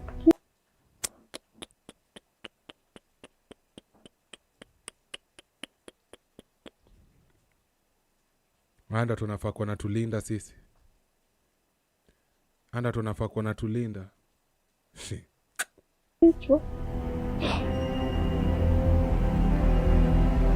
These are difficult interviews. Interviews Murder Tapes wish we didn't have to broadcast. I know. Poleni sana. They reignite trauma and families may not easily move on. Kuna mtu anasema hizi interviews inabo. But they are equally important to paint a picture of how brazen unempathetic, and criminal. Alafu wana washa plant hizo mishale hapa, surely. Fuck off.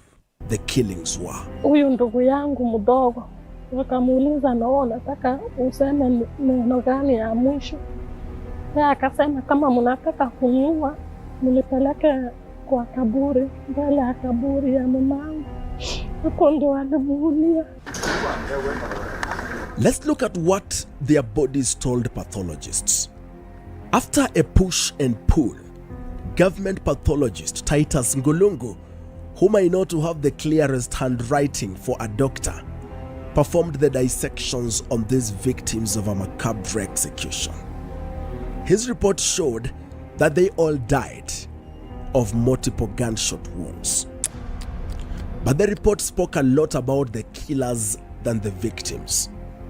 All the 4 boys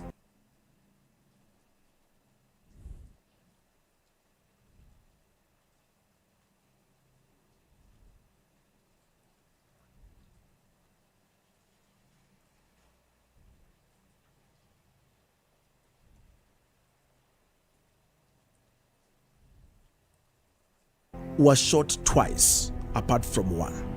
They were all shot twice on the head through the left ear, and another gunshot on the back, exiting through the left nipple. This pattern and precision sharply and almost immediately shakes and displaces Peter Manzo's assertions that the boys were shot as they ran through pits and thickets. Hiyo imagine kufurahisha mdosi wake Matiang'i at the time. All this ilikuwa tu kuimpress Matiang'i, kumuonesha tiona tunafanya kazi mdosi. Wale wakora tumemaliza wote. Kumbe alikuwa tu anatumikana is like what's it called? Ni kama example. Collins Kibet was shot 5 times, but he also had the signature wounds, twice on the head and once through the back, and 2 more shots of a different caliber. Like I said earlier, he had these dreadlocks that police didn't like. Yeah. He suffered more shots. True. Like wanachukianga tu dread is jua mbona than any other victim. He was 16 years old. Imagine. Very unfair. When murder tapes visited back then, God damn, the walls of the house up in Kelelwet was riddled with bullets. The ground had been dug to clear blood. Yeah, manze. Oh Lord Jesus. This sack had contained all stained clothing from the night of terror. Hey. And many things, including Collins Kibet and Collins Kipkoril's shoes, could be found here. Ay.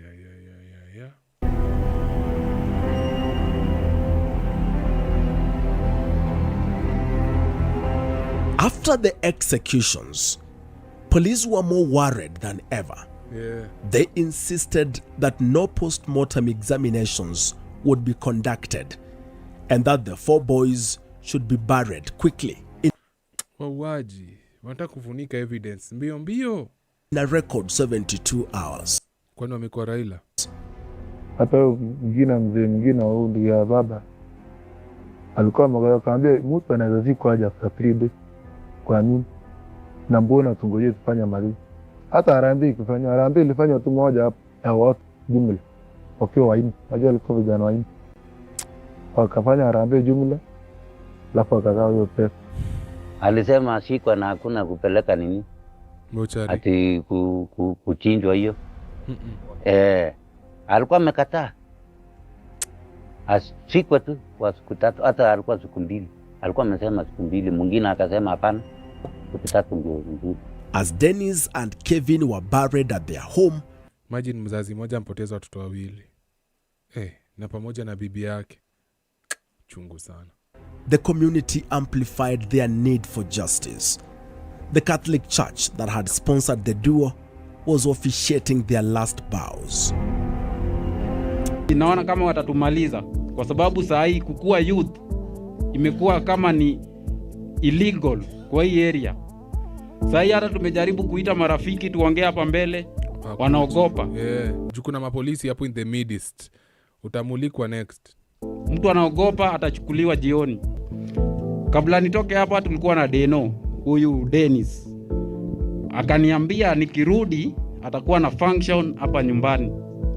Sasa angalia, hiyo function imekatizwa na mtu. Haitafanyika tena kwa sababu mwenye angeyost ndo huyu hapa. So tunauliza serikali, angalia. Serikali ndio imetuma waue. Hakuna serikali hapa bro. Yeye ni haki. Hawajali juu yetu, hawajaijali na hawataijali. By saa hii kama ija kufungua macho, hautaifunguliwa macho. Nishawaonesha. Wanatumia gambling, wanajua vizuri hizi stories za gambling na wanapata pesa kutoka kwa nini zenyu wanatumia. Kiko wapi? Hii jambo ilinishtua sana vile nilisikia hao watu wameuawa. So mimi ni jirani hapo. Mimi nilisikia bullet moja tu, mimi sikusikia mingi, mimi wanalala sana. Mimi nikafikiria labda ni watu wanafanya fishing huko Mwariki, wanakuwa scared. Mimi nikalala. Kuamka asubuhi kwenda shule. Kuingia hapa si kuamini. The action that was taken was not right. They were supposed to be taken to the court of laws, alafu washtakiwe tu. Wanashtakiwa wamekosea nini? Hakuna makosa walikuwa nayo bro. It's just bullying. Hata kama wangefungwa milele, nikuwe namwambia Deno leo tulikuwa na game, leo tulishinda tu kushinda. Ilinibo sana. That was back in 2022. 3 years on, nothing has moved. Millicent and Maureen, the only remaining children of the family, continue to helplessly hope that justice will be served someday. Haitaifanyika. A new government came in. Matiang'i ndo alikuwa sijui or whatever, CS wa hiyo security ama CS of what. Imeenda hivyo. Huyo mtu ameingia sasa, nipatie like yako moja nifikishe 120. Tuambia kitu yoyote. Tuliandikishanga hiyo statement wakasema watakutafuta, lakini wajawahi tutafuta. Apart from sasa hiyo siku walikuwa wamepigia bwana ya dadangu. Wakasema wapelekewe picha, wakaitisha picha ya Kevin na Deno. Na bwana ya dadangu akapeleka. Sasa tangu hiyo siku hatujaiambiwa kitu yoyote. Mimi tu chenye naweza taka tu ni justice tu. Juu hata mtu akifanya makosa anashikwa, anapelekwa, nenda anafungwa. Afadhali tungekuwa tunawaona wakiwa. Justice mtapata tu ni ya Mungu, kama Mungu anapanishigi watu wabaya. But unajua watu wataenda kanisa waokoke, dhambi zote wasamehewe. Na hivyo ndo inawakingi in the Christian world. So kuna justice my dear. Sahau. Huko lakini si kuuliwa. Mtu akifanya makosa unafaa ushikwa, ufungwe ama uhukumiwe. Na makosa gani hiyo? Hamjaambiwa makosa yao. Lakini si kuuliwa. Juu hakuna kitu kubwa walikuwa wamepata wamefanya, wangewaua. From Zechariot, the complicity. Look at the face of a strong man. Thank you for the 2 likes. Thank you for the 2 likes. That is a strong man right there. This is the part of masculinity amuoneshwage. Hii part. You can just see the sadness in his eyes. Heartbreak. Roho imevunjika hata ajui hata roho ni nini. But lazima tuendelee na life yake. Of IPOA in the investigation cannot be ignored. Ni miaka 3 sasa. Ama ngapi mama? Hata kuja. Ni miaka 3.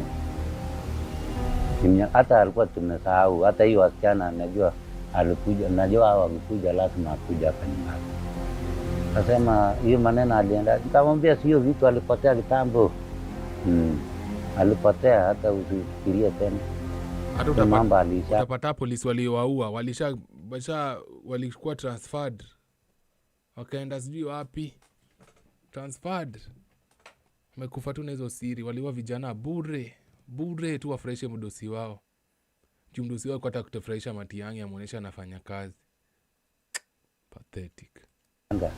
But for Koech, God may have little to do with the sins of these police officers. Yeah. With blood on their hands. They don't care. They never care. They not start caring now. Tumepoteza mtoto wetu ikisemekana yeye alikuwa kaidi na yeye hakuwa kaidi. Hakuna kitu chenye tunajua alifanya ukaidi hii na hii. Sasa ningeomba ukweli tu ijulikane, asimame kotini atuambie Nilimuua huyu kijana juu alikuwa mkaidi namna hii namna. Hata akisema itawasaidia kitu bro wangu. Chatu nikwambia ukweli, hakuna kitu atafanyiwa. Internal Affairs Department constitutes of the very same officers. Sometimes you find, oh, this person was in charge of internal affairs, has been moved to this other department. Yeah, sinimwelezea. Na round the government ili switch. Government ili switch kweli? Government ili switch. So bado Matiang'i hayuko kwa So in essence, these are police who are investigating themselves internally. The concept of self-preservation may take precedence over their constitutional duties. But now there is a whole institution that has been created called IPOA. We also have the Kenya National Human Rights Commission. I don't know whether they've taken a keen interest in this. These are constitutional offices and independent commission. I actually find it quite intriguing that we have since 2010 created something called the gradual collapse of independent offices and commissions. People are not really interested in executing their mandate, remaining true to their calling. Pay them a salary, and time goes, they clear their term and someone else comes in. And just like that, we create a systemic fall of independent institutions. They will not. We are too corrupt to do that. Too corrupt, my brother. Too corrupt. Yani corruption tuko nao pale hivyo uwezani nayo bro. Achana tu. They can't. They will not. Very acquainted with them. We have Melanin King, and we do have with us Diana Kimani. Thank you so much for coming. Yeah, watu wamewazoea sasa. Umekuwa kama fixtures.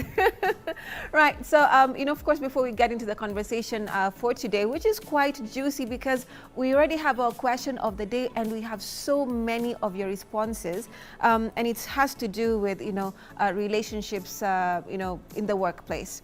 And we asked you, would you consider dating a colleague from your workplace? Would you consider dating a colleague from your workplace? And your responses are off the hook. And our handles on Facebook and X are at K24TV.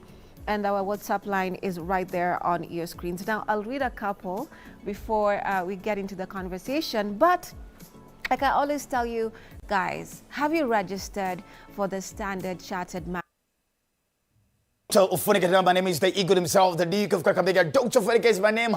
Alongside DJ Ian, of course, without wasting a lot of time, I wanted to know, since the death of the Right Honorable Raila Odinga, there's been a lot of things that have been happening within the political scope, isn't it? And after immediately, when he passed away, the ODM party actually now bestowed the elder brother to Right Honorable Raila Odinga, Mheshimiwa Oburu Odinga is a senator for CI as well, to take over the party. And since he came in, it's been a memorandum of humor after humor after humor after humor. We have just been laughing. He's been giving us everything to talk about, from power to everything, to Gen Z to everything. And now, ladies and gentlemen, we have gone today, we've decided that we want to bring the one and only, the senator for Siaya County, Mheshimiwa Oburu Odinga, aka Gen Z, Daniel Nyumba, live on Dr. Ofweneke tonight, all right? Let's go. Karibu sana Mheshimiwa.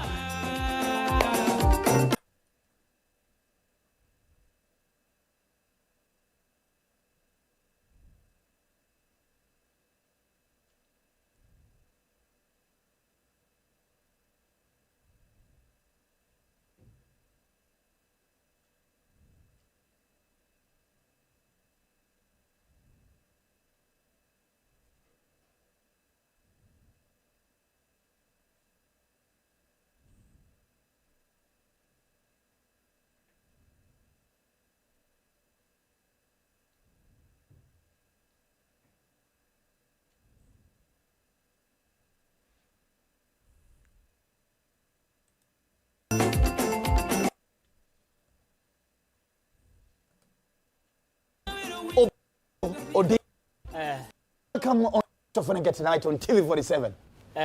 Welcome on Dr. Ofweneke tonight on TV47. AK47. What? Welcome on Dr. Ufoneke tonight. We are on TV 47. We are on TV. Yes. Okay, we are on TV. Yes. I can see the cameras. All these are cameras, Mheshimiwa. Oh, thank you. Yes, Mheshimiwa uko na power. Niko na power. Yes. Wewe unapenda power sana. Unapenda power sana. Nitakunywa. Oh, power. Yes. I love power. Mbona hii mambo ya power ilitokea wapi? You know, Dr. Ufoneke, since my brother left, that is my confidant, and also my advisor. You know, it has not been easy with me. It has not been easy. You know, Raila's shoe was a big shoe. And you know, nilijipata. I found myself in this situation. Ghafla. Ghafla. Unajua, my brother died.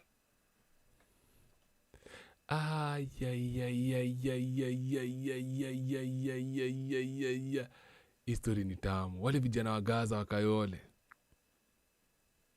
On the morning of October 30th, 20... Adi calligraph akatoa ngoma juu yao. The Three Manami headline Hitlers. Adi nani akatoa nini yao.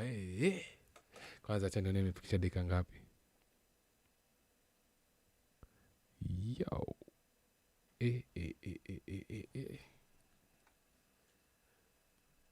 We.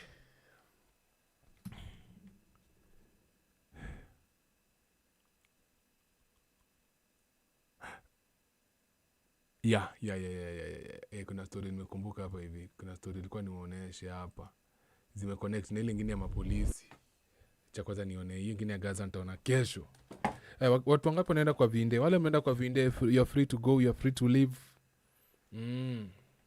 Unajua si kila mtu ako ready for this intellectual videos. Kwa leo nataka kuonesha hizo nani sawa, kumbuka, nani sawa, remember. Do not discriminate you for your taste. Unapata si kila mtu anataka nini. But nimeona vinde sasa ameanza hiyo what's it called? 21 days na ma content creator na ma celeb, and I'm just asking myself tofauti yake na kenye Ogobina amekuwa akifanya ni gani? Sasa Ogobina all he does is interview ma celeb. Ama most podcasts mnajua Kenya, ama most interviews tangu the beginning of time. Hata kina Ibu Mungai na nani si imekuwa tu kuinterview ma celeb. Yeah, most of them just so mi sioni difference kubwa sana, but it's okay. Okay? Najua iko sawa. Acha afanye shughuli yake, apige shughuli yake venye anafaa kufanya. Mimi najua kitu moja na mimi, I will never criticize anyone trying to improve their life, but kwangu is just the same old stuff.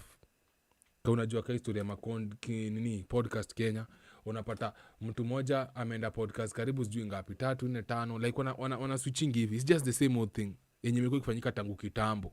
The only difference is interviewer, but interviewee, most of them are just been the same. Again, I'm not hating. Tafadhali mtu asikuje hapa niambie na hate. Sawa? But kwangu it is just the same old stuff, but do it bro. Unajua kitu moja na hii industry ya creatives, you always have to come up. Lazima come up na new ideas every day. Lazima come up na new idea yenye itakusaidia at least not even to stay relevant, yenye itakusaidia get by. Sawa? It's not an easy industry. It's actually very hard. Let me just be honest with you. Si industry rahisi. Hii ni kazi ngumu sana kwa sababu one thing na natukujua na Kenyans wakwagi watu, it's not easy to please Kenyans. 1 second wanaweza kuwa na sifu jina yako imetangazwa kila mahali, umekuwa kwa maposta zote, umekuwa kwa mabillboard zote, yani wewe ndo the man, wewe ndo the woman. The next thing you know, hawataki hata story yako kabisa, hawataki hata kukusikia, hawataki hata kukuona. Like that's Kenya for you. Okay? I want you to understand that. So every day you have to make sure you come up with something yenye itakukeep ukwe relevant.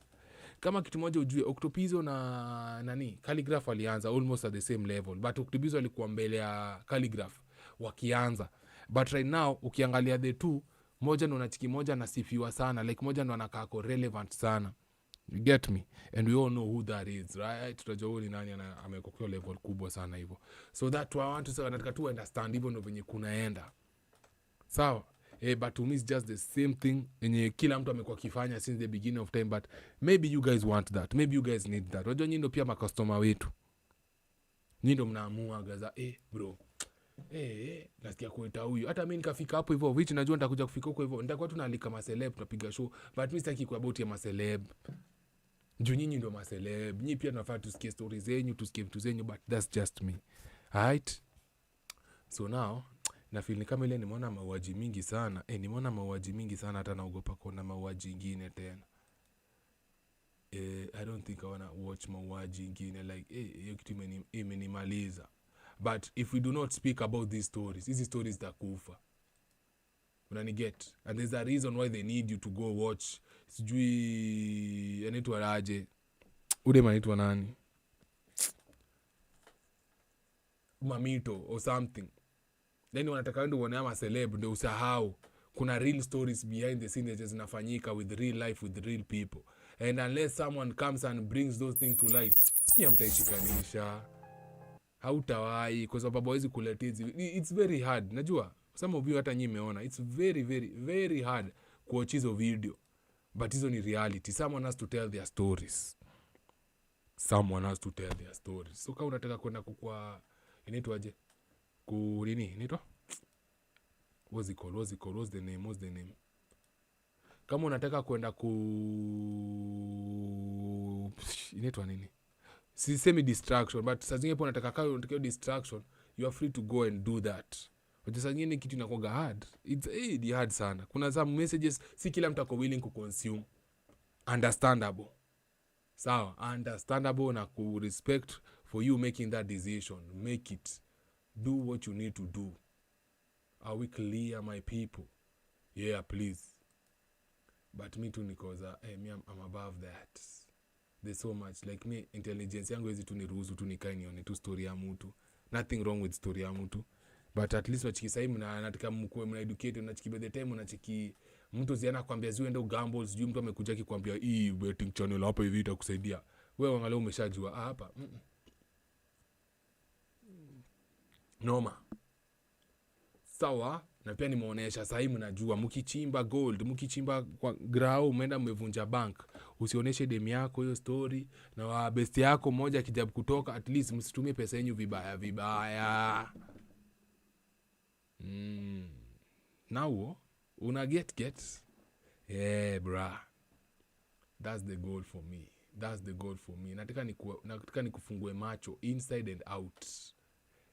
Just want you moving, going through life uko tu kumbe tu take advantage of you na wewe ujui. You feel me? Na ngoja acha ngoja need to check hapa hivi.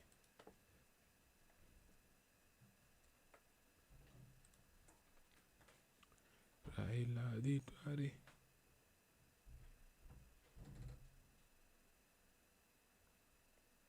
alipiga 9 hours. Mungu wangu, 9 hours. Mila koi mila W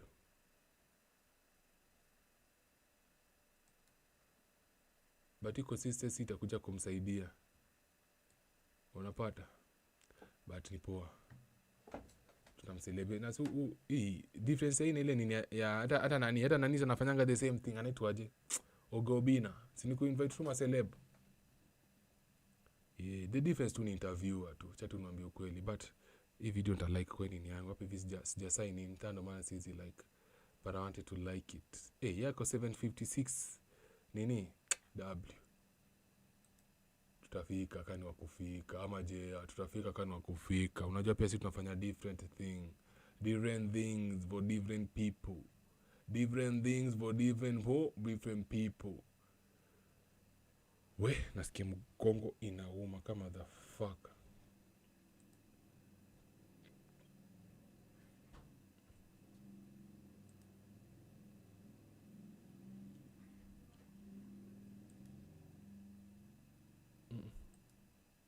I'm looking for to them straight. True.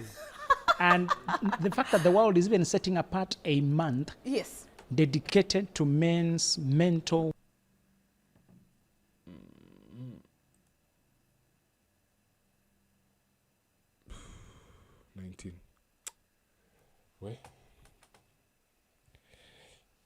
nimechoka. Hata ni 11 PM. Acha leo nilale mapema. We've done the successful stream.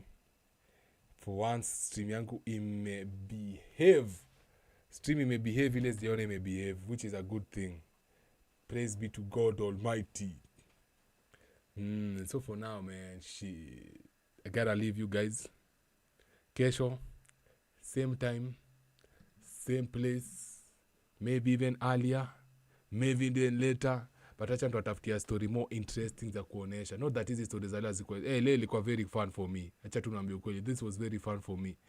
Na nikatu muelewe nyoto na reason, nyoto nafikiria huko nje, and it was very enjoyable to me. So much. So much. Yani nime have fun. Nime have fun ile have fun hivi. Sana. Yani today was a W day for me. To be honest with you. Mapema aje. I think nafaa kukama up na program. Nafaa kukama up na time. Like mnajua kaa kitu moja najua every day nisipo stream mchana lazima ni stream kutoka saa 2. So kutoka 8. Just know from 8 lazima nitakuwa na live stream from 8. Sasa mchana ndio sasa najabu kujua venye nitakuwa naifanya. Ndio unajua mimi silalangi poa. Unapata hata saa zingine usingizi na kukujia 3, saa zingine usingizi na kupigia 4. Like sio ndo masaa unapata na lala. So unapata kuamka na kuwa weird na kuwa crazy. Yeah. But this is the life. This is the life. Thank you for everyone mwenye alijoin live. Thank you for everyone na anyone mwenye ame contribute to the likes. Sijafikisha goal yangu but it was nice. To be honest with you, it was nice, manze. Yeah.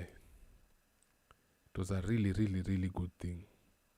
Yani, imeni nice. Imeni nice yangu yote. This was enjoyable. This is fun. Okay? This was fun. So much fun for me. Lessons ilikuwa, lessons ni mingi. Gai. Lessons ilikuwa kama 200 leo. Ilikuwa fiti sana.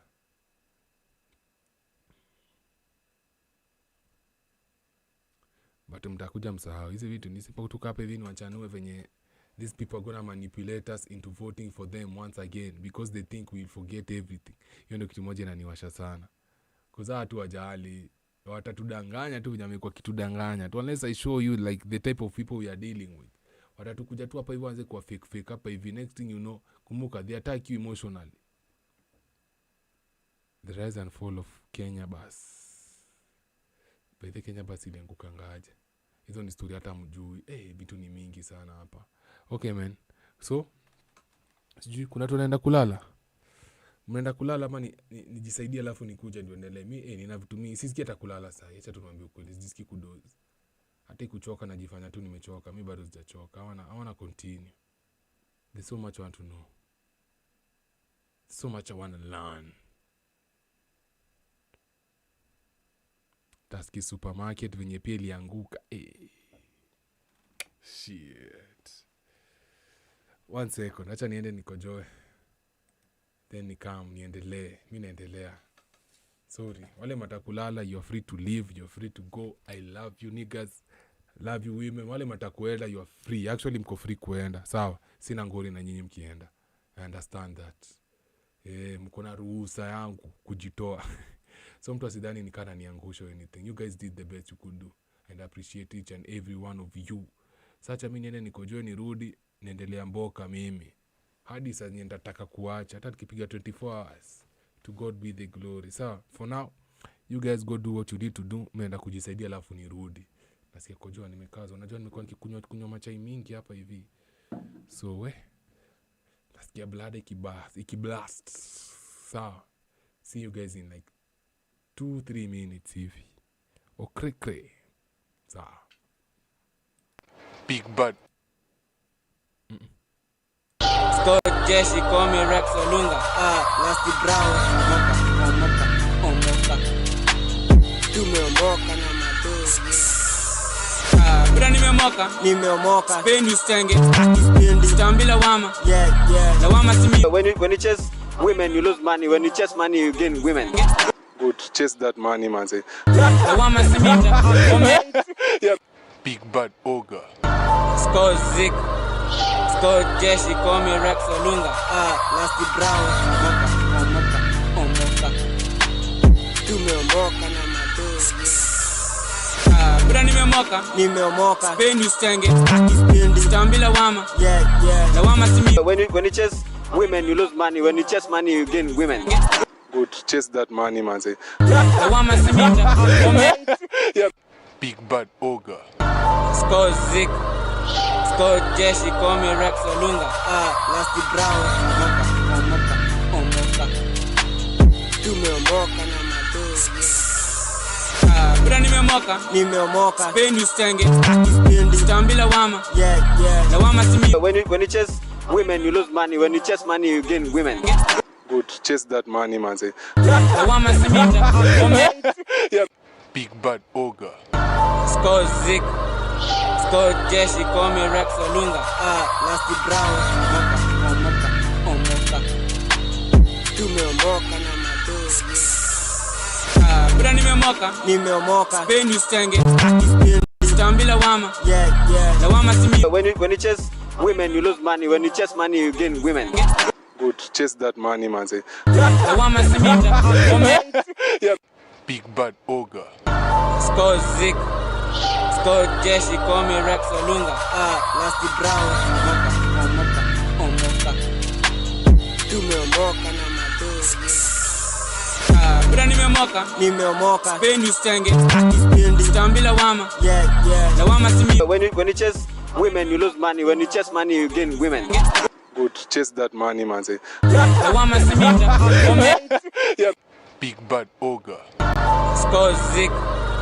Scott Jesse, call me Rex Olunga. Nasty Brown. Omoka. Tumeomoka na madogo. Bra nimeomoka. Peni usitenge. Tambila wama. Yeah. Lawama simi. When you chase women, you lose money. When you chase money, you gain women. Good, chase that money, man. Say. Lawama simi. Yeah. Big bad ogre. Scott Zick. Scott Jesse, call me Rex Olunga. Nasty Brown. Omoka. Tumeomoka na madogo. Bra nimeomoka. Peni usitenge. Tambila wama. Yeah. Lawama simi. When you chase women, you lose money. When you chase money, you gain women. Good, chase that money, man. Say. Lawama simi. Yeah. Big bad ogre. Scott Zick. Scott Jesse, call me Rex Olunga. Nasty Brown. Omoka. Tumeomoka na madogo. Bra nimeomoka. Peni usitenge. Tambila wama. Yeah. Lawama simi. When you chase women, you lose money. When you chase money, you gain women. Good, chase that money, man. Say. Lawama simi. Yeah. Big bad ogre. Scott Zick. Scott Jesse, call me Rex Olunga. Nasty Brown. Omoka. Tumeomoka na madogo. Bra nimeomoka. Peni usitenge.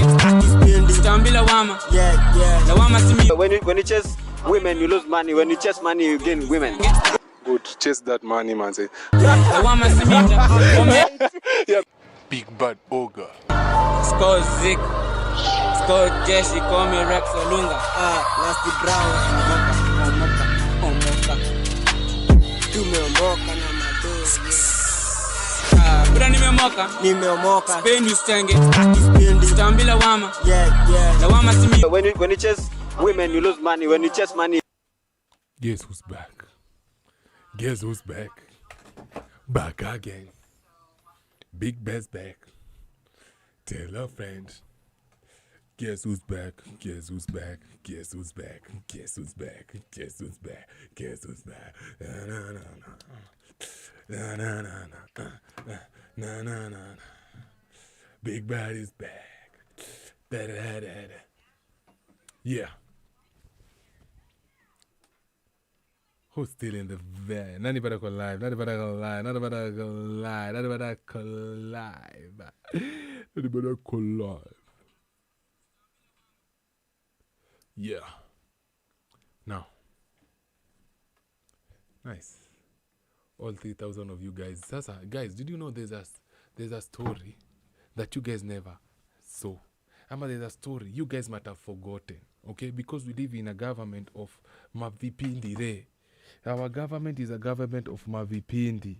And right now, the latest vipindi which they are using to try and block whatever is happening right now, ni historia kutumia nani anaitwaje? Kijana majembe na mbavudi. By the way, mbona sijafungua hizo nini? Ningefungua hizo vitu hapa kwa background. Instagram. Hata nakumbuka password yangu ya Instagram. Na password yangu ya X. Do I remember them? Because I think there might be a good story on that side. Yeah, man. By the way, kunaweza kuwa na story fiti sana on that side. Sasa nifanye aje? Hanyaje. Shit. Akuyerera master.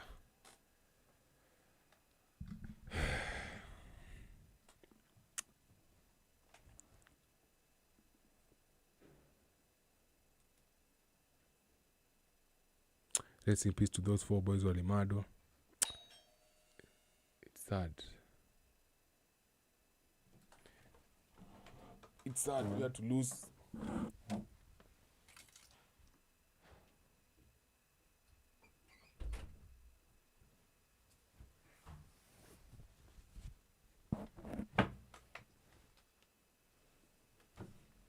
We had to lose 4 men. Unaweza piga ile story ya Musiria na maboys walikuwa kwa cyber. Iko channel gani?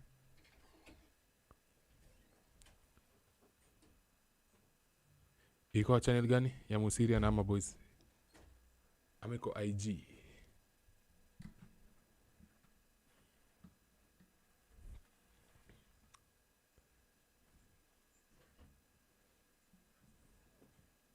Historia ya Musiria walikuwa kwa nini gani? IG ama?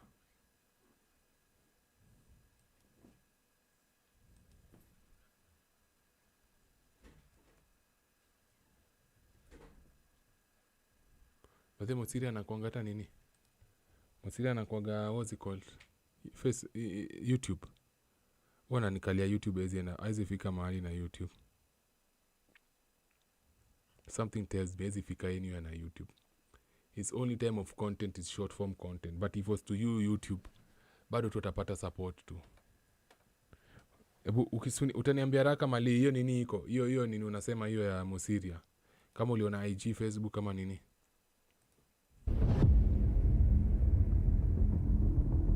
On July 12th, 2024, in Nairobi, a woman experienced a haunting dream that would unravel one of Kenya's most chilling crime stories. In that dream, she saw her sister, who had mysteriously disappeared on June 26th, just a day after the Kenyan youth stormed parliament amid growing reports of... Wewe, noma juu ya noma. Imagine. And Ricky Media.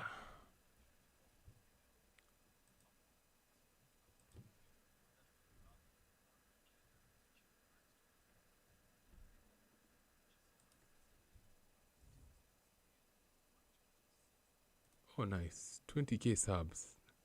Walai. God damn. I hope nigaja nekezo vitu za copyright. Yule kitu nanibo ingine watu wengine. Hapa isikiwa ameweka vitu za copyright.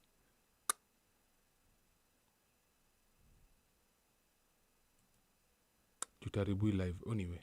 Hopefully ajaeka.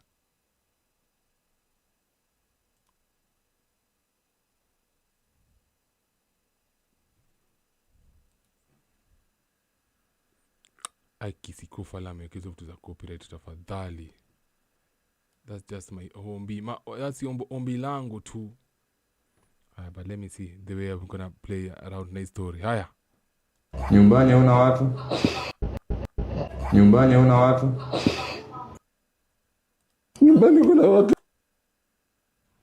Lakini wananihangaisha vitani. Kumbuka isa yote analia ameekelewa microphone hapa. Sasa siongee vizuri, mimi sisikii kitu anasema. Nikienda nyumbani wananikimbiza huko. Na mama mtoto ako wapi? Mama mtoto ako wapi? Mama mtoto kati aliona sina pesa anaanza tuendeleza. Ingia tu pole pole brother, tutakusikia. Si lazima ulielie ukitafuta huruma. Wewe ni mwanaume. Akanitoroka kaenda. Mama mtoto alikutoroka kaenda. Ikichwa na kichwa ni yake. Unajua nimejuaje ni kichwa yake? Unaona hapa hivi. Na hapa copyright. Hata masikio kidogo, hata wote bado wanafanana, hata wameangalia hivi chini. Photocopy. Mbotocopy. Kaniwache mtoto. Aliniwache kama ananyonya. Walai. Kai. Na mtu ametana out kwa healthy aje. W child. Pole mzee. Pole sana mzee.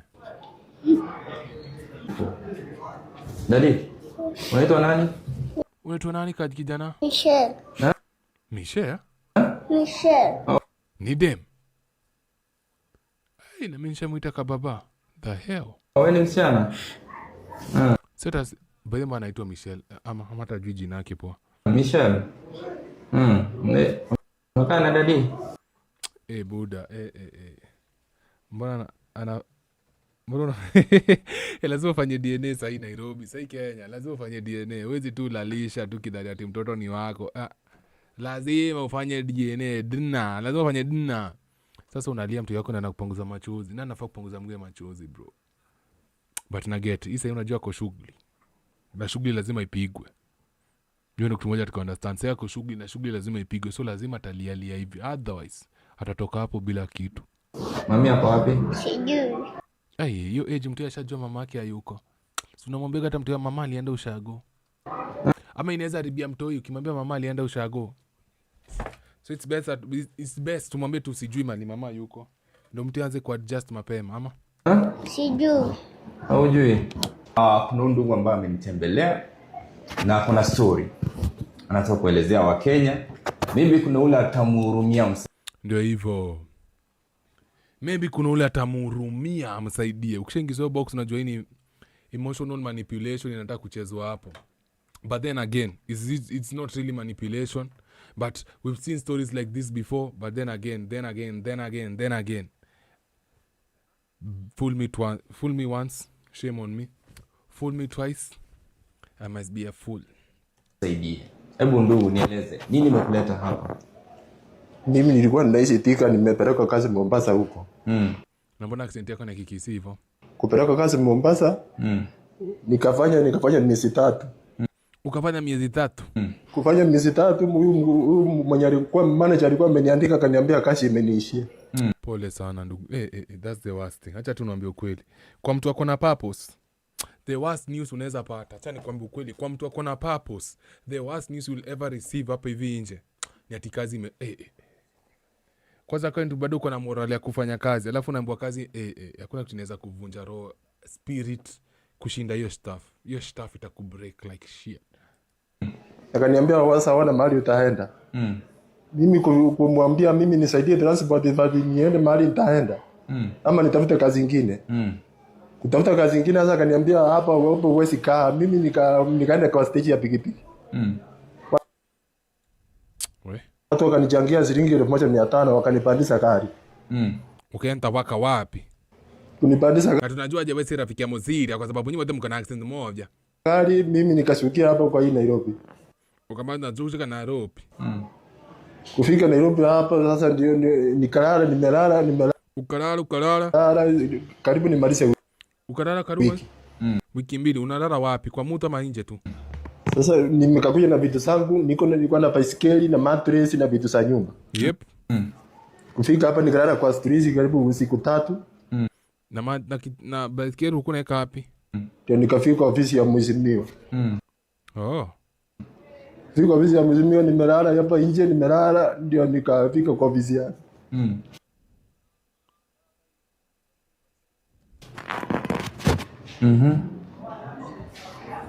Na mtoi tu ni mtoi anacheza juu. Kwa hata ajui kuna ngori. W father manze. W father. Sasa kazi nimetafuta kazi nimekosa kazi. Nimesunguka na yule kazi kwangi rahisi kupata by the way. Ile siku utapoteza kazi ndio utajua kutafuta kazi si kazi rahisi. By the time unapata kitu substantial ngumu. Na hapo ndo utajua watu wana gatekeep kazi ka kitu ingine. See, it's not easy, yeah, it's not easy. Mtoto nikiwa na mtoto nimelala kwa street nikiteseka. Akadada na mtoto kwa street akiteseka. Na kazi kutafuta mtoto ulikuwa unaacha wapi kwa sababu umetuambia una nyumba. Ama ulikuwa unaenda na mtoto, pengine ndio idesanya tu hujapata kazi. Mimi naomba usaidizi tu. Mtu yake koza pause bro. Why are you? Msini hug mimi. Mimi naomba usaidizi tu. Ona. Wewe. Wewe sio gani? Wewe jabu kile sura yako kwa yangu ni poleni. Nyumbani una watu? Nyumbani kuna watu kile wananihangaisha vitani. Wananihangaisha. Nikienda nyumbani wananikimbiza huko. Pensi walipoa, hauna watu home? Nikazika mtoto ninakimbia naye kwa barabara nikiomba watu wanisaidie. Na mama mtoto ako wapi? Mama mtoto kati aliona sina pesa anaweza tuendeleza akanitoroka kae. Pole sana. Wanawake wanakuanga hivyo. Wakiona una pesa wanakutorokaga wengine. Juu sasa mbona yeye ndo ateseke? Wewe tesekea mtoto wako. Hakukuja na bila mtu. Alikuja peke yake, mbona atoke na mtu? Beba mzigo yako. Niwache mtoto. Aliniwache kama ananyonya. Wow. Ambapo hizo siku zote umekuwa tukifanya kazi na yeye venye ulikuwa kwa Mombasa. Wewe umekuwa tu ukiteseka. Nikiteseka tu. Pole mzee. Pole sana mzee. Pole. Pole sana mzee, pole. So umeteseka tu na huyo mtoto? Unateseka tu na huyo mtoto tu. Kabisa mateso. Nateseka na huyo mtoto nikizunguka kila town kutafuta kazi. Pole, mtoto naelewa. Pole sana, pole sana. Ni kazi gani unaweza fanya? Hiyo ni kweli. By the way, tuseme hata sasa nataka kusaidia. Ni kazi gani unaweza fanya ndugu? Mimi naweza fanya kazi yoyote tu. Amesema?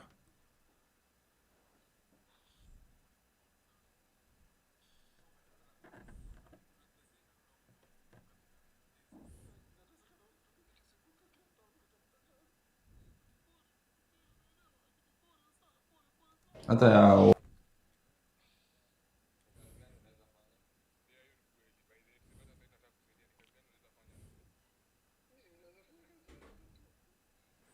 amesema anaweza fanya kazi yote tu. Unajua si skipwa. Watchman, kazi ya hoteli kama kufagia. Watchman, kazi ya hoteli. Amesema kazi yote. Mbona unampeleka tu kazi za watchman? Amesema anaweza fanya kazi yoyote. Mosiria. Mbona watu jamuuliza engineering, plumbing, unaweza kuwa inaitwaje lawyer na Kiswahili inaitwaje? Unaweza kuwa lawyer, unaweza kuwa nini? Electrician, plumber, driver. Mbona tumempeleka tu kwa watchman na kazi ya kufagia hoteli? Wewe pia umedharau mwanaume aje. Kwa serious. Naweza fanya. Mahali ulikuwa unafanya alikuwa anakulipa pesa ngapi? Alikuwa analipa shilingi 300 kila siku. 300 kila siku. Alafu sasa kaniona ndio sijui nini waliongea ndio nikasimamishwa kwa hiyo kazi. Nini ulifanya? Kuna kitu unaweza kuwa ulifanya ndugu yangu ndio pengine ukaona usimamishwe kazi. Unalipa 300 kwa siku. No mare.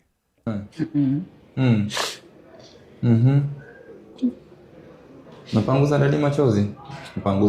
Mpanguze machozi ka baba. Tafadhali. Panguza baba machozi. Aki baba, lakini ni mbaya. Unajua kufika gay state. Unafika gay state unashindwa umade mtoi pia ujimalize.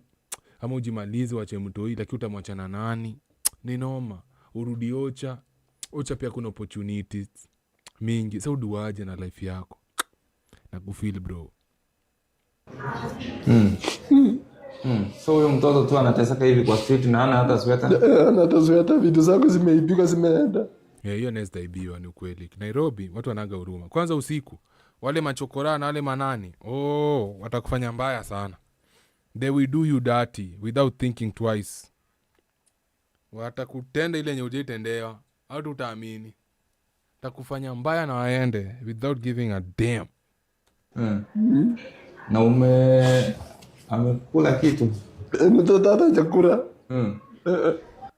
Pole sana. Na mbona mtoto akae nikaa kona njaa? Like the kid is just innocent. Anakupanguza machozi juu. Yaani anakufikiria wewe kabla ya kujifikiria. Mimi ningekuwa nishajieka mbele. Ningekuwa hata nichukue Mosiria. Mimi ni mtoto nichukue niweke Mosiria. Hata baba hizi nisaidia. Naweza niweka hata kwako. Nikuwe tu na lamba tu sukari peke yake.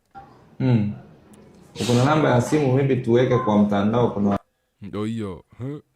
Wakenya wanaweza kuchangia. Namba na kabla ya kumchangia si mtu wa volunteer wacha kupeana solutions hakuna. Wewe nyamaza, acha tuwachangie, tulia. Simu niko nayo.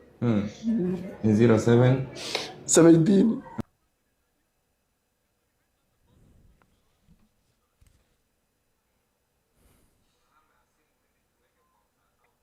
alikufukuza nyumbani juu wewe ulienda kanisa.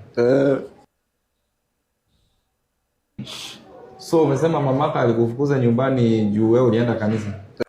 Busikia reasoning yake. Mamake alimfukuza nyumbani juu alienda kanisa. Na si mama yako anafaa kukupenda wewe ama usi mama yako mzazi? Alikuwa anafanya nini? Ni kama kuna vitu amejirinda nayo. Kuna kitu amejirinda nayo. Unamaanisha ni mrogi? Wakati huo usiku mimi nilikuwa nafikiri watu wanachimba, mimi nikauliza mama, hiyo ni nini inachimba hapa? Nikaambiwa sasa ni mimi ndugu yangu anachimba. Ikabidi nitoke mbio, nikaonga hivi, nikatoka mbio, nikaona ni mganga kwa hapa naweka vitu kwa hiyo nyumba. Ni mganga. Sinaambia ni Mkisi. Not saying that Wakisi wako na uganga, but if you know, you know. So hivyo ndio ulitoroka nyumbani? Pole mzee. So mtoto tu mnalala naye kwa street nyinyi wawili? Amekula kitu? Aliona mamake anaenda kumroga na unajua ni Mkisi, wengine wanakuwa rogi hapa, akajua anaenda kumroga, akasukuma mamake akatoka mbio. Na kutoka mbio ndivyo akaendaga, akatoka kwa nyumba, sijua vya ajipata Mombasa. Maswali mingi usiulize, wewe amini tu story unapigiwa. Na kutoka hapo saa hii kazi kaisha na ndo amejipata kwa streets na huyu. Unapata? Hizi stories zitakagi maswali mingi zenye zitapata, zitago to the root of the story. Achana na hizo mingi. Wewe skip point A and point C. Ama enda point D. Forget D before fika. Wewe endelea tuna story umeipata. It's so painful. Inauma sana. Unajua ufai kulala na mtu na baridi kwa streets. Kwanza kitu moja ujue Nairobi maji yetu inaenda kuwa contaminated. On top of the contaminated water, tena unaeka mtoto kwa baridi na pneumonia. Noma. Dadi, unaitwa nani? Unaitwa nani kwa kijana? Michelle. Michelle. Oh, wewe ni msichana? Michelle. Unakaa na dadi? Mami yako wapi? Sijui. Na mbona accent yake na Tanzania? Wamekaa naye Mombasa. Sasa accent yake ni alizaliwa huko. Yeye alizaliwa huko. Sasa accent yake ni huko. Sijui. Haujui?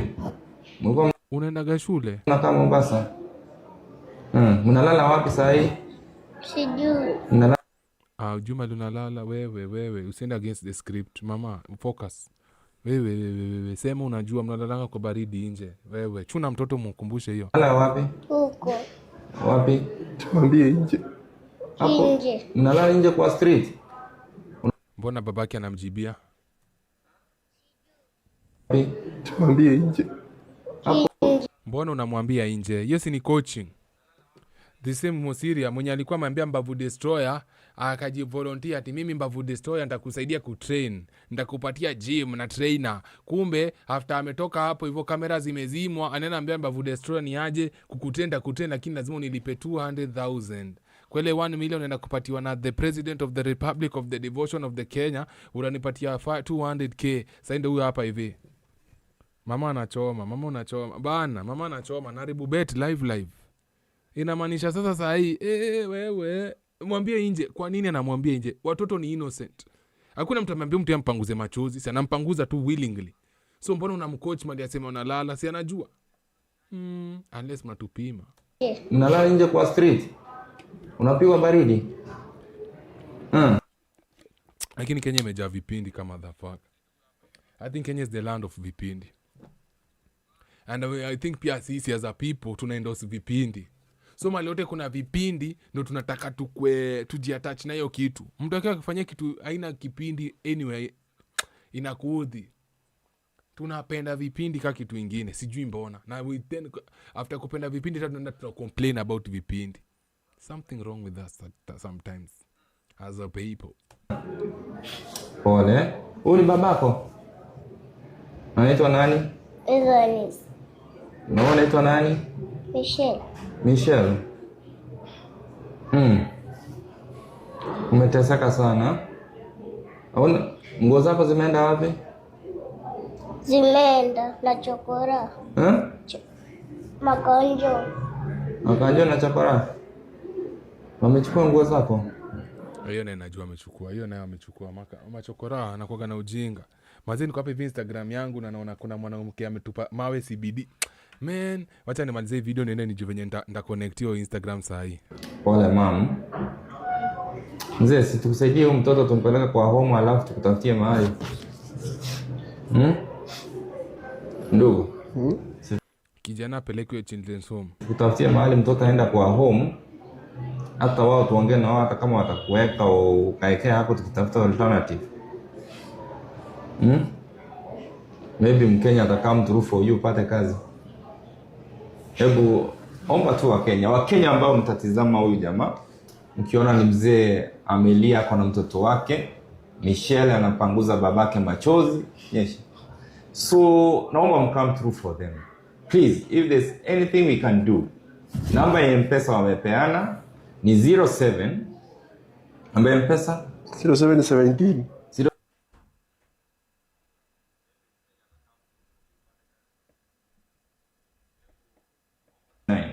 please.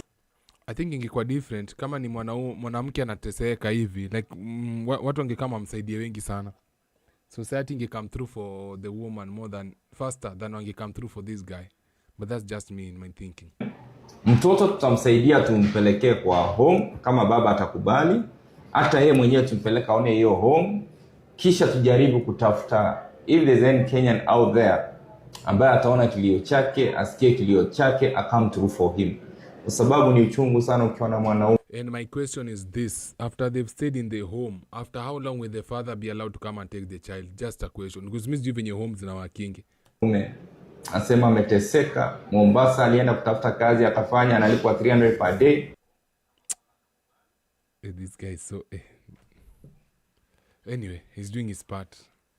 I think this is what a leader should do, right? But hii kwangu tu inakaa emotional manipulation. But I may be wrong, you know. Saa zingine mnaweza sema mimi niko heartless. Mnaweza sema lakini maybe bado nangaro, maybe, but kwangu inakaa tu emotional manipulation. Anajabu tu kutufanya to feel some type of way, but that's just me. Nikaisha akupewa transport. But I hope the guy finds help. Actually, the only thing I want the guy to get ni usaidizi. Nataka msi apate usaidizi. I'm praying for that. I'm hoping for that. Ikabidi abebe mizigo yake aende kwa stage ya bodaboda, wakamchangia 1500, akapanda.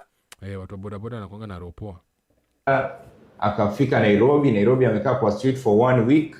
Mtu akinitafuta hadi anifikia, leo amefika, ameibiwa kila kitu. Vitu zake zote zimeibwa kwa hadi ile pikipiki, baiskeli alikuja nao pia imeibiwa street. So ako tu na mtoto wake na hizi nguo amevaa ndio amebaki nazo. Please Kenyans, let's come through for them. Inakuwaga noma bro. Inakuwaga mbaya. Ni mbaya bro. Sasa tutasafisha Nairobi ama tutachangia mse, but ni mbaya. Let's see how we can support him.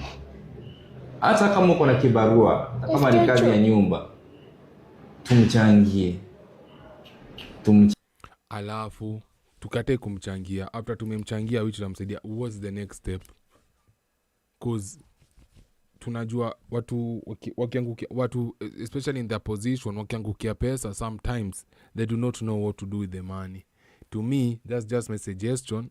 Ange at least asaidiwe tu apate kitu ya kumshikilia kaa wera hivi, kakazi kakitu at least imweke kwanza, yani mweke active, mweke busy. Unanisikia? Hii pesa anaweza waste. Hata sikusema ku waste pasi ati ataitumia vibaya but noma. Pia alitoroka kwa juu mamake ni mrogi. Hii maisha sote unaonaga vitu ngumu bro. Changie ili aweze kujisimamia. To all Kenyans I'm appealing, please let's help this man. Mzee tutakusaidia. Mimi nitakupatia platform kama vile nimekuwa nikisaidia. Si tutoe pesa upatiane platform. Mbafaku wewe. Ya wengi na utasaidika. I'm very sure utasaidika. Sasa Michelle, utasaidika sawa? Tutasaidia baba yako apate nini? Unataka baba yako asaidiwe apate nini? Nini mnataka? Yogurt. Mtu anataka tu yogurt. So innocent. Tanaweza mchangia hapo sasa. Ameni touch. Namba ya Michelle ni gani? Wewe mzee usome yako. Soma tu ya mtoi tutamwekea sisi. Nini mnataka? Yogurt. Mwambie baba anataka asaidiwe, mwambie. Sasa nini? Unataka baba asaidiwe, unataka yogurt? Umekunywa chai? Unajua tu yako njaa. Mtu tu abaiwe yogurt. Hata kampuni ya yogurt inaweza kumpatia endorsement. Hakuwa na advertise my yogurt. Inaweza kwa at least poa. Mtu atasaidika hapo hivyo. Apige tu advertisement ya yogo. Please. Kula kitu? Amjakula kitu mzee? Tangu asubuhi amjakula? Asubuhi kuna mama mmoja alitupeleka tukakunywa chai huko chini. Mchai tu amekunywa? Sawa, tutakutafutia njia ya kusaidia. Look for a way to help you. Sawa. So I'm appealing to Kenyans, if you watch this video, share widely. Let's support him. Let's na mama yake mrogi. Si unajua Kisii wanauliwaga huko hivyo pande ya Kisii. Akipatikana ni mrogi unajua hata survive for long. But yeah, I've shared the video on my platform. Mesikia story yake. Help him ali mnaweza msaidia manze. Sawa? Contribute something for him. Nyumbani anasema maisha ilikuwa ni ngumu, kuna vitu ambao wazazi wake mamake alikuwa anafanya na ndugu zake wakamfukuza. Kisha maisha imekuwa ngumu huko nje. Bibi alitoroka akamwacha akiwa na mtoto, akiwa na nyonya. Amelea huyu mtoto, amekuwa akitembea naye na ameteseka yake ya kutosha. Please let's help him. Nyumbani una watu? Nyumbani kuna watu kile wananihangaisha. What really happened to Ben Wama Lines? The truth will shock you. Yeah, lilijua tu. Wanakaga na hizo title. In 2021, 2022, you can see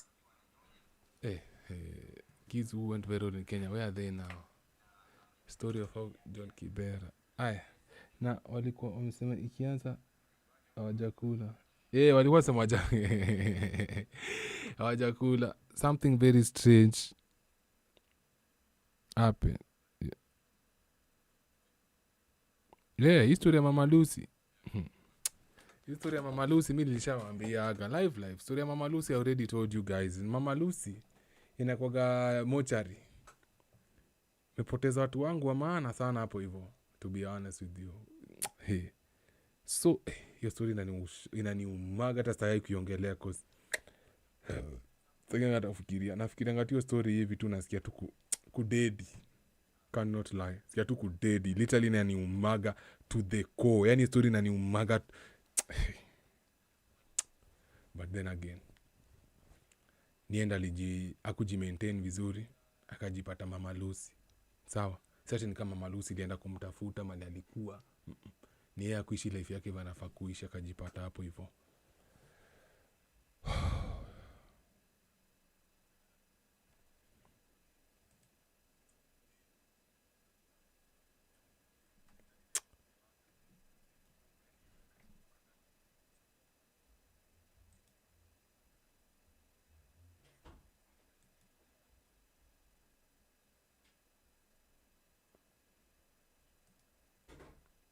Abductions and extrajudicial killings related to the anti-finance bill protests. In the dream, her sister seemed to reveal that she was trapped at the Kware dam site near the... And some of you don't believe in dreams. Kuna wengine wenye muamindigi ndoto. Mnasemanga tu ndoto inakuanga tu ndoto. Kumbe ndoto inakuanga na message. Ndoto zinakuwaga na message, zinakuwaga subliminal communication, unapataga with the higher self. Unasi mtu ati buda mi tu liliamka tu nikaota, jana liliota tu buda. You need to sometimes be aware to understand hiyo kitu ndoto yako inaja kukuonesha nini, inaja kukuambia nini. Juu zinakuwaga na message poa. Unapata kama mimi kuna lakini mimi nimeassume ndoto mingi na zote zinakujanga zinakuwa ukweli. Ni mingi hadi nimeshindwa kuzikumbuka zote. Dreams are real, man. Sometimes you gotta understand. Kwa sababu kuna kitu inaweza kuambia venye kunaenda kuenda hapo mbele. Ka ulipay attention kwa ndoto yako, unaweza umoka ama unaweza fanya kitu mbaya. Do you guys know there was a boxer who dreamt that the next day, ama the next fight, the fight wanaenda kufight naye anaenda kumuua. And before the fight, he told the people like, mi sitaki kufight, ilikuwa na ndoto mbaya sana jana. Mse tukipigana naye naenda kumpiga na atadedi. And the fighters were like, kuna kitu kaa hiyo, wewe tuko superficial. Ona hii event yote tumeplan, hizi vitu zote tumefanya hadi tukafika hapa, unataka kutuangusha juu ya ndoto yako? Acha ujinga, ingia upigane. And guess what, it came true. Alipiga mse na akadedi, bro. Alipiga mse na akadedi. Nasitaki mwambie nikamoneka niko jaba. Unajua something you guys might think, buda yenyewe ni jaba, lakini wewe big bad unatupiga stories za jaba. The boxer who dreamt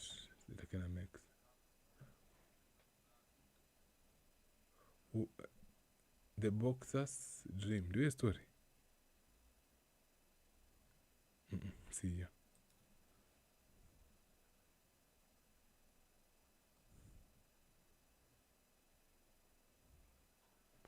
The doctor who died in the ring.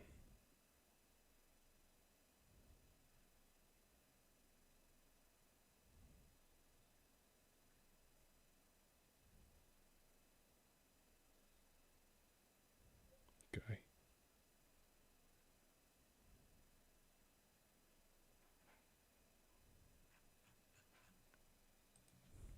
Who dreamt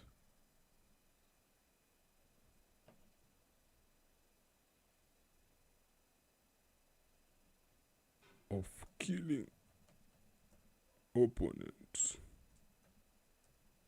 I think inakaa swali ya Google sana, ike swali ya YouTube.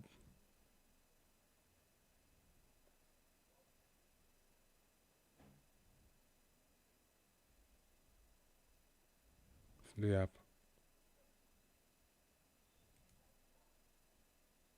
Sugar Ray Robinson was scheduled to fight 22-year-old Jimmy Doyle.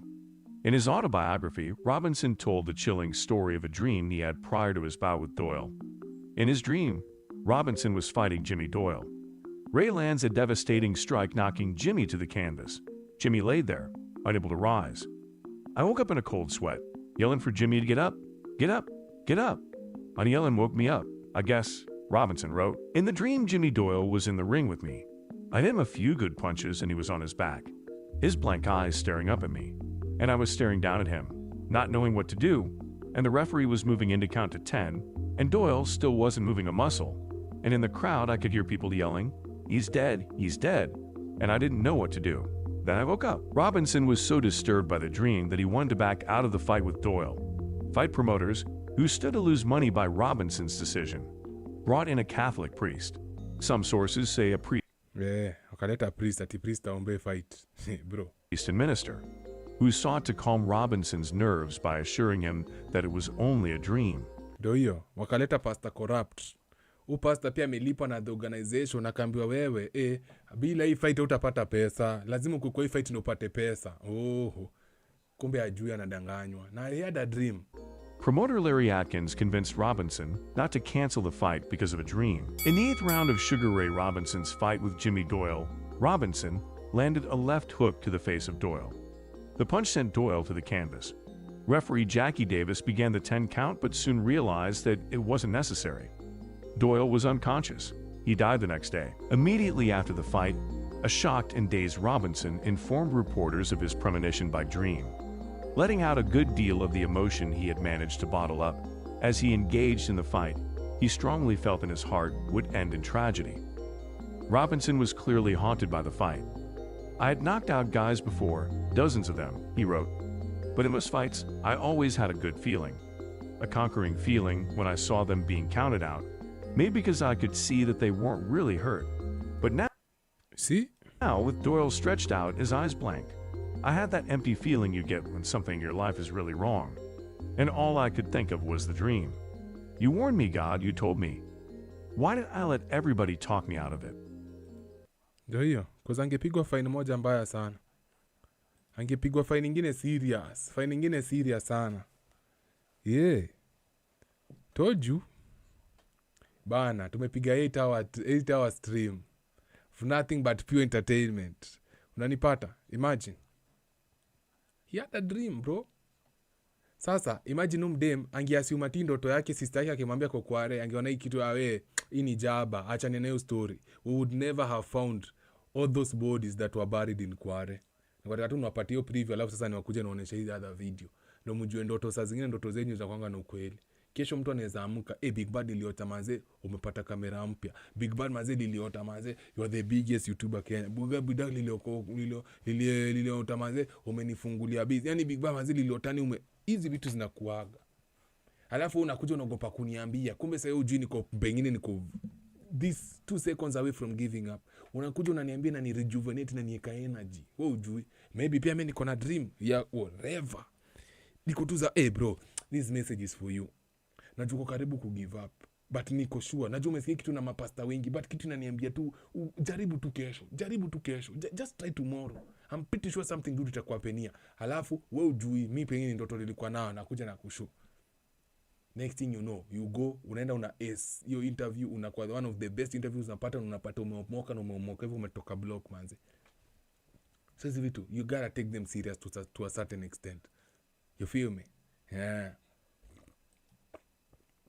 The Mukuru Kwanjenga slums. The very next morning, desperate for answers, she approached a local diver and persuaded him to search the site. What they uncovered there will horrify the entire nation. Dismembered human body parts, a dog's carcass and garbage are the contents of the 5 sacks that had been retrieved from the 5 sacks. Nikas hizo mwili ziliambia sister yake, wewe ongea na sister yako, mwanzo atukujia hapa hivi. Kuziona vizimeka kwa gunia madharau. Kware dump site in Mukuru Kwanjenga that were found dumped at a quarry in Pipeline, Nairobi, which is being used as a dump site. The prime suspect was arrested barely 3 days. No, you are two suspect. Man, I need to open my Instagram. Let me see if ana ex yangu. Kinsizi fungua nyi mkiona. But I need them open somewhere. Let me achaweza tumalize hii ndio sort baadaye. Days after the first bodies were discovered. According to the police, he allegedly confessed to murder 42 women. Murdering as many as 42 women in just 2 years, including his own wife. The speed of the arrest, however, raised quiet suspicion. Yeah. Yani, you've killed people, 42 people. Wajabu kuniambia 42 murders in 2 years. And you guys could never find the bodies. But immediately the sister had a dream that mwili kwa Kware, wameenda Kware wakapata mwili, 2 days later, all of a sudden you found the killer. And you expect us to believe your story. Tunakalianga wajinga aje hata historia. Iga hapa ya Kenya, na tunaanga sini wajinga aje. Was it truly an investigative breakthrough or a hurried move to calm a shocked and outraged public? Hakuna venye watu wanaweza kufa hapa shimo ya Kware na tuko na stations zimetusurround. Ni kumaanisha maaskari wafanyangi kazi yao. Bana, watoto alafu nasema ni mtu mmoja ameua watu 42 since 2022. Kwani hakuna uongo. Na askari anafanya kazi. Bana, watu si wajinga bwana. Kweli, watu si mafala. In an ironic twist, the alleged serial killer mysteriously escaped police custody, and from that moment on, he vanished without a trace. Sililuambia. This so-called muaji alivanish hadi waleo hajapatikana mali huko hadi waleo. Kenya ni clown, Kenya ni circus. Kenya is a circus, G. The disappearance left behind a haunting question. Was this man a criminal mastermind so calculating that he outwitted the system entirely? Or was this escape story another cover-up for what really happened? Just a cover-up. Just a cover-up.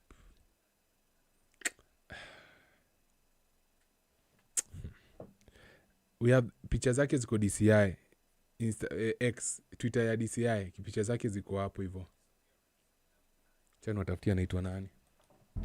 In this episode, we revisit those horrific events, trace the stories around them, and examine the holes in the official narrative about the quarried bodies to see if Kenya witnessed the work of one of the most ruthless serial killers or the symptoms of something far more systemic. Be sure to like the video if you enjoy it and subscribe to the channel for more investigative stories from Kenya.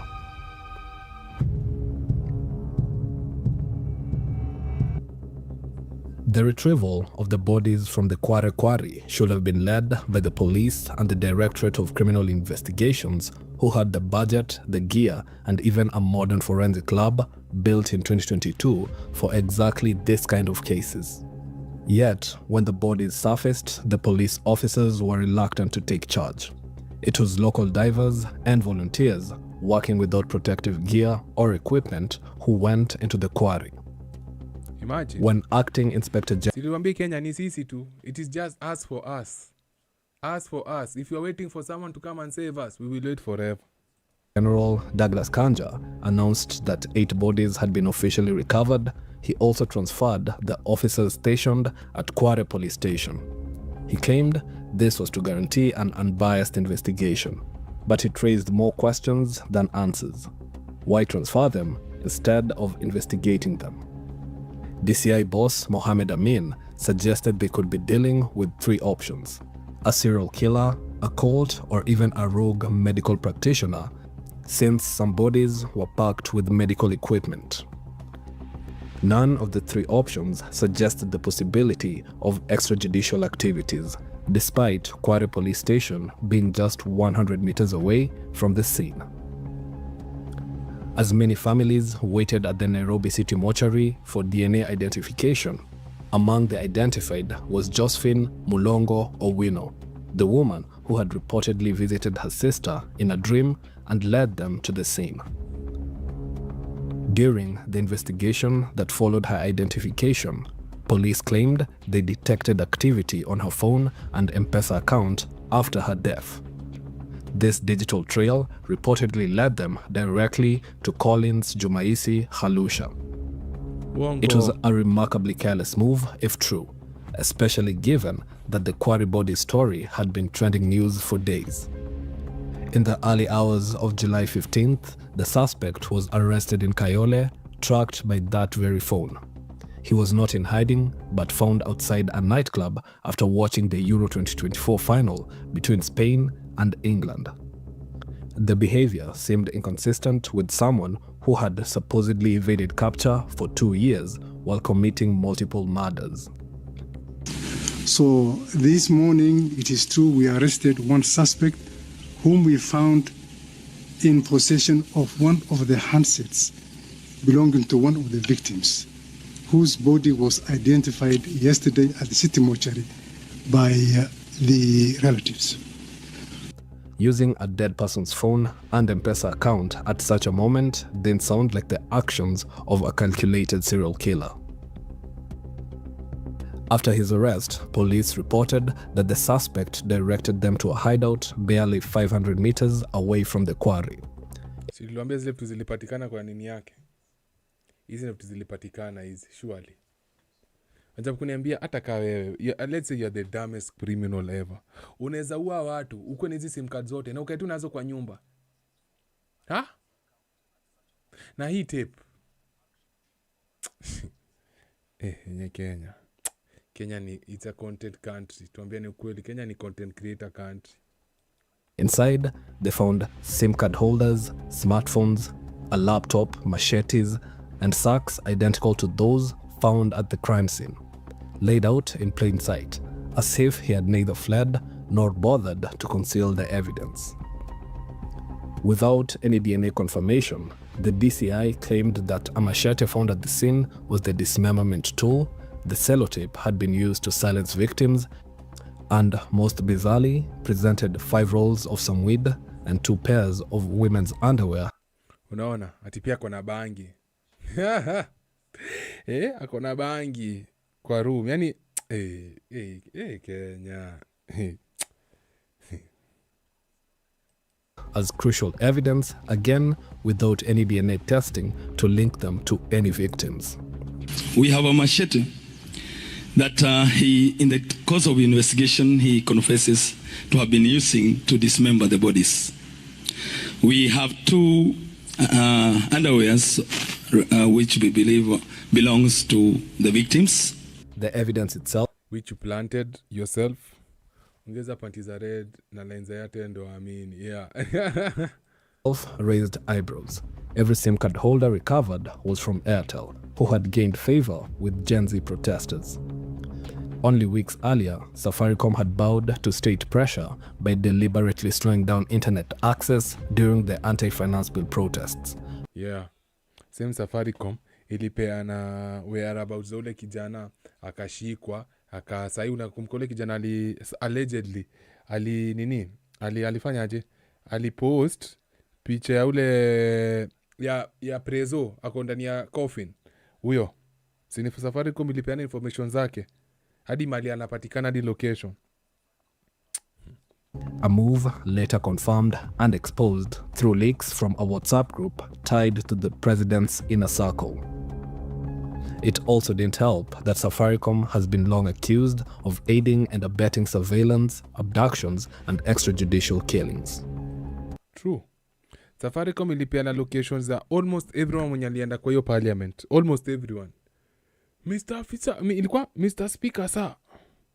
Mr. Speaker sir, huo kijana, sini Safaricom ilipeana location yake. Most of the people wenye waliingia parliament na masimu na mapicha na ma-evidence, Safaricom ili hack systems zao ikawapeana. Live. Everyone knows that. But whether they formed the picture of a prolific killer or a narrative constructed to calm a nation was the question that lingered. 3 days after his arrest, Collins found himself in an interrogation room.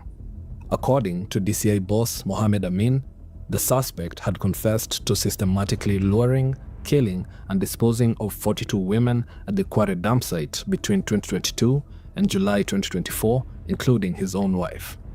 Hii ni ujinga. Hii ni upuuzi. Katumujue. Hii ni upuuzi. Mnatupima wazimu. If true, this will make him one of Africa's most prolific serial killers in modern history. It's not true. Everyone knows it's not true. The systemic nature of the alleged crimes seemed to corroborate the confession, but then something unexpected happened. He told the court that DCI officers had tortured him and forced him to confess to the... Yes, they did. Hiyo ni ukweli.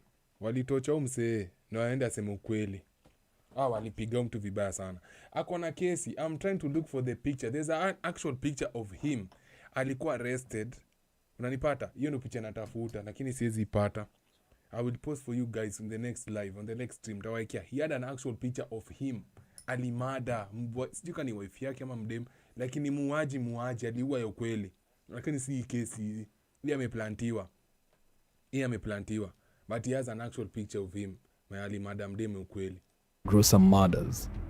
The confession that had seemed so definitive was now being disputed by the very person who allegedly gave it. The suspect's lawyer even called it laughable to suggest that he had confessed to such crimes. Officials, however, maintain that the interrogation followed proper procedures and that the confession was obtained legally. Despite this, there was a glaring contradiction that was just about to emerge next. With local divers and volunteers ready to continue searching the quarry for the remaining bodies, something troubling happened. Authorities abruptly halted the recovery process. Yeah, and you will not believe what they did next. Blocking anyone from entering. Sasa zaidi ya 20 ziko pale zimelala na kuna watu sasa wako pale na makarao wataki watu wengine wakoe pale. Wanajua kitu walifanya. Next thing fires. Bwana mwambie game before muone. So lazima muhakikishe kama nyinyi mnafaitia raia muende pale. Despite the alleged confession to the police indicating more victims in the quarry, the search was mysteriously stopped. Even more disturbing, multiple sources confirmed that police had threatened the volunteer divers, warning that they would be charged for any body that they retrieved, stopping the retrieval completely. Lakini tukapatana na vitisho sana. Hata wakati nilikuwa nikitoa hizo mili, kuna makara walinishika na wakaniambia wanaweza nificha mbali sana nisioonekana. Guy, I need just one person to like the video and the 130. One person like the video. Ask one person to fike 130 likes. By late July 2024, despite the growing inconsistencies and the suspect's retracted confession, the case still appeared to be moving toward resolution. The suspect was securely held at Gigiri police station, secretly transferred from Kayole. But what happened next will transform this story into something stranger than fiction. On Tuesday, the morning of August 20th, 2024, just a month later, officers at Gigiri police station made a discovery that would embarrass the entire Kenya law enforcement establishment. Lakini cheki. Wanajua vizuri. Wao ndo wameenda wakafichua mtu alafu wanaeka tipo crime scene do not cross. Na wanajua vizuri game. Two people santeni. Kwani please like the video. Thank you for the 2 likes. They know very well ndo wamecheza hiyo game. Wanajua ndo wamecheza hiyo game, but bado wanaeka tipo police line do not cross. Wanadhani wana fool nani? Collins Jumaisi was gone, vanished. Along with him, 12 Eritrean migrants had also mysteriously disappeared from the same supposedly secure station. How? According to the official report, the inmates had somehow escaped during the night by cutting through wire mesh and scaling perimeter walls before disappearing into Nairobi. But what did they use to cut the wire mesh with? Afuza vitu zinakuanga high. So mwezi kwa mnapiga operation tu hivyo na wale watu wamelala na mwekagi kwa yard jioni hapo mali wamewekwa unaikwaga mchana mwekwaga hapo hivyo usiku kama mjaishi kwa let me tell you amwekwaga usiku ama jioni kifika mnekwaga kwa zile rooms zinaitwa cell mwekwaga kwa yard mnafanya nini kwa yard inakuga tu mchana mali mnaenda mnaotoa jua pengine mkingoja kuitwa wale wataitwa waende home wanaenda home unless ni tofauti which I don't think it is. Sources within the police force revealed details to NTV that completely destroyed this narrative. First, a police source confirmed that the cell manager had served breakfast to the suspect and 2 other men that morning. Men who were supposedly part of the group that had escaped hours earlier. How were they present for breakfast if they had already fled? Sinakwambia. Now another thing I need you guys to know, like let's say I've watched so much of these crime documentaries to know that if let's say the suspect's story and the witness's story zina collide hapo it's a what's it called, there's a higher likely chance the suspect will be arrested. Kama hizi story mbili zina collide utashikwa kwa sababu wezi sema nilikuwa na okay mmenisuspect ati nilimada udem saa 2. Okay? Alafu mimi saa 2 anasema nilikuwa kwa demu yangu anaitwa Margaret Wanjiru. Alafu Margaret Wanjiru anaitwa alafu anasema saa 2 mimi nilikuwa kwa aunti yangu kwa hivyo tulikuwa tumeenda church PCA. What? Alafu tena kidogo akumbuke aseme hapana nakumbuka ilikuwa sijui saa 3 ndo tulienda na aunti yangu pale hivyo PCA ilikuwa kesha. Hawataamini hiyo story. Hiyo it's a very kuna word nasahau. It's a very serious case ama it's a very serious situation itakumake sure umeshika huko ndani. Lazima ziendanishe. Sasa wezi niambia hawa polisi hawajui kitu inafanyika. They know. They are faking the whole thing. Ndio government tunategemea ati tusaidie tutegemee. Kichwa yetu mbaya bro. Second, police procedures require roll calls at least 3 times during every night shift, plus a mandatory 6 a.m. shift change. Cheki. Actors, content creators. Lord Jesus.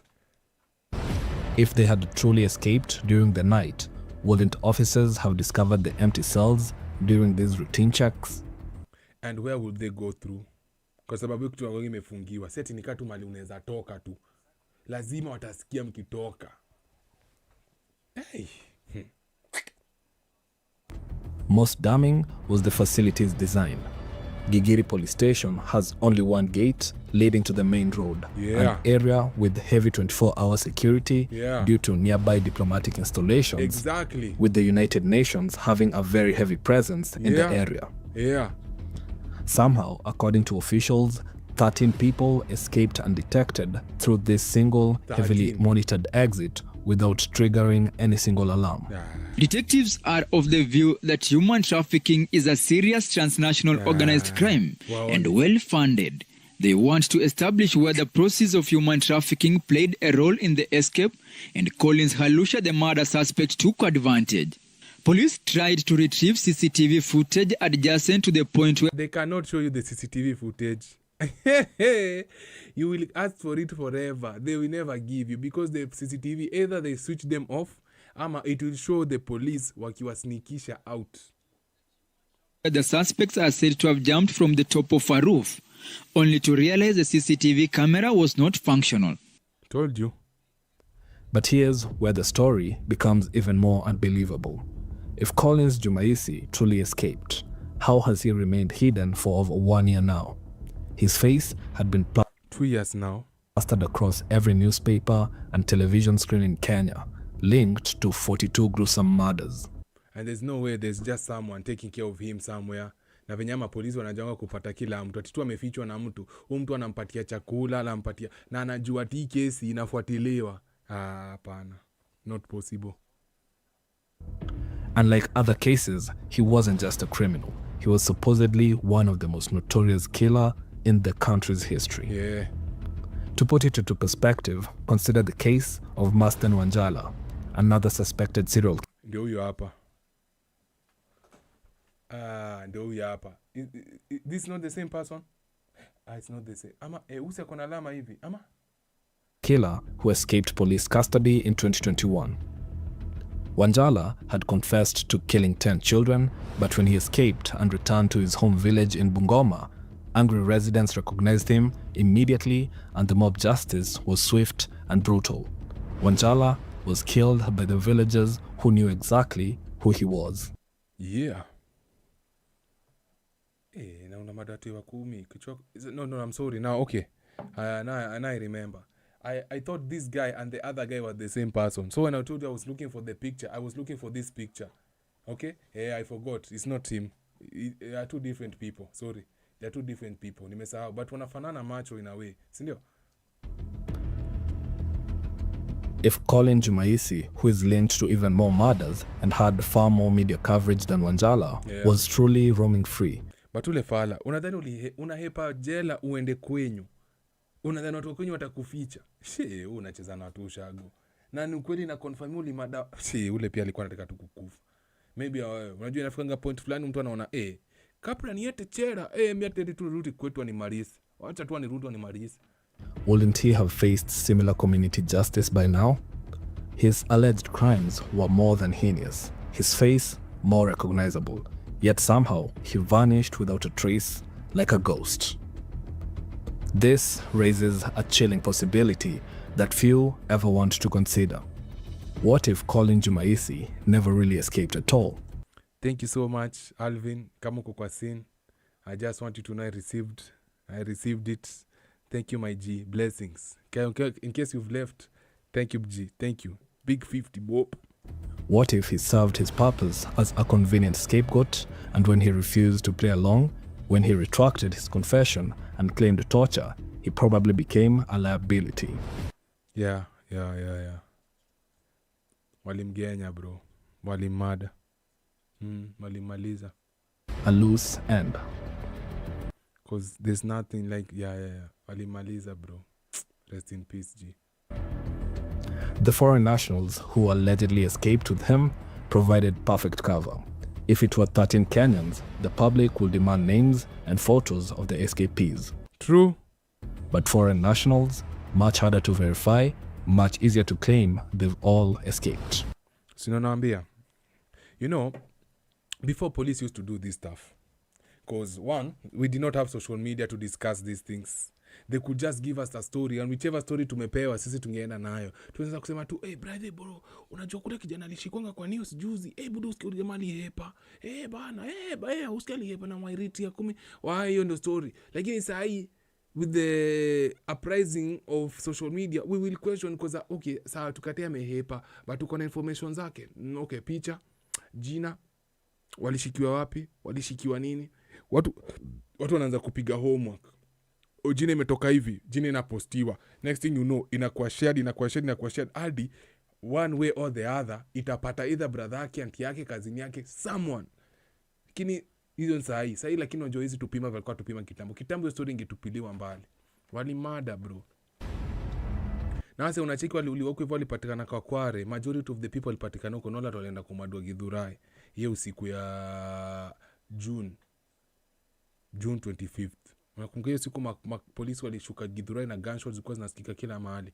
Hapo ndo walienda kumadase. The contradiction in the suspect's supposed abilities is striking.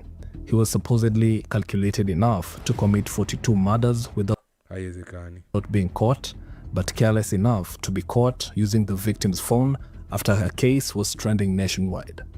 Yeah, true. When I wanna mafala aje. That he told on himself and his criminal activity, even if there was no evidence against him, yet suddenly became a criminal mastermind capable of escaping a secure police station and vanishing without a trace.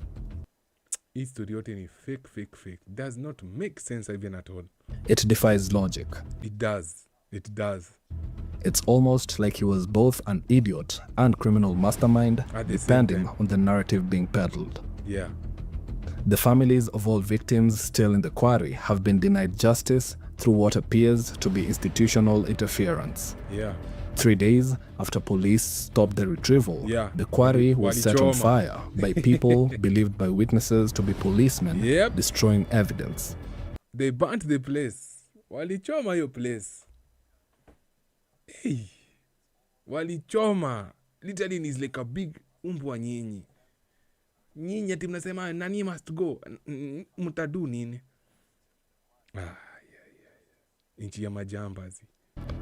Multiple sources claim they saw uniformed officers visit the site every night up to 2 days before the fire broke out.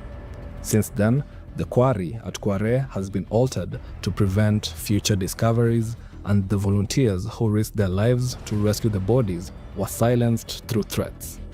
Yeah. Everyone agrees that the Kware search ended too soon, with more bodies still believed to be in the pit. Yeah, mingi sana. Very many bodies iko huko. Very many bodies. Hizo walienda wakazichinja huko kwa nini zao huko hivyo, kwa nini hizo post zao huko hivyo, either hapo GSU. Hapo hivyo GSU ndo nikushua walienda huko kwa GSU sana ndo nashuku. Walienda wakakatakateza mwili into pieces, zinatupa kwa gunia, alafu wanazitransport hadi huko kwa wanatupa makatikati ya usiku. Sasa nyenye mjui. Alafu wanaenda wakachoma hapo hivyo. Heartless. Yet, the official response remains unchanged. The case of Kenya's most prolific serial killer has been reduced to periodic appeals for information about a ghost. In a case that began with a sister's prophetic dream, the real nightmare may be the realization that sometimes the very system meant to deliver justice chooses instead to bury the truth. True, there's no justice. Along with those who threaten to expose it.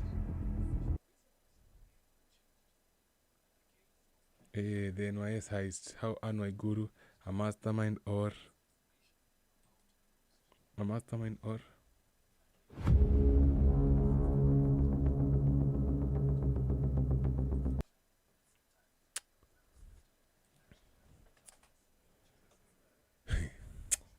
Goldberg. Goldberg ilikuwa kitambo. Wakekeleo mse. Man, there's so many stories to watch. Now let me finish my nini with this one.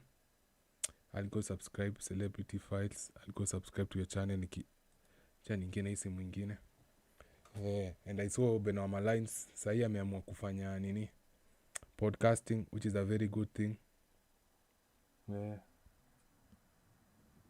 Hadi sura anafanana. For a minute I thought it was the same person. Kumbe it's not the same person.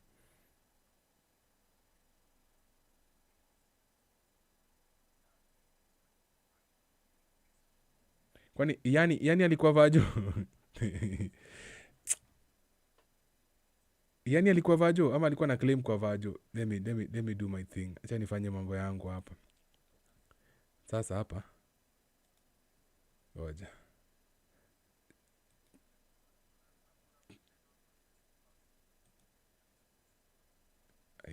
Insta. Anataka kuna kuja na madu.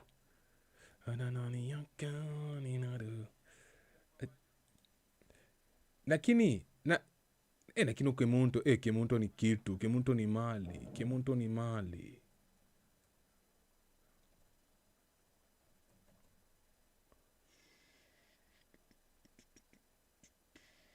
Kemunto ni kitu. Yani akwe juu allegedly. But you never know. Anaka kwa nayo vibe ya saving myself until I find the right person. Yani tikuyane. Mko wanne live iko sawa, hata mko wawili bado tuko sawa. Yeah.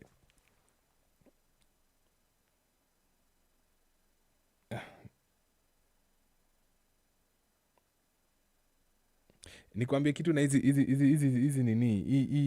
Hii inaitwaje?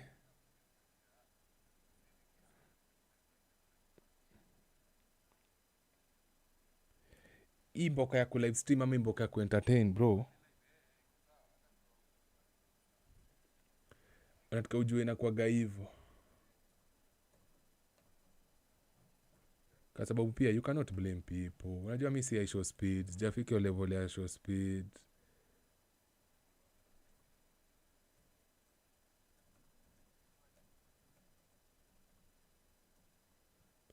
Sijafika hiyo level ya show speed mali naweza piga. Hata juzi niliona show speed alipiga marathon nyingine hapo, alipiga almost 24 hours. Alisema amalize kupiga stream hadi amalize kunini?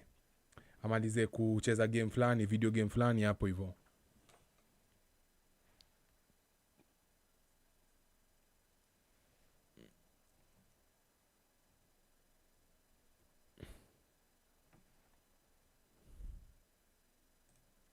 Unapata?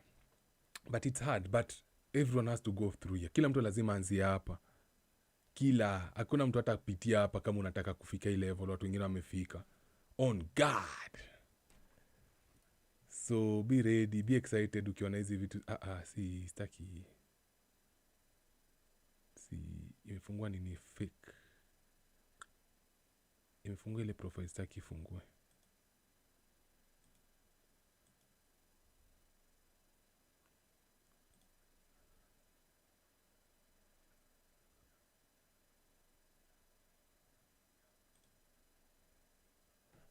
Ndio hapa. Haya najua muoni kitu tunafanya huku hivi kwa background, lakini niko nafungua IG. Yeah. Good. Tuko live sasa. Leo let me show you it guys. Niache nionyeshe kitu tunaona sasa. Ni watu upanishe hivyo sana mshindo. Big bad rada. Sasa kuna kitu nimeona hapa inanibamba sana. Na umadha kwani kichwa yake ilikuwa mbaya? MC Bull TikTok account which had over 1. No way. Has been banned. Siliwaambia hiyo because tu wa Kenya wa wivu walienda wakamreport. Kenya we are our worst enemies. We have worst enemies. Worst. Half time. Real Madrid over Manchester City. Na Manchester City kwani itachapwa? Manchester City itachapwa nini? Wasichapwe. Napendaga Haaland unifurahishaga. Haaland ananichezeanga ball venye napenda. Anakuanga na njaa ingine hapo hivyo ni kama ndo anatoka academy. Yani the guy plays like he's possessed. I love that. Ndio story ilikuwa kanwa show. Lakini Kenya watu wameruka kichwa ama nini? History ni gani hapa? But my thing is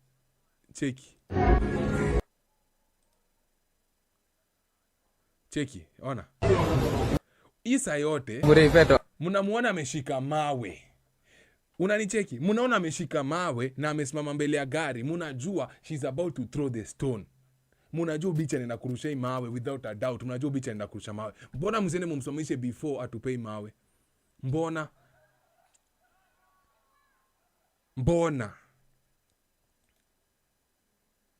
Si mnafaa kumfikia before tupewa mawe. Mna make sure mume neutralize the situation before ilipuke. Sasa ni situation ikishalipuka ndo sasa mnaenda kukimbilia ode mnataka kumsimamisha. Fuck off. Okay. Cheki. Hiyo saa yote watu tu wana watch tu. Hadi akakok. Akakok hadi. Launch kwa windscreen. Na buda windscreen ni do mingi. Buda windscreen ni maziwa mrefu. Windscreen si cheap. Kwanza ushapiga matatu ya mtu. Hii NTSA itataka kusikia, polisi itataka, hawatataka kusikia hiyo story hata kidogo. There's nothing you will tell them. Hakuna. Ati ni mwendazimu fulani alipasu. Hiyo hataki kusikia boss. Utashikwa. Akishavunja ndo usi anatokea wapi sahi? After amevunja ndo unatoka mbio unaenda wapi? Dere ndio huyo. Manzi wanatamani kumuua lakini utafikia mdema amekuja hapo, asikumuua yani kumpiga. We focus na vitu unasema. Haufai kupiga dem.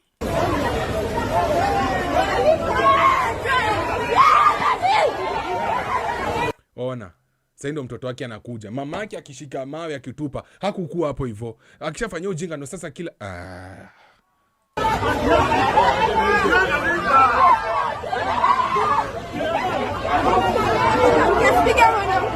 Ndio hiyo, asipige mwanamke. Tokeni hapa na hiyo ujinga. Akia kuna kitu inanikasirisha kama hiyo. Na mwanamke anafaa kupiga gari yako na mawe.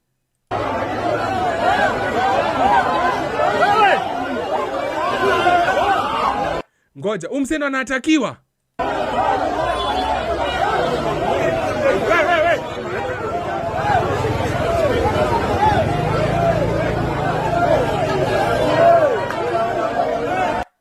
Nini sielewi hapa?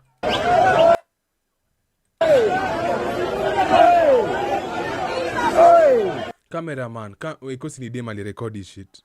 Mwanaume angekuwa amepata the full details. Angepata the full details vizuri. Angetuletea hizi vitu nusu hizi.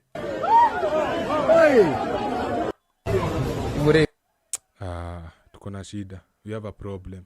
What did they Sikia, of course. The number one illiterate question wanaulizanga. Let us read the comments. The question is, when can I send a full screen? What did they do to her? Mtu hawezi tu amka na kuvunja windscreen. Of course. Amepatiwa majibu kai na gani? Change yake margin ya 1000. Exactly. For real, angechapa conductor hiyo kofi. Ajaribu hivi na nganya. Wale vijana atamiminia mabuti za mbavu. Tatoka hapo tu kienda hospitali kwa drip akipiga sayuni. Hello. Nasikia ati asipige mwanamke wakishiwa power juu design nimejaa. Walai. Mtu atarekodi tafadhali kama kuwa unataka pia kama utaki pia waacha. Hiyo ni nini? Admin utupe story manusu aje. Huyu anafaa kuwa ICU as we are talking. True. Cause hiyo ni nini? Hiyo ni nini for real? Kenyan man ask a lady to be his girlfriend in style. Are you guys serious? Are you guys for real? Before you ever do this, ask her to give you her phone. Just look at whatever is happening.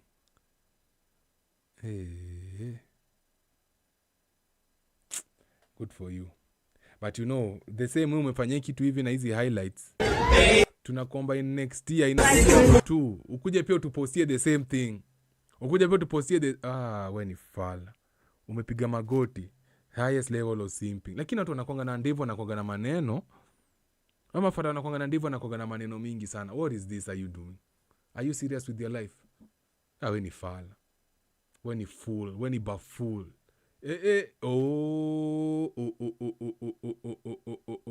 Will you be my girlfriend? Sasa wife utafanya. Utahaya KICC. Utanunua KICC sasa kwa kifanyio kitu hapo hivyo. Hii ni mbaya. Guys, boys. This is where everything goes left. If everything was going right, at this point kila kitu ina go left. Anaenda kumpea kuma mbaya sana. Anaenda kunyonya mboro ikosi. Anaenda kupiga kitu mbaya sana. Leo mboro inaenda kunyonywa wenye nyonywaga. Nda kupigwa ma back stroke, ma mid stroke, ma breast stroke, yani nda kupigwa ma stroke zote yenye jaipigwaga bro.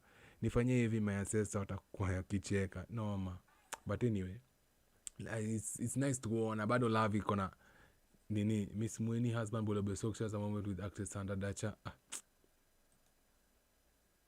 Tufuna within the state to travel to Brazil on March 22nd to attempt a new work by hugging 1,172 within 1 hour. All the best to you. We hope you do it. And we hope everything goes right for you, man. Say, yeah, true. Wando ulitulaani na hii kitu ya kuhagag miti. So hopefully utaenda pia uambukizwa tu uko na ugonjwa, but I am rooting for you. I am really rooting for you. Windscreen destroyer. Walai wonu. Simba vude.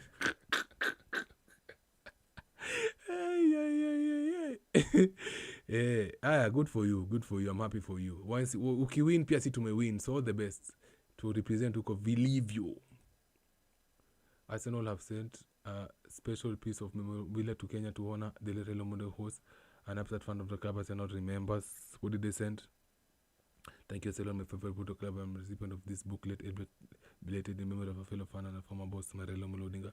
I'm proud of this season. We shall dedicate it to him. Amen. Tunakumiss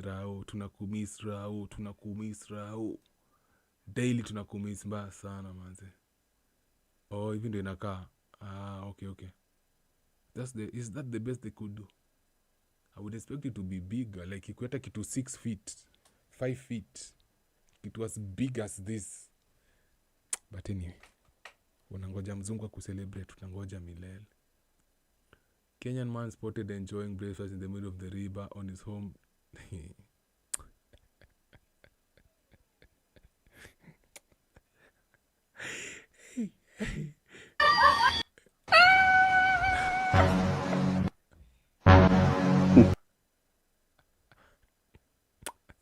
That is Kenya for you. This is now the true spirit of Kenya. This is all fun and game. Na mbona toki kwa your spot? Are you guys seeing what I'm saying? Because the water is flowing this way. Niaje tu ako hapo. Ameweza kuwa meka anka. Boss because anafaa kuwa kisonga hivi. Yetu amekwama hapo. Anyway, W creativity. This is funny shit. Nigeria bodybuilder, kitute Nigeria sioni. Inaitu noto wivu. Lakini nasikia kama mtu amevaa boxer, yuko na maji at the moment, ni uchungu.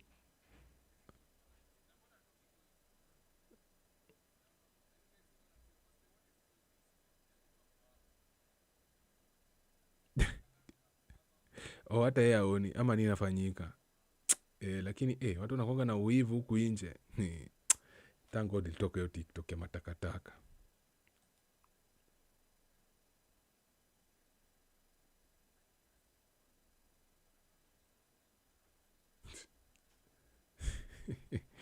Niliona hii kitu. It is a joke. One of the easy body cam, they only work na mapolisi. I wish mapolisi wangepatiwa hii kitu.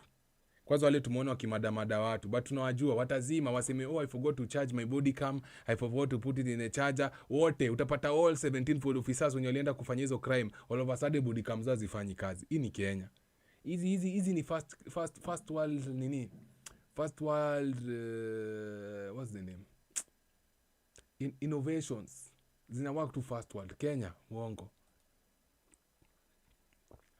Hiyo recommend ya kwenda tao Monday.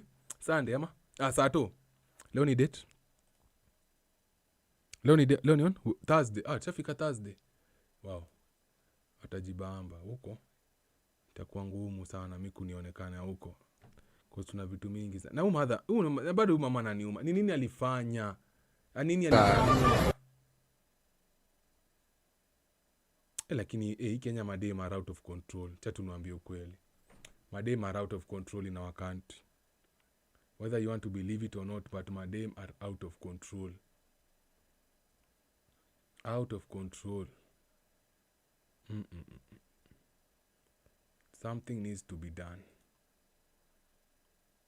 Something needs to be done. On God, something needs to be done. Because wana run rampant hapa nje. Wanajua kuna repercussions. So unaona ule amevunja kioo alafu ule mdem. Her first instinct is ufai kupiga mwanamke. Sasa at least hii mnaona wanajiexpose wenyewe. Mbona sasa wanafanyanga vitu mbaya mbaya. Nyinyi mnashtuka tu madem amemada ufala. Hizo ujinga wanafanya.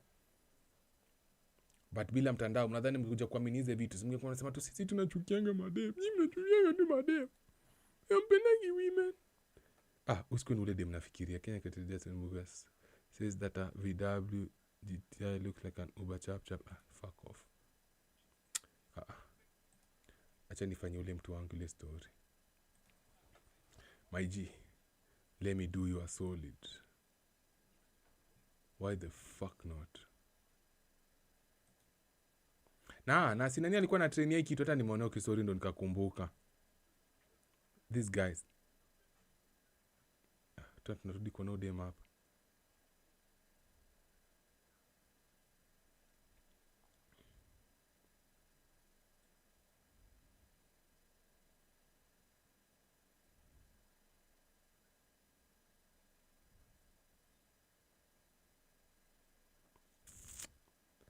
Kwani tangu jana kuna story wamepost ya maana? Ama ni mimi naona vitu zangu guys? Wewe nyio Grace, ni mimi naona vitu zangu ama ni nini? Si jana niliacha story imefika. Niliacha imefika hapa. Nakumbuka jana tukiona mwisho ilikuwa imefika hapa kwa hii ndio ilikuwa the main topic. Hii hapa hii. Ndio ilikuwa kwa hivyo juu. Sasa leo wamepost 1 2 3 4 5 6 7 8 9 10 11. Sisi zote tushafanya. Yani these niggas ana creativity anyway. Hiyo story ya nani? Hiyo ndio ya nani by the niliona wapi? Ya yani ama ni mimi sija reload. Ama there's something I'm missing my G. Because I remember seeing your story ya yani somewhere. Huyu ameshinda. Si nani mse wetu alikuwa anashughulika hii shughuli. Alikuwa anaitwa nani? Bodybuilder wetu mbigi mwenye anakuwa na stories za gym mingi. What's his name? Anakuwa na jina fulani. Gitao ama Gita. I think anaitwa Gitao or something. Yeah, thank you. 135 likes. Natoka hapa zikifika 1000. Nataka ni kutoka hapa kesho kuto. Mbavudi anatesa. Mbavudi anatesa mbaya sana. I just hope after the fight bado watu watakuwa na appreciate. Najua Kenya they hype you now alafu ikifika huko mbele utasikia wewe tena umeanza kubo. I hope hata waibo. Even though atakuja bo but I hope atatupatia live fight of a lifetime. Hiyo fight siwezi kosa. Na venye naona ikikuwa free. Naona ikikuwa free for all. Shida ni watu watajaa huko hata sidhani hiyo capacity itaweza kuhold watu wote. Hiyo ndio itakuwa shida. Because nashuku itakuwa kwa koti ya Bakie pale hivyo Kasarani. I don't think your capacity wataweza kuhold kila mtu venye wanadhani. Itakuwa very very very very very small kwa watu wako wengi sana. Hii story pia niliona jana. 24 days after my Takita BBL and Poto, I'm regretting my life. I am tired. Na bado. Lakini tunaona ametoboa mapua hivi. Unaona tu mtu ametoboa mapua hivi, unajua tu anakuwa na mental instability. Inaitwaga nini? What's the name of the kine kitoga septum piercing. Kina tu mdimota ametoboa mapua hapo. Mental instability. They make the worst decisions ever. Chatu mpatia attention alikuwa nataka umbwa yeye. Before day after my tummy talk, my BBA moved on. I'm full of regret. I'm regretting my life, my past. And I know it's the last comment of a fool. I'm a fool. Everything. But wezi pia, you cannot trust. Sinajua, by now I've showed you, whenever these women come here online crying, it's never real, genuine tears.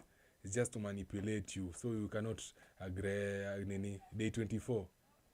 Yeah, and this is 2 weeks ago. Nah, can't believe this. Where's she now?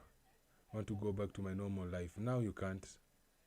You cannot believe 456k followers. Yeah, now. Where's the real? This is all fake. All fucking fake. Iko wapi?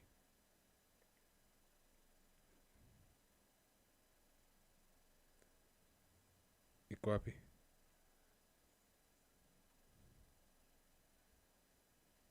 Chill. Hapa ndo ona amejaza matatu. Sinaambia mental instability. Mental instability. You cannot trust these people. You can never trust them. Stop it, entrance. Naona sasa sasa hapona. I know what happened, my guys. I know what happened.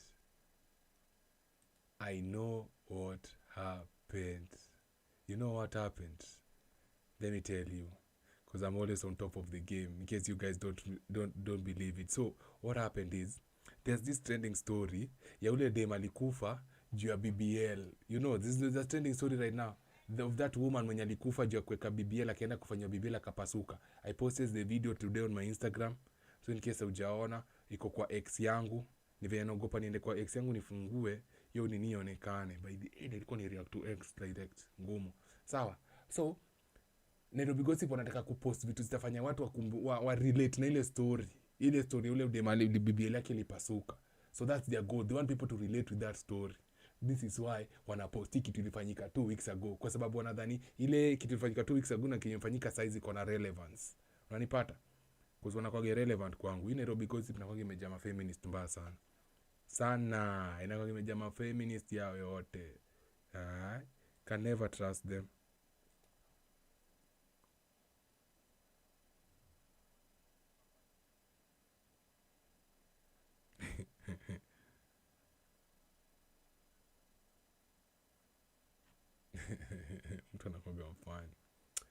I think I am ready to call the live quit. Nimefikisha how many likes? Yani say I wish ningefikisha 150. There's a day I was on route kufikisha hivyo, alafu ile live ikakatika vile inakatikanga. Hebu niambie ningekuwa hapo sahi.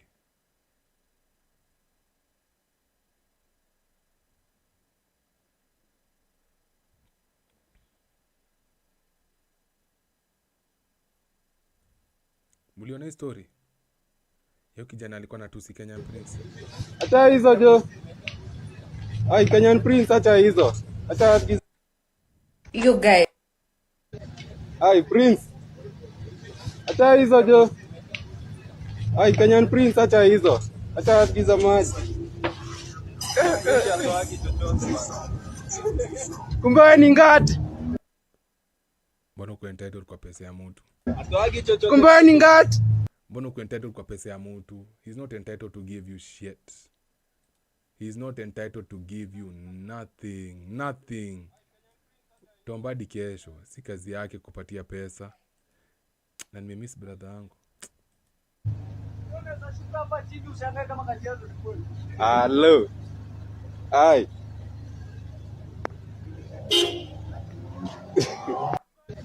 Ai Prince. Au kushikishwa na mrecord. So obvious anajua ni content. Lakini uniga hatuwezi toa. Ili anunue pesa ya 300,000 kwa club amwage chini lakini hawezi kupea kitu. That's rich. That's Kenyan princess for you. You guys, I have the hugest crush on like a very random person. Like I see random kwangu. Uyu smiles wa mami. Oh my god. Kai, udem akiniongelesha nasimama. Tomba ujinga. Ndio maana siingia hizi my social media za matakataka.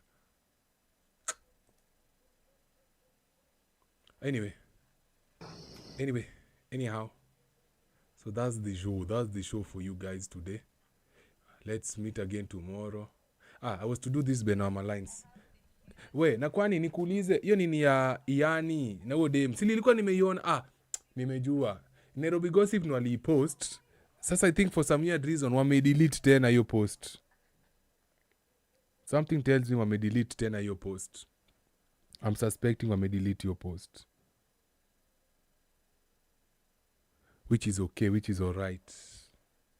You get me? Yeah, we do not judge. We're just here to enjoy ourselves. Yeah. So, how many minutes?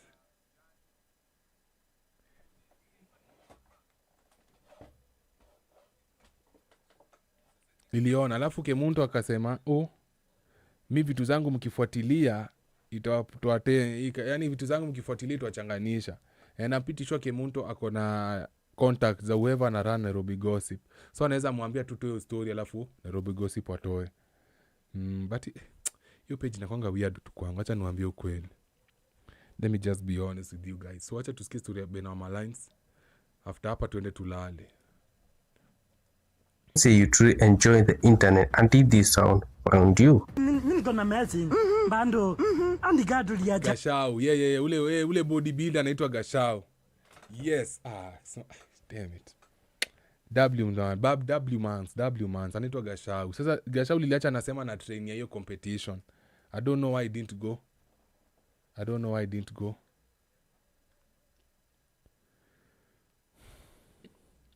But it's okay. Ana, yes. Nikata hapo hai. Why? Me as long as kuna the one cut. Ndakukatia tu mbando hadi ukinikata hapo hai. Ai, kwani iko nini? Otherwise. Back then, one umse alikuwa ananibamba. name dominated timeless Wenooh Lines. His voice, his humor, his unique style everywhere on social media. That time Wenooh Lines alikuwa na trend every place ukiingia ulikuwa unapata Wenooh Lines. Asante man. Haya sawa. Manji alikuwa amezindiunga. Sawa, ni sawa. Asante man. Haya.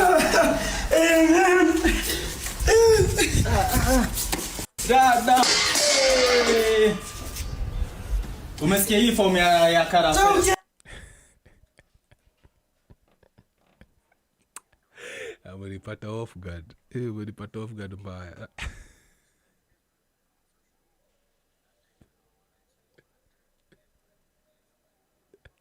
Umenipata off guard mbaya. Poledi, I just realized nimejiweka kwa full screen hapa na kuna mtu ananiambia.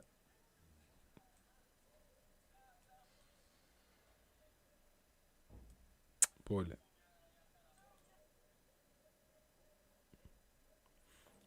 Kuna hiyo acha nikuchapia.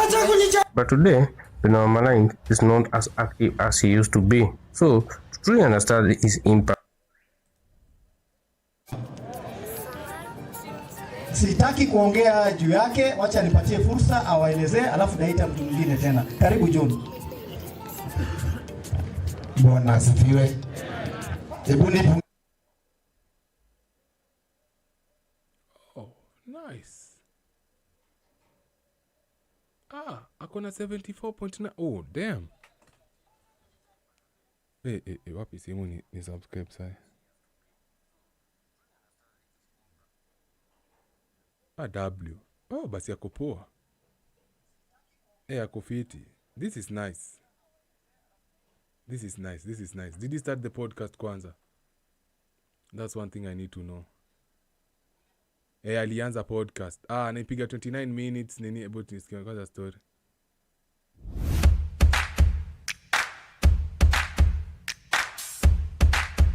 Hapa jeka zile copyright. Unajua mimi Kenya naogopaga sana na copyright.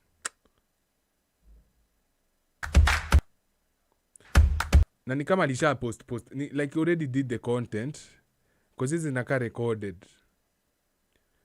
Naona the fact that an interviewer watu inakanika already did the episodes. Sasa tu amezi launch tu. Mbatuwae.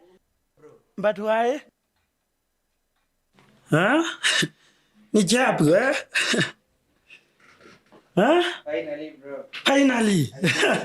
Umepiga? Aje. Sabi, enda kupi. Enda kupiga? But why podcast?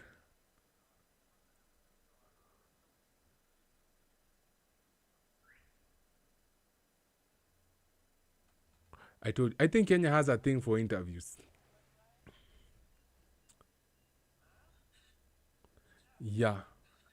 I think Kenya we have a thing for interviews. Utapata mse akona subscribers hata 100,000.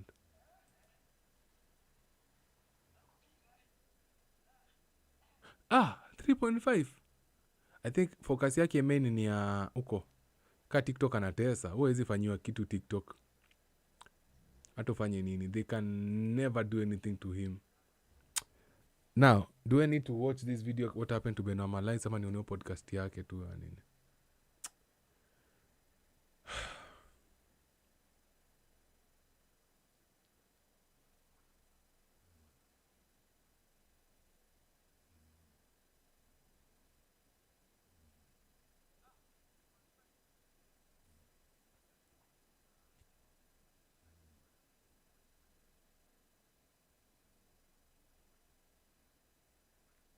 $136 likes. Thank you, and thank you.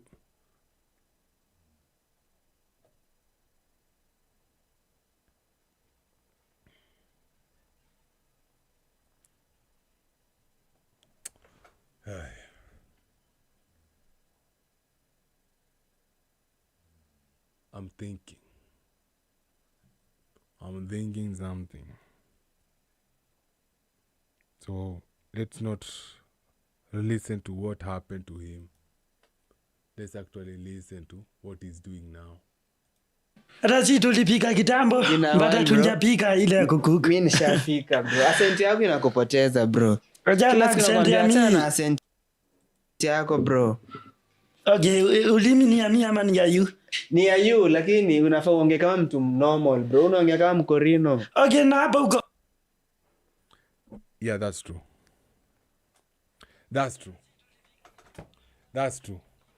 Yeah, you know kweli. Here's the thing. Yeah, you know kweli.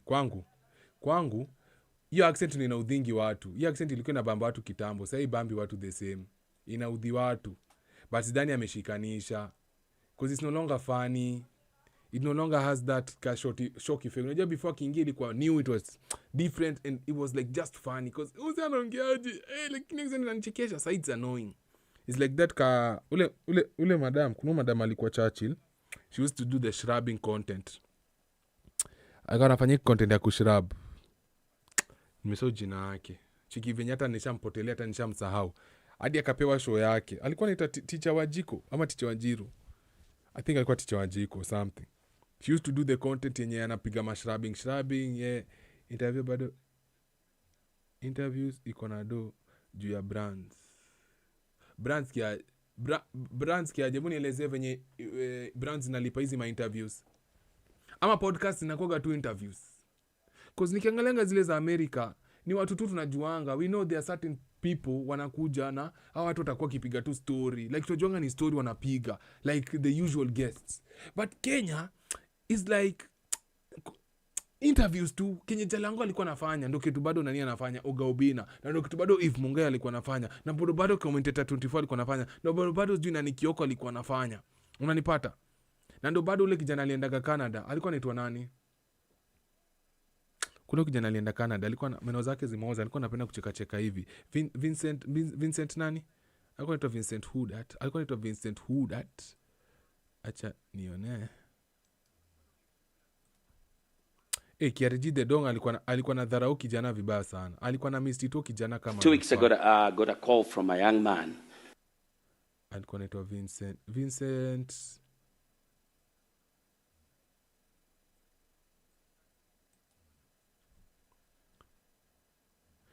kwani naulize hii ni kama nini? Engage ni kama TED Talk. Ni kama TED Talk ya Kenya. Vincent Mboya, alikuwa anaitwa Vincent Mboya. Chikedi mshamsahau. Walai, mshasahau hadi Vincent Mboya. Motherfucker you.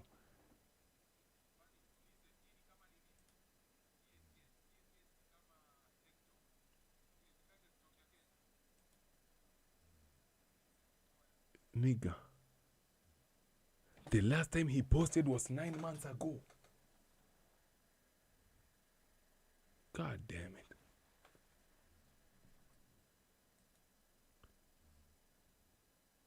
The last time he was live was 2 years ago. God damn it.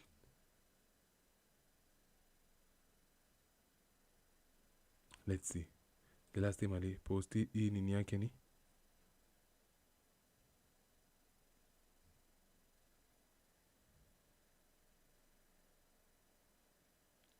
mbona waiki date?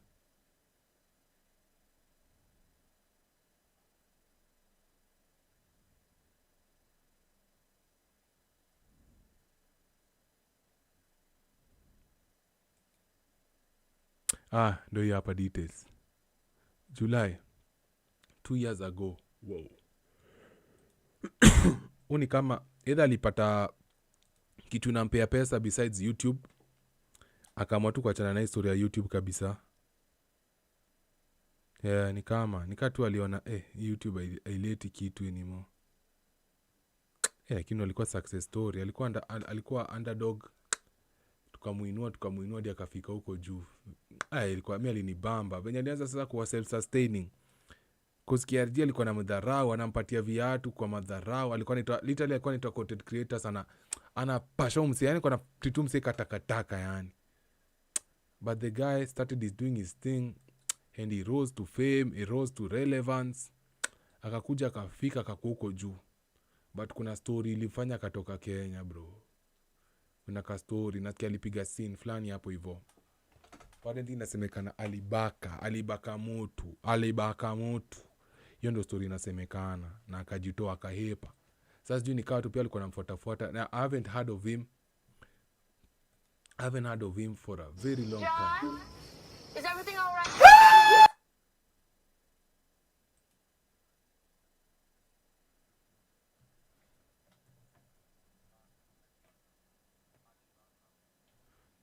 Ndio hapa Vincent Mpoya.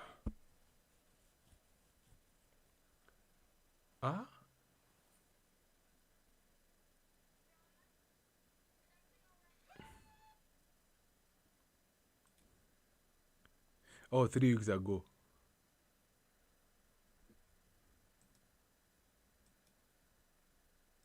Oh, so he's still active. Yani hayuko active social media kama alikuwa before. Hayuko active social media vile alikuwa before. Unaona vitu ashaanza kuvaa. Ona, ati happy Pride month. Kini ni kitambo. Unatoka kwenyu mali hakuna ushoga lakini umetoka huko na maombi ya mamako amekuombea, unafika Amerika sasa unajisahau, Canada unajisahau, unaanza kubehave kama wao. Na hizi waya ni boy. Ndio hivyo. Sasa hivyo ndo kunaenda. Hivyo ndo sasa mtu alipoteaga tu kwa relevance yo design. Happens. I just hope one day Mr. Fika hapo pia. Anyway, nilikuwa naambia nini? Tena nimesahau kitu tulikuwa naambia about boys anaitwaje? Acha namaliza hiki tukifika 10 hours na ikata. Acha nione historia mse kiasi funitoe. Uko kwa mioge? Uko kwa mia acha kumbonga hibo, okay? Sawa, uniongeleshe vizuri ni kuelewa. Na uko na yaongea tu I remember what I was telling you about. Hii accent ina bow. Inamfanya sikai authentic. This is why people stop resonating with him because yeye ni character na hii character yake inaudhi. Now, this podcast thing to me, na mimi si ati mimi ni expert ama nini, mimi nasema tu unaona mimi na watch sign already nishaboeka na accent yake. So niko sure haizi sustain a long form type of content na hii accent. Akiongea tu kama yeye, people will be like enyewe na kufeel. They will see him na wataanza kuzoea akijua huyu ndio the new anaitwa nani boy?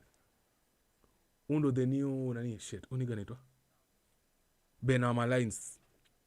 Watajua ndo ajai nini? Lazima ujireinvent, reinvent. Na hiyo ndo shida na msiti hapa sahi. Uko na umanga.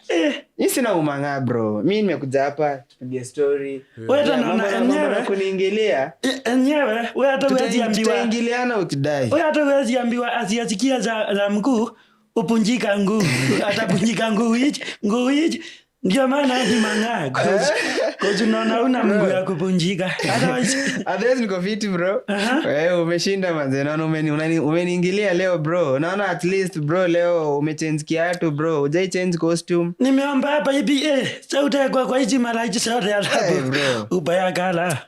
Anyway, ni sawa jibambe bro. Otherwise mimi niko fiti. Mimi niko happy. Bina while bro. Finally nimekupatana. Unapanya umekawia. Umepotea sana. Ai sinjae pass. See I told you something is cooking. Let's cook now. Let's cook bro. Mani bada hapa hivi ni kwa natambia chawa kena. Unasoma page moja. Najitokangi kwa hiyo page. Ako tu power zako tu kwa hiyo page. Wakenya tuko hivyo bro. Ai. Uko na vitabu mingi hapa kwa shelves. Pitambusi ndego. Tukiaka hizi Nobel kwa Kenya tusome. Kujata ausomi na nikikuamba ndo unaanza sasa kunja unaweza jichoma. Ni chapu. Hapa Kenya ni kuchapu. Pole man. Cannot stand the accent. My bad. Cannot stand the accent. Cannot stand the accent. Anyway, there was a good show. Buddha, tumeipiga 9 hours, which means I kind of know where the problem might have been. Nimejua shida inaweza kuwa iko wapi. But now I'm happy for everyone amehang out na mimi that whole time. Haijakuwa rahisi, lakini imekuwa rahisi. Thank you for all the donations, wale wametuma donations zote. Thank you for the time, thank you for the likes. Thank you for literally anything and everything umefanya. Okay? I appreciate it. Mwenye ameingia sahi, can you like the video? If you're just joining me, like the video. I would be really thankful, I would be really grateful if you like the video. So, so same time tomorrow, same place tomorrow, tutakuwa hapa hivi. Sawa? Just stay locked in my, what's it called? I'll post the time nitakuwa na go live either Instagram, Instagram, X, na hapa hivi TikTok, hapa hivi YouTube kwa post. Na kwa naandikia sanye nitakuwa na go live. In case there's a story umeona mahali, send it to me IG. Send it to me Send it to me IG. Send it to me X. Instagram sana sana. Nitumie tu Instagram. Huko ndo nakuanga active sana. Sawa? You know my channels. You know where to find me. Na tutakuja to discuss hapa hivi. Why are you sounding like Kunta? King Kunta. Kunta. Oh, that's my G. I look up to Kunta very much. By the way, I look up to Kunta too much. I look myself to Kunta sana. He's the inspiration behind everything tunafanyaga. When I get, to me, he's like one of the success stories yenye tumeona. And he's always giving me game. Kwa wale ajui, he's always sharing game. He's always encouraging me. Ananiambia di venye anaeditingi profile zake. Like, he's an open book. Kunta reports. He's an open book. Anakujanga na ku-encourage na kusaidia ni. Salute to that kid. Yani mimi I have nothing bad to say about the guy. Everything nice about him. He is who you... Mwenye unaona kwa page ndo kenye unaona DM na everywhere. So, much love, much respect to him. But thank you kwa Gudia, Gypsy Corner. Thank you so much Gypsy Corner. Na appreciate wendo umebaki na mimi hapa hivi. Kuna wale wamebaki na mimi lakini hawaongei. All in all I still love you guys. I still appreciate you niggas. Tupataneni tena kesho. Sawa. Tupataneni tena kesho. Thank you so much. Buddha. Tumediscuss vitu mingi hata sijui nianze wapi. Sijui hata nianze wapi. But salute to all you niggas, salute to anyone and everyone. May the God Almighty, amole Mungu nombaga. Thank you for being my fan. Not now, forever. Sawa, sawa, I appreciate so much. I do not take this for granted. And today was a successful day. Too successful. Sawa. Nasema sawa ndo nifikiria the next thing ya kusema. So kionanga hata kwa video yangu nimesema sawa, juu nafikiria the next point kwa sababu hii akili yetu saa zingine unataka kila kitu zikuje at the same time. Yaani ikuwe flawless. Sawa. Hiyo mimi sinanga hiyo. Sana nasemaga sawa ndo nija kufikiria the next point. All in all seriousness, Big Bad Ogre out. Peace and love. Big Bad Ogre. Score Zik. Score Jesse, call me Rex Olunga. Lasty Brown. Omoka. Tumeomboka na madogo. nimeomoka. Spain usitenge, sipendi. Stambila wama, na wama simi. When you chase women, you lose money. When you chase money, you gain women. Good, chase that money, man. Na wama simi.